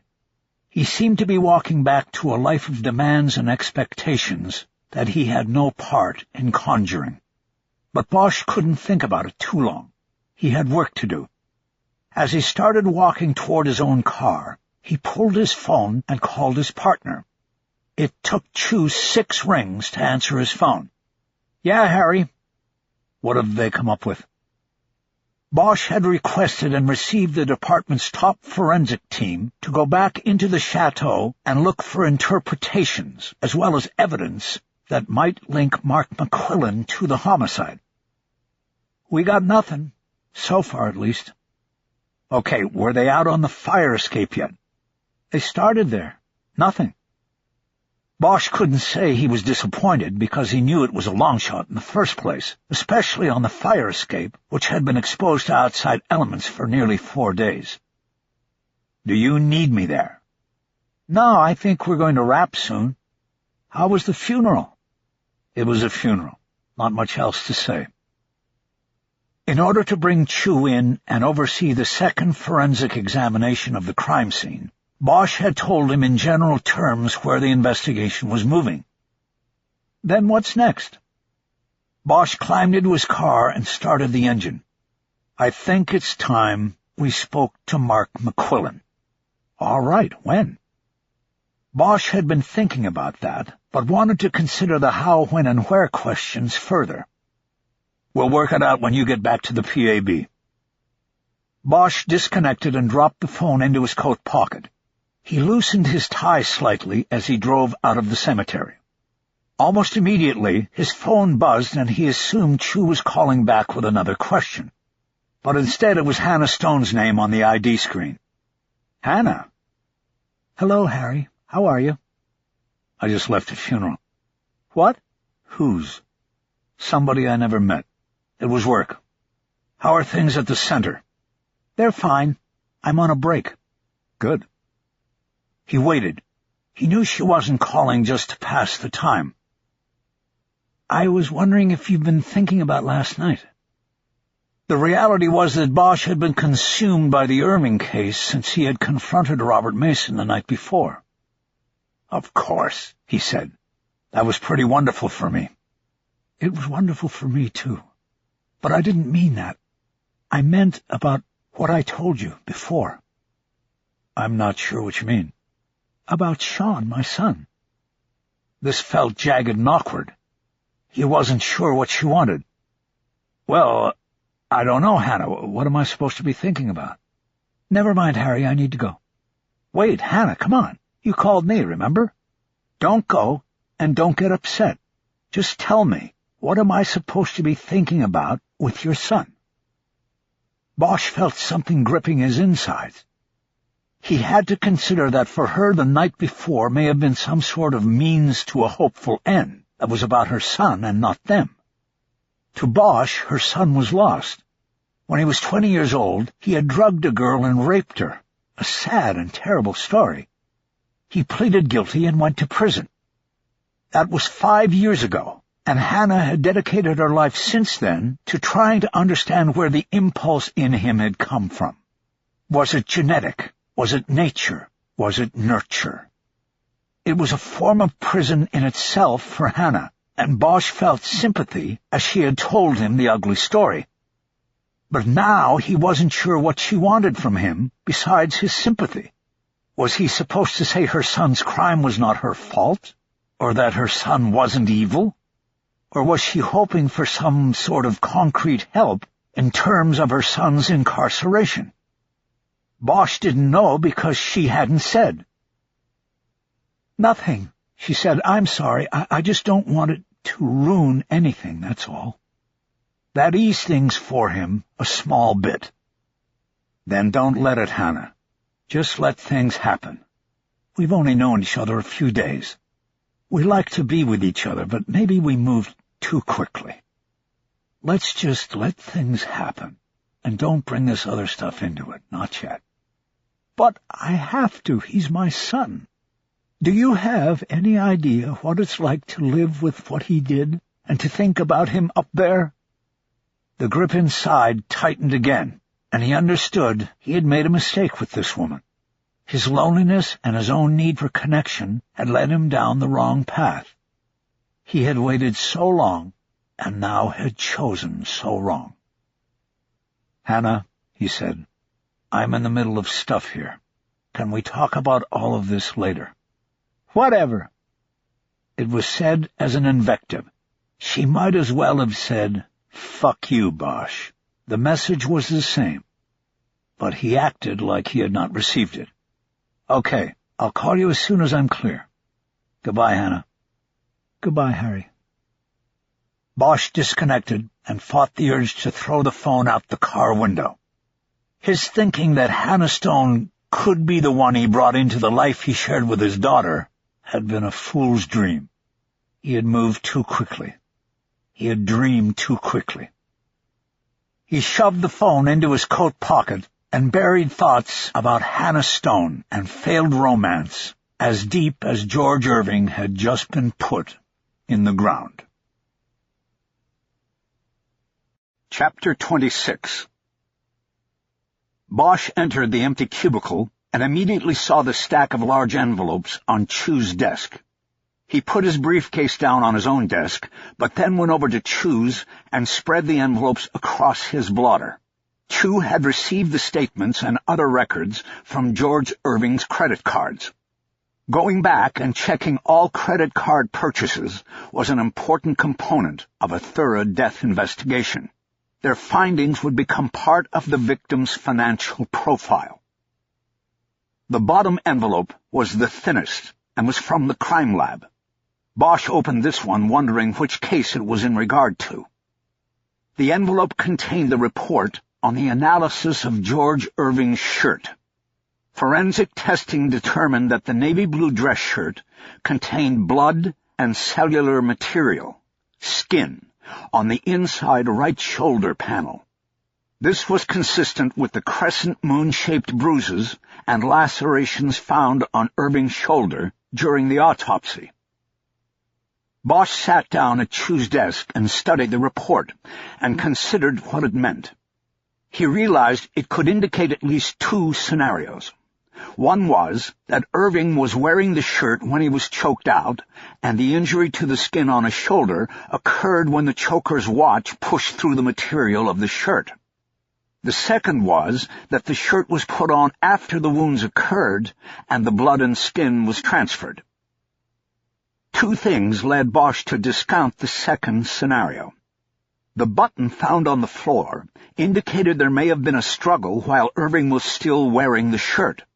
And because Irving had plunged naked to his death, it seemed highly unlikely that the shirt was put on over the wound and then removed again.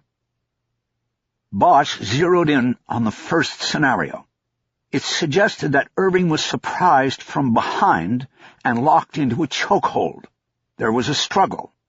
The button was torn from the right sleeve, and the choker moved into the shoulder creep maneuver to control the victim. The bruises and surface abrasions occurred despite the shirt. Bosch thought about this for a few minutes, and no matter which angle he took on it, it still led back to McQuillan. As he had said to Chu, it was time to bring McQuillan in. Bosch moved over to his desk and started planning the takedown. He decided it would not be a felony arrest. He would seek McQuillan's voluntary agreement to come downtown to the PAB and answer questions. If this effort was unsuccessful, then cuffs would come out, and he would be arrested. McQuillan was a former cop, and this made him a dangerous arrest target. Almost all ex-cops owned guns and knew how to use them. Bosch would have Chu run a check on the ATF gun registry, but he knew that such a check would not be conclusive. Cops picked up and seized guns on the street all the time. Not all of them were turned into property. An ATF backgrounding would only tell them what McQuillan legally owned. Because of these concerns, Bosch determined first and foremost that McQuillan would not be approached at home. That would put him too close to whatever known and unknown weapons he had. His car would also be a poor choice for the same reasons. Bosch had already seen the inside of the B&W garage and dispatch office. This gave him a strategic edge.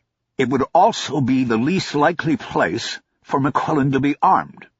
It would be one thing if he was driving a cab on the dark edges of Hollywood, but dispatching cabs there was not as dangerous. The desk phone rang, and the screen simply said LA Times.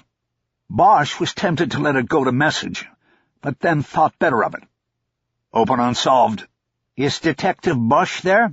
Speaking. Detective, this is Emily Gomez-Gonzmart, across the street at the Los Angeles Times.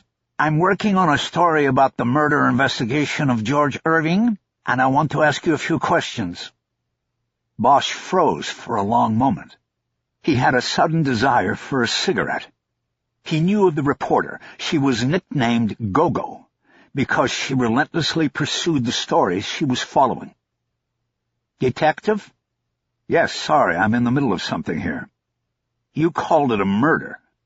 What makes you think it is a murder investigation?" "It's a death investigation, yes, but we have not called it a murder. We have not made that conclusion." Now she paused for a moment before answering.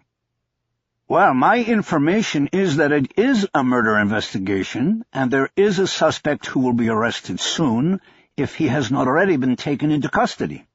This suspect is a former police officer with an axe to grind against both Councilman Irving and his son. That's why I'm calling you, Detective. Can you confirm this, and have you made an arrest in the case?" Bosch was stunned by the depth of her information. "Look, I'm not confirming anything. There has been no arrest, and I am not sure where you're getting your information, but it's not correct." Her voice changed now. It became more of a whisper, and it carried an intimate, who-are-you-kidding quality to it. "Detective," she said, "we both know that my information is correct. We are going with the story, and I would like your comments for the record. You are, after all, the lead investigator, but if you can't or won't talk to me, then I'll go without you, and I will report just that you refuse to comment." Bosch's mind was scrambling. He knew how it worked. The story would be in the morning's paper, but long before that it would go out online through the newspaper's website. And when it hit the digital universe, it would be read by every assignment editor at every television and radio station in town. Within an hour of the post on the Times website, there would be a media frenzy. And whether named in the story or not, McQuillan would know Bosch was coming for him. Bosch couldn't have that. He couldn't have the media rush him or dictate his moves in any way. He realized that he had to cut a deal here. "Who's your source?" he asked, just to gain a little time to consider ways of handling this. Go-Go laughed, as Bosch knew she would. "Detective, please. You know I can't reveal my sources. If you want to become an unnamed source, then I would offer you the same absolute protection. I'd go to jail before revealing sources, but I would prefer to have you on the record." Bosch raised his head and looked out of the cubicle. The squad room was mostly deserted. Tim Marcia was at his desk near the lieutenant's office. The LT's door was closed as usual, and it was impossible to know if she was holding up in there or out at a meeting. "I wouldn't mind going on the record," he said, "but you know that with a case like this, with the political connections and whatnot, I can't go on the record without permission. It could mean my job. You'll have to hold back until I can get it." He hoped that by saying his job was on the line, he'd get some sympathy time. Nobody wants to cause somebody to lose their job, not even a cold and calculating reporter. "This sounds like a stall to me, Detective Bosch. With you or without you, I have the story, and I am filing it today." "Okay, then how long can you give me? I'll get back to you."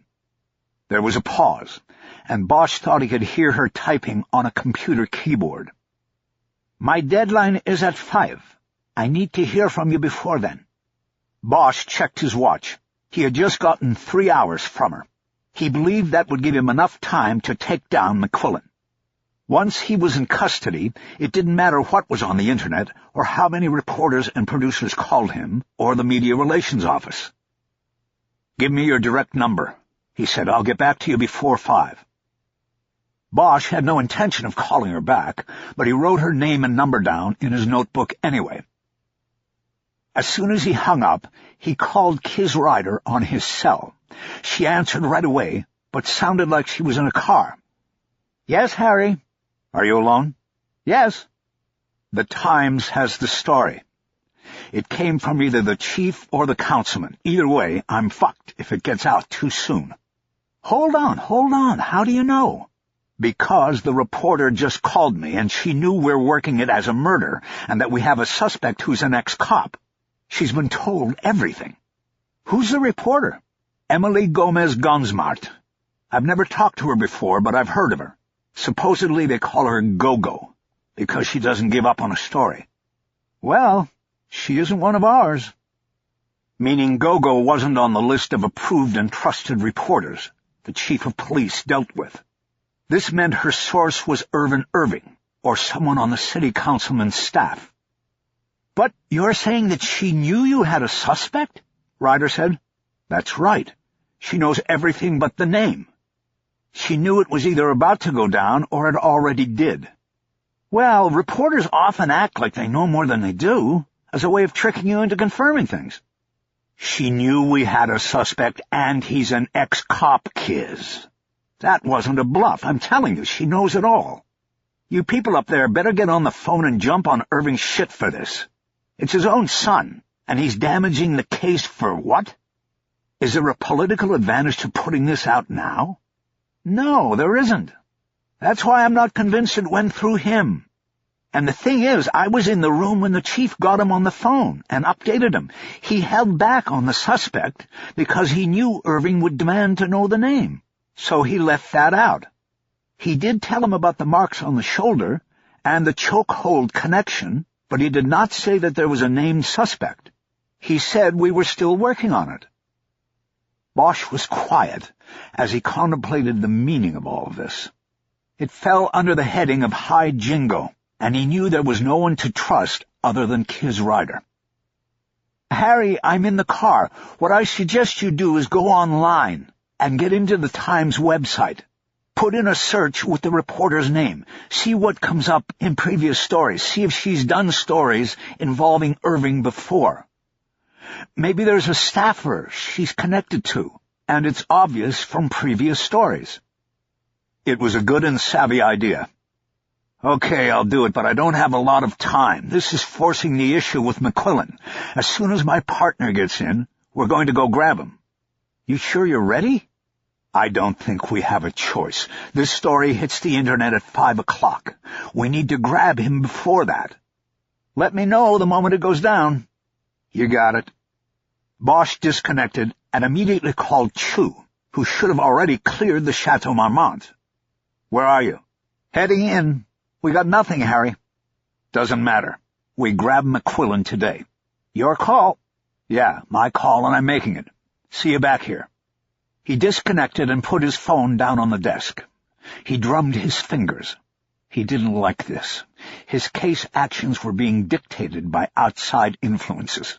It never felt good. Sure, the plan was to get McQuillan and bring him in for questioning, but before, Bosch was setting the pace. Now it was being set for him, and it made him feel like a tiger in a cage.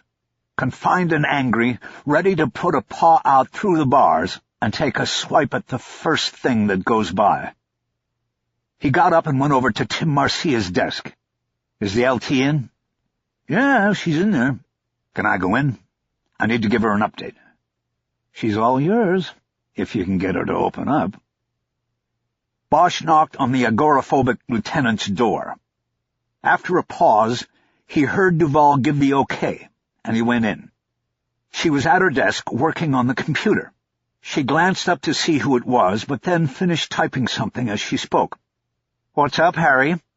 What's up is that I'm going to be bringing in a body today on the Irving case.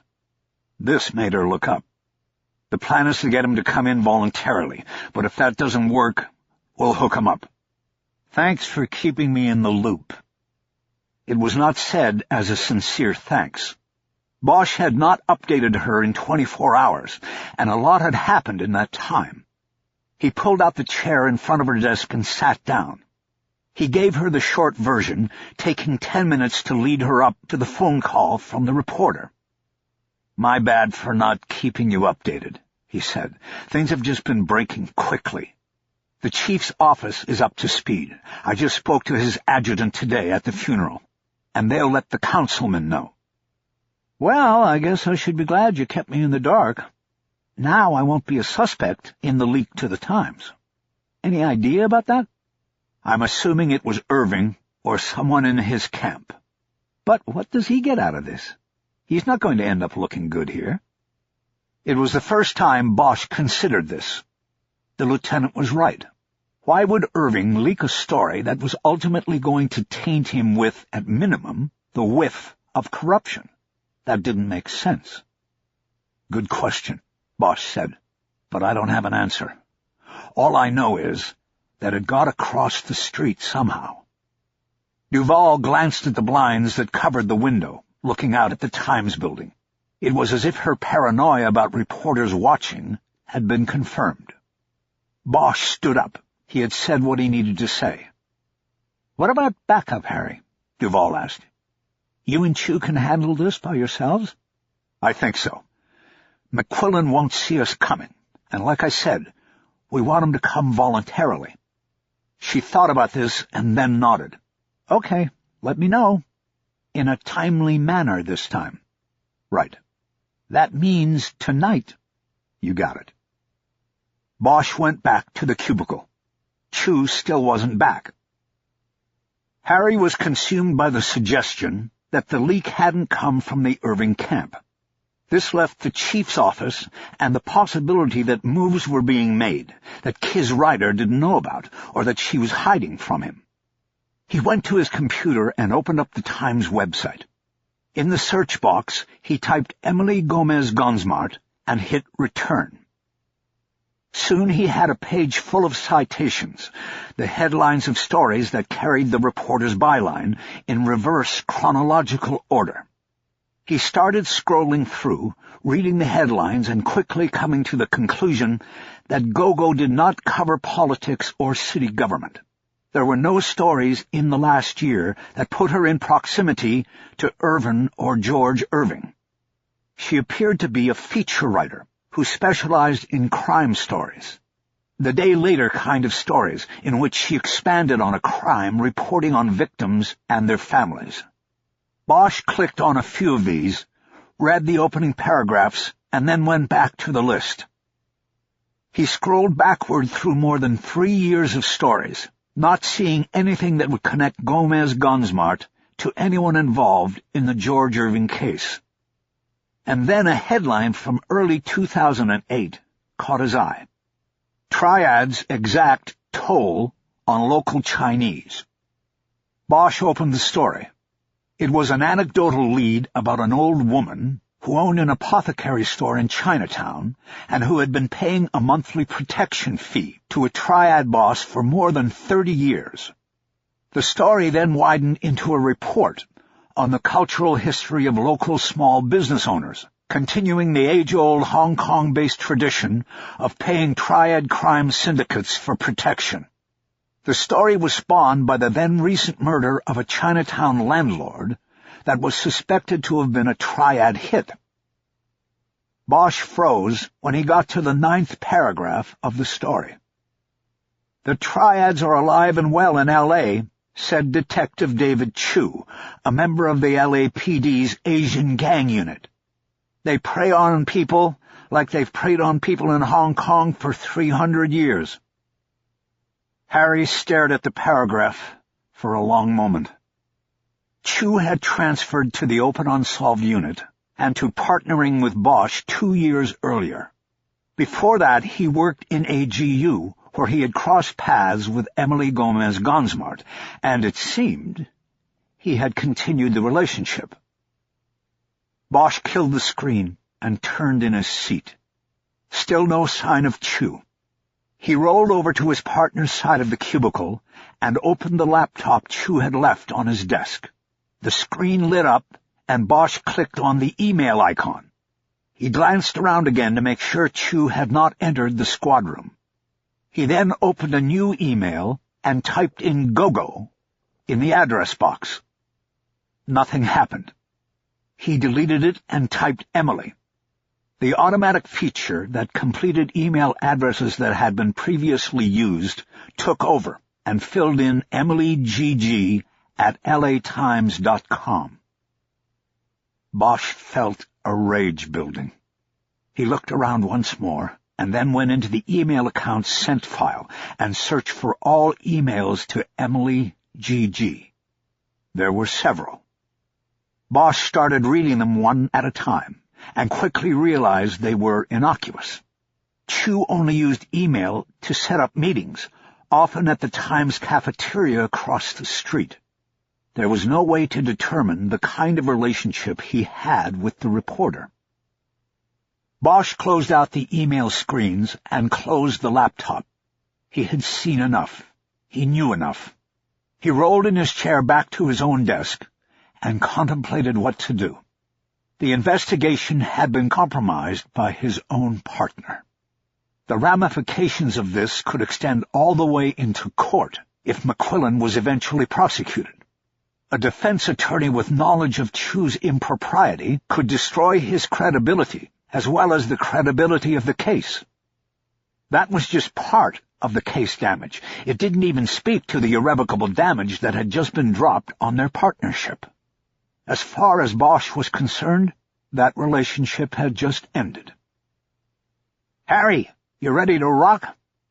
Bosch turned in his seat. Chu had just entered the cubicle. "Yeah," Bosch said. "I'm ready."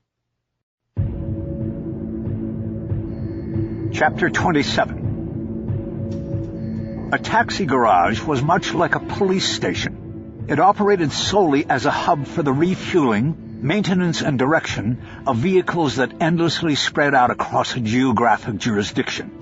And, of course, it was the place where those vehicles were replenished, with those who drove them. The vehicles were always in play until mechanical failure pulled them out of the lineup. In that, there was a rhythm that could be counted on. Cars in, cars out, drivers in, drivers out. Mechanics in and mechanics out. Dispatchers in and dispatchers out.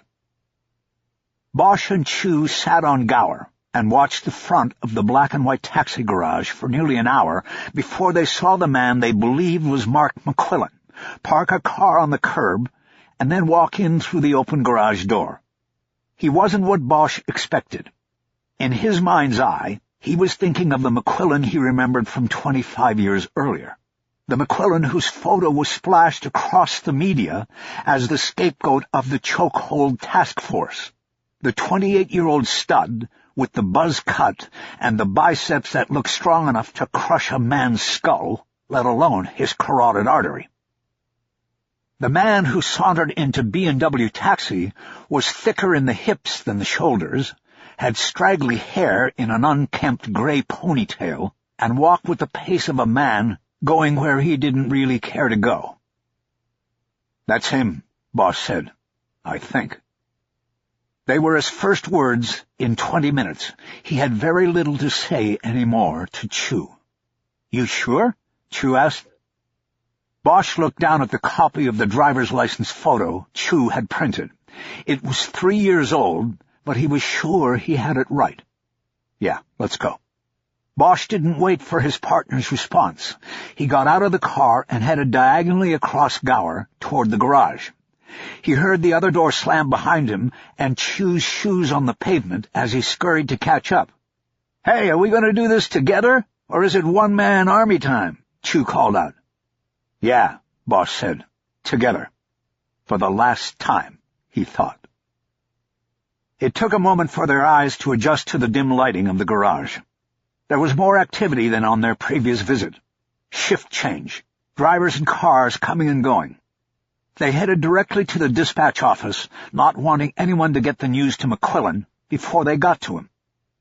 Bosch rapped on the door with his knuckles as he opened it. As he stepped in, he saw 2 men in the room, just as before. But one was McQuillan, and the other was a new man as well. McQuillan was standing by his workstation, spraying a disinfectant on the radio headset he was about to put on.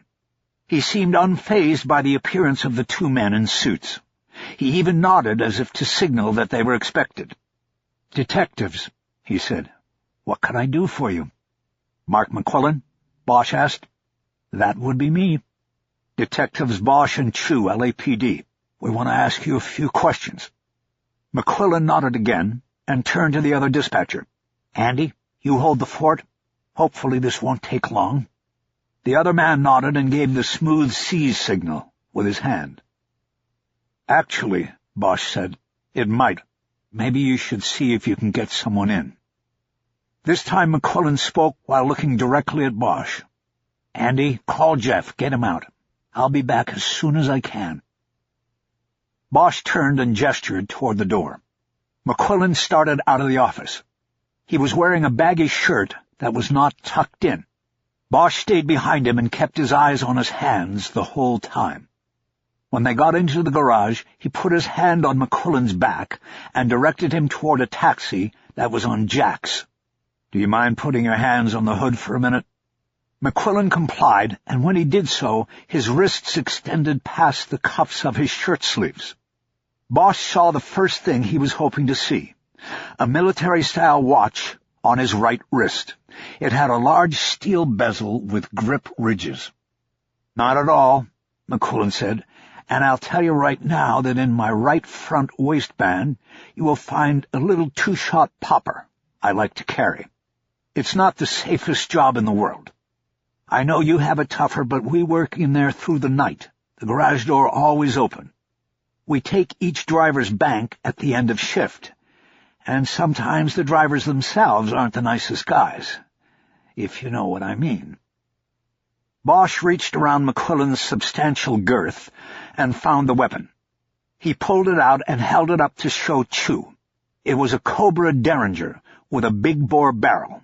Nice and small, but hardly a popper. It could fire 2 .38 caliber rounds, and they could do some damage if he used it up close enough. The Cobra had been on the list of guns McQuillan had registered, and that Chew had pulled up on the ATF computer. Harry put it into his pocket. "You have a concealed weapons permit?" Bosch asked. "Not quite." "Yeah, I didn't think so." As Bosch finished the pat-down, he felt what he was sure was a phone in McQuillan's right front pocket. He left it in place, acting as though he had missed it. "Do you shake down everybody you bring in for questioning?" McQuillan asked. "Rules," Bosch said. "Can't take you in the car without cuffs unless we do the pat-down." Bosch wasn't exactly talking about department rules, more his own rules. When he had seen the Cobra on the ATF report, he guessed that it was a weapon McQuillan liked to carry on him. There wasn't really much other reason to have a pocket pistol. Harry's first priority was to separate him from it and anything else that might not have been on the ATF's radar. "Okay," he said, "let's go." They walked out of the garage and into the late afternoon sun. Walking on either side of McQuillan, the detectives led him toward their car. "Where are we going for this voluntary conversation?" McQuillan asked. "The PAB," Bosch replied. "Haven't seen the new building, but if it is all the same, I'd rather go to Hollywood. It's close, and I can get back to work sooner." This was the start of a cat-and-mouse game. The key thing from Bosch's perspective was to keep McQuillan cooperating. The moment he shut down and said, "I want a lawyer," was the moment everything halted. Being a former cop, McQuillan was smart enough to know this. He was playing them. "We can check if they have the space," Bosch said. "Partner, give them a call." Bosch had used the code word. As Chew pulled his phone, Bosch opened the back door of their sedan and held it until McQuillan piled in. He closed it, and over the hood of the car gave Chew a hand signal, like a cut-off motion. The meaning was, "We are not going to Hollywood." Once they were all in the car, Chew proceeded to fake a phone call with the lieutenant in charge of the detective squad room at Hollywood Division. "LT, Detective Chew, RHD. My partner and I are in the vicinity and would like to borrow one of your 9x9s for about an hour, if we could. We could be there in 5. Would that be all right with you?" There was a long silence, followed by, "I see," 3 times from Chew. He then thanked the lieutenant and closed his phone. "No good. They just rolled a DVD counterfeiting warehouse, and they got all 3 rooms stacked. It will be a couple hours." Bosch glanced back at McQuillan and shrugged. "Looks like you get to see the PAB, McQuillan." "I guess so." Bosch was pretty sure McQuillan had not fallen for the charade. On the rest of the drive, Bosch tried to make small talk that would either elicit information or lower McQuillan's guard. but the former cop knew all the tricks of the trade and remained mute almost the entire ride. This told Bosch that the interview at PAB was going to be difficult. Nothing was more difficult than trying to get a former cop to talk. But that was okay. Bosch was up to the challenge and had a few things up his sleeve he was pretty sure McQuillan hadn't seen. Once they got into the PAB, they walked McQuillan through the vast RHD squad room and then placed him in one of the Open Unsolved Unit's 2 interview rooms. "We just need to check on a few things and we'll get right back to you," Bosch said. "I know how it works," McQuillan said. "See you in about an hour, right?" "No, not that long. We'll be right back." The door automatically locked when he pulled it closed. Bosch went down the hall to the next door and stepped into the video room. He started the video and audio recorders and then went to the squad room. Chu was at his desk, opening the envelopes containing George Irving's credit card records. Bosch took his own seat. "How long are you going to let him cook?" Chu asked. "I don't know, maybe a half hour. I missed his cell during the pat-down. Maybe he'll make a call and say the wrong thing, and we'll have it on video. Might get lucky. It's happened before. You think he's walking out of here tonight?" "I kind of doubt it, even if he gives us nothing." "Did you see his watch?" "No, he's got long sleeves." "I saw it. It fits. We book him and take the watch, and it goes to forensics. We go for DNA and wound matching. DNA will take a while, but maybe they can make the wound match by lunch tomorrow. And then we go to the DA. Sounds like a plan. I'm going to get a cup of coffee. You want something?" Bosch turned and looked at his partner for a long moment. Chu's back was to him. He was putting the credit card reports into one stack and tapping the edges clean. "Nah, I'm fine. As long as you're letting him cook a while, I might sit down and look at all of this stuff. You never know."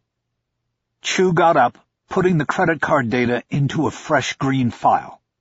"Yeah, you never know." Chu walked out, and Bosch watched him go.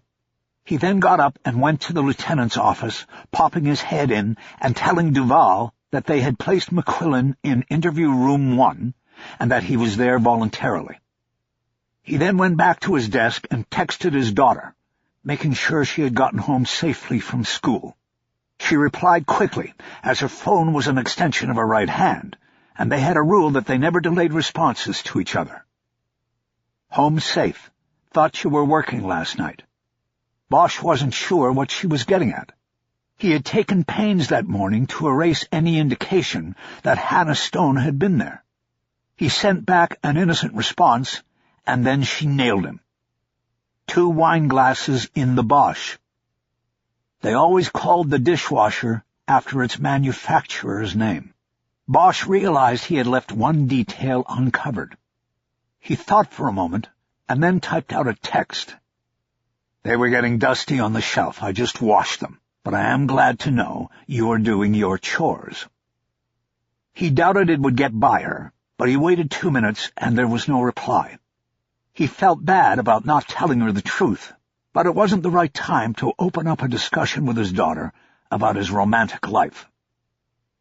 Deciding he had given Chu enough of a head start, he took the elevator down to the ground floor. He went out the front entrance to the PAB and over to Spring Street, where he crossed and entered the Los Angeles Times building. The Times had a full cafeteria on the bottom floor. The PAB had snack machines, and that was it. In what was billed as a gesture of neighborliness, when the new police headquarters was opened a couple years earlier, the Times had offered use of its cafeteria to all PAB officers and workers. Bosch had always thought it was a hollow gesture, primarily motivated by the financially beleaguered newspaper's hope to make at least the cafeteria profitable, while no other department in the once powerful institution was. After badging his way past the security desk, he entered the cafeteria that had been put in the cavernous space where the old printing presses had turned for decades. It was a long room with a buffet line on one side and rows of tables on the other. He quickly scanned the room, hoping to see Chu before his partner saw him. Chu was sitting on the far side of the room at a table with his back turned to Bosch. He was sitting with a woman who looked like she was of Latin descent. She was writing in a notebook. Bosch walked up to their table, pulled out a chair, and sat down. Both Chu and the woman looked like they were being joined at the table by Charles Manson. "I changed my mind about the coffee," Bosch said. "Harry," Chu blurted, "I was just telling Emily here about our case." Bosch looked directly at Gomez Gonzmart. "Isn't that right, Emily?" he said. "Or can I call you Gogo?" "Look, Harry, it's not what you think," Chu said. "Really? It's not? Because it looks to me like you're laying out our case for the Times right here on their home court." He quickly reached out and grabbed the notebook off the table. "Hey," Gomez Gonzmart cried, "that's mine!" Bosch read the notes on the exposed page. The notes were in some sort of shorthand, but he saw repeated notations about McQ and the phrase "watch match equals key." It was enough to confirm his suspicions. He handed her the notebook. "I'm going," she said, as she snatched the notebook out of his hands. "Not quite yet," Bosch said, "because you two are going to sit here and work out a new arrangement." "You don't tell me what to do," she snapped. She pushed back her chair so hard it fell over as she stood up. "You're right, I don't," Bosch said, "but I do have your boyfriend's future and career in my hands here. So if any of that means anything to you, then you'll sit down and hear me out." He waited and watched her. She pulled her purse strap over her shoulder, ready to walk off. "Emily," Chu said. "Look, I'm sorry," she said. "I have a story to write." She walked away, leaving Chu's face drained of blood. He stared into the distance until Bosch snapped him out of it. "Chu, what the fuck did you think you were doing?" "I thought whatever it was. You got burned. You fucked up, and you better start thinking of a way to back her off." "What exactly did you just tell her?" I told her we brought McQuillan in and that we were going to try to turn him in the room. I told her it wouldn't matter if he confessed or not, if the watch matched the wound." Bosch was so angry he had to hold back from swinging at Chu and smacking the back of his head.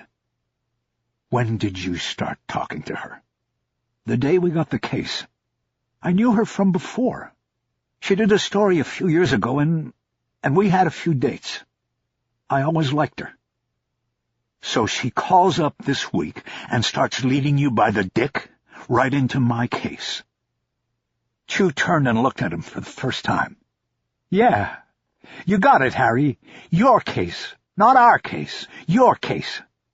"But why, David? Why would you do this?" "You did this.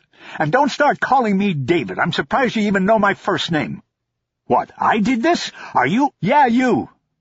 You cut me out, Harry. You wouldn't tell me shit. And you cut me out, made me chase down the other case while you ran this one. And this wasn't the first time.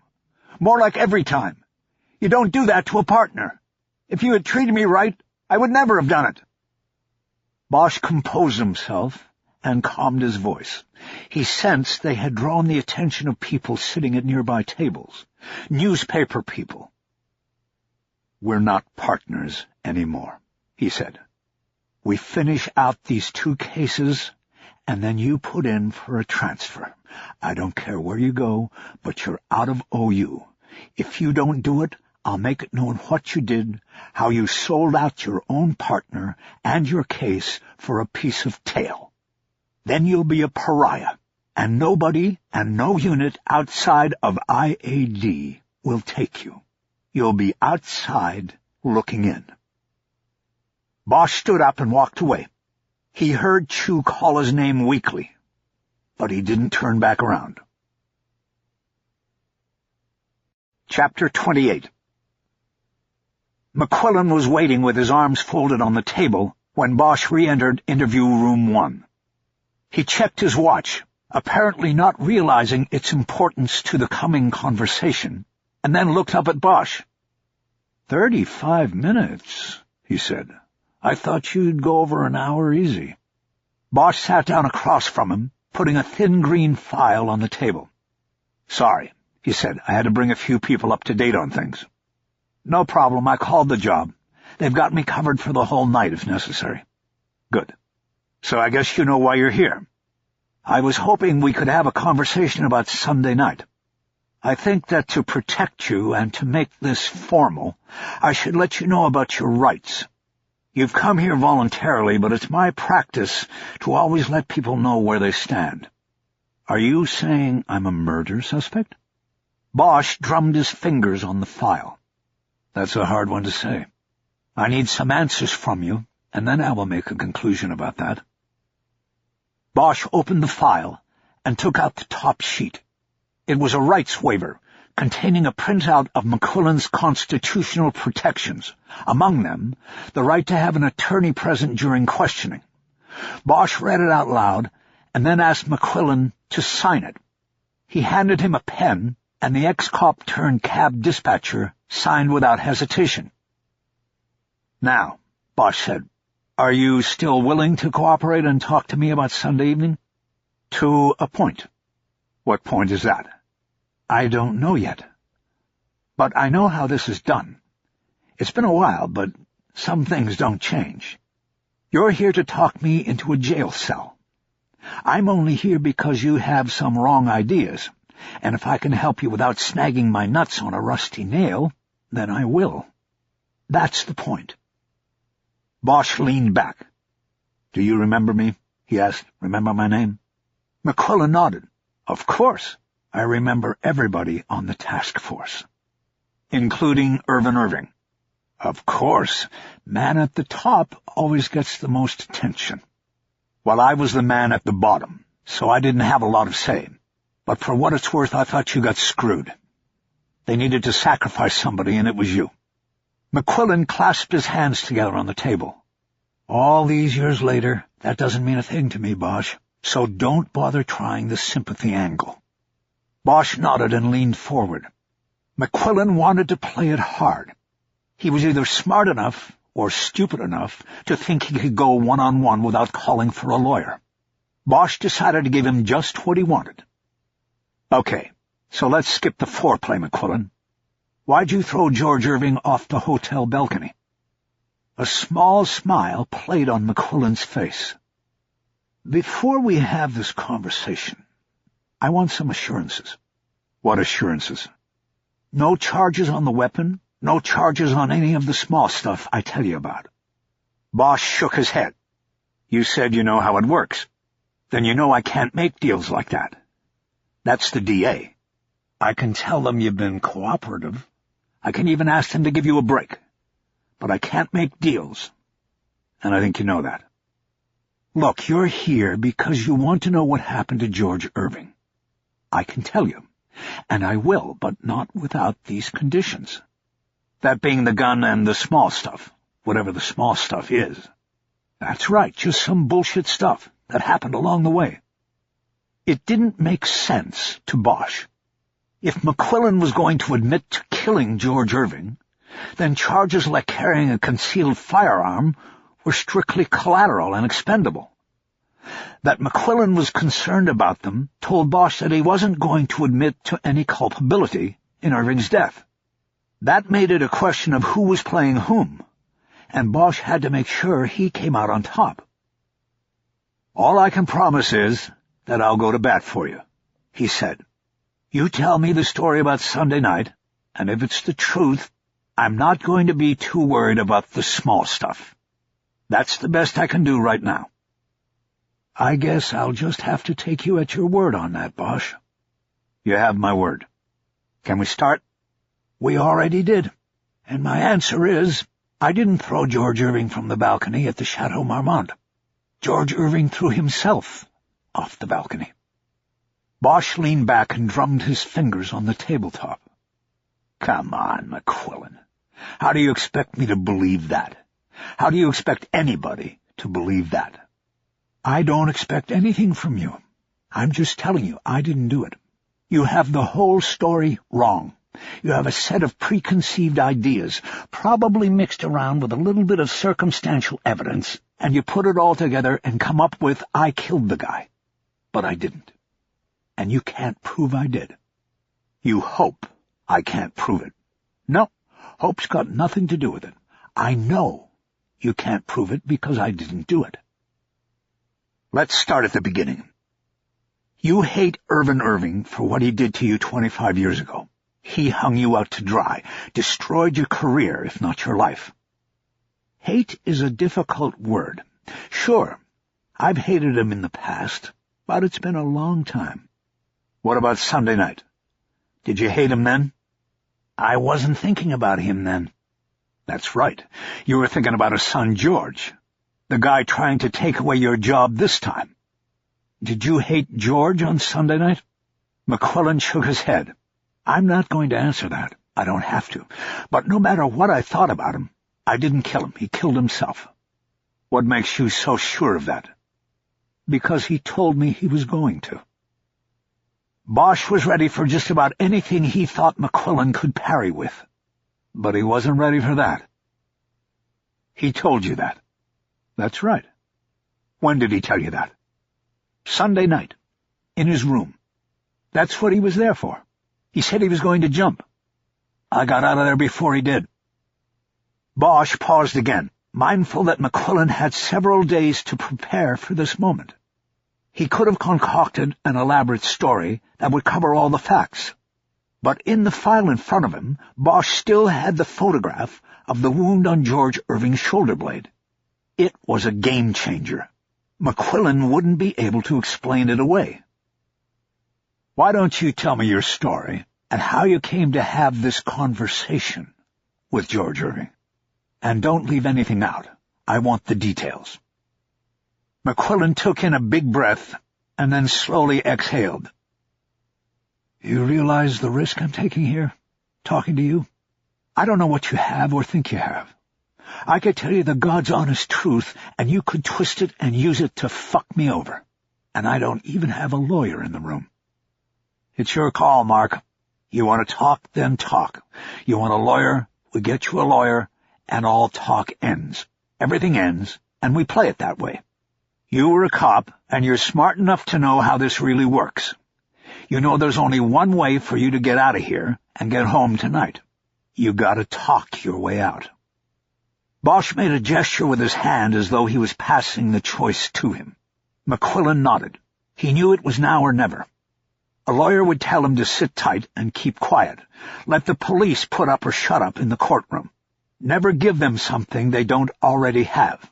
And it was good advice. But not always. Some things have to be said. I was in that room with him, he said, Sunday night. Actually, Monday morning. I went up there to see him. I was angry. I'm not sure what I wanted. I didn't want to lose my life again. And I wanted to scare him, I guess. Confront him. But he pointed emphatically at Bosch. He was alive when I left that room. Bosch realized that he now had enough on tape to arrest McQuillan and hold him on a murder charge. He had just admitted to being with the victim in the place from which Irving had been dropped. But Bosch showed no excitement. There was more to get here. Let's go back, he said. Tell me how you knew George Irving was even in the hotel, and where. McQuillan shrugged like the question was for a dummy. You know that, he said. Hooch Rollins told me. He dropped a fare there Sunday night and happened to see Irving going in. He told me because he'd heard me going on once in the break room about the Irvings. I held a staff meeting after the DUIs and told everybody this is what they're doing and this is the guy behind it. Got his photo off Google, the little shit. So, Rollins told you he was going into the hotel. How'd you know he had a room? And how'd you know which room it was? I called the hotel. I knew they wouldn't tell me his room for security reasons, and I couldn't ask to be transferred to the room. What was I going to say? Dude, do you mind giving me your room number?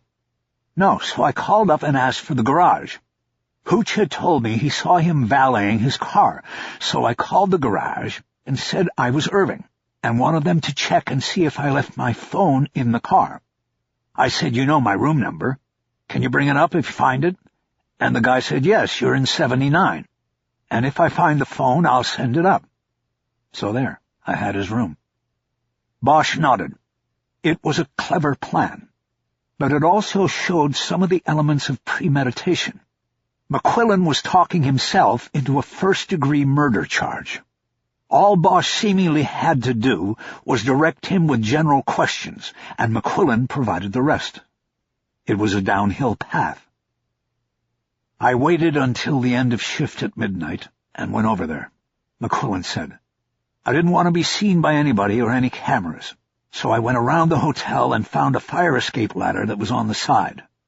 It went all the way up to the roof, but on each landing there was a balcony, and I could climb off and take a break if I needed it. Were you wearing gloves? Yeah, gloves and coveralls. I keep in the trunk.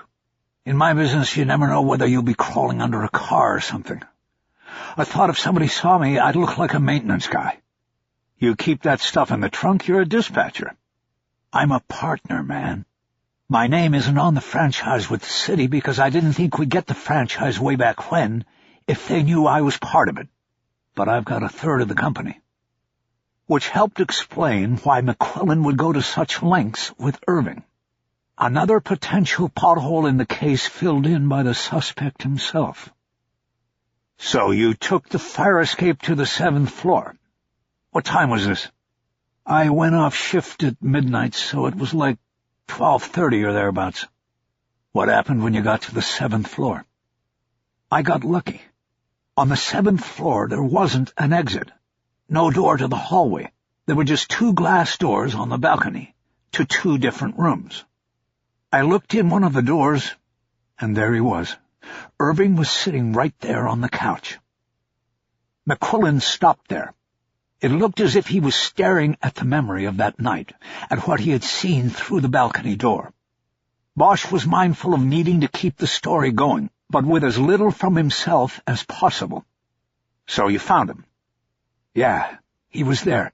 He was just sitting there, like he was waiting for something. And then all of a sudden he got up and he started coming right at me, like he knew I was out there watching him. What happened then? I backed up against the wall next to the door. I figured he couldn't have seen me with the reflection inside on the glass. He was just coming out on the balcony. So I backed up next to the door, and he opened it and stepped out. He walked right to the wall, leaned over, and started looking down. And I knew when he turned around I was going to be standing right there. There was no place to go. There was a knock on the door then, and Bosch nearly jumped at the unexpected intrusion. Just hold the story right there, he said. He got up and used his body to shield the knob from McQuillan. He punched in the combination on the lock and opened the door. Chu was standing there, and Bosch almost reached out to strangle him, but he calmly stepped out and closed the door. What the fuck are you doing? You know you never barge in on an interview. What are you, a rookie? Look, I wanted to tell you, I killed the story. She's not running it. That's great. You could have told me after the interview was over. This guy's about to give up the whole thing and you knock on the fucking door? I just didn't know if you were making moves with him, because you thought the story was going to come out. It won't now, Harry. We'll talk about it later. Bosch turned back to the interview room door. I'm going to make it up to you, Harry, I promise. Bosch turned back to him. I don't care about your promises. You want to do something? Start working on a search warrant for this guy's watch. When we send it to forensics, I want it on a judge's order. You got it, Harry. Good. Go away. Bosch punched in the combination, re-entered the room, and sat across from McQuillan. Something important? McQuillan asked. No, just some bullshit. Why don't you keep telling the story? You said Irving was on the balcony, and... Yeah, I was standing there behind him against the wall. As soon as he turned to go back in, I was going to be like a sitting duck. What did you do?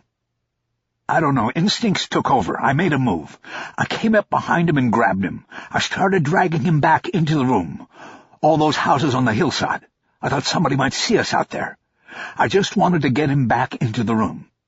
You say you grabbed him. How exactly did you grab him? Around the neck. I used the chokehold, like old times. McQuillan looked directly at Bosch as he said it, as if passing on some sort of significance. Did he struggle? Did he put up any resistance? Yeah, he was shocked as shit. He started fighting, but I backed him in through the door.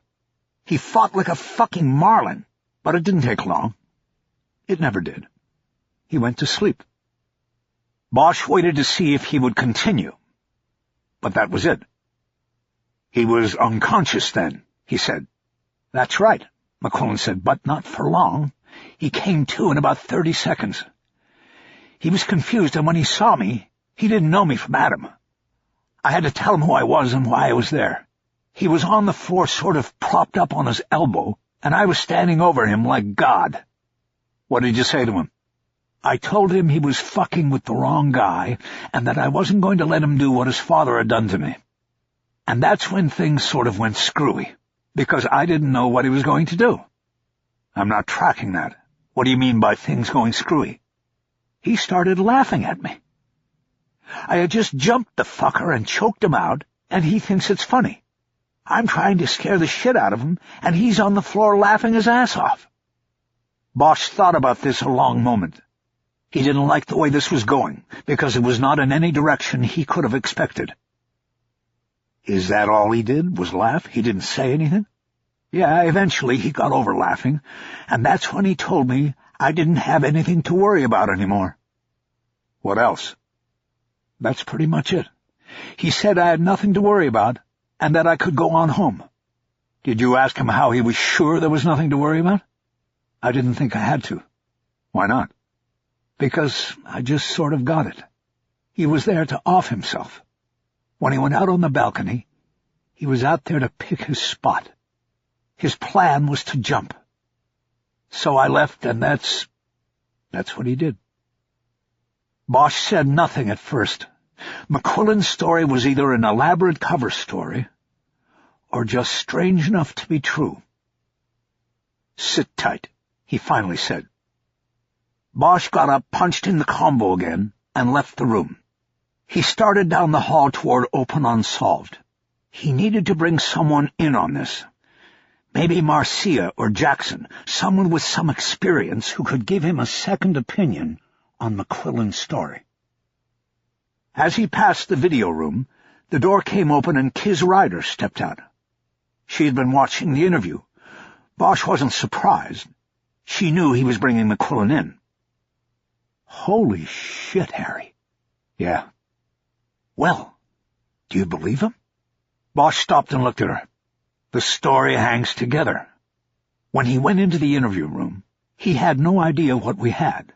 The button on the floor, the wounds on the shoulder, the witness who put him on the fire escape 2 hours too early.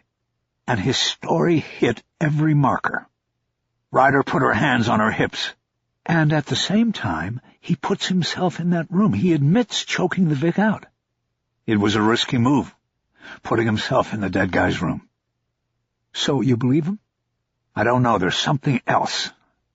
McQuillan was a cop. He knows.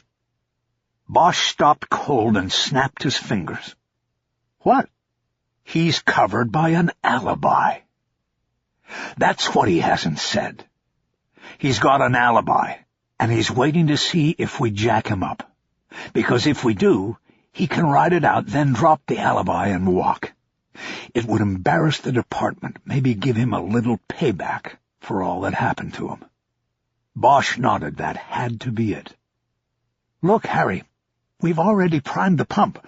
Irvin Irving's expecting the announcement of an arrest. You said the Times already has it.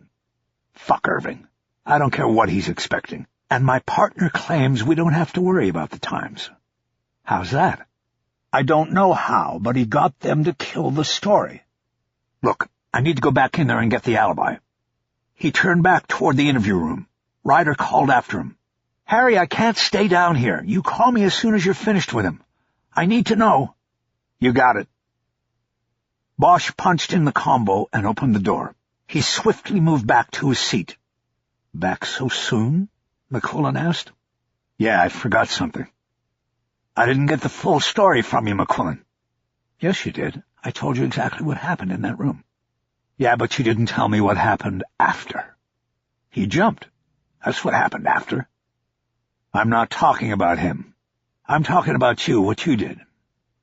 You knew what he was going to do, and rather than say pick up a phone and call somebody to try to stop it, you just shagged your ass on out of there and let him jump. But you were smart. You knew it could come back to you, that someone like me might show up. Bosch leaned back in his chair and appraised McQuillan and nodded. So you went and got yourself alibied. McQuillan kept a straight face. You came in here hoping we'd arrest you, and then you'd eventually pop the alibi out there and embarrass the department for all the shit you got dragged through before. You were going to use Irving for some payback. McQuillan showed nothing. Bosch leaned forward and across the table. You might as well tell me, because I'm not arresting you, McQuillan. I'm not giving you this play, no matter what I think of what was done to you 25 years ago. McQuillan finally nodded and flicked a hand as though to say, what the hell, it was worth a try. I had parked over at the Standard, across Sunset. They know me there. The Standard was a boutique hotel a few blocks from the chateau. Good customers of ours. Technically, that's West Hollywood, so we can't sit on the place, but we've got the doorman wired. When a customer needs a cab, they call us. We always have a car sitting nearby. So you went there after seeing Irving? Yeah, they got a restaurant there called 24/7. It never closes, and it's got a camera over the counter. I went there, and I never left that counter until the sun came up. You go get the disc, and I'll be on it. When Irving jumped, I was drinking coffee. Bosch shook his head like the story didn't add up. How'd you know Irving wouldn't jump before you got there? That was risky. He couldn't. Why not? He was temporarily incapacitated. Bosch stared at him for a long moment, until understanding came. McQuillan had choked Irving out again, putting him to sleep and giving McQuillan enough time to get to the 24/7. Bosch leaned across the table and stared hard at McQuillan. You're free to go. McQuillan nodded smugly. I appreciate that. Yeah, well, appreciate this, McQuillan. For 25 years I thought you got a bad deal. Now I think maybe they got it right. You're a bad guy, and that means you were a bad cop. You don't know shit about me, Bosch. I know this. You went up to that room to do something. You don't climb the fire escape just to confront a guy. So I don't care that you got a bad deal before. What I care about is that you knew what Irving was going to do, and you didn't try to stop it. Instead, you allowed it to happen. To me, that's not small stuff. If it's not a crime, then it should be. And when this is all over, I'm going to hit up every prosecutor I know until I find one that will take it to the grand jury. You can walk out of here tonight, but the next time you won't be so lucky. McQuillan kept nodding while Bosch spoke, as if he was impatiently allowing Bosch his final say. When Harry was finished, McQuillan was nonchalant in his response. Then I guess it's good to know where I stand. Sure. Glad to help with that. How do I get back to B&W? You promised me a ride. Bosch got up from the table and headed to the door. Call a cab, he said. Chapter 29. Standing at his desk, Bosch started stacking everything on top of the murder book. He turned to Chu, who was at work on his computer. How'd you kill the story? I called her. I told her if she ran the story, I would go to her boss and say that she was trading sex for information. I figure even over there that's got to be an ethical violation. She might not lose her job, but she'd be tainted. She knows they'd start looking at her differently. You handled it like a real gentleman, Chu. Where are the credit card records? Here. What's going on? Chu handed over the file containing the purchase records he had received from the credit card companies. I'm taking all of this home. What about McQuillan? Are we booking him? No, he's gone. You kicked him? That's right. What about the warrant on the watch? I'm about to print it out. We won't need it. He admitted he choked Irving out. He admitted it and you cut him loose? Are you... Listen, Chu. I don't have time to walk you through it. Go watch the tape if you have an issue with what I'm doing. No, better yet, I want you to go out to the Standard on the Sunset Strip. You know where that is? Yeah, but why am I going there? Go to their 24-hour restaurant and get their disc from the camera over the counter for Sunday night into Monday morning. Okay, what's on it? Should be McQuillan's alibi. Call me when you confirm it. Bosch put all the loose reports into his briefcase and then carried the murder book separately because the binder was too thick for the case. He started to walk out of the cubicle. What are you going to do? Chu called after him. Bosch turned and looked back at him. Start over. He resumed his movement toward the squad room exit. He stopped at the lieutenant's status board and put his magnet in the out slot. When he turned to the door, Chu was standing there. You're not going to do this to me, he said. You did it to yourself. You made a choice. I don't want anything to do with you. I made a mistake, and I told you, no, I promised you that I would make up for it. Bosch reached out and gently moved him by the arm to the side so he could open the door. He went out into the hallway without another word to Chu.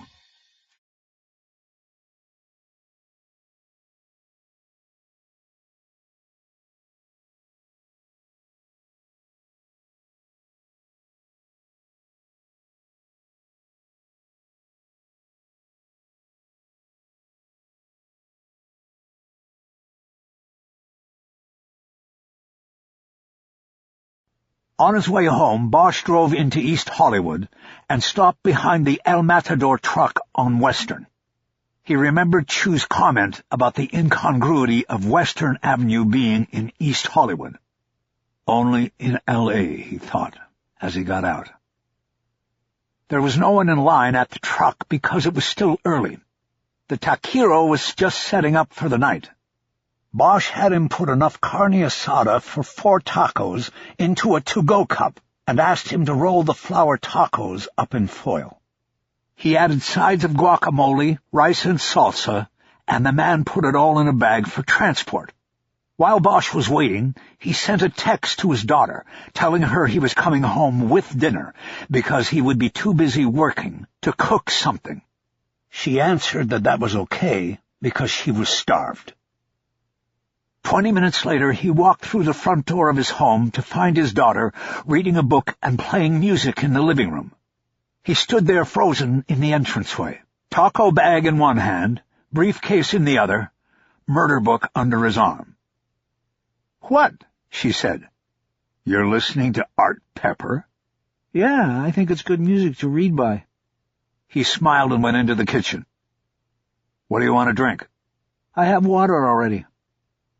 Bosch made a plate of tacos for her with all the sides and took it out to her. He came back into the kitchen and ate his tacos fully loaded while leaning over the sink. When he was finished, he bent down to the faucet and chased it with water right out of the pipe. Wiping his face with a paper towel, he went out to work at the dining room table. "How was school?" he asked while opening his briefcase. "Did you skip lunch again?" "School was a drag like always. I skipped lunch to study for the algebra quiz." "How'd you do?" "I probably flunked." He knew she was exaggerating. She was a good student. She hated algebra because she could not perceive a life where it would become useful, especially when, at the moment, she wanted to be a cop. Or so she said. "I'm sure you did fine. Are you reading that for IR? What is it?" She held the book up so he could see it. It was The Stand by Stephen King. "It's my optional choice." "Pretty thick for a school read." "It's really good." Are you trying to avoid the subject of the 2 wine glasses by not eating with me and then asking all of these questions? She had nailed him. I'm not avoiding anything. I do have work to do, and I already explained the wine glasses in the dishwasher. But you didn't explain about how one still had lipstick on it. Bosch looked at her. He had missed the lipstick. So who's the detective in the house now? He asked. Don't try to deflect, she said. The point is you don't have to lie about your girlfriend with me, Dad. Look, she's not my girlfriend, and she is never going to be my girlfriend. It didn't work out. I'm sorry I didn't tell you the truth. But we can drop it now. When and if I do ever have a girlfriend, I will let you know. Just like I hope you will tell me when you have a boyfriend. Fine. You don't have a boyfriend, do you? No, Dad. Good. I mean, it's good you aren't keeping a secret. Not good that you don't have a boyfriend. I don't want to be a father who's like that. I get it. Good. Then why are you so mad? He stopped as he realized that her perception was right on the money. He was mad about one thing, and it was showing in something else. You know what I said a minute ago about look who the detective in the house is? Yes, I was sitting right here. Well, on Monday night, you looked at that video I had of the guy checking in, and you called it right there. You said he jumped. Based on what you saw in 30 seconds of video, you said he jumped. So? Well, I've been chasing my tail all week, seeing a murder where there wasn't a murder. And you know what? I think you were right. You called it right at the start, and I didn't. I must be getting old. A look of true sympathy came over her face. Dad, you'll get over it, and you'll get him next time. You're the one who told me you can't solve every case. Well, at least you got this one right in the long run. Thanks, Mads. And I don't want to pile on, but... Bosch looked at her. She was proud of something. All right, give it to me, but what? There was no lipstick on the glass. I bluffed you. Bosch shook his head. You know something, kid? Someday you're going to be the one they'll want in the interview room. Your looks, your skills, they'll be confessing to you right and left, and lined up in the hall. She smiled and went back to her book. Bosch noticed she had left one taco uneaten on her plate, and he was tempted to go for it, but instead set to work on the case, opening the murder book and spreading the loose files and reports out on the table. You know how a battering ram works? He asked. What? His daughter replied. You know what a battering ram is? Of course. What are you talking about? When I get stuck on a case like this, I go back to the book and all the files. He gestured to the murder book on the table. I look at it like a battering ram. You pull back and swing it forward. You hit the locked door and you smash through. That's what going through everything again is like. You swing back and then you swing forward with all that momentum. She looked puzzled by his decision to share this piece of advice with her. Okay, Dad. Sorry. Go back to your book. I thought you just said he jumped. So why are you stuck? Because what I think and what I can prove are two separate things. A case like this, I have to have it all nailed down. Anyway, it's my problem. Go back to your book. She did, and he went back to his. He began by carefully rereading all the reports and summaries he had clipped into the binder. He let the information flow over him, and he looked for new angles and colors. If George Irving jumped, then Bosch had to more than simply believe it. He had to be able to prove it, not only to the powers that be, but most importantly to himself. And he wasn't quite there yet. A suicide was a premeditated killing. Bosch needed to find motive and opportunity and means. He had some of each, but not enough. The CD changer moved to the next disc, and Bosch soon recognized Chet Baker's trumpet. The song was Nightbird, from a German import. Bosch had seen Baker perform the song in a club on O'Farrell in San Francisco in 1982, the only time he ever saw him play live. By then, Baker's coverboy looks and West Coast cool had been sucked out of him by drugs and life, but he could still make the trumpet sound like a human voice on a dark night. In another 6 years, he would be dead from a fall from a hotel window in Amsterdam. Bosch looked at his daughter. "You put this in there?" She looked up from the book. "Is this Chet Baker?"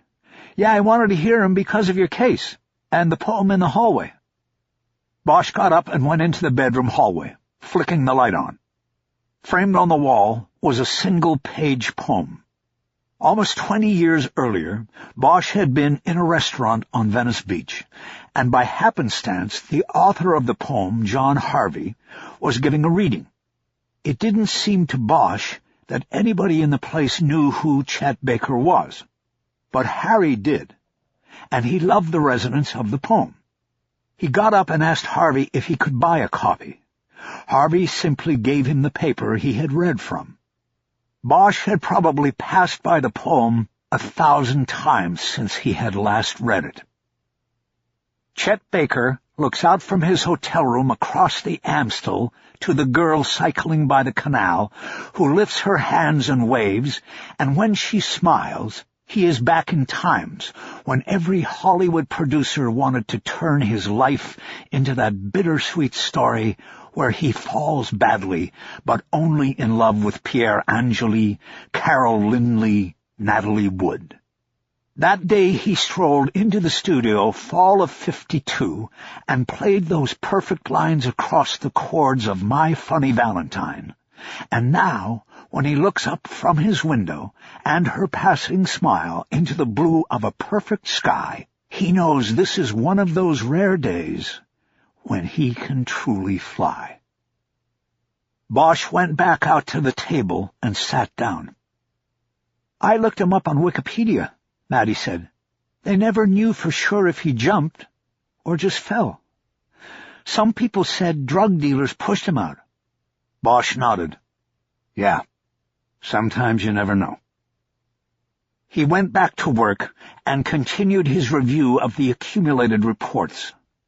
As he read his own summary report on the interview with Officer Robert Mason, Bosch felt he was missing something. The report was complete, but he felt he had overlooked something in the conversation with Mason. It was there, but he just couldn't reach it. He closed his eyes and tried to hear Mason speaking and responding to the questions. He saw Mason sitting bolt upright in the chair, gesturing as he spoke, saying that he and George Irving had been close. Best man at the wedding, reserving the honeymoon suite.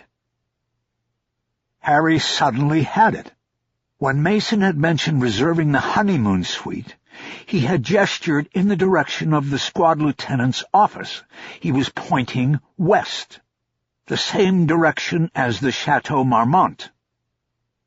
He got up and quickly went out onto the deck so he could make a call without disturbing his daughter's reading. He slid the door closed behind him and called the LAPD Communications Center.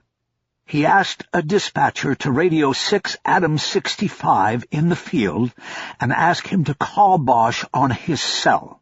He said it was urgent. As he was giving his number, he received a call waiting beep.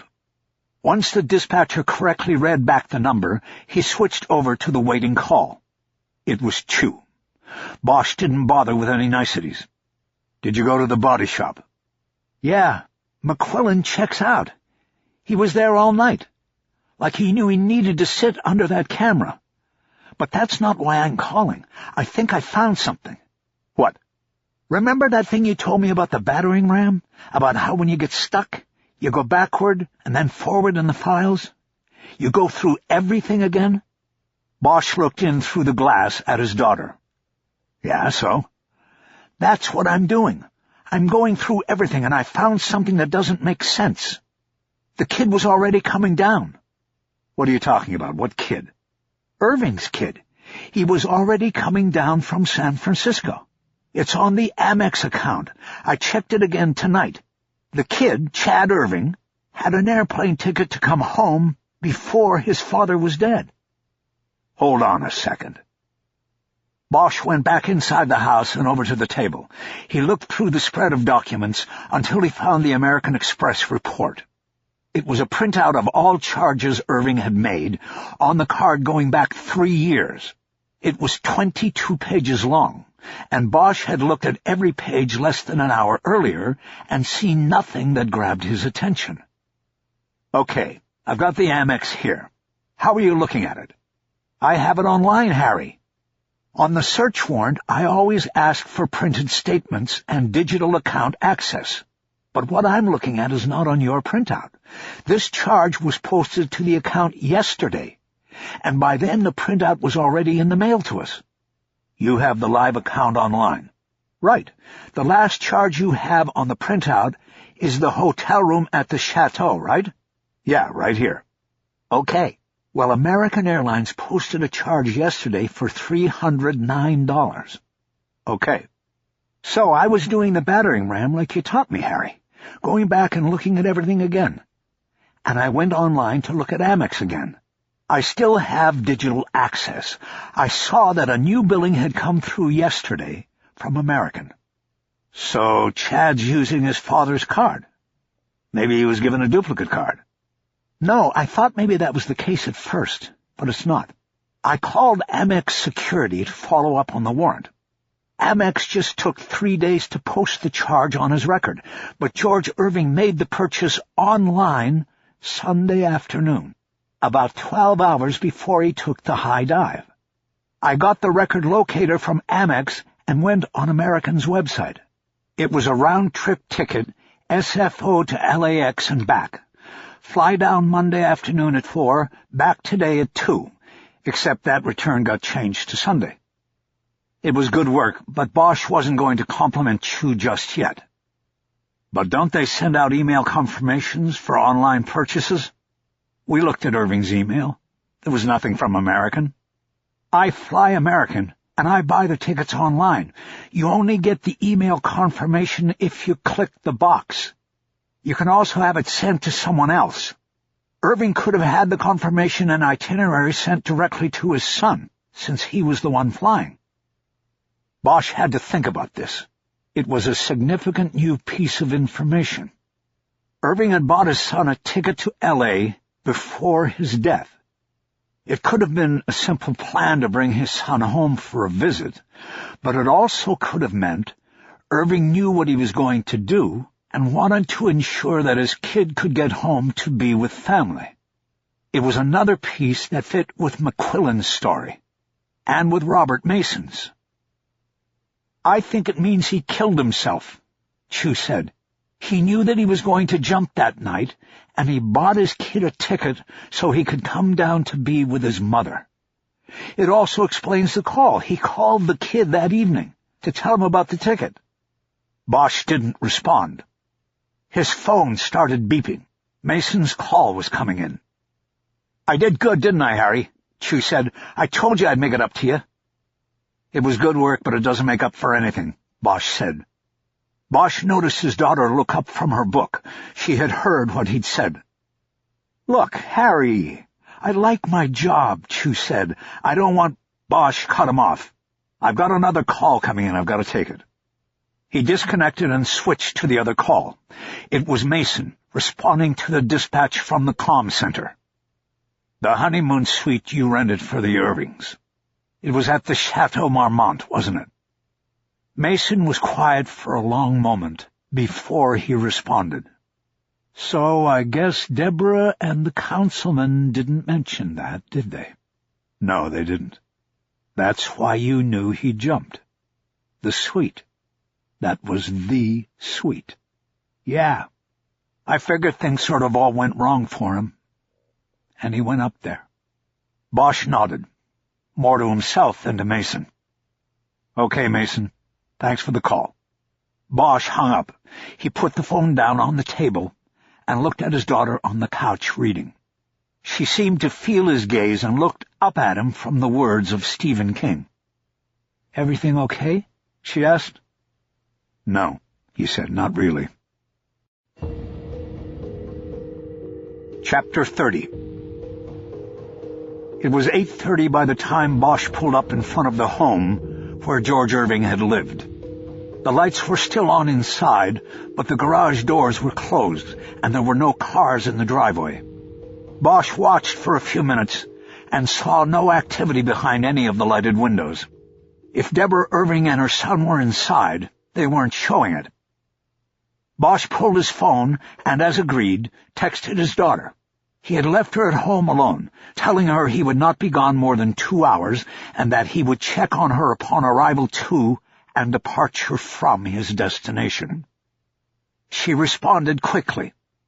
All good, finished homework, watching Modern Family downloads. Bosch pocketed the phone and got out of the car. He had to knock twice, and when the door opened, it was Deborah Irving by herself. Detective Bosch? Sorry to intrude so late, Mrs. Irving. I need to speak with you. Can it wait until tomorrow? I'm afraid not, ma'am. Of course. Come in. She opened up and led him into the room, and to the couch where he had sat before at the start of the case. I saw you at the funeral today, she said. Chad said he spoke to you also. Yes. Is Chad still here? He's staying through the weekend, but he's not home right now. He went to see an old girlfriend. It's a very difficult time for him, as you can imagine. Yes, I understand. Can I get you a coffee? We have an espresso. Bosch didn't know what that meant, but shook his head. I'm fine, Mrs. Irving. Please call me Deborah. Deborah. Are you here to tell me you will be making an arrest in the case soon? No, I'm not. I'm here to tell you that there's not going to be an arrest. She looked surprised. Dad, Councilman Irving told me there was a suspect, that it had to do with one of the competitors George was dealing with. No, that was how it was looking, because I went down the wrong path. He checked her reaction. No giveaways. She still looked genuinely surprised. You sent me down the wrong path, he said. You and the councilman. And even Chad held back on me. I didn't have what I needed, and I went stumbling off after a murderer when there never was a murderer. Now she was beginning to look indignant. What do you mean? Dad told me there was evidence of assault, and that George was choked. He said it was most likely a cop. Don't tell me you are covering up for the cop who did this. That's not the case, Deborah, and I think you know it. That day I came here, the councilman told you what to say, what to leave in and what to leave out. I don't know what you're talking about. Like that the room your husband rented was the room you two shared on the night you got married? Like that your son was already scheduled to come home Monday, before your husband even went out that night? He let that sink in for a long moment, letting her come to realize what he had and what he knew. Chad was coming home because you two had something to tell him, right? This is ridiculous. Is it? Maybe I should talk to Chad first, ask him what he was told when he was sent the airline ticket Sunday afternoon. You leave Chad alone. He's going through a lot. Then talk to me, Deborah. Why did you hide it? Can't be money. We checked the insurance policies. They're all mature, no suicide clauses. You get the money whether he jumped or not. He didn't jump. I'm going to call Irvin. I'm going to tell him what you're saying. She started to stand up. Did you tell George you were leaving him? Is that it? Is that why he put your anniversary date into the combination on the room safe? Is that why he jumped? His son was gone, and now you were going too? He'd already lost his friend Bobby Mason, and all he had left was a job working as a bagman for his father. She tried the last best defense of a woman. She started crying. You bastard! You'll destroy a good man's reputation. Is that what you want? Will that make you happy? Bosch didn't answer for a long time. No, Mrs. Irving, not really. I want you to leave now. I buried my husband today, and I want you out of my house. Bosch nodded but made no move to get up. I'll leave when you give me the story. I don't have the story. Then Chad does. I'll wait for him. All right, look. Chad doesn't know a thing. He's 19 years old. He's a boy. If you talk to him, you'll destroy him. Bosch realized that it was all about the son, about protecting him from knowing that his father was a suicide. Then you have to talk to me first. Last chance, Mrs. Irving. She gripped her chair's armrests and bowed her head. I told him our marriage was over. And how did he take it? Not well. He didn't see it coming, because he didn't see what he had become. An opportunist, a taker, a bagman, like you said. Chad had gotten away, and I decided I would too. There was no one else. There was just no reason to stay. I wasn't running to something. I was just running away from him. Bosch leaned forward, elbows on his knees, making the conversation more intimate. When did this conversation take place? He asked. A week before. We talked about it for a week, but I wasn't changing my mind. I told him bring Chad down, or I would go up there to tell him. He made the arrangements Sunday. Bosch nodded. All the details were fitting together. What about the councilman? Was he told? I don't think so. I didn't tell him, and it never came up after, when he was here that day and told me that George was dead. He didn't mention anything about it then, and he didn't at the funeral today either. Bosch knew that this didn't mean anything. Irving could have been keeping his knowledge to himself as he waited to see which way the investigation would go. In the long run, it didn't matter what Irving knew or when he knew it. On Sunday night when George went out, what did he say to you? As I told you before, he said he was going out for a drive. That's all. He didn't tell me where. Had he threatened to kill himself during any of your discussions in the week prior to his death? No, he didn't. Are you sure? Of course I'm sure. I'm not lying to you. You said you talked about it for several nights. He did not accept your decision? Of course not. He said he wouldn't let me go. I told him he didn't have a choice. I was leaving.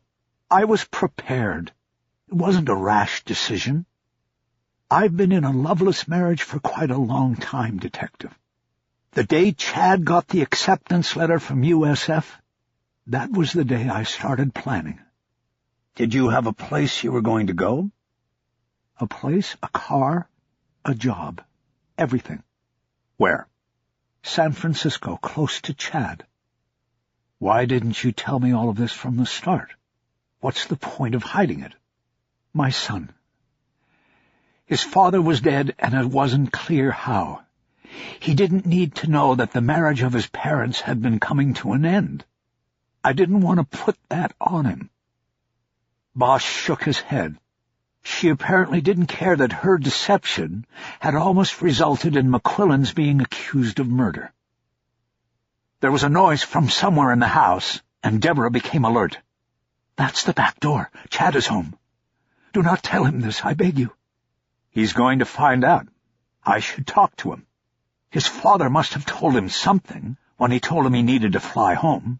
No, he didn't. I was in the room when he called. He just told him we needed him to come home for a few days because of a family emergency.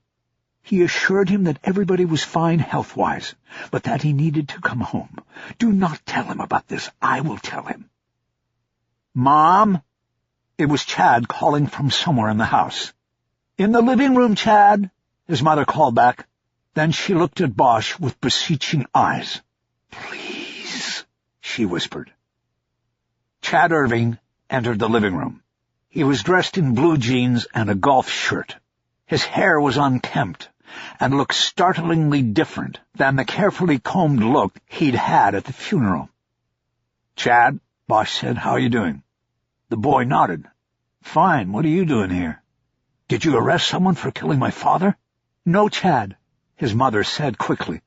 "Detective Bosch was just doing some follow-up on your father.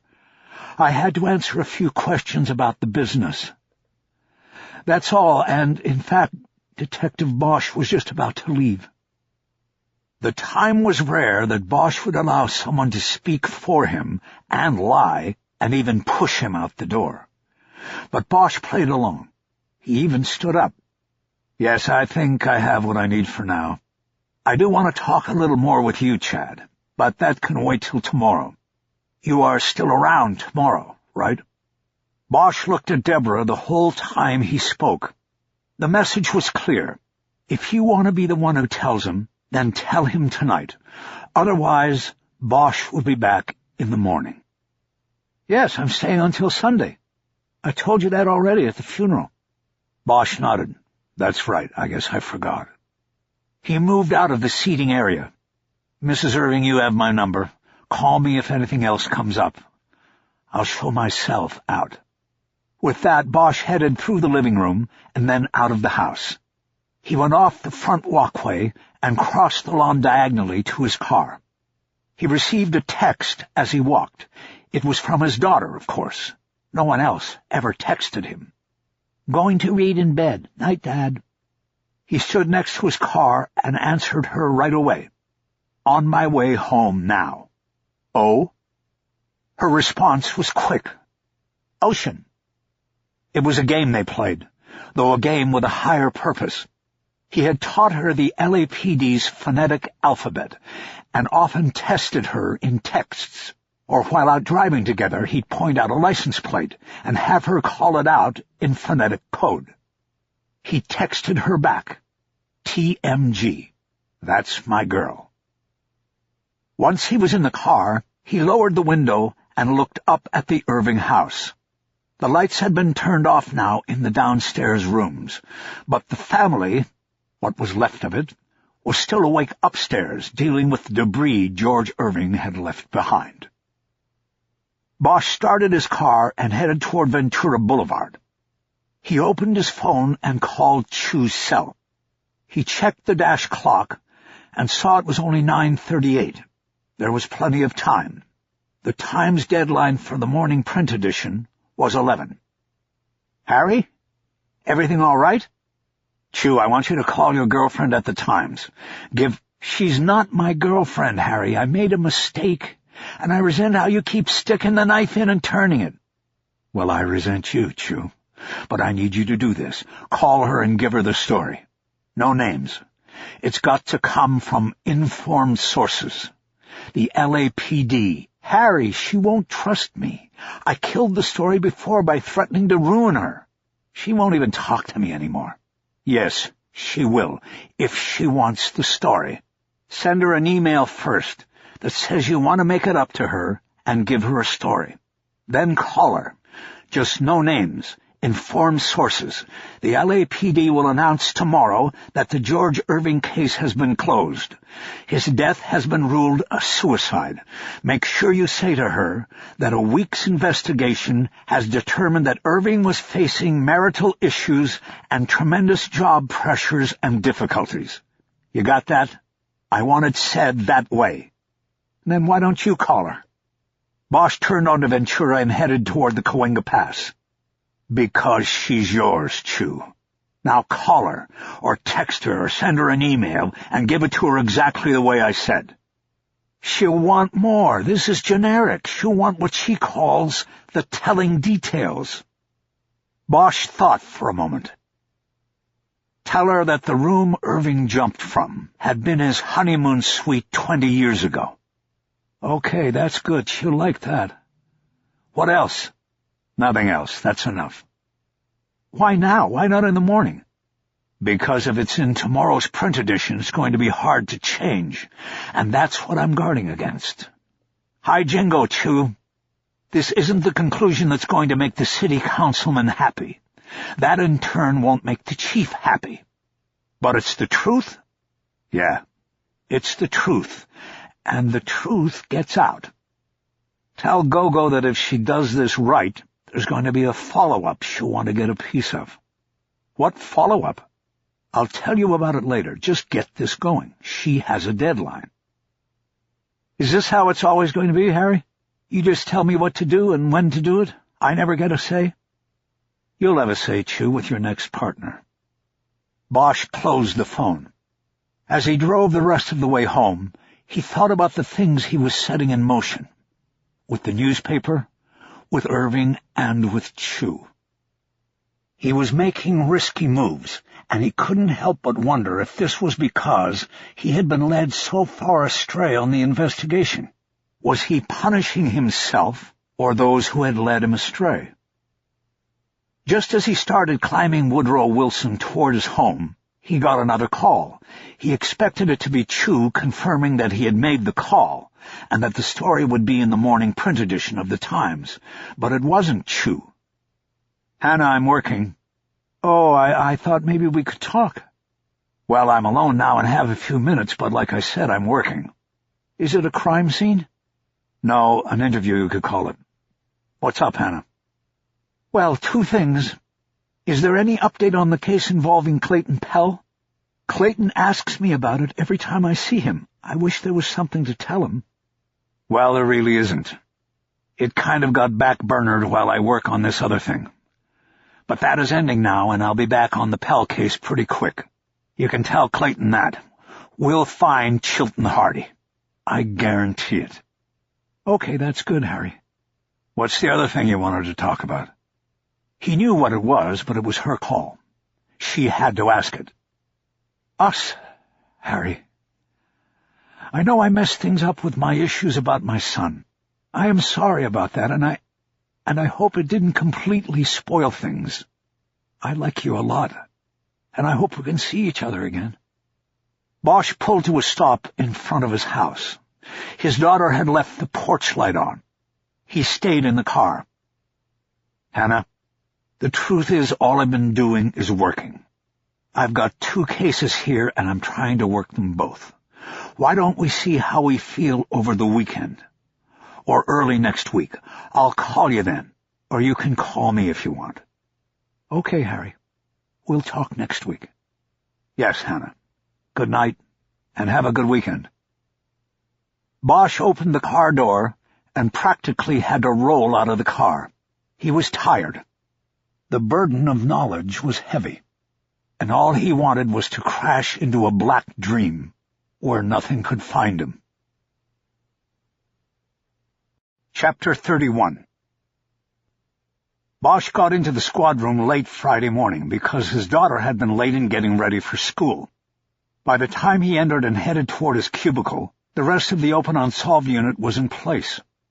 He could tell they were watching him without watching him, and this told him that the story he had told David Chew to feed to Emily Gomez-Gonsmart had been published that morning in the Times. As he entered his cubicle, Harry threw a casual glance toward the lieutenant's office and noted that the door was closed and the blinds were down. She was either late herself or hiding. A copy of the Times was waiting for Bosch on his desk, courtesy of his partner. You see it yet? Chew asked from his seat. No, I don't get the Times. Bosch sat down, putting his briefcase on the floor next to his chair. He didn't have to hunt through the newspaper for the story. It was on the bottom left corner of the front page. The headline was all he needed to read. LAPD. Councilman's son's death ruled suicide. He noted that the byline was shared by Emily Gomez-Gonsmart and another reporter named Tad Hemmings, whom Bosch had never heard of. He was about to read it anyway when his desk phone buzzed. It was Tim Marcia, the squad whip. Harry, you and Chew have a forthwith from the chief's office. The lieutenant's already up there and they're waiting for you. I was hoping to get a cup of coffee, but I guess we'd better go up. Yeah, I would. Good luck up there. I heard the councilman was in the building. Thanks for the heads up. Bosch stood and turned to Chew, who was on the phone. Bosch pointed toward the ceiling. meaning they were going upstairs.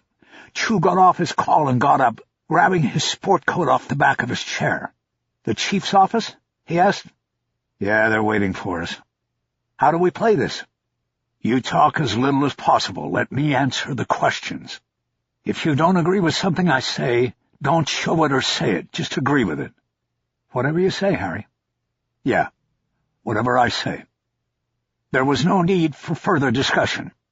They took the elevator up in silence, and when they entered the OCP, they were immediately whisked into a meeting room where the chief of police waited. It was the fastest Bosch had ever been able to gain an audience with a member of the department's command staff, let alone the chief himself. The boardroom looked like it belonged in a downtown law firm. Long polished table, glass wall of views across the civic center. Seated at the head of the table was the chief of police, and to his right was Kiz Ryder. The 3 seats going down one side of the table were taken by Councilman Irvin Irving and 2 members of his staff whom Bosch didn't know, but recognized from the city car that waited for the councilman outside of the chateau on Monday morning. Across from them sat Lieutenant Duval, with her back to the city view, and she signaled Bosch and Chu to the seats next to her. 8 people in a meeting about one suicide, Bosch noted, and nobody in the entire building who gave a shit about Lily Price being dead for 20 years or Chilton Hardy being free for just as long. The chief did the talking first. "All right, everybody's here. I'm sure everybody's seen the Times today or read it online. I think everybody is a bit surprised by the public turn this case has taken, and more than surprised," Irving cut in. "I want to know why the L.A. goddamn Times had this information before I did, before my son's family did." He stabbed a finger down on the table to hammer home his outrage. Luckily, Bosch was seated on a swivel chair. This allowed him to calmly pivot and look at the faces across from him, and at the head of the table. He said nothing in response, waiting for the power in the room to tell him to speak. That power was not Irvin Irving, no matter how hard he hit the table with his stubby finger. "Detective Bosch," the chief finally said, "tell us what you know about this." Bosch nodded and swiveled back, so that he was directly facing Irving. "First of all, I don't know anything about the story in the paper. It didn't come from me, but it doesn't surprise me. This investigation has been leaking like a sieve since day one. Whether it was coming out of the OCP, or the city council staff, or RHD doesn't matter. The story is out there, and it's accurate. And I want to correct one thing the city councilman said. The victim's immediate family was informed of our conclusions. The victim's wife, in fact, provided the information that was most important to my partner and me in calling the death a suicide." "Deborah," Irving said, "she told you nothing."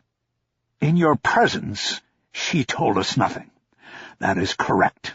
It was during a subsequent interview that she was more forthcoming about the details of her marriage and her husband's life and work."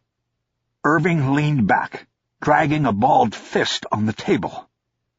"I was informed by this office just yesterday that this was a homicide investigation, that there was evidence of assault on my son's body prior to the fatal impact, and that it was likely that there was a former or current police officer involved.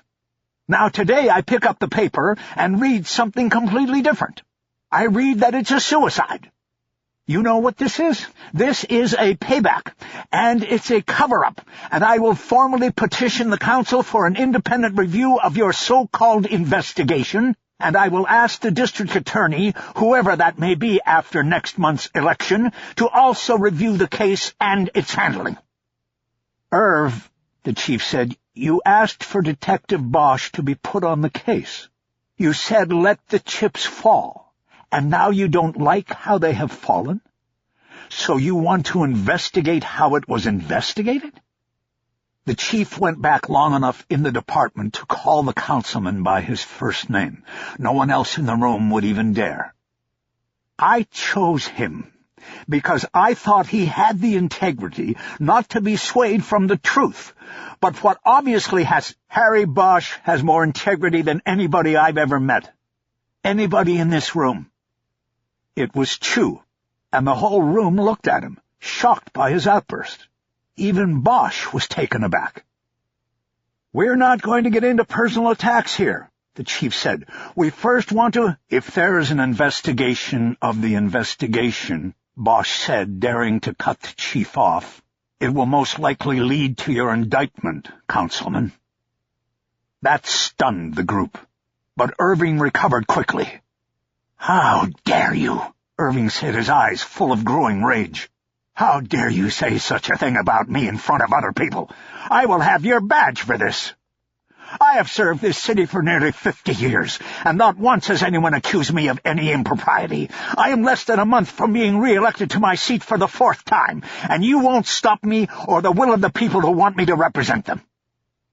A silence followed, during which one of Irving's aides opened a leather folder with a legal pad inside. He wrote something down on the pad, and Bosch half imagined it was "Take Bosch's badge." "Detective Bosch," Ryder said, "why don't you explain your statement?" It was said with a tone of shock and maybe even outrage, as if she was joining the defense of Irving's reputation. But Bosch knew that she was giving him the entree he needed to say what he wanted. George Irving billed himself as a lobbyist, but he wasn't really much more than a fixer and a bagman. He sold influence. He used his own connections as a former cop and assistant city attorney, but his most notable connection was to his father, the city councilman. You wanted something? He could get it to his father. You wanted a concrete supply contract or a taxi franchise? George was the man to see because he could get it done. Bosch looked directly at Irving when he mentioned the taxi franchise. He saw a slight tremor in one eyelid and took it as a tell. He wasn't saying anything the old man didn't already know.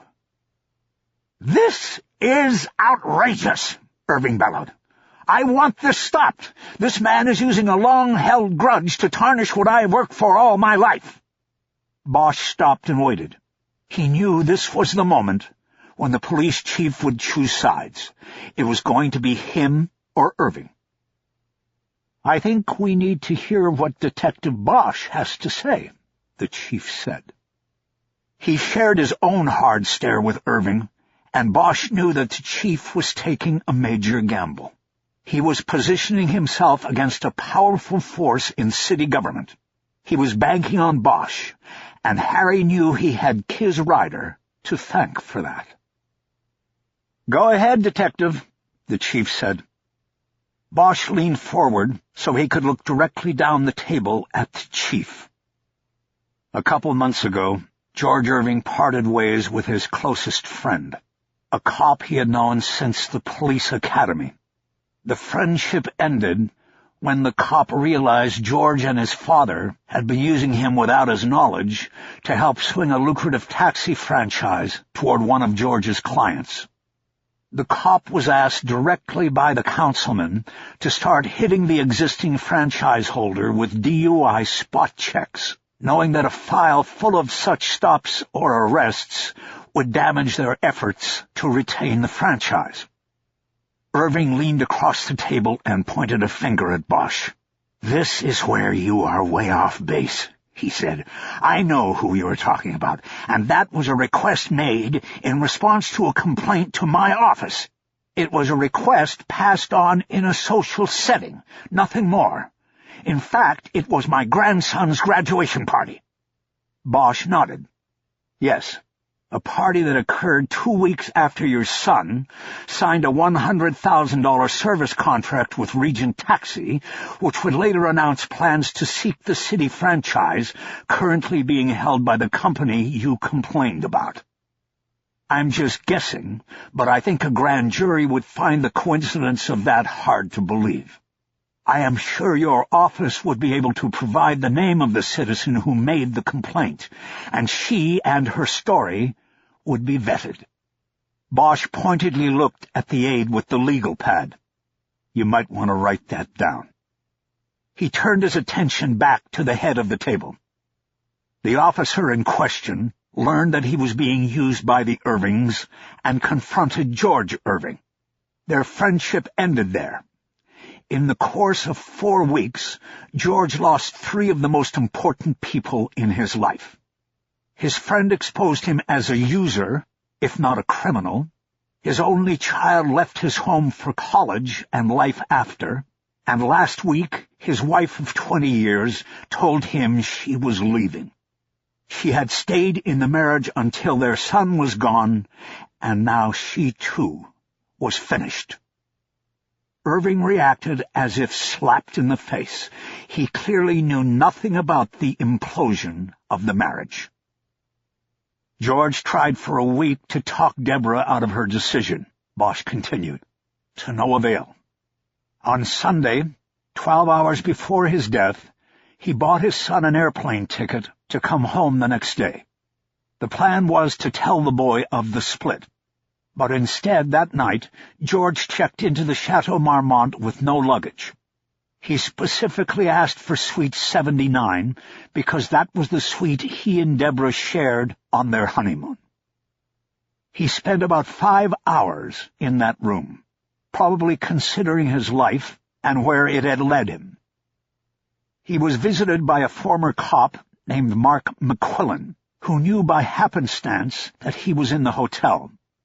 McQuillan had been run out of the police department in a political witch hunt headed by Deputy Chief Irving 25 years ago. Now he was part owner of the taxi franchise George Irving was trying to destroy. He confronted George in the room and, yes, assaulted him, but he didn't throw him from that balcony. After McQuillan was gone, George did that himself. I have come to no other conclusion. He jumped. Bosch leaned back in his chair, finished with his report. There was no immediate response from anyone at the table. It took Irving a few moments to look at all the angles in the story and come up with something. McQuillan should be placed under arrest. This was obviously a carefully planned crime. I was correct when I said it was a payback. McQuillan perceived that I took his career. He took my son's life. McQuillan has an alibi for the time of death, and it holds up, Bosch said. He was with your son more than 2 hours before his death. We have a witness, and we have video. He was not in the hotel when your son jumped. And there's the airline ticket, Chu added. Chad Irving was already flying down Monday.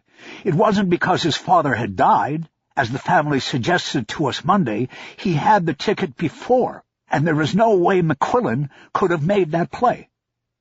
Bosch glanced at his partner. Chu had disobeyed Bosch's order to maintain silence twice now, but both times it had been to great effect. Councilman Irving, I think we've heard enough for now, the chief said. Detectives Bosch and Chu, I want the full summary of the investigation on my desk before 2 o'clock today. I'll review it and then I'll hold a press conference. I plan to keep it brief and keep the details of the investigation brief. Councilman, you are invited to join me if you like, but I know that this is a very personal matter and you may want it to close up and simply go away. I'll expect to hear from your office if you are coming. The chief nodded once and waited a split second for any reply. There was none, and so he stood up. The meeting was over, and so was the case. Irving knew he could press it and call for reviews and reinvestigations, but that path would be fraught with political peril. Bosch had him pegged as a pragmatist who would let this one go. The question was, would the police chief? Bosch had delivered the elements of a crime of political corruption. It would be difficult to pursue, particularly with a key player dead, and it was unknown what they could get by leaning on the people at Regent Taxi. Would the chief follow up, or would he hold it as an ace in a card game played on a level Bosch knew nothing about? Either way, Bosch was pretty sure he had just delivered to the chief the means of turning a powerful anti-police voice in city government toward the positive. If he worked it right, he might even be able to get the overtime budget funded again. Meantime, Bosch was satisfied that he had completed his job. An old nemesis now had renewed enmity toward him, but that was of no consequence. Bosch would never be able to live in a world without enemies. It came with the turf. Everyone stood to leave the meeting, which was going to present an awkward situation when Irving and Bosch went out and waited for the elevator together. Ryder saved Harry from it by inviting him into her office, along with Chu. As the Irving entourage left the suite of offices, Bosch and Chu followed Ryder into her space. "Can I get you men something?" she asked. "I guess the time to have asked was at the start of the meeting." "I'm good," Bosch said. "Same here," Chu said. Ryder appraised Chu. She had no idea about Chu's traitorous activities. "That was good work, gentlemen," she said. "And Detective Chu, I admire your willingness to stand up in there for your partner and your case. Well done." "Thank you, Lieutenant." "Now, do you mind stepping out into the waiting area? I have some things to discuss with Detective Bosch relating to his drop date." "No problem. Harry, I'll be out here." Chu left, and Ryder closed the door. She and Bosch were left looking at each other for a long moment. She then slowly broke into a smile and shook her head. "You must have been loving that in there," she said. "Seeing Irving have to shut down or be put down like the dog he is." Bosch shook his head. "Not really. I don't care about him anymore. I still don't get it, though. Why did he really want me on the case?" "I think it was exactly what he said.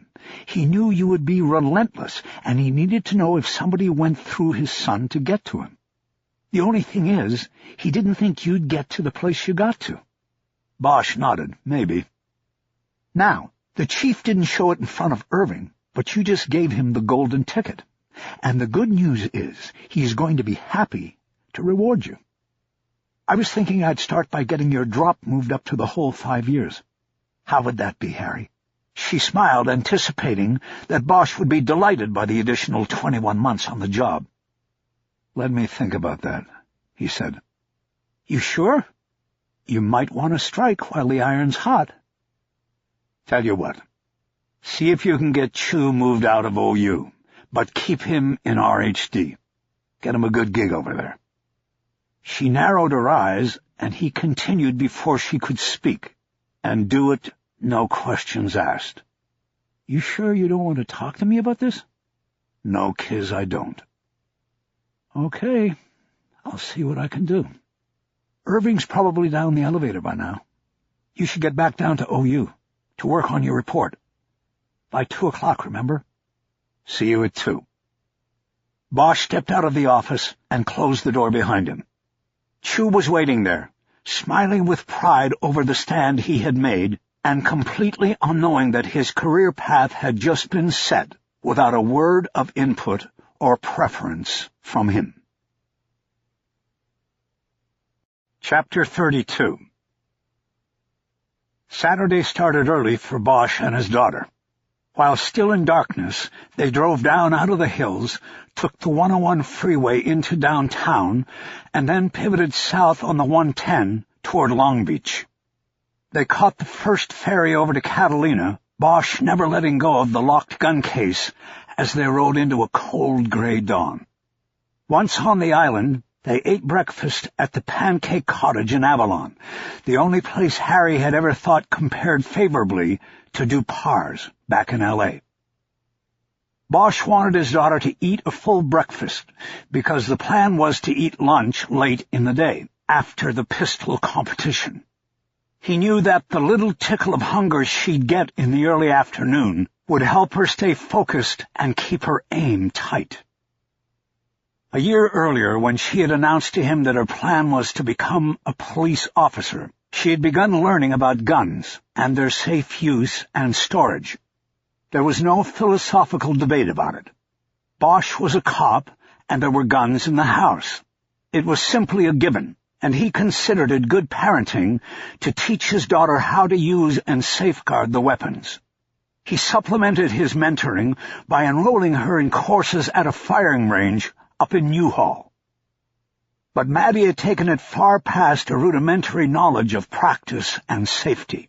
She took to shooting at paper targets with a passion and developed a steady hand and cold eye. Within 6 months, her marksmanship put her fathers to shame. They ended each training lesson with a one-on-one match, and she soon became unbeatable. She owned the 10 ring at 10 yards and could keep her aim steady through a 16-round clip. Soon, beating her old man with his own guns was not enough, and that brought them to Catalina. Maddie's first competition was a junior match at the gun club on the backside of the island. It was a single-elimination pistol match that would pit her against all teenage entrants. Each face-off involved shooting 6 rounds at paper targets from 10, 15, and 25 yards. They had chosen Catalina for her first foray into competitive shooting because it was a small tournament, and they knew they could make a fun day of it, no matter how she performed. Maddie had never been to Catalina, and Harry had not been out to the barrier island in years. As it turned out, she was the only girl in the competition. It was Maddie and 7 boys, randomly bracketed into one-on-one matches. She won her first match going away, overcoming a weak grouping on the 10-yard target to hit 7 of 8 rings in the 15 and 25-yard distances. Bosch was so proud and happy for her that he wanted to rush to the line and hug her, but he held back, knowing it would only underline that she was the only girl. Instead, he was the lone spectator applauding from the picnic tables behind the shooting line. He then put on his sunglasses so no stranger would see the look in his eyes. His daughter was eliminated in the next round by a single ring shot, but took the disappointment well. The fact that she had competed and won her first match had made the journey worth it. She and Bosch stuck around to watch the final round, and then the start of the adult competition. Maddie tried to goad Harry into entering the adult round, but he demurred. His eyes were not what they once were, and he knew he didn't stand a chance. They ate a late lunch at the Busy Bee, and window shopped along Crescent before catching the 4 o'clock ferry back to the mainland. They sat inside because the sea air was cold, and along the way Bosch put his arm around his daughter's shoulders. He knew that other girls her age weren't learning about guns and shooting. They weren't watching their fathers at night, poring over murder books and autopsies and crime scene photos. They weren't left alone in the house while their fathers went out with their guns to chase bad guys. Most parents were raising citizens of the future. Doctors, teachers, mothers, keepers of family businesses. Bosch was raising a warrior. A momentary thought of Hannah Stone and her son shot through him, and he squeezed his daughter's shoulder again. He had been thinking about something, and it was now time to discuss it. "You know," he said, "you don't have to do any of this if you don't want to. Don't do it for me, Mads. The gun stuff, the being a cop thing, too. You do what you want to do. You make your own choices." "I know, Dad. I do make my own choices, and it's what I want. We talked about this a long time ago." It was Bosch's hope that she would be able to leave her past behind and forge something new. He had been unable to do it himself, and it haunted him that she might be the same way. "Okay, baby. There's a lot of time between now and then anyway." A few minutes went by while he thought of things. He could see the disguised oil derricks in the harbor just coming into view. A call came in on a cell, and he saw it was from David Chu. He let it go to message. He wasn't going to spoil this moment with work, or more likely Chu groveling for a second chance. He put the phone away and kissed the top of his daughter's head. "I guess I'll always have to worry about you," he said. "It's not like you could want to be a teacher or something safe like that." I hate school, Dad. Why would I want to be a teacher? I don't know. To change the system, make it better so the next kids don't hate it? One teacher? Forget it. It just takes one. It always starts with one. Anyway, like I said, you do what you want. You've got time. I guess I'll worry about you no matter what you do. Not if you teach me all you know. Then you won't have to worry, because I'll be like you out there. Bosch laughed. If you're like me out there, then I'll have to walk around all day with rosary beads in one hand, a rabbit's foot in the other, and maybe a four-leaf clover tattooed on my arm. She drove an elbow into his side. Bosch let another few minutes go by. He pulled his phone and checked to see if Chu had left a message. There was nothing, and Bosch figured his partner had been calling to once again plead his case. It was not the kind of thing you would put into a voicemail. He put the phone away and turned the father-daughter conversation more serious. Look, Mads, I've been wanting to tell you something else, too. I know. You're marrying the lady with the lipstick? No, serious now. And there was no lipstick. I know. What is it? Well, I'm thinking about turning in my badge. Retiring. It might be time. She didn't respond for a long time. He had expected an immediate and urgent demand that he trash such thoughts, but to her credit she seemed to be running it through her processes and not kicking out a first and possibly wrong response. But why? She finally asked. Well, I am thinking that I'm tailing off, you know? Like anything, athletics, shooting, playing music, even creative thinking. There's a drop-off of skills at a certain point. And, I don't know, but maybe I'm getting there, and I should get out. I've seen people lose their edge, and it increases the danger. I don't want to miss the chance to see you grow up and shine at whatever you decide you want to do. She nodded as if in agreement, but then the keen perception and disagreement came out. You're thinking all of this because of one case? Not just the one case, but that's a good example. I totally went the wrong way with it. I have to think that wouldn't have happened 5 years ago, even 2 years ago. I might be losing the edge you need to do this. But sometimes you have to go the wrong way to find the right way. She turned in her seat to look directly at him. Like you told me, you make your own choices. But if I were you, I wouldn't do anything real quick. I'm not. There's a guy out there that I have to find first. I was thinking that would be a good one to go out on. But what would you do if you quit? I'm not sure, but I know one thing. I think I would be able to be a better father. You know, be around more. That doesn't necessarily make you a better father. Remember that. Bosch nodded.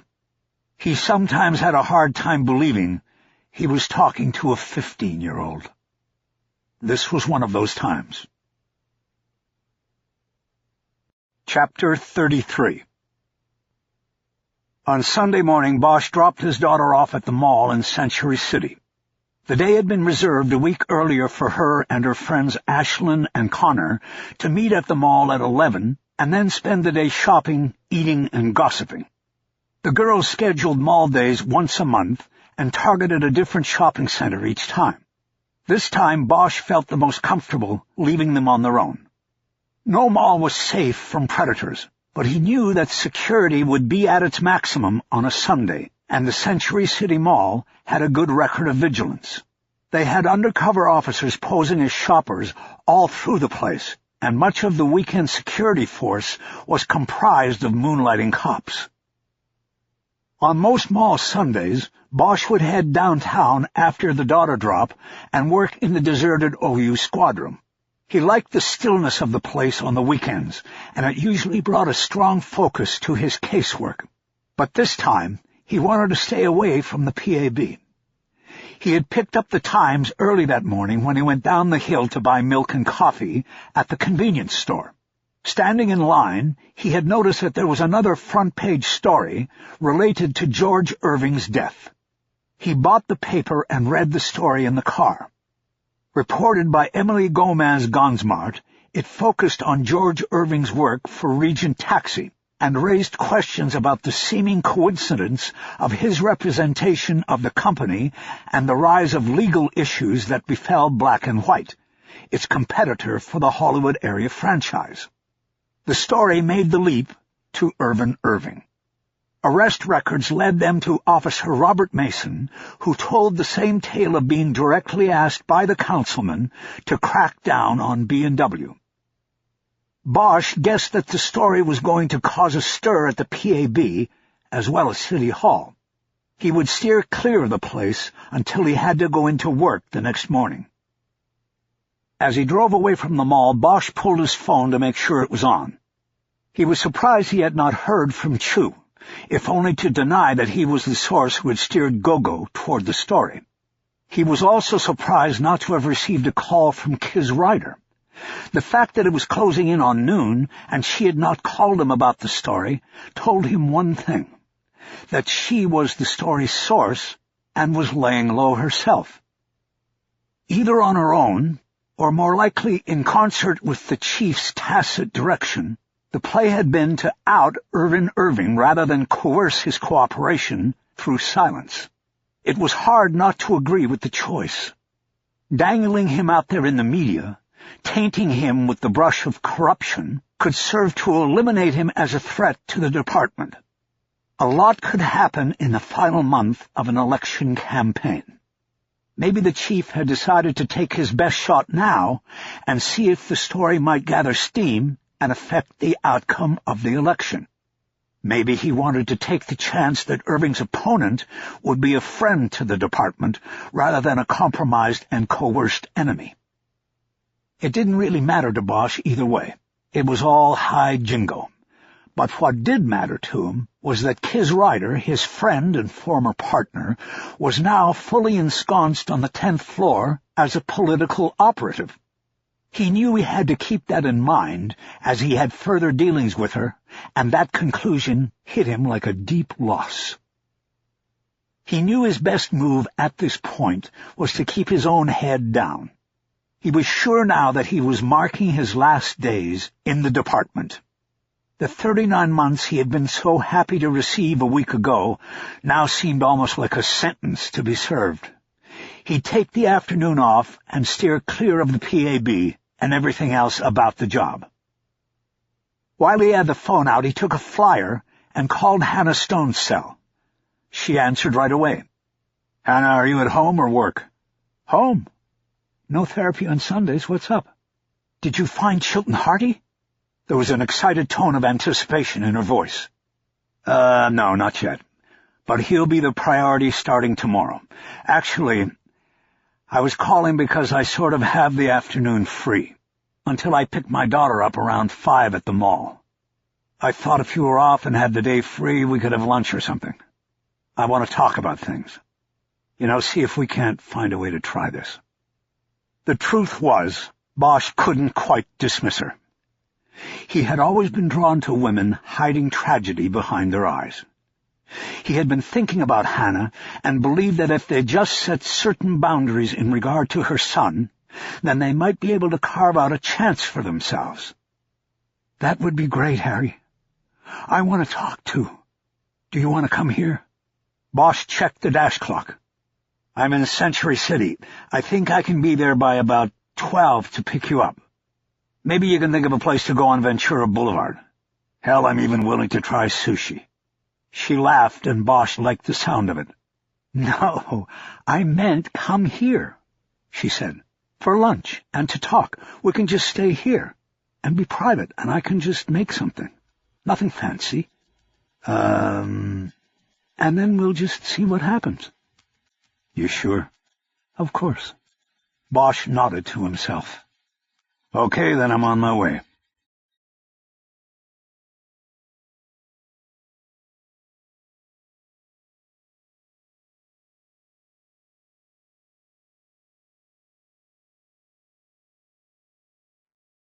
Chapter 34. David Chu was already in the cubicle when Bosch arrived for work Monday morning, When he saw Harry, he swiveled in his chair and raised his hands in a hands-off manner as Bosch entered. "Harry, all I can say is that it wasn't me." Bosch put his briefcase down and checked his desk for messages and delivered reports. There was nothing. "What are you talking about?" "The Times story. Did you see it?" "Don't worry, I know it wasn't you." "Then who was it?" Bosch pointed toward the ceiling as he sat down, meaning the story had come from the 10th floor. "Hi, Jingo," he said. "Somebody up there decided this is the play." "To control Irving?" "To move him out. Change the election. Anyway, it's not our business anymore. We turned in the report, and that one's done. Today it's Chilton Hardy. I want to find him. He's been running free for 22 years. I want him in a cell by the end of the day." "Yeah, I called you Saturday. I came in to do some stuff, and I was wondering if you wanted to take a ride down to see the father. But I guess you had daughter stuff. You didn't answer." "Yeah, I had daughter stuff, and you didn't leave a message." "What did you come in to do?" Chu turned back to his desk and pointed to his computer screen. "Just backgrounding Hardy as much as I can," he said. "Not a lot there on him. More on his father buying and selling properties. Chilton Aaron Hardy Sr. He's lived down there in Los Alamitos for 15 years. It's a condo, and he owns it outright." Bosch nodded. It was good intel. "I also tried to find a Mrs. Hardy, in case there was a divorce and she's living somewhere and could be a lead to Junior." "And?" "And no go. Came up with an obituary from 97 for Hilda Ames Hardy, wife of Chilton Sr. and mother of Chilton Jr. Breast cancer. It listed no other children." "So it looks like we go down to Los Alamitos." "Yeah." "Then let's get out of here before the shit hits the fan on that story. Bring the file with the DMV photo of Pell." "Why Pell?" "Because Senior may be predisposed not to give up Junior. I think we run a play on him, and that's where Pell comes in." Bosch stood up. "I'll go move the magnets." It was a 40-minute drive south. Los Alamitos was at the northern tip of Orange County and one of a dozen or so small contiguous bedroom communities between Anaheim on the east and Seal Beach to the west. On the way down, Bosch and Chu worked out how they would handle the interview with Chilton Hardy Sr. They then cruised through his neighborhood off of Catella Avenue and near the Los Alamitos Medical Center before stopping at the curb in front of a complex of townhouses. They were built in sets of 6 with long-running front lawns and double garages off rear alleys. "Bring the file," Bosch said. "Let's go." There was a main sidewalk that led past a bank of mailboxes to a network of individual walkways leading to the front doors of the residences. Hardy Sr.'s home was the second one in. There was a screen door in front of a closed front door. Without hesitation, Bosch pushed a doorbell button and then rapped his knuckles on the aluminum frame of the screen. They waited 15 seconds, and there was no response. Bosch hit the button again and raised his fist to hit the frame when he heard a muffled voice call out from inside. "Someone's in there," he said. Another 15 seconds went by, and then the voice came again, this time clearly from right on the other side of the door. "Yeah?" "Mr. Hardy?" "Yeah, what?" "It's the police. Open your door." What happened? We need to ask you some questions. Open the door, please. There was no reply. Mr. Hardy?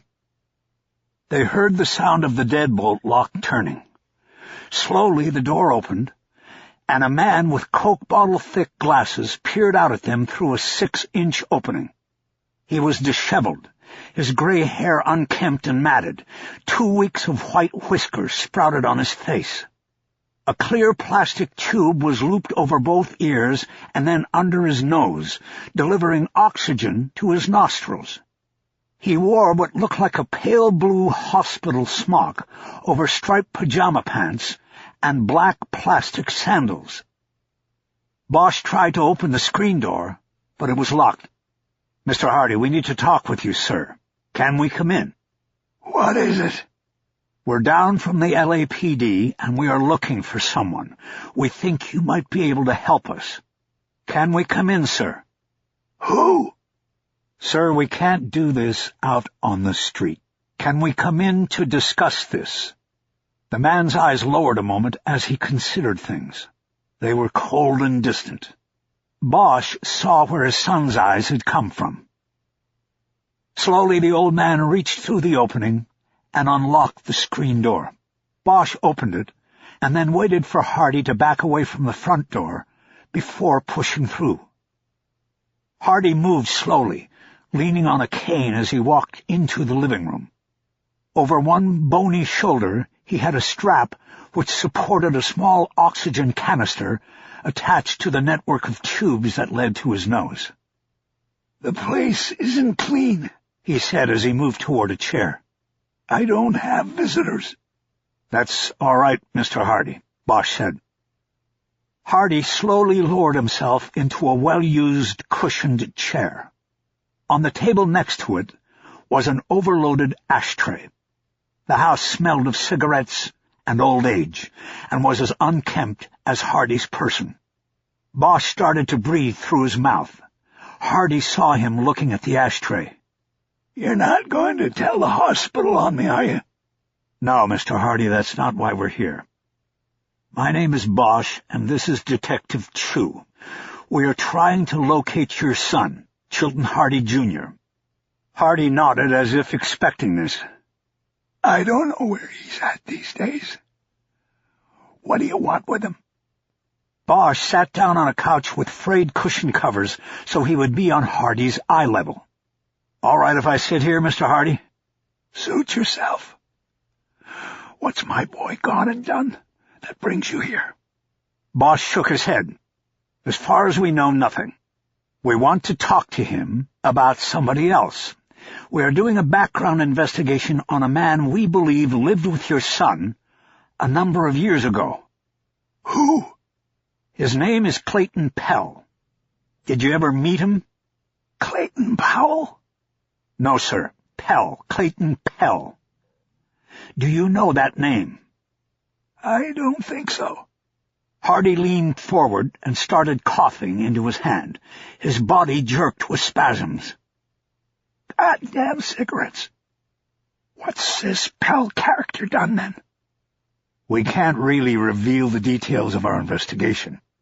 Suffice it to say, we think he's done some bad things, and it would help us in dealing with him if we knew his background. We have a photo we'd like to show you. Chu produced the mugshot of Pell. Hardy studied it for a long time before shaking his head. Don't recognize him. Well, that's him now. He lived with your son about 20 years ago. Hardy now seemed surprised. 20 years ago? He'd be just a...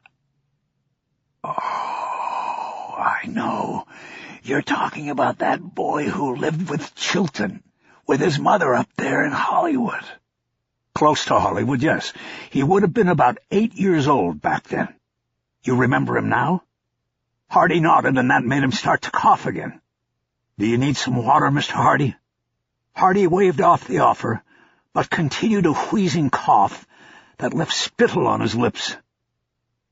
Chilton came around here with him a couple times. That's all. Did he ever talk to you about the boy? He just said he was a handful. His mother would go off and leave him with Chilton. Chilton wasn't the father type. Bosch nodded as though it was important information. Where's Chilton now? I told you I don't know. He doesn't visit me anymore. When was the last time you saw him? Hardy scratched the stubble on his chin and then coughed into his hand once more. Bosch looked up at Chu, who was still standing. Partner, can you go get him some water? No, I'm fine, Hardy protested. But Chu had gotten the partner message and went down the hallway next to the staircase to a kitchen or bathroom. Bosch knew it would give him the chance to take a quick look around the first floor of the townhouse. "Do you remember when you last saw your son?" Bosch asked again. No, actually, the years, I don't know." Bosch nodded as though he knew how families and parents and children could drift apart over time. Chu came back with a glass of water from a sink. The glass didn't look very clean. There were smears of handprints on it. As he handed it to Hardy, he gave Bosch a furtive shake of his head. He had not seen anything useful in his quick foray into the house. Hardy drank from the glass, and Bosch tried once again to get a line on his son. "Do you have a phone number or an address for your son, Mr. Hardy? We would really like to talk to him." Hardy put the glass down next to the ashtray. He reached a hand up to where the breast pocket of his shirt would be, but he had no pocket on the smock he was wearing. It was a subconscious move to a pack of cigarettes that weren't there. Bosch remembered doing that himself, back when he was addicted. "I don't have a phone number," he said. "What about an address?" Bosch asked. "Nope." Hardy cast his eyes down as he seemed to register that his answers were a testament to his failings as a father, or his namesake's failings as a son. As Bosch often did in interviews, he jumped non-sequentially in his questions. He also dropped the ruse of the visit. He no longer cared whether the old man thought they were investigating Clayton Pell or his son. "Did your son live with you while he was growing up?" Hardy's thick glasses magnified his eye movements. The question got a reaction. Rapid eye movement as an answer was formulated as a tell. "His mother and I got divorced. That was early on. I didn't see much of Chilton. We lived far apart. His mother, she's dead now. She raised him. I sent her money." Said as if the money was his only duty. Bosch nodded, continuing the pose of understanding and sympathy. "Did she ever tell you about him being in trouble, or anything like that?" "I thought you told me you were looking for that boy, Powell. Why are you asking about my son growing up?" "Pell, Mr. Hardy, Clayton Pell." "You're not here about him, are you?" That was it. The play was over. Bosch started to stand. "Your son isn't here, is he?" "I told you I don't know where he is." "Then you wouldn't mind if we took a look around for him, right?" Hardy wiped his mouth and shook his head. "You need a warrant for that," he said. "Not if there is a safety issue involved," Bosch said. "Why don't you just sit right there, Mr. Hardy, and I'll take a quick look around. Detective Chu will stay with you." "No, I don't need—" "I'm just going to make sure you're safe here. That's all." Bosch left them there with Chu attempting to calm Hardy's agitation. He moved down the hallway. The townhouse followed a typical plan, with the dining room and kitchen stacked behind the living room. There was a closet beneath the staircase and a powder room as well. Bosch glanced quickly into these rooms, assuming that Chu had already searched them, when he went to get water, and opened the door at the end of the hall. There was no car in the garage. The space was crowded with stacks of boxes and old mattresses leaning against one wall. He turned and headed back to the living room. "You don't have a car, Mr. Hardy?" he said as he approached the staircase. "I get the taxi when I need to. Don't go up there." Bosch stopped 4 steps up and looked at him. "Why?" "You got no warrant, and you got no right." "Is your son upstairs?" "No, nobody's up there. But you're not allowed." "Mr. Hardy, I need to make sure we're all going to be safe in here, and that you're going to be safe after we leave." Bosch continued up. Hardy's demand that he not go up gave him caution. As soon as he reached the 2nd level, he drew his gun. Again, the townhouse followed a familiar design. 2 bedrooms and a full bath between them. The front bedroom was where Hardy apparently slept. There was an unmade bed and laundry on the floor. A side table had a dirty ashtray, and a bureau had extra oxygen canisters. The walls were yellowed with nicotine, and there was a patina of dust and cigarette ash on everything. Bosch picked up one of the canisters. There was a label that said it contained liquid oxygen and was to be used by prescription only. There was a phone number for pickup and delivery from a company called Ready Air. Bosch hefted the canister. It felt empty, but he wasn't sure. He put it back down and turned to the closet door. It was a walk-in closet with both sides lined with musty clothes on hangers. The shelves above were stacked with boxes that said U-Haul on the sides. The floor was littered with shoes and what looked like previously worn clothes in a laundry pile. He backed out and left the bedroom, proceeding down the hall. The second bedroom was the cleanest room in the home because it appeared to be unused. There was a bureau and a side table, but no mattress on the bed frame. Bosch recalled the mattress and box spring he had seen earlier in the garage and realized that the set had probably been moved down from here. He checked the closet and found it crowded but more orderly. The clothes were hung neatly in plastic bags for long-term storage. He went back into the hall to check the bathroom. "Harry, everything okay up there?" Chu called from downstairs. "Everything's cool. Be right down." He reholstered his weapon and leaned his head into the bathroom. Dingy towels hung on a rack, and one more ashtray was on top of the toilet tank. A plastic air freshener sat next to it. Bosch almost laughed at the sight of it.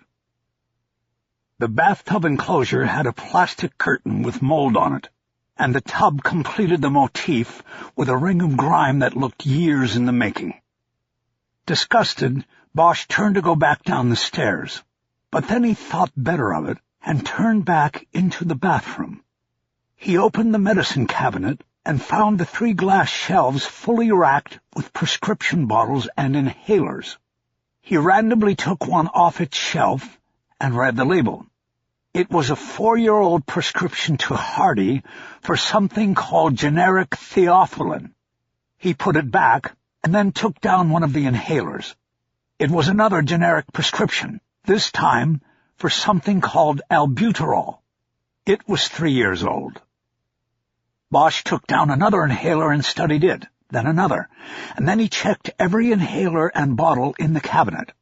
There were many different generic drugs, and some of the bottles were full, while most of them were almost empty. But there wasn't a prescription in the cabinet that was more recent than 3 years old. Bosch stepped back and closed the cabinet, coming to his own face in the mirror.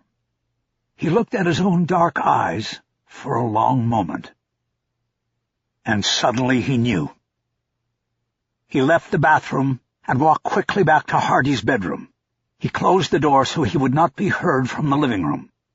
Pulling his phone as he picked up one of the oxygen canisters, he called the number for Ready Air and asked to speak to the delivery and pickup coordinator. He was connected to someone named Manuel. "Manuel, my name is Detective Bosch. I work for the Los Angeles Police Department, and I am conducting an investigation. I need to know very quickly when you last delivered prescription oxygen to one of your customers. Can you help me?" Manuel at first thought the call was a joke, a prank perpetrated by a friend. "Listen to me," Bosch said sternly. "This is no joke. This is an urgent investigation, and I need this information right now. I need you to help me or put me on with someone who can." There was a silence, and Bosch heard Chu call his name out again. Bosch put down the canister and covered his phone with his hand. He opened the bedroom door. "I'll be right down," he called out. He then closed the door and went back to the phone. "Manuel, are you there?" "Yes, I can put the name into the computer and see what we have." "Okay, do it." "The name is Chilton Aaron Hardy." Bosch waited and heard typing. "He's here," Manuel said. But he doesn't get his O2 from us anymore. What do you mean? It shows our last delivery to him was July of '08. He either died or started getting it from somewhere else. Probably somewhere cheaper. We lose a lot of business that way. Are you sure? I'm looking at it right here. Thank you, Manuel. Bosch disconnected the call. He put his phone away and pulled his gun back out. Chapter 35. As Bosch descended the stairs, his adrenaline level rose. He saw that Hardy had not moved from his chair, but he was now smoking a cigarette. Chu was sitting on the arm of the couch, keeping watch. "I made him turn off the tank," he said, "so he wouldn't blow us all up." "There's nothing in the tank," Bosch said. "What?" Bosch didn't answer. He moved across the room until he was standing directly in front of Hardy. "Stand up." Hardy looked up, a confused look on his face.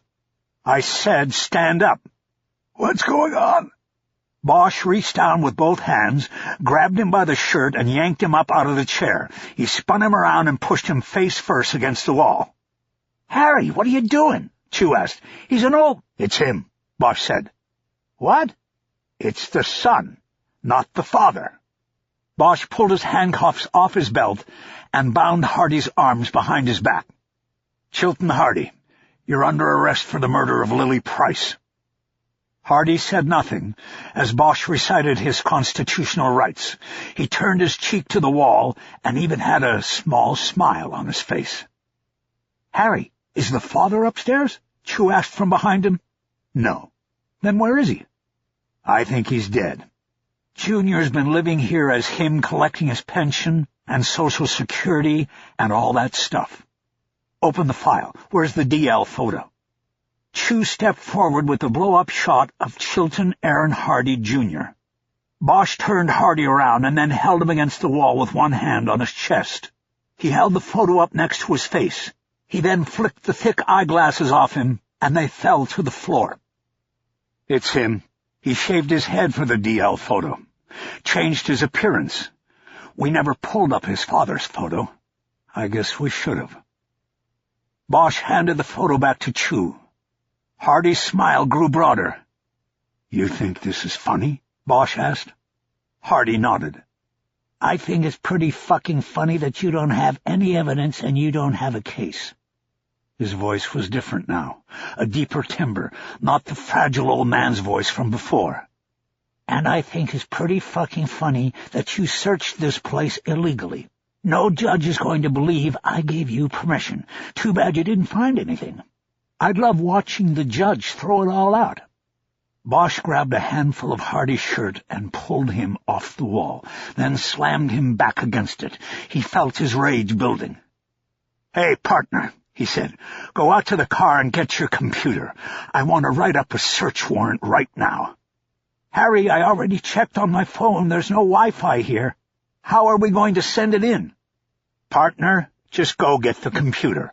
We'll worry about Wi-Fi after you write it up, and close the door when you leave." "Okay, partner. I'll go get the laptop." Message received. Bosch never took his eyes off Hardy's. He saw them register the situation, that he was about to be left alone with Bosch, and the beginning of fear entered their shiny coldness. As soon as he heard the front door close, Bosch pulled his Glock and pushed the muzzle into the flesh under Hardy's chin. "Guess what, asshole? We're going to end this right here, because you're right. We don't have enough, and I'm not letting you run free another fucking day." He violently yanked Hardy off the wall and spun him to the floor. Hardy crashed into the side table, knocking the ashtray and water glass onto the rug, and landed on his back. Bosch dropped down on him, straddling his torso. "The way this will work is we didn't know it was you see? We thought it was your father all along, and when my partner went out to the car, you jumped me. There was a struggle for the gun, and guess what? You didn't win." Bosch held the gun up sideways, displaying it in front of Hardy's face. There will be 2 shots, the one I'm about to put through your black fucking heart, and then after I take off the cuffs, I'll wrap your dead hands around my Glock and cap one into the wall. That way we both get gunshot residue, and everybody's cool with it." Bosch leaned down and positioned the gun with the barrel at an upward angle to Hardy's chest. "Yeah, I think like this," he said. "Wait!" Hardy yelled. "You can't do this!" In his eyes, Bosch saw true terror. "This is for Lily Price and Clayton Pell and everybody else you killed and hurt and destroyed. Please!" "Please? Is that what Lily said to you? Did she say please?" Bosch changed the angle of the gun slightly and leaned further down, his chest now only 6 inches from Hardy's. "Okay, I admit it. Venice Beach, 1989. I'll tell you everything. Just take me in and set it up.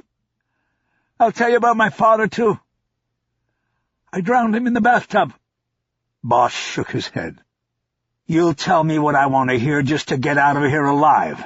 But it's no good, Hardy. It's too late. We're past that. Even if you truly confessed, it wouldn't hold up. Coerced confession.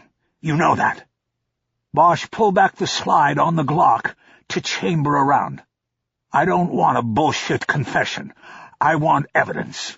I want your stash." "What stash?" "You keep stuff. All you guys keep stuff. Pictures, souvenirs. You want to save yourself, Hardy? Tell me where the stash is." He waited. Hardy said nothing. Bosch put the muzzle down against his chest and angled the gun again. All right, Hardy said desperately. "Next door. Everything's next door. My father owned both places. I have it set up with a phony name on the deed. You go look, you'll find everything you need." Bosch stared down at him for a long moment. "If you're lying, you're dying." He withdrew the gun and holstered it. He started to get up. "How do I get in?" "The keys are on the counter in the kitchen." The odd smile returned to Hardy's face. A moment ago he was desperate to save his own life. Now he was smiling. Bosch realized it was a look of pride. "Go check it out," Hardy urged. "You're going to be famous, Bosch. You caught the goddamn record holder." "Yeah? How many?" 37. I planted 37 crosses. Bosch had guessed that there were going to be numbers, but not that high. He wondered if Hardy was inflating his kills as part of one last manipulation. Say anything, give anything, just to get out the door alive. All he had to do was survive this moment, and he could slip into the next transformation, from unknown and uncharted killer to figure of public fascination and fear, a name that would inspire dread. Bosch knew it was part of the fulfillment process with their kind. Hardy had probably lived in anticipation of the time he would become known. Men like him fantasized about it. In one smooth and swift move, Bosch pulled the Glock from his holster again and brought its aim down on Hardy. "No!" Hardy yelled. "We have a deal." "We don't have shit." Bosch pulled the trigger. The metal snap of the firing mechanism sounded, but there was no bullet in the chamber. The gun was empty. Bosch nodded. Hardy had missed the tell. No cop would have had to chamber around because no cop would have left the chamber empty. Not in L.A., where the 2 seconds it takes to chamber around could cost you your life. That had been just part of the play, in case Bosch had to string it out. He reached down and rolled Hardy over so he was face down. He put the gun down on his back and from his suit pocket took out 2 snap ties. He cinched one around Hardy's ankles, binding them tightly together, and then used the other on his wrists so he could remove his handcuffs. Bosch had a feeling that he would not be the one escorting Hardy to jail, and he didn't want to lose his cuffs. Bosch stood up and hooked his cuffs back on his belt. He then reached back into his coat pocket and took out a handful of bullets. He ejected the empty magazine from his gun and started reloading it. When he had finished, he slid the magazine back into place and racked one bullet into the chamber before returning the weapon to its holster. "Always keep one in the chamber," he said to Hardy. The door opened and Chu stepped back in, carrying his laptop. He looked at Hardy lying prone on the floor. He had no idea what Bosch's play had been. "Is he alive?" "Yes, unfortunately. Watch him. Make sure he doesn't do the kangaroo." Bosch walked down the hallway to the kitchen and found a set of keys on the counter where Hardy said they would be.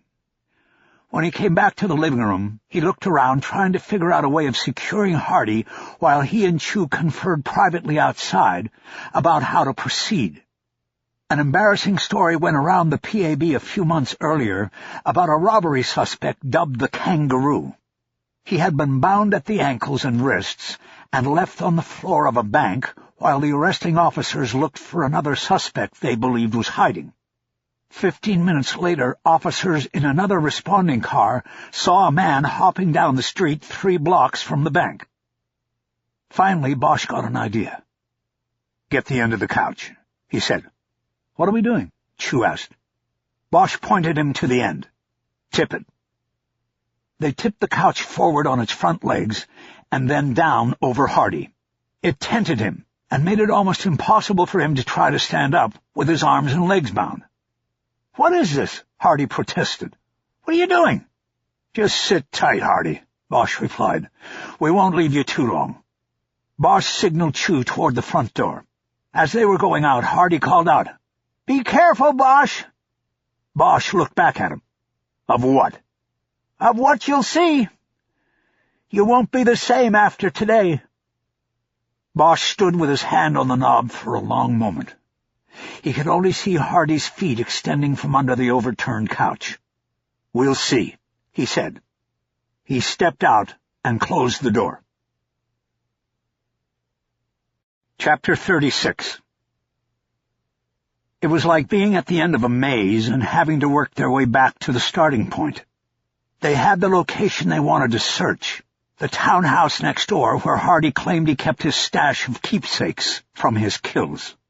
They just had to figure out the chain of events and legal steps bringing them to it that could be put in a search warrant and that would be accepted and approved by a superior court judge. Bosch did not reveal to Chu what had occurred in Hardy's living room while Chu had gone back to the car. Not only was there the trust issue that had exploded on the Irving case, but Bosch had no doubt coerced a confession from Hardy, and he would not share that transgression with anyone. If, and more likely, when Hardy claimed coercion as part of his defense, Bosch would simply deny it and dismiss it as an outrageous defense tactic.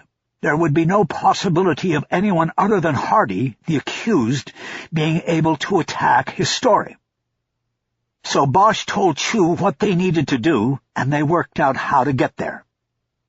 Chilton Hardy Sr., who is most likely dead, is supposed to be the owner of these 2 apartments. We need to search them both, and we need to do it Code 3. How do we get there? They were standing on the grass in front of the town home complex. Chu looked at the facades of Units 6A and 6B as if the answer to the question might be painted on them like graffiti. "Well, probable cause on 6B is not going to be a problem," he said. "We found him there living as his father. We're entitled to search for any indication of what happened to the old man. Exigent circumstances, Harry. We're in." "And what about 6A? That's the place we really want." "So we just... Okay, I think I got it. We came down to interview Chilton Hardy Sr., but we realized halfway through that the guy in front of us is actually Chilton Hardy Jr. There is no sign of Hardy Sr., and we're thinking he might be tied up somewhere, being held captive. Who knows what? Maybe he's alive and maybe he's dead. So we run a history search on the property appraiser's database, and lo and behold, he used to own the place right next door, and the transfer of title looks phony. We have an obligation to go in there to see if he is alive or in some kind of peril. Exigent circumstances again." Bosch nodded but frowned at the same time. He didn't like it. It sounded to him like exactly what it was, a story made up to get them in the door. A judge might sign the search warrant, but they'd have to find a friendly one. He wanted something bulletproof, something any judge would approve, and that would hold up upon subsequent legal challenges.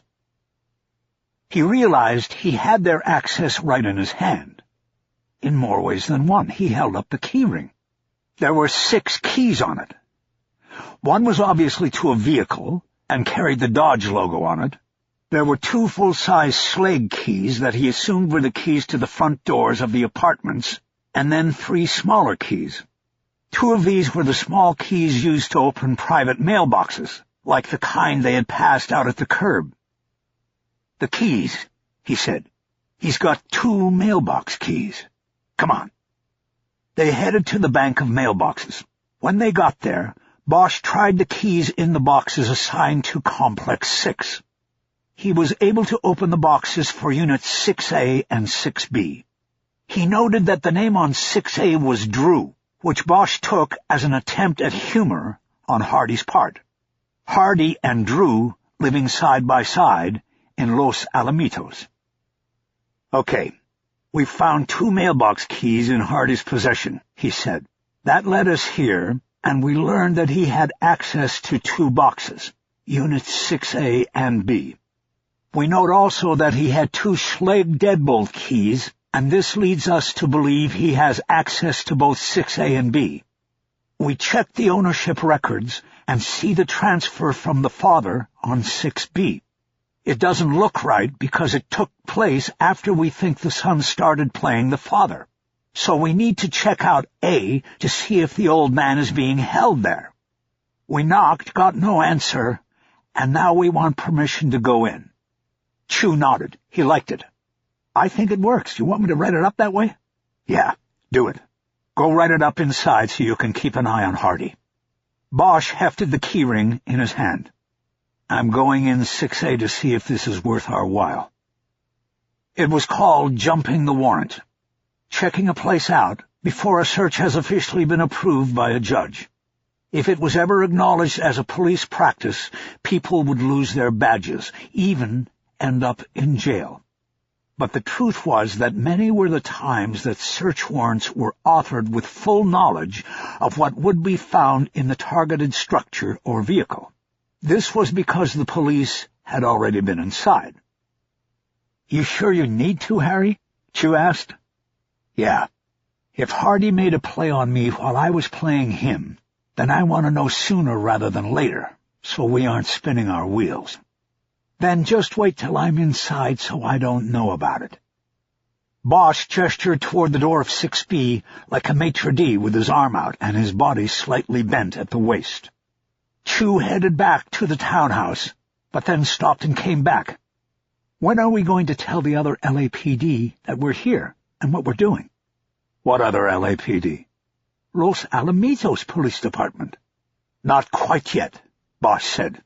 "When we get an approval on the warrant, we can call them in." "They're not going to like that." "Tough shit. Our case, our arrest." Bosch knew that a department the size of Los Alamitos could easily be bigfooted by the real LAPD. Chu started toward the door to 6B again, and Bosch headed back to the car. He popped the trunk and from the equipment box took several pairs of latex gloves and put them into his coat pocket. He grabbed a flashlight, in case it was needed, and closed the trunk. Bosch walked back to 6A, but was distracted by the sound of yelling coming from 6B as he approached. It was Hardy.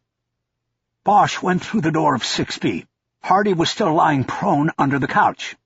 Chu was sitting on a chair he had brought out from the kitchen and working on his laptop. Hardy went silent as Bosch entered. "What's he yelling about?" "First he wanted a cigarette, now he wants his attorney." Bosch looked down at the overturned couch. "As soon as you're booked, you get your phone call." "Then book me." "We are securing the scene first, and if you keep yelling, then we are going to further secure you with a gag." "I'm entitled to an attorney. You said so yourself." You'll get the phone call when everyone else gets the phone call. When you're booked." Bosch turned back toward the door. "Hey, Bosch!" He turned back. "Did you go in yet?" Bosch didn't answer. Hardy continued. "They're going to make movies about us." Chu glanced up and exchanged a look with Bosch. There were killers who got off on their infamy and the fear their legends created. Real-life boogeymen, urban myth becoming urban reality. Hardy had stayed hidden for so many years. Now it would be his turn in the spotlight. "Sure," Bosch said. "You're going to be the most famous asshole on death row." "Please. You know I'll be able to beat the needle for 20 years, at least. Who do you think will play me in the movie?" Bosch didn't answer. He stepped out onto the stoop and casually glanced around to see if there were any nearby pedestrians or motorists. It was clear. He quickly walked to the door of 6A and pulled Hardy's keyring out of his pocket. He tried one of the Schlage keys on the deadbolt and got lucky with his first try. The key also fit the knob lock. He pushed the door open and entered, then closed it behind him. Bosch stood still in the entry, pulling on a set of latex gloves. The place was as dark as night. He swept the wall with his freshly gloved hand until he found a switch. A dim ceiling light exposed 6A as a house of horrors. A false wall had been built across the front windows, ensuring darkness and privacy, as well as a layer of soundproofing.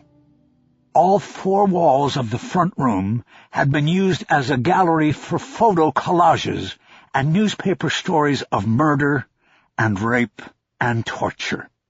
Newspapers from as far as San Diego, Phoenix, and Las Vegas. Stories about unexplained abductions, body dumps, missing people. It was clear that if these cases were the work of Hardy, then he was a traveler.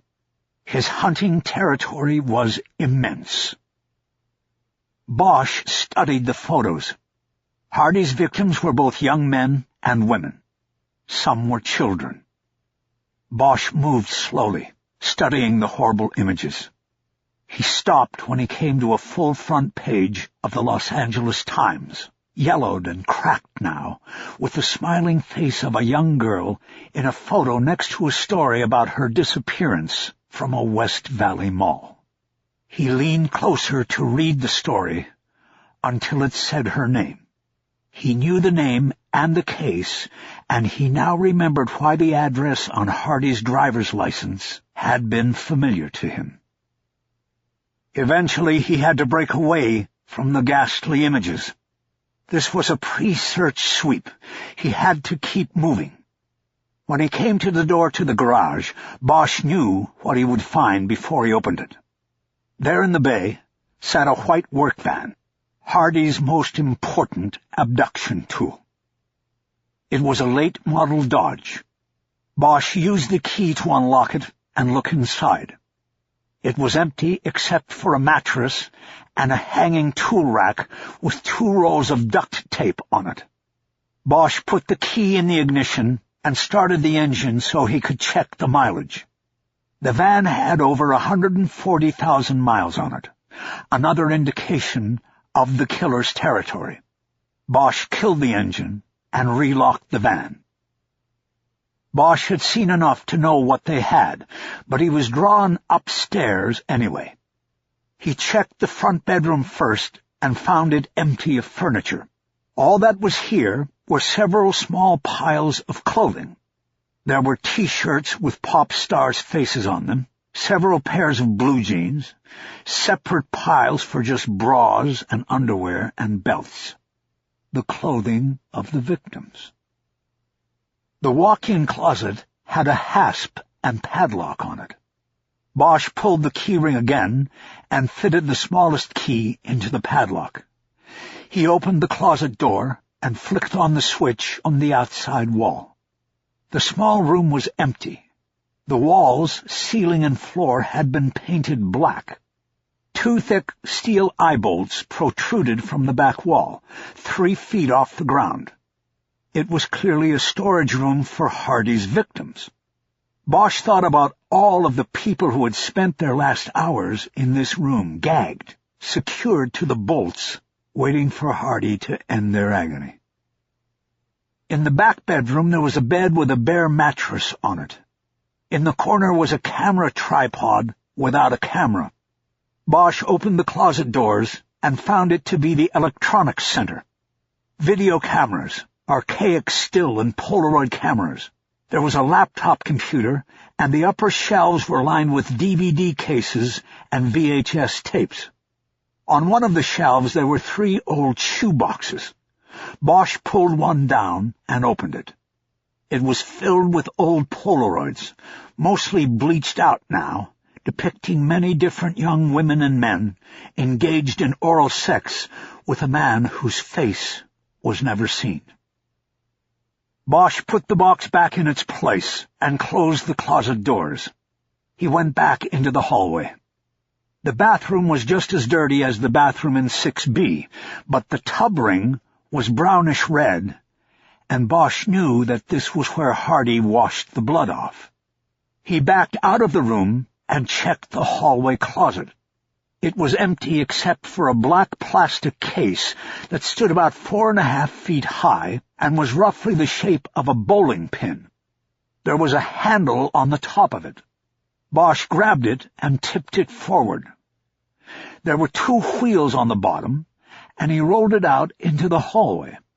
The case felt empty, and Bosch wondered if it had contained a musical instrument. But then he saw a manufacturer's plate on the side of the container. It said Golf Plus Go Systems, and Bosch realized it was a case for transporting golf clubs on planes. He laid it down on the carpet and opened it, noting that the 2 latches could be locked with a key. It was empty, but as he had opened it, Bosch saw that there were 3 rough-edged holes the size of dimes cut into the top facing of the container. Bosch closed it, righted it, and put it back in the closet to be found later during the official search. He closed the closet door and headed back downstairs. As he was halfway down the stairs, Bosch suddenly stopped and gripped the banister. He knew the dime-sized holes in the golf bag carrier were to allow air into the case, and he knew a child or small person could be fit inside. The inhumanity and depravity suddenly seized him. He could smell the blood. He could hear the muffled pleas. He knew the misery of this place. He leaned into the wall for a moment, and then slid down to a seated position on the steps. He leaned forward with his elbows on his knees. He was hyperventilating, and tried to slow down his breathing cycle. He ran a hand back through his hair, and then held the hand across his mouth. He closed his eyes, and remembered another time when he was in a place of death, huddled in a tunnel, and far from home. He was really just a boy then, and he was scared and trying to control his breathing. That was the key. Control your breathing, and you control the fear. He sat there for no more than 2 minutes, but it seemed like an entire night went by. Finally his breathing returned to normal, and the memory of the tunnels faded. His phone buzzed, and it brought him out of the dark moment. He pulled it and looked at the screen. It was Chu. "Yeah? Harry, you okay over there? You're taking a long time." "I'm cool. I'll be over in a minute." "Are we good?" Meaning, did Bosch find what they needed in 6A? "Yeah, we're good." He disconnected and then called Tim Marcia's direct number. He obliquely explained to the squad whip what was going on. "We're going to need people down here," Bosch said. "I think there's going to be a lot of work to do. We're also going to need media relations and a liaison with the locals. We should set up a command post, because we're going to be here all week." "Okay, I'm on it," Marcia said. "I'll talk to the lieutenant and we'll start mobilizing. It sounds like we're going to need to send everybody." "That would be good." "Are you all right, Harry? You sound weird." "I'm all right." Bosch gave him the address and hung up. He sat still for another 2 minutes and then made the next call to Kisman Ryder's cell. "Harry, I know why you're calling, and all I can tell you is that it was thought out very carefully. A decision was made that was best for the department, and we're never going to talk about it. It's best that way for you, too." She was talking about the Times story on Irving and the taxi franchise. The case seemed so distant to Bosch now, and so meaningless. "That's not why I'm calling." "Oh, then what's up? You don't sound right." "I'm fine. We just took down a big one that I'm sure the chief's going to want to get in on.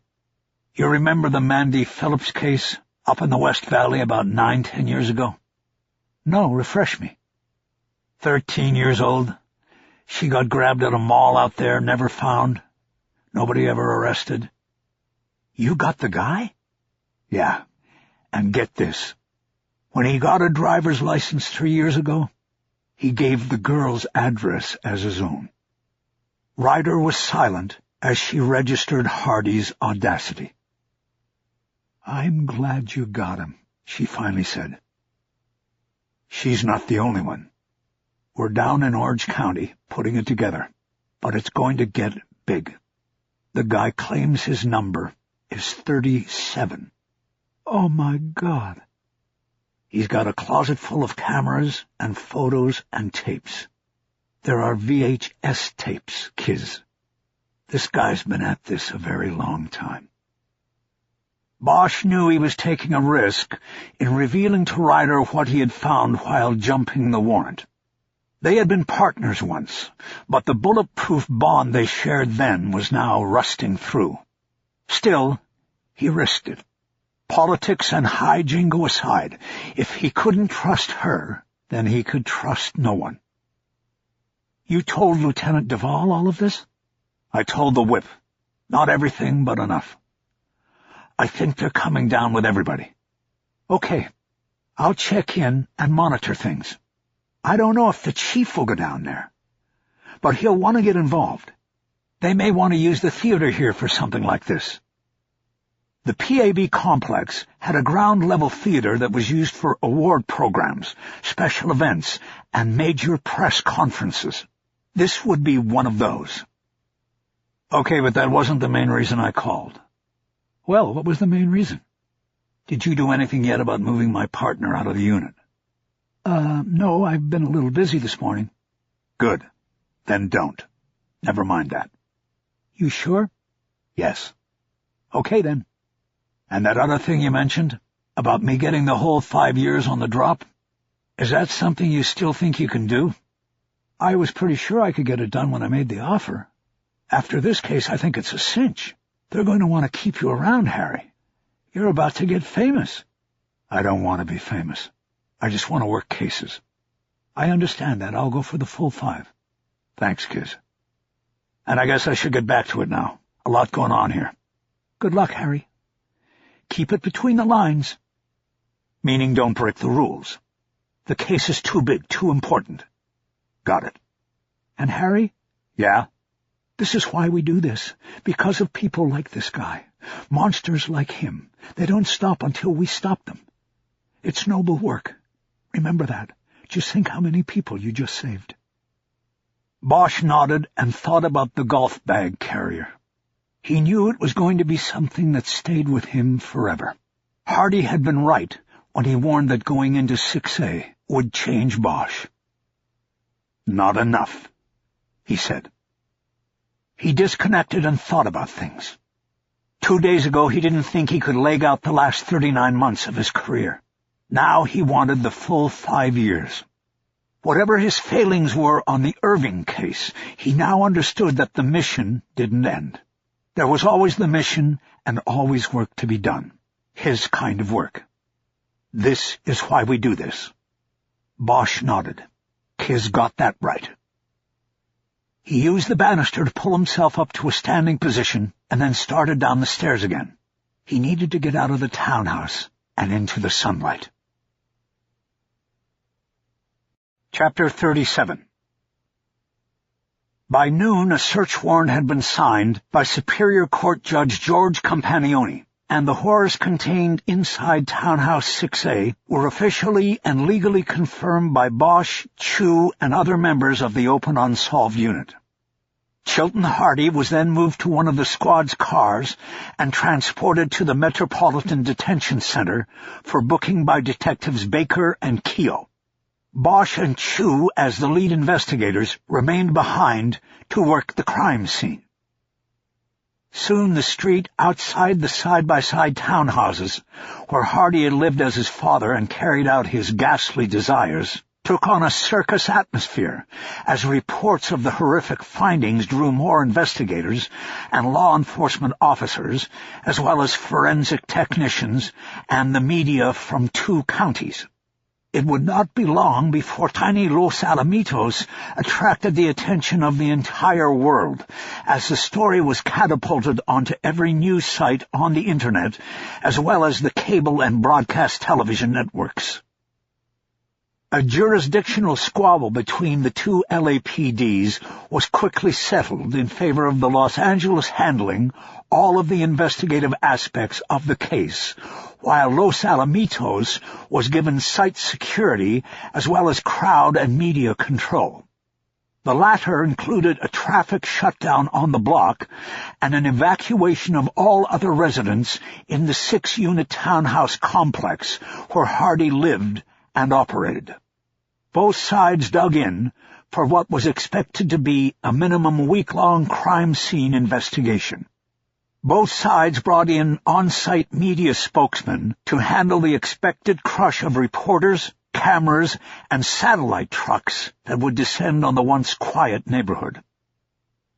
The chief of police and the commander of the Robbery Homicide Division put their heads together and created an investigative battle plan that had at least one immediate surprise attached. Lieutenant Duvall, supervisor of the Open Unsolved unit, was aced out of running the show. What would be arguably her unit's finest hour and most important investigation was placed in the hands of Lieutenant Larry Gandil, another RHD squad leader who had more experience than Duvall and was considered far more media savvy. Gandil would direct the ongoing investigation. Bosch couldn't complain about the move. He had been on Gandil's homicide team previous to his assignment in OU, and they had worked well together. Gandil was a roll-up-his-sleeves kind of guy who trusted his investigators. He was not the kind of supervisor who hid behind closed doors and shuttered blinds. One of the first moves Gandil made after conferring with Bosch and Chu was to call for a meeting of all the investigators on the scene. They stood together in the dark front room of Unit 6A, after Gandil temporarily shooed a team of forensic photographers and technicians out. "Okay, people, listen up," he said. "I didn't think we should meet together outside in the sunshine and fresh air. I thought it would be better for us to be in here where it's dark and it stinks of death. The indications are that many people died in this place and that they died horribly. They were tortured and murdered, and we must respect them and honor them by doing our very best work here. We cut no corners, we bend no rules. We do it right. I don't care if this guy Hardy is riding in that car right now with Baker and Keogh and confessing his ass off. We are going to put together a case that is absolutely fucking bulletproof. We all make the vow right now that this guy never sees the light of day again. Destination, death row. Nothing else. Everybody got that?" There were a few nods across the room. It was the first time Bosch had ever seen the lieutenant giving a pep talk, like a football coach. Harry liked it, and thought it was a good move to remind everyone in the room how high the stakes were with the investigation. After the preamble, Gandil proceeded to divide responsibilities among the teams. While much of the investigation inside the 2 townhouses would involve the gathering of forensic evidence, the heart of the case would involve the videos found in the second bedroom closet and the photos taped to the walls throughout the townhouse. The OU investigators would be charged with documenting who the victims were, where they came from, and what exactly happened to them. It would be a terribly grim task. Earlier, Chu had put one of the DVDs from the bedroom closet into his computer so that he and Bosch could get a sense of what was on the vast collection of tapes and discs. The video showed Hardy raping and torturing a woman to the point that she began begging him, after he pulled down her gag, to kill her and simply put her out of her misery. The video ended with the woman choked unconscious, but clearly still breathing, and Hardy turning to his camera and smiling. He had gotten what he wanted from her. In all of his years as a cop, Bosch had seen nothing so gut-wrenching and horrible. There were images on that one disc that he knew were indelible, and that he would have to try to push into the recesses of his mind. But there were dozens more discs and tapes and hundreds of photographs. Each would need to be viewed, described, catalogued, and placed into evidence. It was going to be painful, soul-searing work, guaranteed to leave the kind of internal scars only homicide cops carry. Gandil said that he wanted everyone in the unit to be open to discussing the harrowing duty with therapists in the department's behavioral science unit. Every cop knew that quietly carrying the horrors of the job inside could be like carrying untreated cancer. Still, seeking help for dealing with the burden was seen by many as a weakness. No cop wanted to be weak, whether it was in the view of the bad guys or their fellow good guys. Gandil next turned the meeting over to Bosch and Chu, the lead investigators, and they quickly summarized the steps that led them to Hardy and the side-by-side townhouses. They also discussed the dichotomy in the investigation that they now faced. There was a need for speed on one level, but also a necessity to move deliberately and carefully to ensure that they conducted the most thorough investigation possible. The department was under the legal obligation to file charges against Hardy within 48 hours of his arrest. He would be brought into court for his first appearance before a judge on Wednesday morning. If by then he was not charged with a crime, he would be released. "What we're going to do is file one case against him," Bosch said. "One murder now, and then we add on later when we're ready with the rest. So on Wednesday, we go with Lily Price. Right now, it's a wobbler, but it's still our best bet. We have a DNA hit, and while it's not Hardy, we think we can prove it puts him at the scene. What we're hoping is that between now and Wednesday morning, we find an image of Lily somewhere in this place." Chu held up a 5x7 photo of Lily Price taken from the original murder book. It was her yearbook photo. She was smiling and innocent and beautiful. If they found her image anywhere among Hardy's souvenirs, it wouldn't be the same. We're talking 1989, so she won't be on any of the DVDs unless we find out that Hardy was transferring VHS to DVD, Chu said. But this is unlikely, as there is no transfer machine here, and this isn't the kind of thing you send out to have done. "We're going to take a quick run at the still photos," Bosch said. "Those of you working the VHS, keep an eye out for her. If we find her on one of this guy's tapes or photos, then we're gold on Wednesday." When Bosch and Chu were finished, Gandil took back the lead to wrap things up with a final rally cry. "Okay, people," he said, "that's it.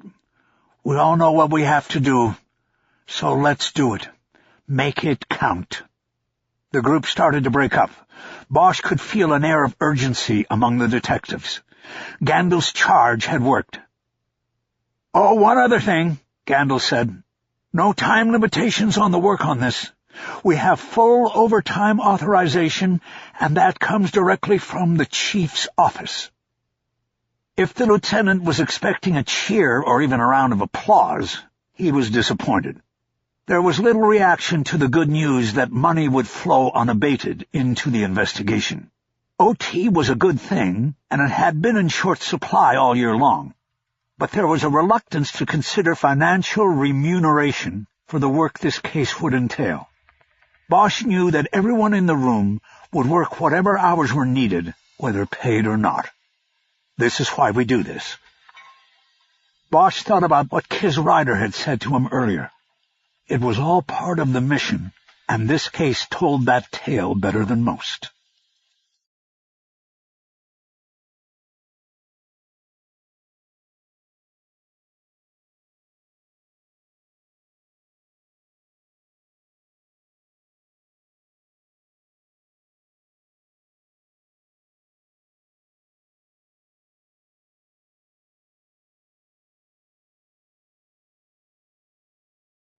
Chapter 38.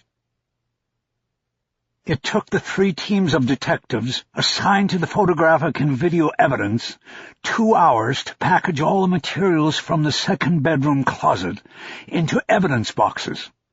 As if in a solemn funeral procession, 3 unmarked cars then transported the boxes north to Los Angeles and the PAB. Bosch and Chu were in the last car, 3 boxes of still photos on the rear seat. There was little to talk about as they drove. They had a grim duty ahead of them, and thoughts of preparing for it were all-consuming. The Media Relations Office had tipped the media to the arrival of the procession, and as the detectives carried their boxes into the police headquarters, they were documented by photographers and videographers lined up outside the building's entrance. This was not done simply to appease the media. Rather, it was part of what would be an ongoing effort to use the media to hammer home with the public and the local jury pool that Chilton Hardy was guilty of ghastly deeds. It was part of the subtle complicity that would always exist between the police and the media. All 3 of the meeting rooms had been assigned to what was being known as the Hardy Task Force. Bosch and Chu took the smallest room, because it did not have video equipment. They were going to sort through still photographs, and didn't need it. Hardy had shown no apparent rhyme or reason in his cataloging of the photos. Old and new, the photographs were tossed into several shoeboxes and placed on the shelves of the closet. There was no writing on the front or back of any of them. Several photos were taken of the same individuals, but these might be spread across 2 or 3 different shoeboxes. As Bosch and Chu began to go through them, they attempted to group the photos in a variety of ways. First and foremost, they tried to put all photos of the same individual together. They then tried to estimate the age of the photos, and to organize them chronologically. Some of the photos had date stamps on them, and these were helpful, though there was no way of knowing if the camera used had been set to the proper date. In most of the photos, the individual depicted alone or with Hardy, or a man's body assumed to be Hardy's, was clearly alive in the photograph. He or she was either engaged in a sex act, or in some cases smiling directly at the camera. In other cases, the depiction was of a person looking in fear, and sometimes pain, at the camera. Photos that had individual identifiers were placed in a priority category. These were victims who wore distinctive jewelry or had tattoos or facial moles. These markers would help the investigators seek identities later in the investigation. Bosch could feel his insides being hollowed by the process. The eyes of the victims were the most difficult. So many of them looked at the camera with eyes that knew they were not going to live. It tapped into a deep well of helpless rage in Bosch. For years, Hardy had cut a bloody trail across the landscape, and no one had seen it. Now they were left to make piles out of photographs. At one point, there was a knock on the door, and Teddy Baker came in holding a file. "I thought you might want to see this," she said. They took it at MDC during booking. She opened the file and put an 8x10 photo down on the table. It depicted a man's back. Spread from shoulder blade to shoulder blade was a depiction of a cemetery with black crosses across the landscape. Some of the crosses were old and faded, the ink having spread with the skin. Some of the crosses were sharply drawn and looked new. In a black script beneath the image were the words, Bene Decessit. Bosch had seen R.I.P. tattoos before, but usually they were on gangbangers trying to keep track of the body counts of their own homies. This was new and yet not surprising. It also didn't come as a surprise that Hardy had found a tattoo artist who apparently didn't think the cemetery image was suspicious enough to contact authorities. "That's your boy," Baker said. "And did you count the crosses?" Bosch asked. "Yeah, there's 37 of them." Bosch had not told her or the others that Hardy had said his number was 37. He had only told Kiz Ryder that. He ran his finger below the words on Hardy's back. "Yeah," Baker said. "We Googled it. It's Latin, means died well." "Like they all died well?" Bosch nodded. "Sweet," Chu said. "The guy's fucked up." "Can we put the photo in the package?" Bosch asked. "It's all yours." Bosch put the photo to the side of the table. He would include it in the charging package he would take to the DA. "Okay, thanks, Teddy," he said. He was dismissing her. He wanted to get back to the photo work. He needed to find Lily. "Do you guys need some help?" Baker asked. "Gandil didn't give us a piece of anything. Out of sight, out of mind, I guess." She and Keogh had been driving Hardy to the MDC for booking when Gandil had given out assignments. It was quickly becoming the kind of case everyone wanted a part of. "I think we got this, Teddy," Bosch said quickly before his partner could tell her to join them. "Maybe the others could use a hand with the videos." "Okay, thanks. I'll check with them." Bosch interpreted her tone to mean that she thought he was being a selfish prick. She went to the door, but then turned back to them. "You know what's weird so far?" she asked. "What's weird?" Bosch responded. "No bodies. There's DNA in that townhouse, but where are all the bodies? Where did he hide them?" "Some were found," Bosch said, like Lily Price. "Others he hid. That's his last chit. By the time we're finished with this, that's all Hardy will have left to trade. He gives up the bodies, we give up the death penalty." "Think the DA will go for it?" "I hope not." She left the room then, and Bosch got back to work with the photos. "Harry, what's up?" Chu said. "We've got about 1,000 photos still to look through." "I know that," Bosch said. "So why couldn't we use her? She and Keogh are part of OU. They're just looking for something to do." "I don't know. I just think that if Lily Price is in here somewhere, then we should find her. Know what I mean?" "I guess so." Bosch relented. "Go get her. Bring her back." "No, that's okay. I understand." They went back to work, silently looking and sorting and stacking. Such a grim duty, and so many victims. If not of murder or rape, then of Hardy's manipulations and inhumanity. Bosch had to admit to himself that it was another reason he didn't want to bring Teddy Baker in. It didn't matter that she was a veteran investigator who had seen everything there was to see on the underside of life. And it didn't matter that Hardy was a predator who targeted weakness, whether the victim be male or female. Bosch would never be comfortable viewing the photos in the company of a woman. It was just the way he was. Only 20 minutes later, Bosch saw Chu stop his routine motion of checking a photo and then holding it up over his head as he considered the stack he would place it on. He looked over. Chu was studying a Polaroid. "Harry, I think—" Bosch took the photo from him and looked at it. It was a shot of a young girl lying naked on a dirty blanket. Her eyes were closed, and it was impossible to determine if she was alive or dead. The photo had faded over time, Bosch held it next to the yearbook photo of the smiling face of Lily Price, taken 18 months before her death. "You think?" Chu asked. Bosch didn't answer. He kept shifting his eyes from photo to photo, studying them and making minute comparisons.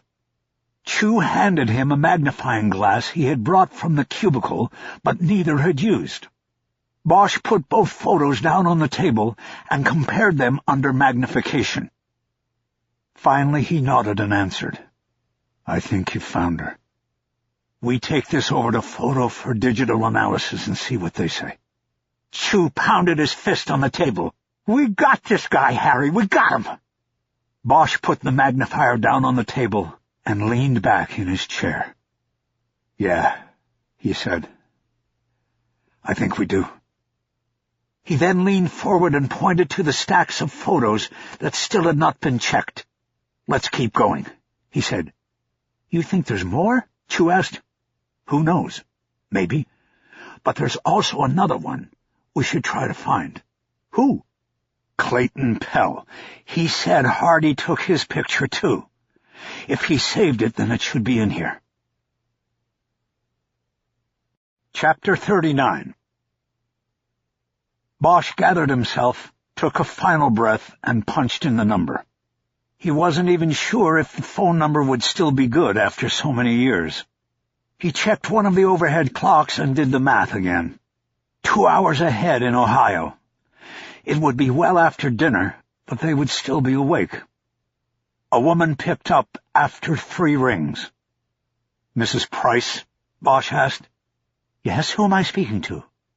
There was an urgent tone in her voice, and Bosch guessed that she had caller ID on her phone. She knew it was the police calling, reaching across time and distance. "Mrs. Price, this is Detective Bosch with the Los Angeles Police Department. I'm calling because there have been some developments in the investigation of your daughter's death. I need to talk with you." Bosch heard the catch in her breath. Then she covered the receiver and spoke to someone else. He could not tell what she was saying. "Mrs. Price?" "Yes, I'm sorry. I told my husband, Lily's father. He went upstairs to get on the other line." "Okay, we can wait for..." "Is this about what they're showing on TV? We were watching the Fox channel, and I had to wonder if that man they said is known as Chill was the one who took Lily." She was crying before she finished the question.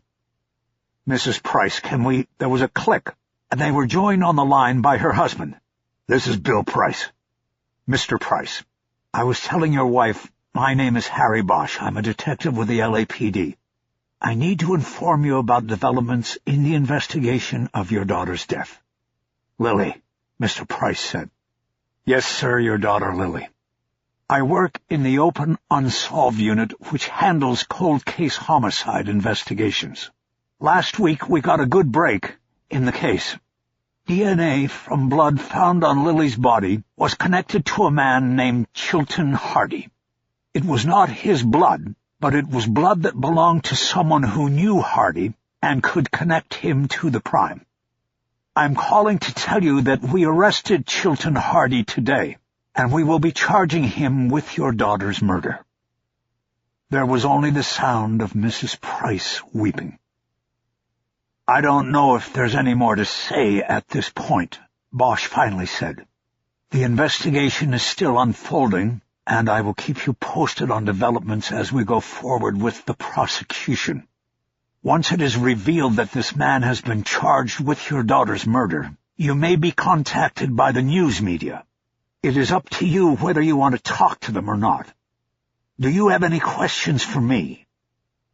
Bosch tried to imagine them in their home in Dayton, on different floors, connected by an open phone line to a man they had never met. 22 years ago, they had sent their daughter to Los Angeles to go to college. She never came home. "I have a question," Mrs. Price said. "Hold on, please." Bosch heard the phone being put down, and then her weeping in the background. Her husband finally spoke. "Detective, thank you for not forgetting about our daughter. I'm going to hang up now, so I can go downstairs and be with my wife. I understand, sir. I am sure we will be talking soon. Goodbye. When Mrs. Price came back on the line, she had composed herself. On the cable news, they said that the police were looking at pictures and videos of the victims. They're not going to show those on TV, are they? They're not going to show Lily, will they? Bosch closed his eyes and pressed the phone hard against his ear. No, ma'am, that won't happen. The photos are evidence, and they won't be released. There may come a time when they will be used in the trial, but if that happens, the prosecutor assigned to the case will discuss it with you. Or I will. You will be kept informed about everything involved in the prosecution. I'm sure of that. Okay, Detective, thank you. I never thought this day would come, you know. Yes, ma'am. I know it's been a long time. Do you have children, Detective? I have a daughter. Keep her close. Yes, ma'am, I will. I'll get back to you soon. Bosch put the phone back in the cradle. How'd that go? Bosch swiveled in his seat. Chu had come back into the cubicle without his noticing. About how they all go, he said. Just 2 more victims. Yeah, where are they? Dayton. What's happening with the others? Everybody's about to head out. I think they've seen enough for one day. It's truly horrible stuff. Bosch nodded. He checked the clock on the wall again. It had been a long day, almost 12 hours for him. Chu was talking about the other detective teams that were assigned to the investigation and had been sifting through videos of torture and murder for the past 6 hours. I was going to head out with them, Harry, if that's okay. Sure, I gotta go home, too. I think we're in good shape for tomorrow, don't you? They had a 9 a.m. appointment at the district attorney's office to present their case and seek murder charges against Hardy in the Lily Price case. Bosch turned sideways to his desk and put his hand on the thick pocket file that contained the reports they would give to the DA, the package. Yeah, Bosch said, I think we're set. Okay, then I'm out of here. I'll see you in the AM. We meet here and walk over? Yeah. Chu was a backpack guy. He swung his bag over his shoulder and headed out of the cubicle. Hey, David, Bosch said, before you go. Chu turned back and leaned on one of the cubicle's 4-foot walls. Yeah? I just wanted to say you did good today. We did good as partners. Chu nodded. Thanks, Harry. So never mind all that stuff from before, okay? We'll just start from here. I told you I'd make it up. Yeah, so go home. And I'll see you tomorrow. See you, Harry. Chu went off, a happy man. Bosch saw there had been a moment of expectancy in his face. Maybe a make-up beer or a bite of food would have solidified the partnership further. But Harry needed to get home. He needed to do exactly what Mrs. Price had told him to do.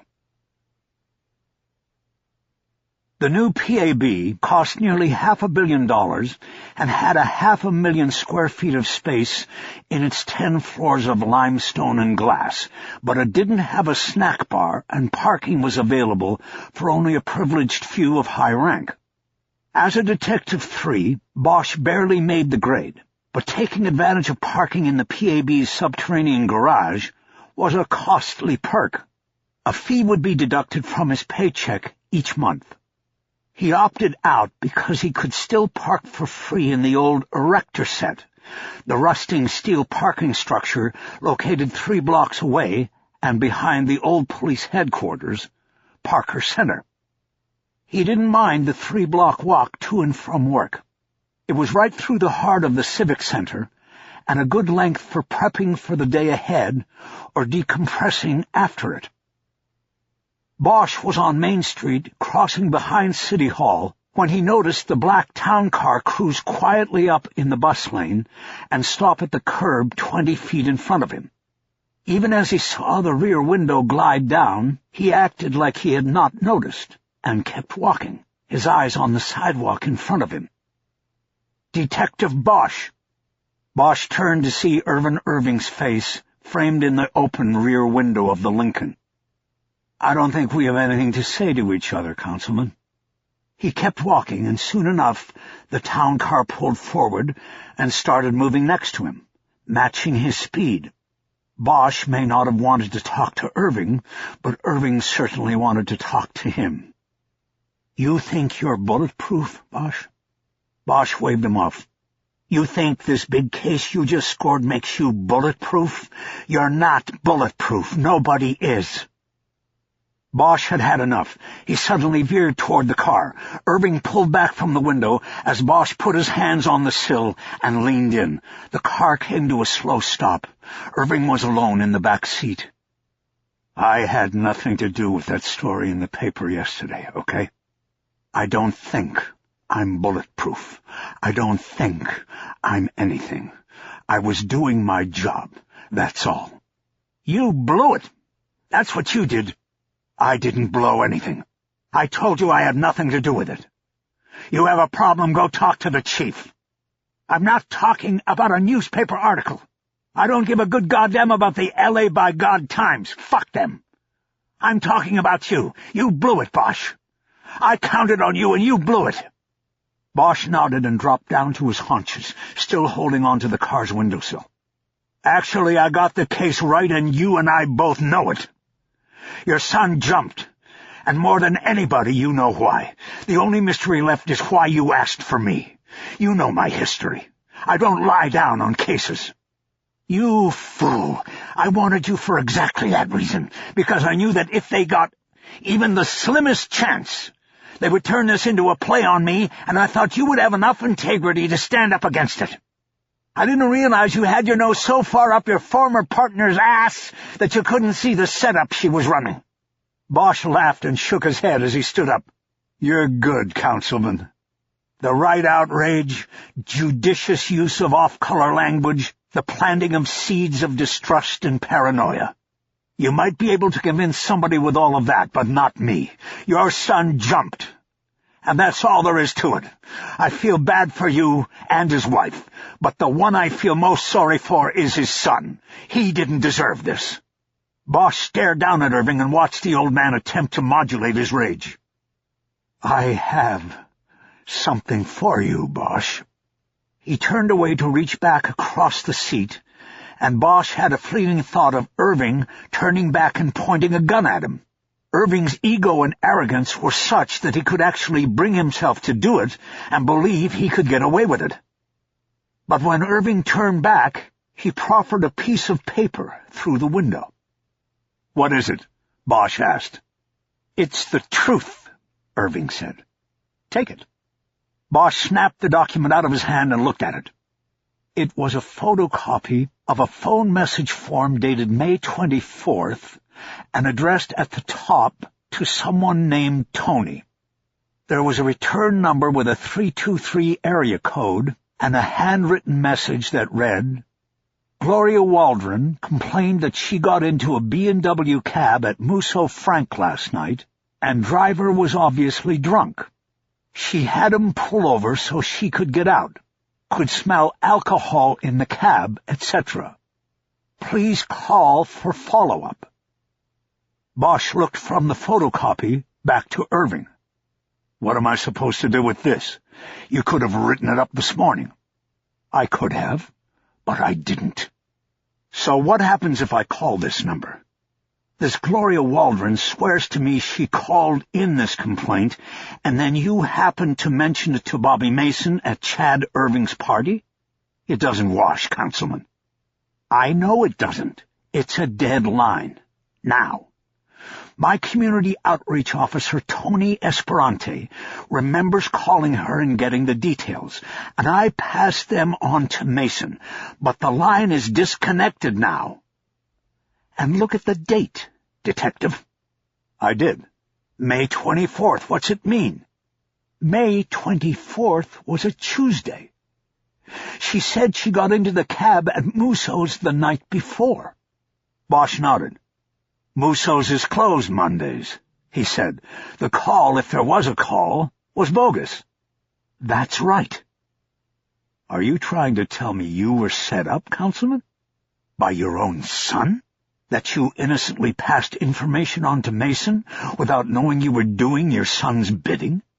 Not by my son, but by someone. Bosch held up the photocopy. And this is your proof? I don't need proof, I know. Now you do too. I was used by someone I trusted. I admit that. But so were you.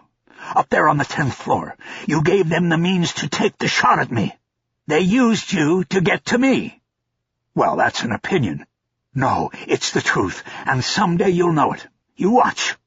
They'll come to you at some point, and you'll see it. You'll know. Bosch handed the photocopy back, but Irving didn't take it. You keep it. You're the detective. Irving turned and said something to his driver, and the town car started to pull away from the curb. Bosch watched the smoked window glide back up into place as the car moved back into the traffic lane.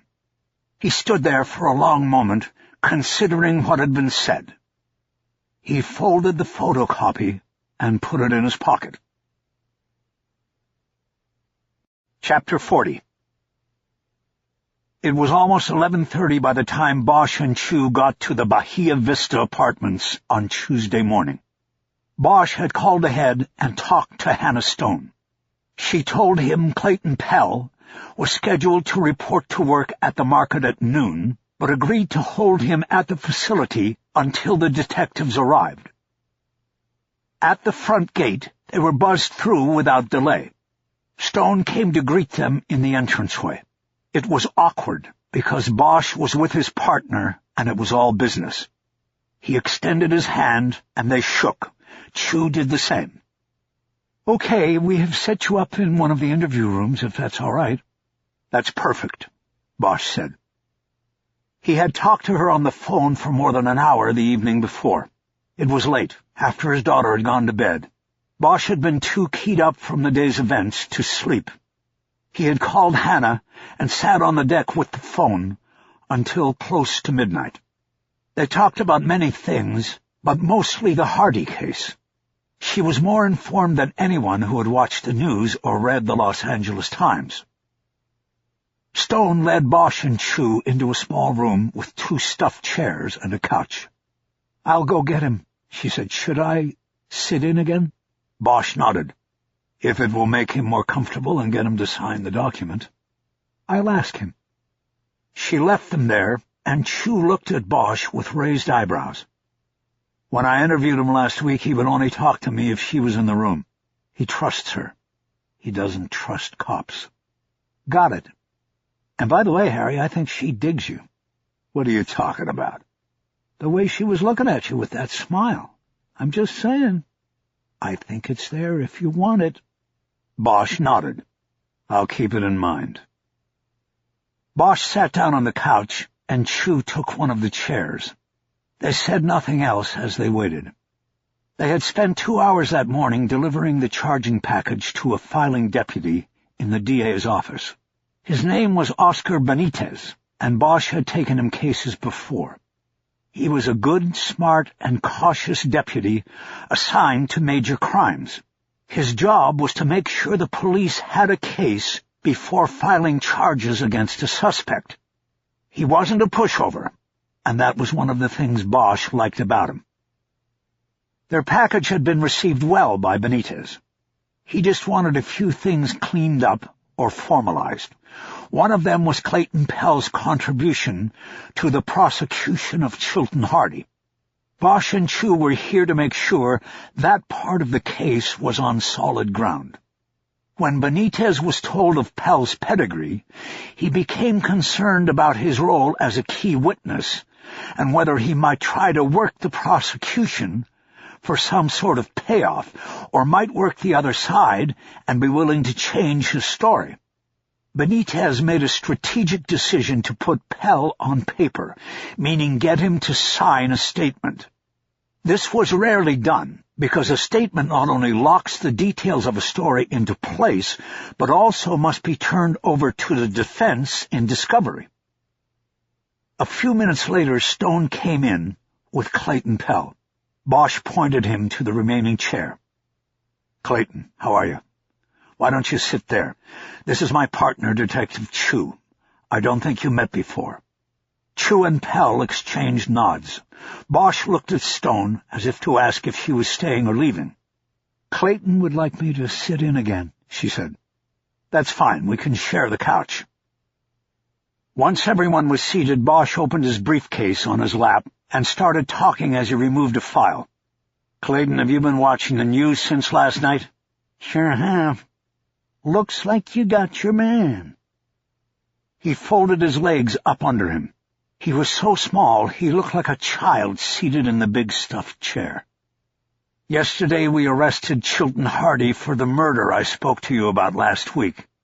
"Yeah, that's cool. Did you arrest him for what he did to me?" Bosch was anticipating that Pell would ask him exactly that question. "Well, we are hoping to bring a number of charges against him. That's why we're here, Clayton. We need your help." "And like I said last week, what do I get out of it?" "Well, just like I said last week, you get to help us put this man away for good. Your tormentor. You may even get to face him in court if the DA needs you as a witness against him." Bosch opened the file on his briefcase.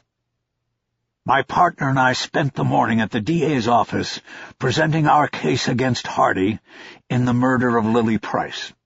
We have a good solid case, and it's only going to get better as the investigation continues. The DA plans to file a murder charge before the end of the day. We told him about your role and how it was actually your blood found on the victim, and—" "What role?" Pell shrieked. "I told you I wasn't even there, and now you're telling the DA I had a role in it?" Bosch dropped the file on his briefcase and held both hands up in a calming gesture. "Hold on, Clayton. That's not what we did at all. That was a poor choice of words. But you have to let me finish. What we did was walk him through the case. What we knew, what the evidence is, and how we see it all hanging together, all right? We told him your blood was on the victim, but you weren't even there. And not only that, but you were just a kid at the time, and there's no way you were involved. So he gets all of that, okay? He knows you were a victim of this guy as well." Pell didn't respond. He turned sideways on the chair, as he had done the week before. "Clayton," Stone said, "please pay attention. This is important." "I gotta go to work." "You won't be late if you listen and don't interrupt. This is very important, not only for this case, but for you too. Please turn around and listen." Pell reluctantly turned back in his seat so that he was facing Bosch. Okay, I'm listening." "All right, Clayton, I'll give it to you straight. There is only one crime that doesn't have a statute of limitations on it. Do you know what that means?" "It means they can't charge you after a certain amount of time's gone by. Like for sex crimes, it's usually 3 years. Bosch realized that Pell had more than a passing familiarity with the statute of limitations. While he was in prison, he probably researched the California statute because of his own crimes. It was a grim reminder that the petulant little man who sat across from him was a dangerous predator, and predators always knew the lay of the land they walked. The statute of limitations for most sex crimes was 3 years. But Pell was wrong. Based on various exceptions to the statute on the basis of age and crime, Hardy could have been prosecuted for the crimes against Pell up until Pell was 28 years old. But even though Pell had been telling this story to prison evaluators for years before he was that age, nobody ever bothered to push for an investigation. Bosch was sure Hardy's run as a predator was over, and he would pay for at least some of his crimes, but he would never pay for what he did to Clayton Pell. "That's generally right," Bosch said. "It's usually 3 years. So then you probably know the answer to your own question. We can't charge Hardy with what he did to you, Clayton. But that doesn't matter, because you can play an instrumental part in his prosecution for murder." We told the DA that it's your blood on Lily Price, and you will be able to tell a jury how it got there. You will be able to testify about what he did to you, the sexual and physical abuse. You will provide what is called bridge testimony, Clayton. You will help us build a bridge from the DNA found on that girl to Chilton Hardy's doorstep. Bosch picked up the document again. One of the things the DA needs right now is a signed statement from you that sets forth the facts of your relationship with Hardy. This morning, my partner and I wrote this up based on my notes from last week. I want you to read it, and if it is accurate, then sign it, and you will be helping make sure Hardy spends the rest of his life on death row. Bosch offered him the document, but Pell waved it away. Why don't you just read it to me out loud? Bosch realized that Pell probably couldn't read. There was no indication in his record that he had ever attended school with any regularity, and he certainly wasn't encouraged to read or educate himself at home. Bosch proceeded to read the 1.5-page document. It purposely followed the adage that less is more. It briefly outlined Pell's acknowledgement that he lived in Hardy's home at the time of the Lily Price murder and was abused during the period both sexually and physically. It described the physical abuse in regard to the use of Hardy's belt and stated that Pell often sustained beatings that led to his bleeding from wounds on his back. The statement also described Pell's recent identification of Hardy in a photographic lineup, as well as his accurate recognition of the home he lived in with Hardy in the late 1980s. The undersigned agrees with these facts and believes them to be a true and accurate accounting of his involvement with Chilton Aaron Hardy, Jr. in 1989, Bosch read.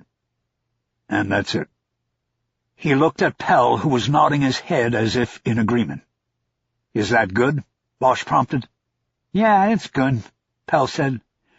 But it mentions that Chill took a picture of me copping his joint. Well, not in those words, but... Does that part need to be in there?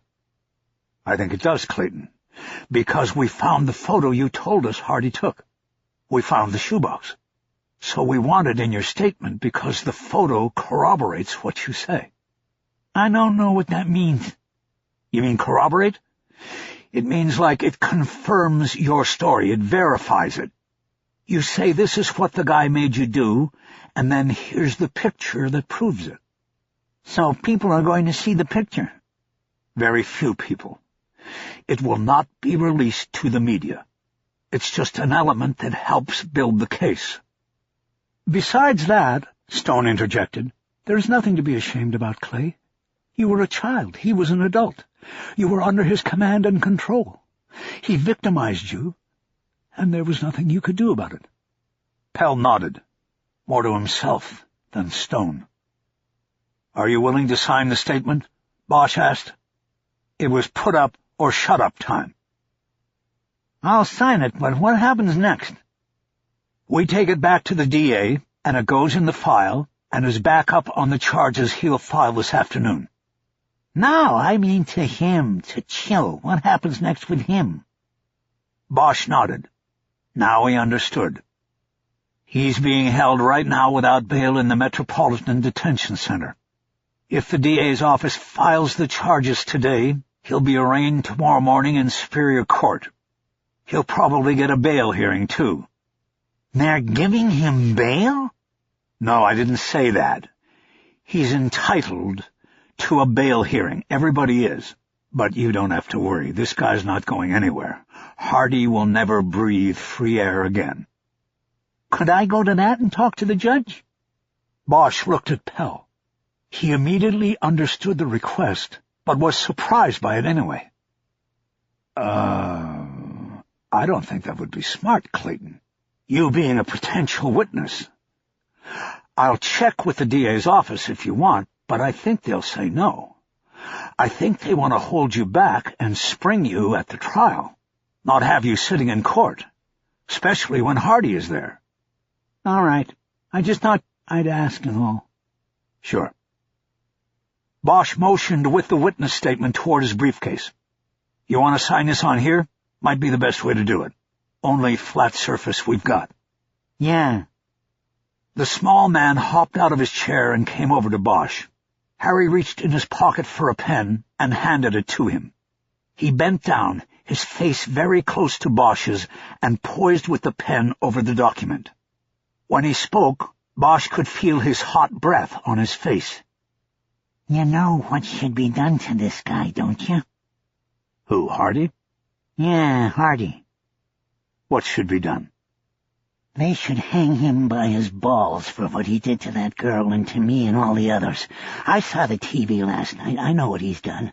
They should bury him ass up and 10 feet deep. Instead, they'll put him on 60 Minutes and make him a star. Bosch shook his head once. Pell was making some big leaps.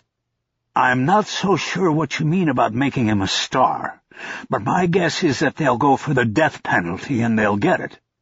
Pell laughed derisively. That's a fucking joke.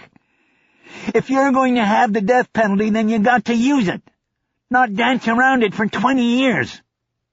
This time Bosch nodded in agreement, but said nothing further. Pell scratched his name on the document and proffered the pen to Bosch. When Harry took it, Pell held onto it. They looked at each other for a moment. You don't like it any more than I do, Pell whispered. Do you, Detective Bosch? Pell finally released the pen, and Bosch put it into one of his inside coat pockets. No, he said, I don't. Pell backed away then, and they were finished. 5 minutes later, Bosch and Chu were heading out through the iron gate when Bosch suddenly stopped. Chu turned and looked back at him, and Bosch tossed him the keys to the car. Get it started, he said. I forgot my pen. Bosch went back to Hannah Stone's office. She seemed to be expecting him. She was standing in the reception area waiting. Come on back, Detective. They went back into the interview room, and she closed the door. When she turned around, the first thing she did was kiss him. Bosch got embarrassed. What? She asked. I don't know, he said. I don't think we should be mixing things like this. Okay, I'm sorry. But you did come back, just like I guessed you would. Yeah, well... He smiled at being caught in the inconsistency. Look, how about tomorrow night? He asked, after Hardy's arraigned. It sounds odd to say I want to celebrate, but it's like when you put another one down. It feels good, you know. I think so. And I'll see you tomorrow night. Bosch left her then. Chu had pulled the car up directly out front, and Harry jumped into the passenger seat. So, Chu said, did you get her number? Just drive, Bosch said. Chapter 41.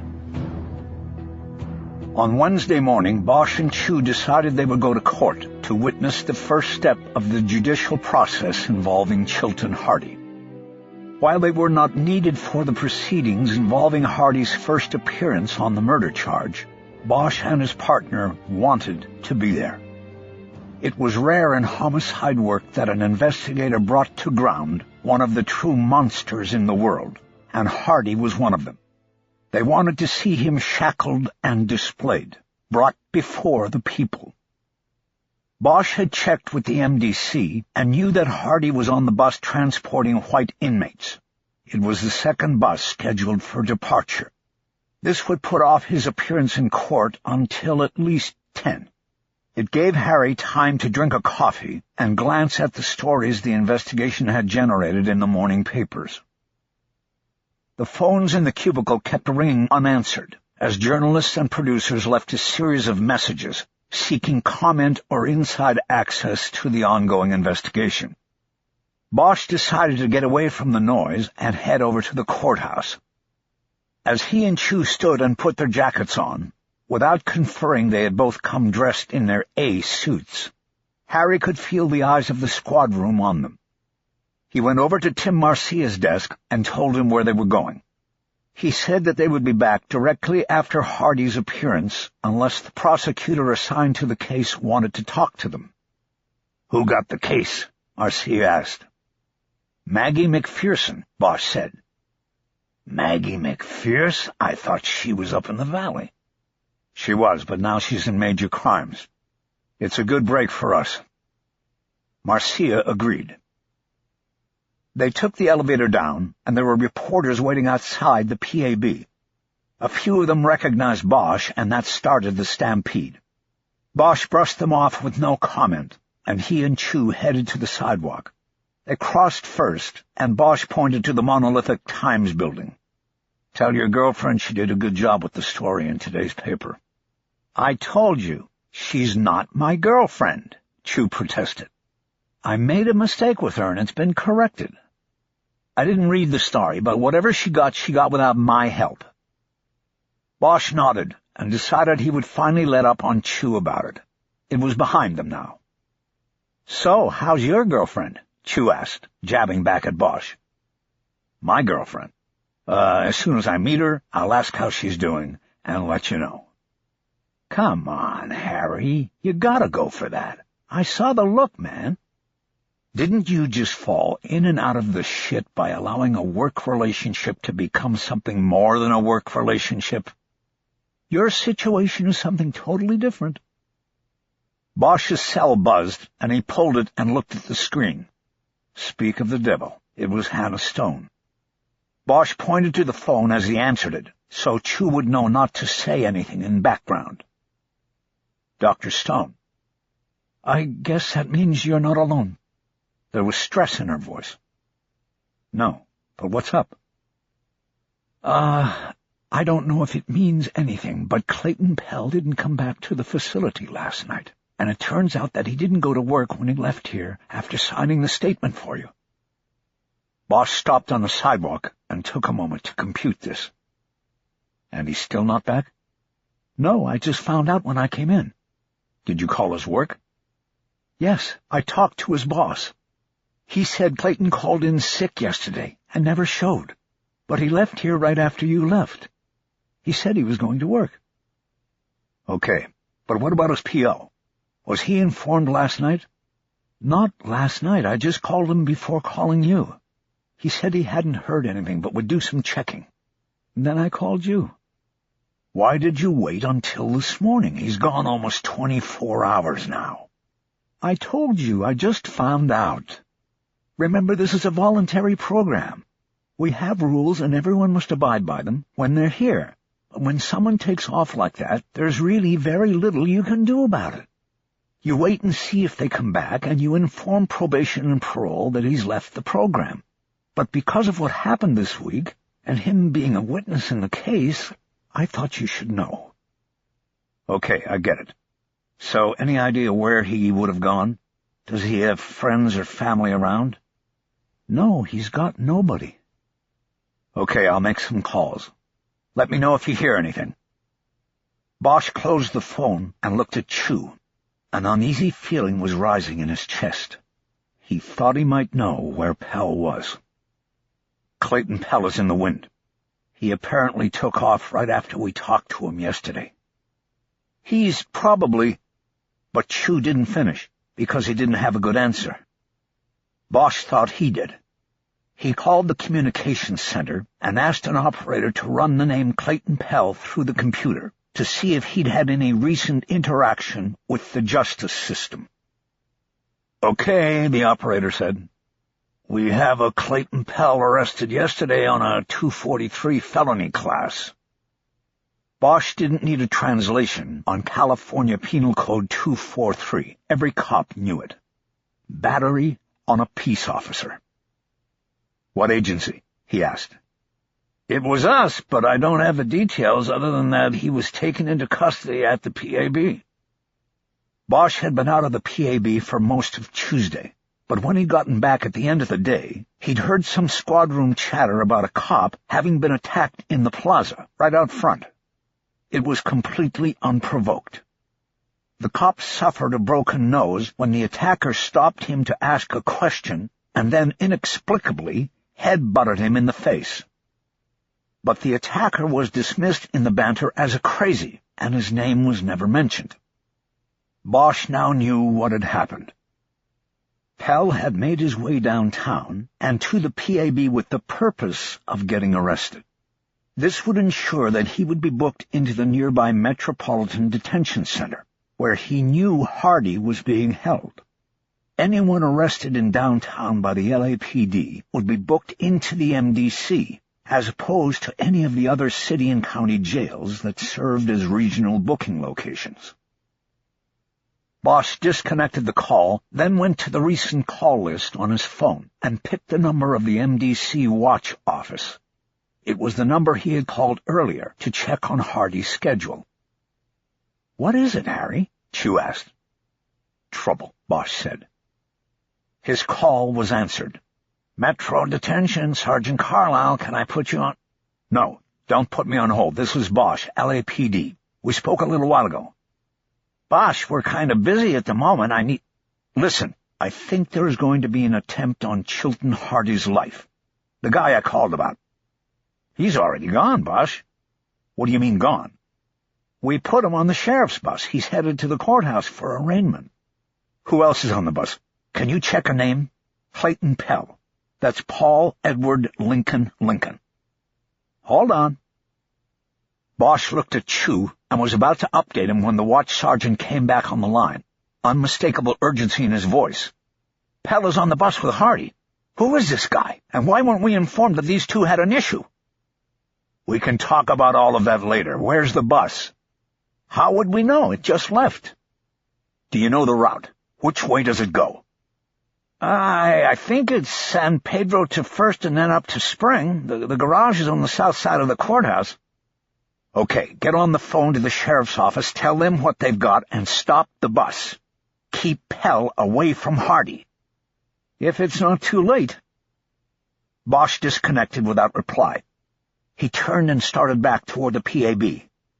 "Harry, what's happening?" Chu called out as he followed. "Pell and Hardy are on the jail bus. We have to stop it." Bosch pulled his badge off his belt and held it up as he stepped into the intersection of Spring and First. He raised his hands to stop traffic and moved diagonally across the intersection. Chu followed. Once they were safely across, Bosch ran to a row of 3 black and whites parked in front of the PAB plaza. A uniformed cop was leaning against the front fender of the first car and busy looking at his phone. Bosch slapped his hand on the roof as he ran up. He was still holding his badge out. "Hey, need your car. We've got an emergency." Bosch opened the front passenger door and jumped in. Chu got in the back. The uniform jumped off the fender, but didn't go toward the driver's side door. "Can't, man. We're waiting on the chief. He's got a homeowner's meet—" "Fuck the chief," Bosch said. He saw that the officer had left the keys in the ignition and the car running. He raised his legs out of the footwell and slid into the driver's seat, moving around the shotgun rack and the mobile computer terminal. "Hey, wait a minute!" the cop yelled. Bosch dropped the car into drive and bolted away from the curb. He reached up to hit the siren and lights and then sped down first. He went 3 blocks in 10 seconds and then took a wide left turn onto San Pedro, keeping as much speed as he could hold on the curb. "There!" Chu yelled. A sheriff's bus was lumbering down the street and coming toward them. Bosch realized the driver hadn't gotten the message relayed from Carlisle at MDC. He pinned the accelerator and moved on a direct line toward the bus. "Harry!" Chu called out from the back. "What are you doing? That's a bus!" At the last moment, Bosch hit the brakes and yanked the wheel left, bringing the car into a sideways skid and stopping it in the direct path of the bus. The bus lurched into a skid as well and came to a stop 4 feet from Chu's door. Bosch jumped out and moved toward the front door of the bus, holding his badge high. He hammered the heel of his palm hard on the steel door. "LAPD, open up. This is an emergency." The door was cranked open and Bosch was looking at the business end of a shotgun held by a uniformed sheriff's deputy. Behind him, the driver, also a uniformed deputy, held his sidearm aimed at Bosch as well. "Let's see some ID to go with that badge." "Call your dispatch." MDC put through a stop order. He threw his ID case up to the driver. "You got a guy on there who's going to try to take out another." Bosch had no sooner said it than he heard sounds of a commotion erupt from the back of the bus, followed by shouts of encouragement. "Do it, kill that motherfucker!" Both deputies turned back to look, but froze. "Let me on," Bosch yelled. The driver finally yelled, "Go, get in there." He slapped his hand down on a red button that unlocked the cage door leading to the rear of the bus. The deputy with the shotgun went through, and Bosch went up the steps into the bus to follow. "Get back up," he yelled as he passed the driver and followed the other deputy into the back. Almost immediately the deputy went down, as he was tripped somehow by a prisoner able to extend his shackled feet into the aisle. Bosch didn't stop. He went right over the deputy's back and further toward the rear of the bus. The attention of every prisoner on the bus was directed to the rear right side, where Bosch saw Clayton Pell standing and leaning over the seat in front of him. He had wrapped a chain around Chilton Hardy's neck and was strangling him from behind. Hardy's face was purple, and his eyes bugged. He could do nothing to defend himself because his wrists were shackled at his waist. "Pell!" Bosch yelled. "Let him go!" His shout was lost in the chorus of men shouting for Pell to do the opposite. Bosch took 2 more steps and launched his body into Pell, knocking him back from Hardy, but not away. Bosch realized that Pell was cuffed to the chain that was around Hardy's neck. It was the chain that was supposed to be around Pell's waist. Bosch moved his hands toward the chain, shouting at Pell to let it go. The deputy soon recovered, but couldn't take his hands off the shotgun to help. Chu moved past him and tried to grab the chain pulled tightly against Hardy's throat. "No, pull his hand," Bosch yelled. Chu worked one of Pell's hands, while Bosch worked the other, and they soon overpowered the smaller man. Bosch pulled the chain off of Hardy's neck, and he collapsed forward, his face hitting the back of the seat in front of him before his body fell into the aisle at Chu's feet. "Let him die!" Pell yelled.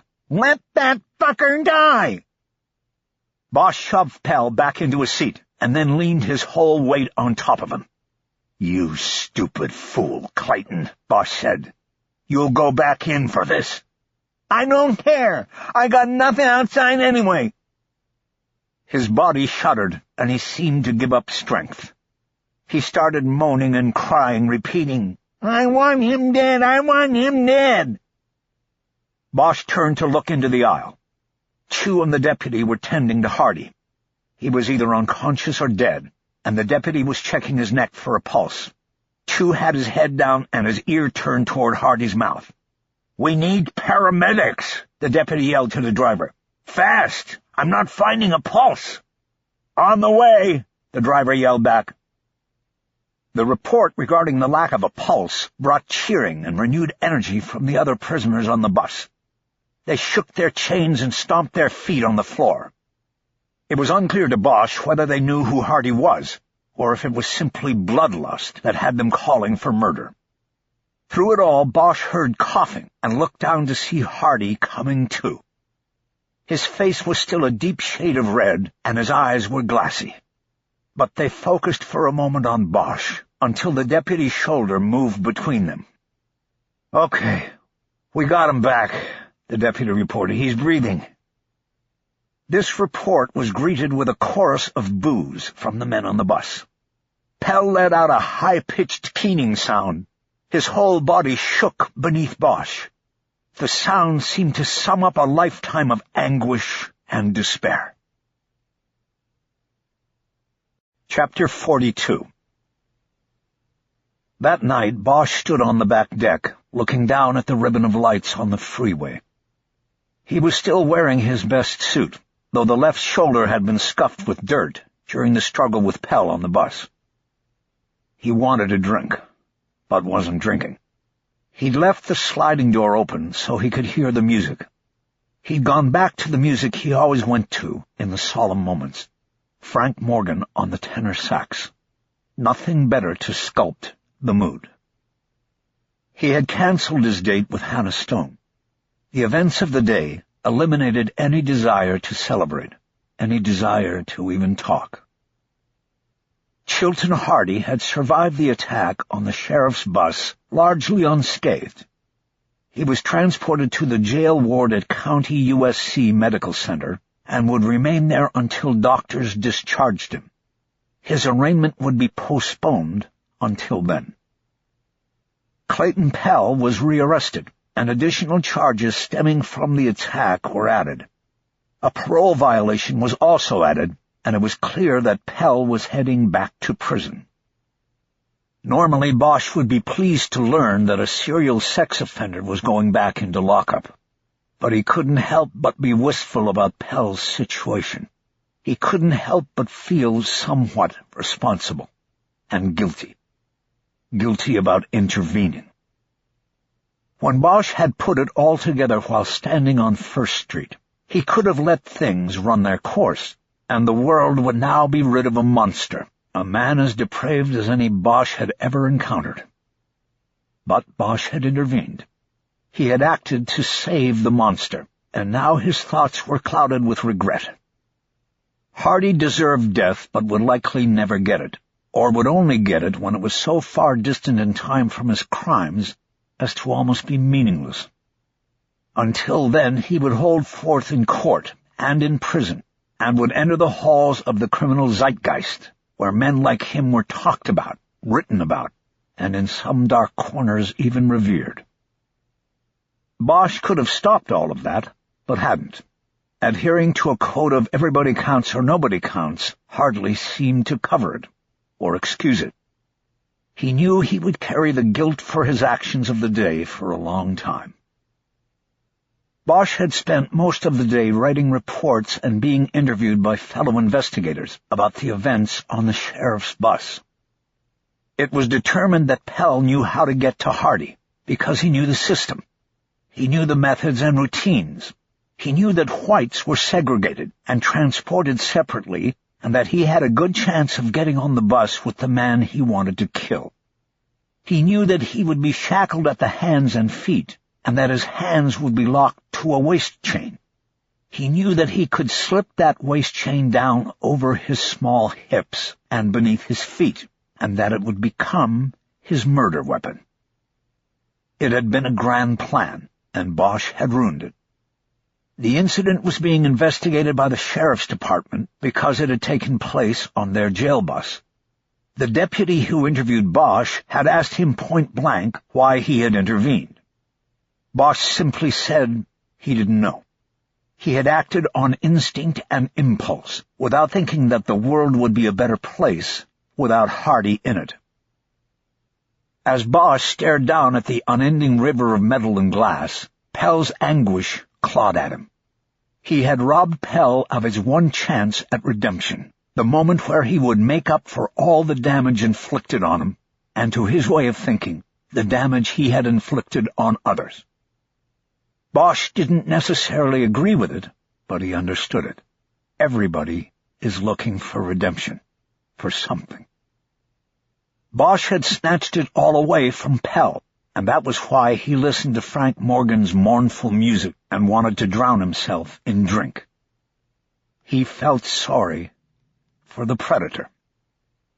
The doorbell sounded above the tone of the saxophone. Bosch went in, but as he moved through the living room, his daughter bolted out from the bedroom hallway and beat him to the door. She put her hand on the knob and then her eye against the peephole before opening up, just as he had taught her. She paused and then pushed off the door, taking little robot steps backwards and right past Harry. "It's Kiz," she whispered. She turned and went backwards into the hallway so she would have cover.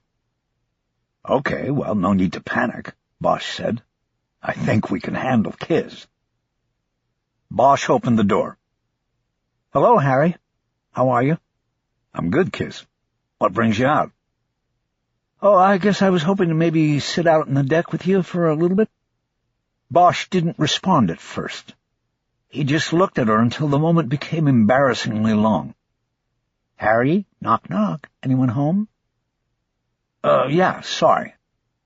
I was just... come on in." He opened the door wide and let her in. She knew her way to the deck.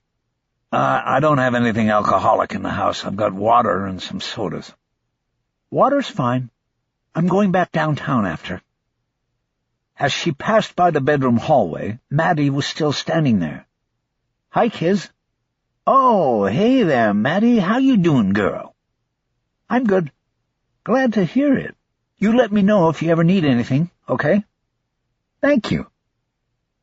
Bosch turned into the kitchen and grabbed 2 bottles of water out of the refrigerator. He was only a few seconds behind Ryder, but she was already at the rail taking in the view and the sounds. He slid the door closed behind him so Maddie wouldn't hear whatever it was Kiz had come to say.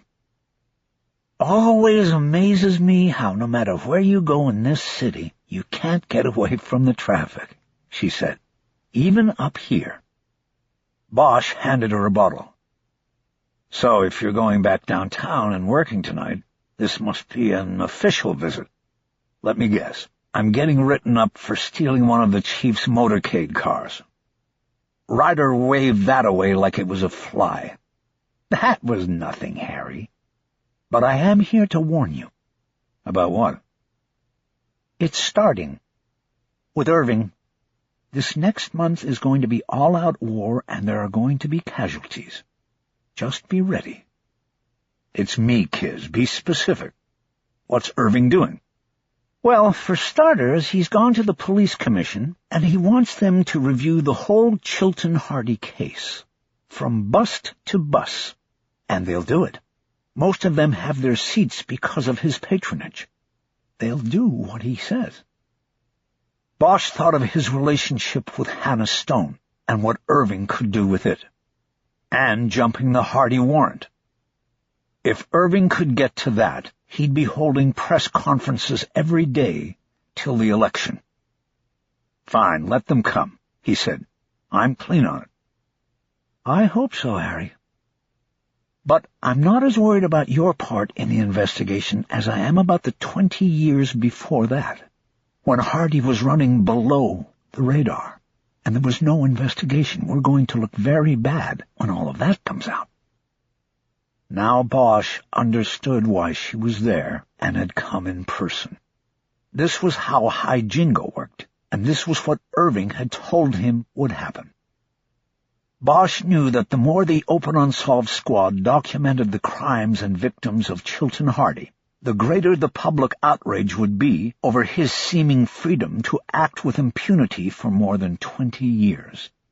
The guy was never concerned enough about the police even to move out of the area. So what do you want, Kiz? You want us to stop at Lily Price? Is that it? Tie it all up in one case and go for the death penalty?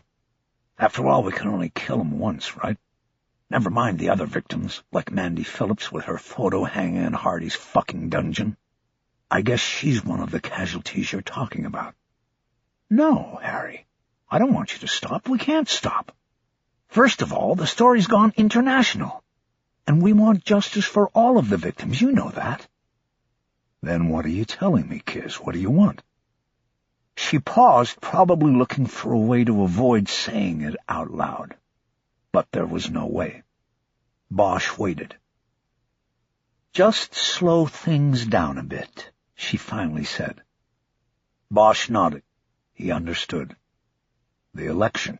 We slow things down until the election and hope Irving gets dumped. That's what you want? He knew that once she said it, their relationship would never be the same. Yes, it's what I want, she said. It's what we all want, for the good of the department. Those 5 words, the good of the department, they never added up to anything but High Jingo. Bosch nodded and then turned and looked off at the view. He didn't want to look at Kiz Ryder anymore.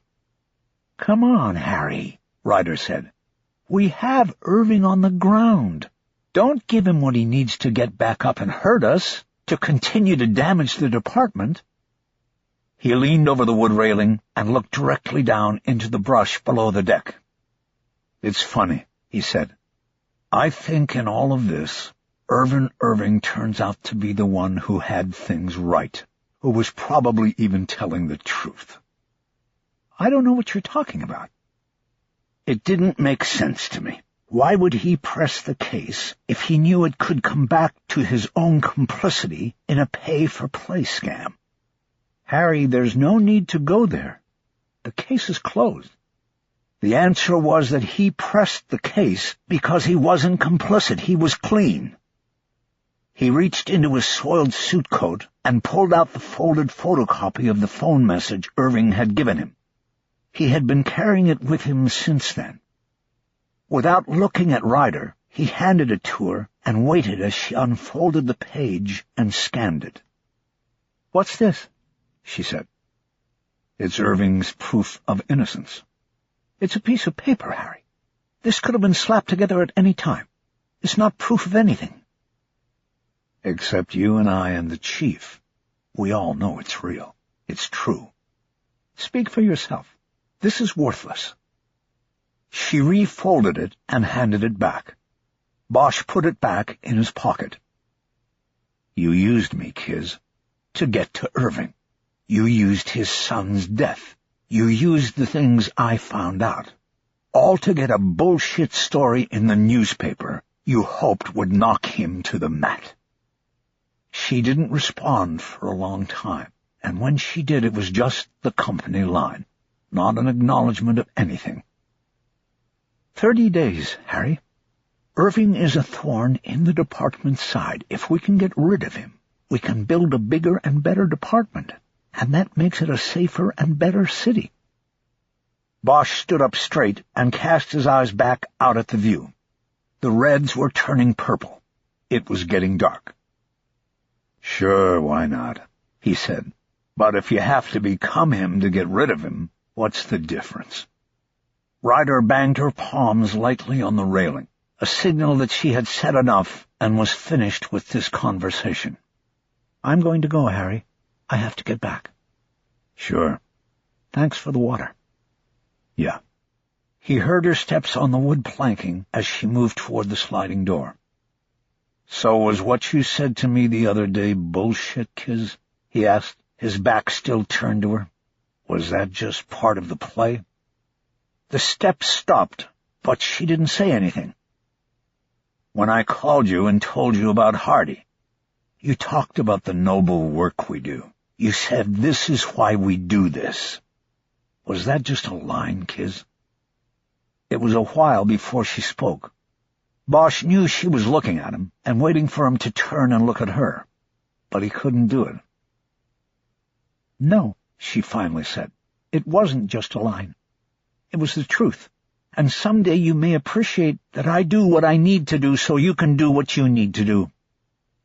She waited for his response, but he said nothing. "Good night, Harry." He heard the door slide open and then closed. She was gone. Bosch looked out at the fading light and waited a moment before speaking. "I don't think so," he said.